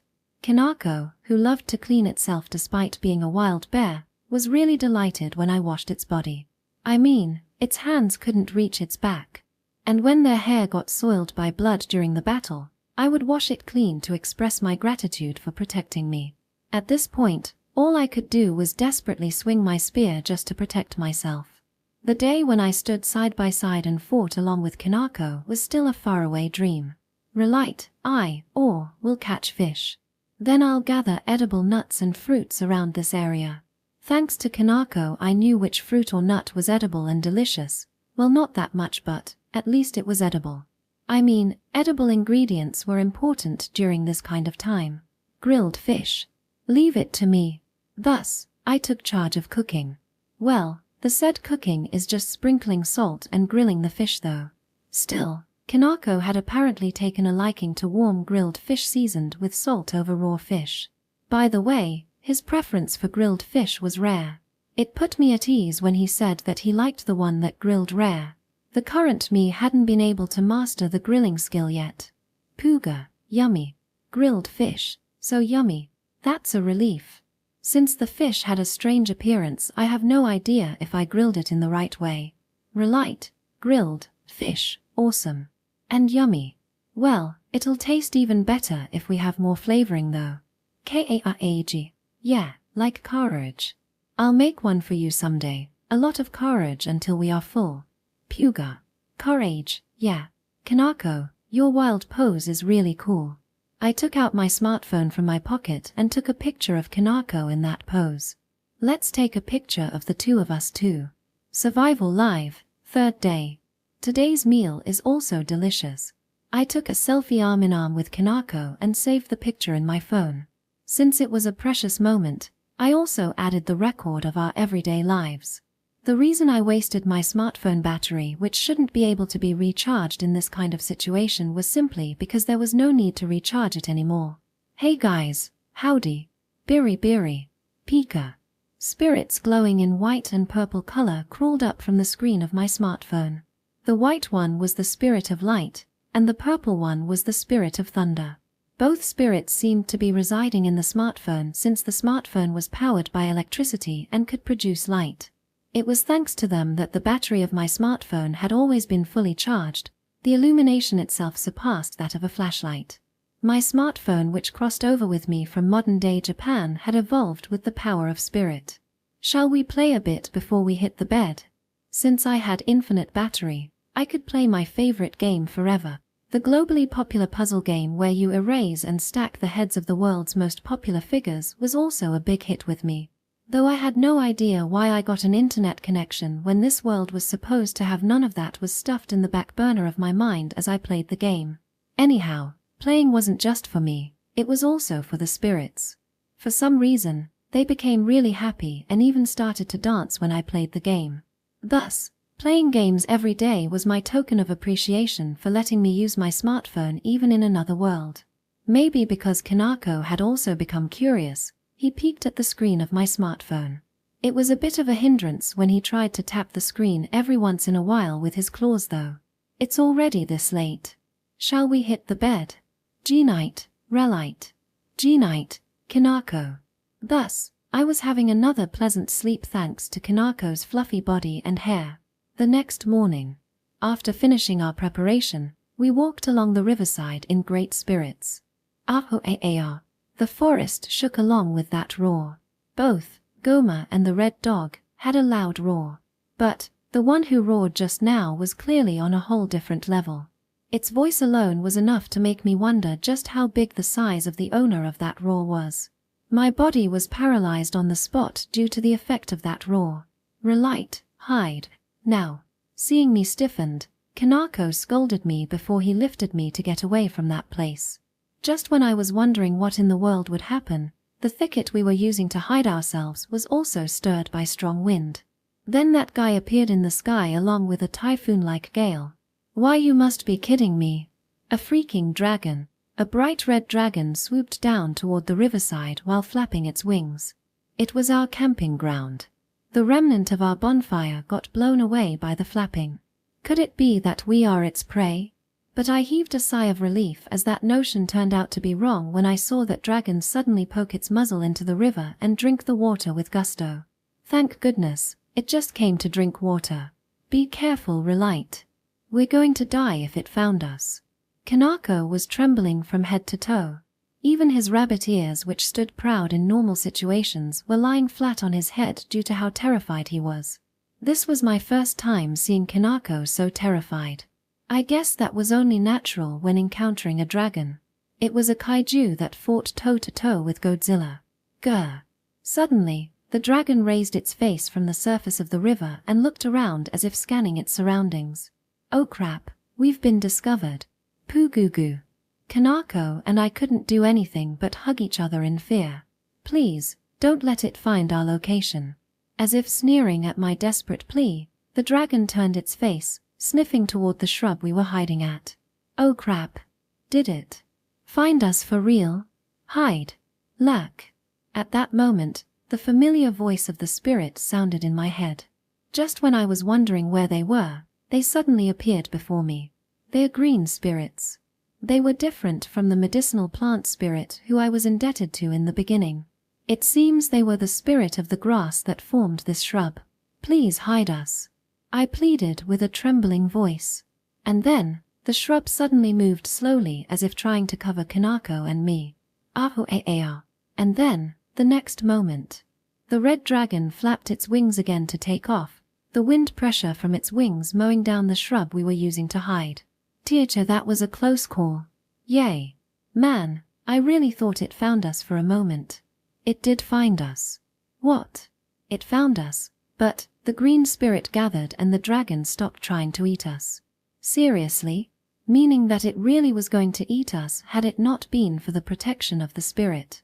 Man, we were really saved by hair's breadth. I'm really glad that I was a spiritualist. Thank you very much, guys. You really saved our bacon just now. That's why I'm going to rely on you guys too next time. Thanks to that dragon, I was being reminded again that this place was truly another world. And this forest was a super dangerous forest teeming with monsters that not even Kanako could defeat. That was even more reason for me to be very careful after this. Really GHT, you're too tense. Well, I mean, after the encounter with the dragon, I suddenly got really scared of this forest.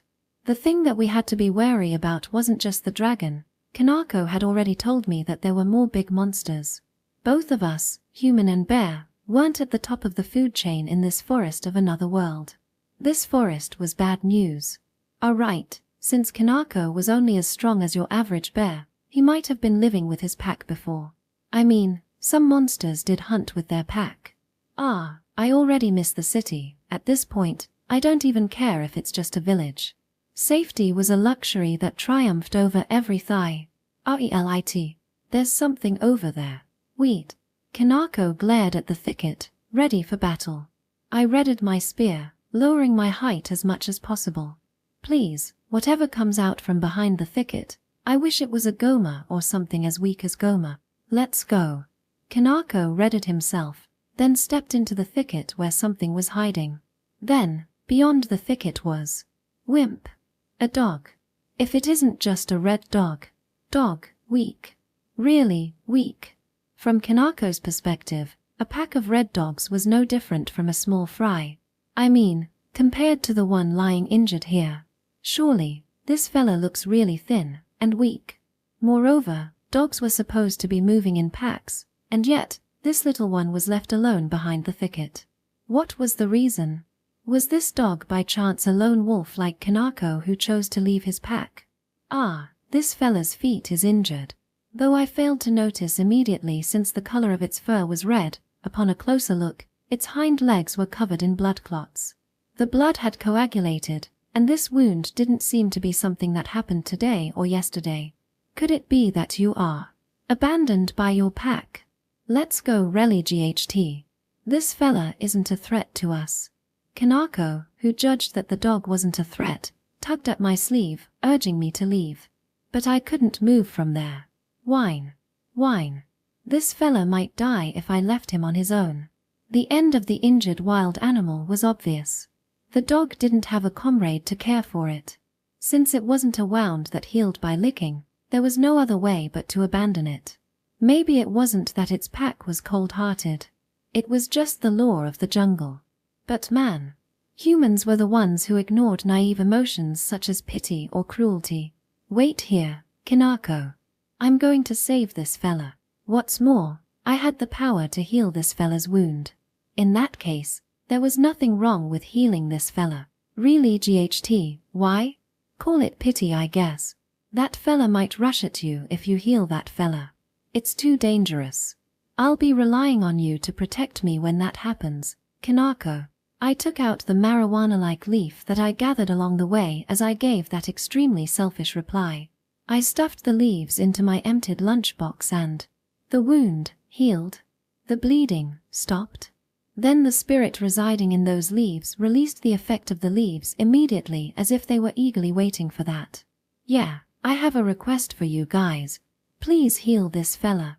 Then, I applied the leaves that were glowing green onto the wound of the dog. Chapter 229, Relight and Various Spirits 2. Yelp, yelp. Boo-ha-ha-ha, oi stop it. It's ticklish. The red dog puppy was licking my face as its tail waved around. This puppy became like this as soon as it healed. The red dog started darting around, barking happily once its wound recovered. It had been 1 day since I found this puppy in the forest. Just as expected of the recovery power of the medicinal herb spirit. Or maybe this fella's resilient life force. Well, it seems that the bird meat caught by Kanako was quite effective too. Anyway, the red dog had recovered. And now, this fella who was jumping around me was sticking out his tongue from his fangless mouth. There was no hostility at all. Perhaps this fella got attached to me quickly since he knew that I saved his life. Well, you're quite an adorable puppy, ain't ya? Woof. I had also come to like this fella pretty quickly. Man, this puppy was truly an adorable one for sure. Real-it, stop playing around and start cooking. Here what's matter Kanako, are you jealous? I'm not. Sorry buddy, but rest assured, you're the fluffiest one here. Humph. After saying that, Kanako went to fish on the riverside. Well, I couldn't keep dilly-dallying either. Kanako was right, time to prepare the meal. Woof, woof. I have something to do, so wait over here like a good child, okay? That reminds me that I haven't given you a name yet. I mean, this fella was the same as us, chased out from the forest. In short, he was our new travel companion. Let's see. He might look like an adorable puppy with red hair right now but could grow like his big and ferocious red dog peers. In that case, I needed a cool name for him. Definitely not an adorable name like its current appearance. Okay, your name is Benaiwo. Yelp, yelp. Woof. Oh, do you like it? Man, I must be a genius in giving a name. It seems this fella liked the name Benaiwo. He ran around my legs while swinging its tail. Now listen, you're not a stray anymore. You're our comrade, that's why best regards. Woof, woof. Master, woof, woof. Ooh, have you already accepted us as your comrade? You noticed when I called you after all. I mean, I did hear Beneko say master when I hugged him. Maybe I started to understand the dog's language one of these days. It's just like how I could talk with Kanako. Rather, I couldn't help but notice that Kanako's speech seemed to become more and more fluent as of late. Oh, whatever. It must be proof of the bond between Kanako and me.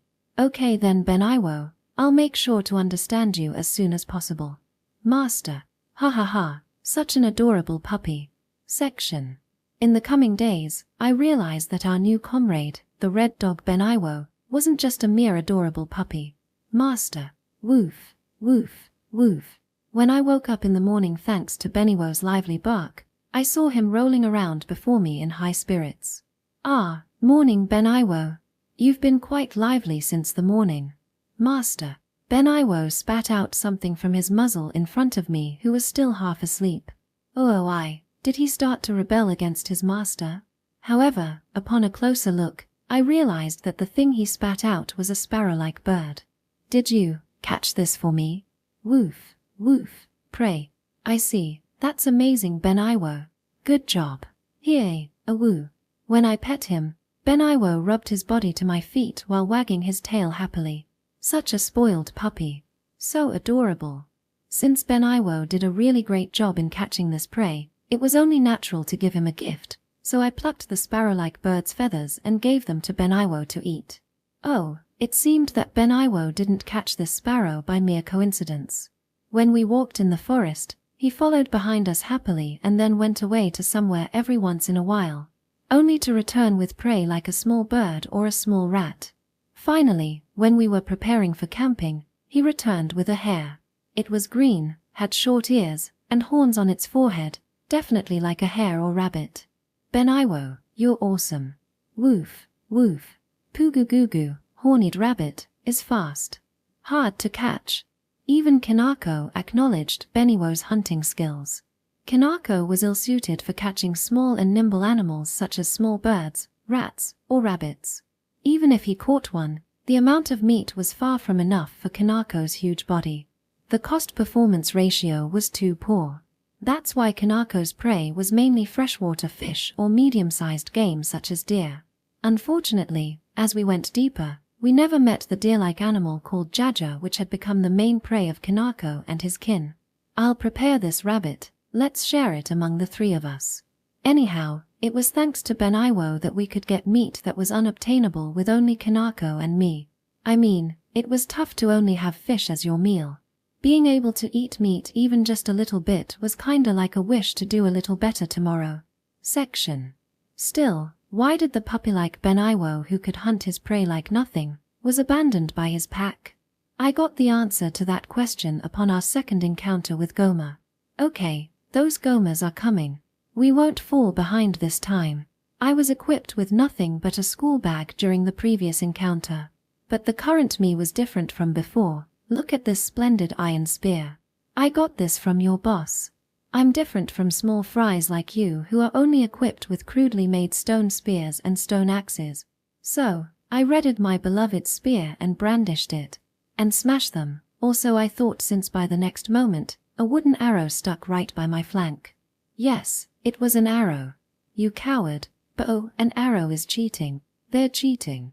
I mean, ranged weapons were cheating. Damn it, if you're a man, you should fight with a close combat weapon, damn it. Boo-goo-goo, goobera, abuda, gazuba, nyor. Stop the bow.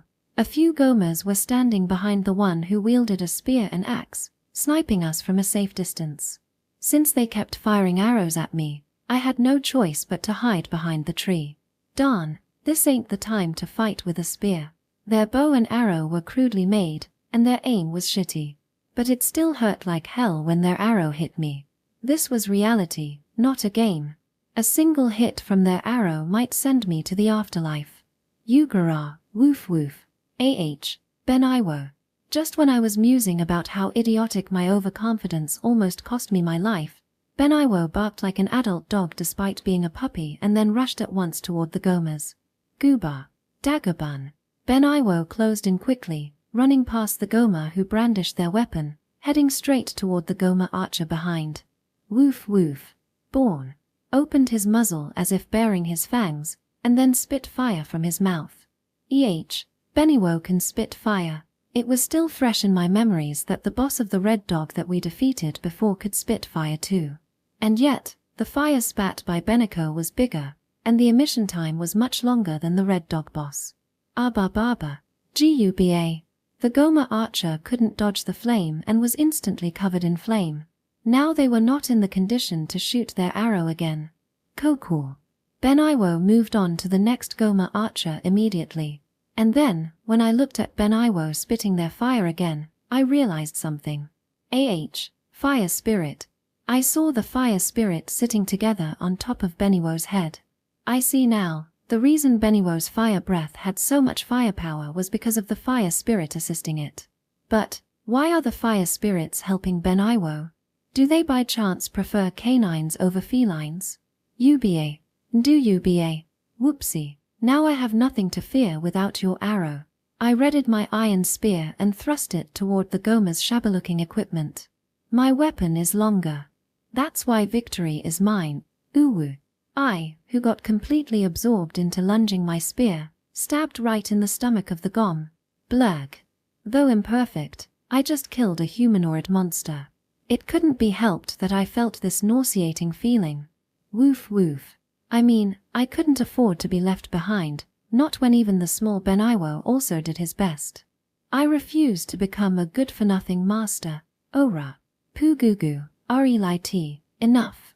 When I was swinging my spear around, facing two Gomas before me, Kanako, who had already dealt with the main force of Goma, finished one of them in no time, with a single swing of his arm. Good job, everyone. Then, he picked a pebble at his feet and threw it to finish off the other one while Beniwo rushed to the last Goma archer and finished them off. Kanako can throw stones as projectiles too. Then, what was that theory about the sole advantage that humans had over other creatures was the fact that they could use projectile weapons? As expected, I shouldn't lose my cool during the fight. Thank you, Kanako, Beniwo. I really can't do anything without both of you. Don't worry, Relig HT. We're comrade. Master. Wien. I see. You're the best, dudes. 1 week had elapsed since the party that was overly reliant on Kanako and Beniwo had formed. It might be just 1 week, but it was truly an important week. I, whose role was reduced to a weak and helpless kid, had already accustomed to this slightly imperfect survival life while relying on the power of the spirits, Kanako, and Beniwo. It had already become an everyday routine that we fought back the being called monsters such as Goma who came to attack us. Beniwo would create disturbance in the enemy's rank with his mobility and fire breath while Kanako would act as our main DPS. And lastly, there was me who had to do my best to protect myself from harm. With our outstanding cooperation, the Goma party was no match for us. We beat the monsters that came for us, save for the seemingly overpowering monsters such as the dragon type. We hid while quaking in fear when we met one. In such a way, we're advancing in the forest. But man, the forest looks the same from my perspective. Just how big is this forest? Would I really reach human habitat after I come out of this forest? At that time, even I couldn't help but want to see another scenery. Is that by chance? A building. Rel-IGHT. Master. I saw a man-made building. The linear structure made from stone was clearly not something that was formed by nature. It had already been invaded by the forest, just like the historic ruins often found in Southeast Asia. I mean, it was clearly a ruin no matter how you looked at it. However, I couldn't help but run in its direction. After all, it was the first building I'd seen ever since arriving in this world. And then, I immediately realized just how careless I was. Boo. BAA. A heavy, ominous sound resounded. Rather, it sounded like a cry. My body floated from the ground the moment that sound resounded in the entire region. You were. What in the world is that guy? The thing that fell from above was a snake, or not. Maybe it was ivy. The green ivy wrapped itself around my body, lifting me up in the air. A trap? No, this feels like I was caught directly by a monster. The heck, it's a huge monster tree. I could finally see the figure of that fella after its ivy raised me up high in the air. It was a giant tree that had taken root on the ruin. But, the middle of the tree's trunk had a shape resembling that of a human's face, with a slit on the mouth part. Its creepy cries resounded from that mouth. Treyant. Rel-IGHT, watch out. Save me. Kanako. I couldn't do anything but ask Kanako and Beniwo to save me. Kanako then bravely confronted the huge monster tree called Treyant. Alas. Puga. Treyant plucked out its thick root from the ground and brandished it toward Kanako. Kanako, swinging his claws, tore one root after another. Alas. He got outnumbered. Damn it, maybe this monster is stronger than Kanako. To put it simply, Treyant with its tree shape was bigger than Kanako. Even if Kanako managed to reach its trunk, could his brute power alone be enough to defeat the monster? Maybe Kanako ended up having to fight an unwinnable battle because the baggage of the party got captured by the monster. Damn it, it's my fault. Benaiwo, who followed Kanako, hurled flame breath. Unfortunately, he couldn't hit the main body since the root kept springing from the ground to block it. Benaiwo's flame could somehow reduce the ivy that wrapped around me and the root that was attacking Kanako. We were clearly lacking the firepower to finish off Treyant. What should I do? At this rate, all of us are gonna. The word annihilated flitted through my mind for a brief moment. Don't screw with me. Why do all of us have to die because of my fault? Why were Benaiwo and Kanako trying desperately to save a deadweight like me? Why were they acting like idiots, which would end with all of us dying here? Yes, both of them should be able to survive if they just left me. Kanako was already a lone wolf, to begin with, and Benaiwo could already hunt on his own. I, on the other hand, was only baggage to them, barely surviving in this forest thanks to them. And yet, they regarded me as their comrade, going as far as risking their life to save me. In that case, that was enough for me. I'm not going to let them die a stupid death along with me. Damn it. And yet, I couldn't even gather my courage to shout, just ignore me and save yourself. Ah, damn it, come on my brilliant mind, think of a way to escape from this situation. Think of a way so that the three of us can surpass this predicament. There must be something that I can do as the spiritualist. Relit. Master. Get away, you TWO. I'm about to do something dangerous. I can do this, I'll do this. I only had one plan in my mind. Let's make this big tree bastard regret the fact that it didn't kill me immediately. Okay, first is this. Ah no, this is a water pouch. By the time I got caught by the ivy, I had let go of my spear. Though I let go of my weapon, I still had my school bag. Inside it were items that I plundered from the Goma that I defeated. And among the items was the oil, used for the torch. Dump it all. I turned my bag upside down, pouring out the oil inside onto Trent's trunk. It might be far from enough to burn this monster, but better to try than not. Since you're a tree, fire should work against you. Then I ignited the oil. Here we come, art is explosion, spirit of fire, burn this guy, fire up, whoosh. Responding to my shout, the fire spirits in my lighter fired themselves up to make the biggest possible fire. The lighter in my hand shone red as if performing a light dance, forming a huge fireball, and went toward the face of the Treyant. This was a complete magic attack of fire attribute. BOA. The Trent's huge trunk shook as it raised an ominous wail. It was effective. My attack burned its face, which definitely dealt a huge damage. And now, I burnt the ivy coiling around my body with the lighter in my hand. I did it really carefully this time since I would be in trouble if I got burnt too. Hell yeah, Naturally, I fell down once I was freed from the ivy that was coiling around me. Are you kidding me? Just how many meters am I from the ground? I might be able to survive falling from a 2-story mansion height, but... ouch. The dull pain and shock were more than I expected upon landing on the ground. But, since none of my bones were broken, I was pretty much safe. That was a cheap price to be able to escape from that perilous situation. I had to use this chance to escape while the Treyant was still writhing in power. Relite, watch out. BM. Kanako's shout was suppressed by the loud and heavy sound. That was a close call. Trent's thick branch, moving like an arm, struck the ground right by my side. Were they aiming for me? Or was it just a desperate attack? If that attack hit me, its terrifying force combined with its weight would definitely turn me into mined meat. The branch then rose up and tried to smash me again. The thick branch was raised over my head along with a grating sound. Damn it, this one wouldn't miss its target for sure. BZZT, BZZT. Jiggle, jiggle. Those voices came from the thunder spirit residing in my smartphone. I quickly took out the smartphone in my pocket in one smooth motion. Somehow, I knew that they called me. They told me to use them. Thus, I chose to believe them. Since I'm a spiritualist, it was only natural for me to believe in them, the spirits. Take this. Kaboom. A dazzling flash of light filled my field of vision along with a loud sound. It was as if there was a lightning strike right before me, which in fact was really a lightning strike. Did I defeat it? Upon a closer look, the treant had turned black, and the upper half of the face on its trunk got smashed along with the upper half of the trunk. It looked like a tree that had just been struck by a thunderbolt. Thank you guys. Kiyu. The purplish figure of the electric spirits who replied with a rather exhausted voice became fainter before they disappeared. At the same time, the electric source of my smartphone turned off too. It seems they had overexerted themselves and had to take a rest for a while. Master. Relidichi. Awesome. You beat that treant.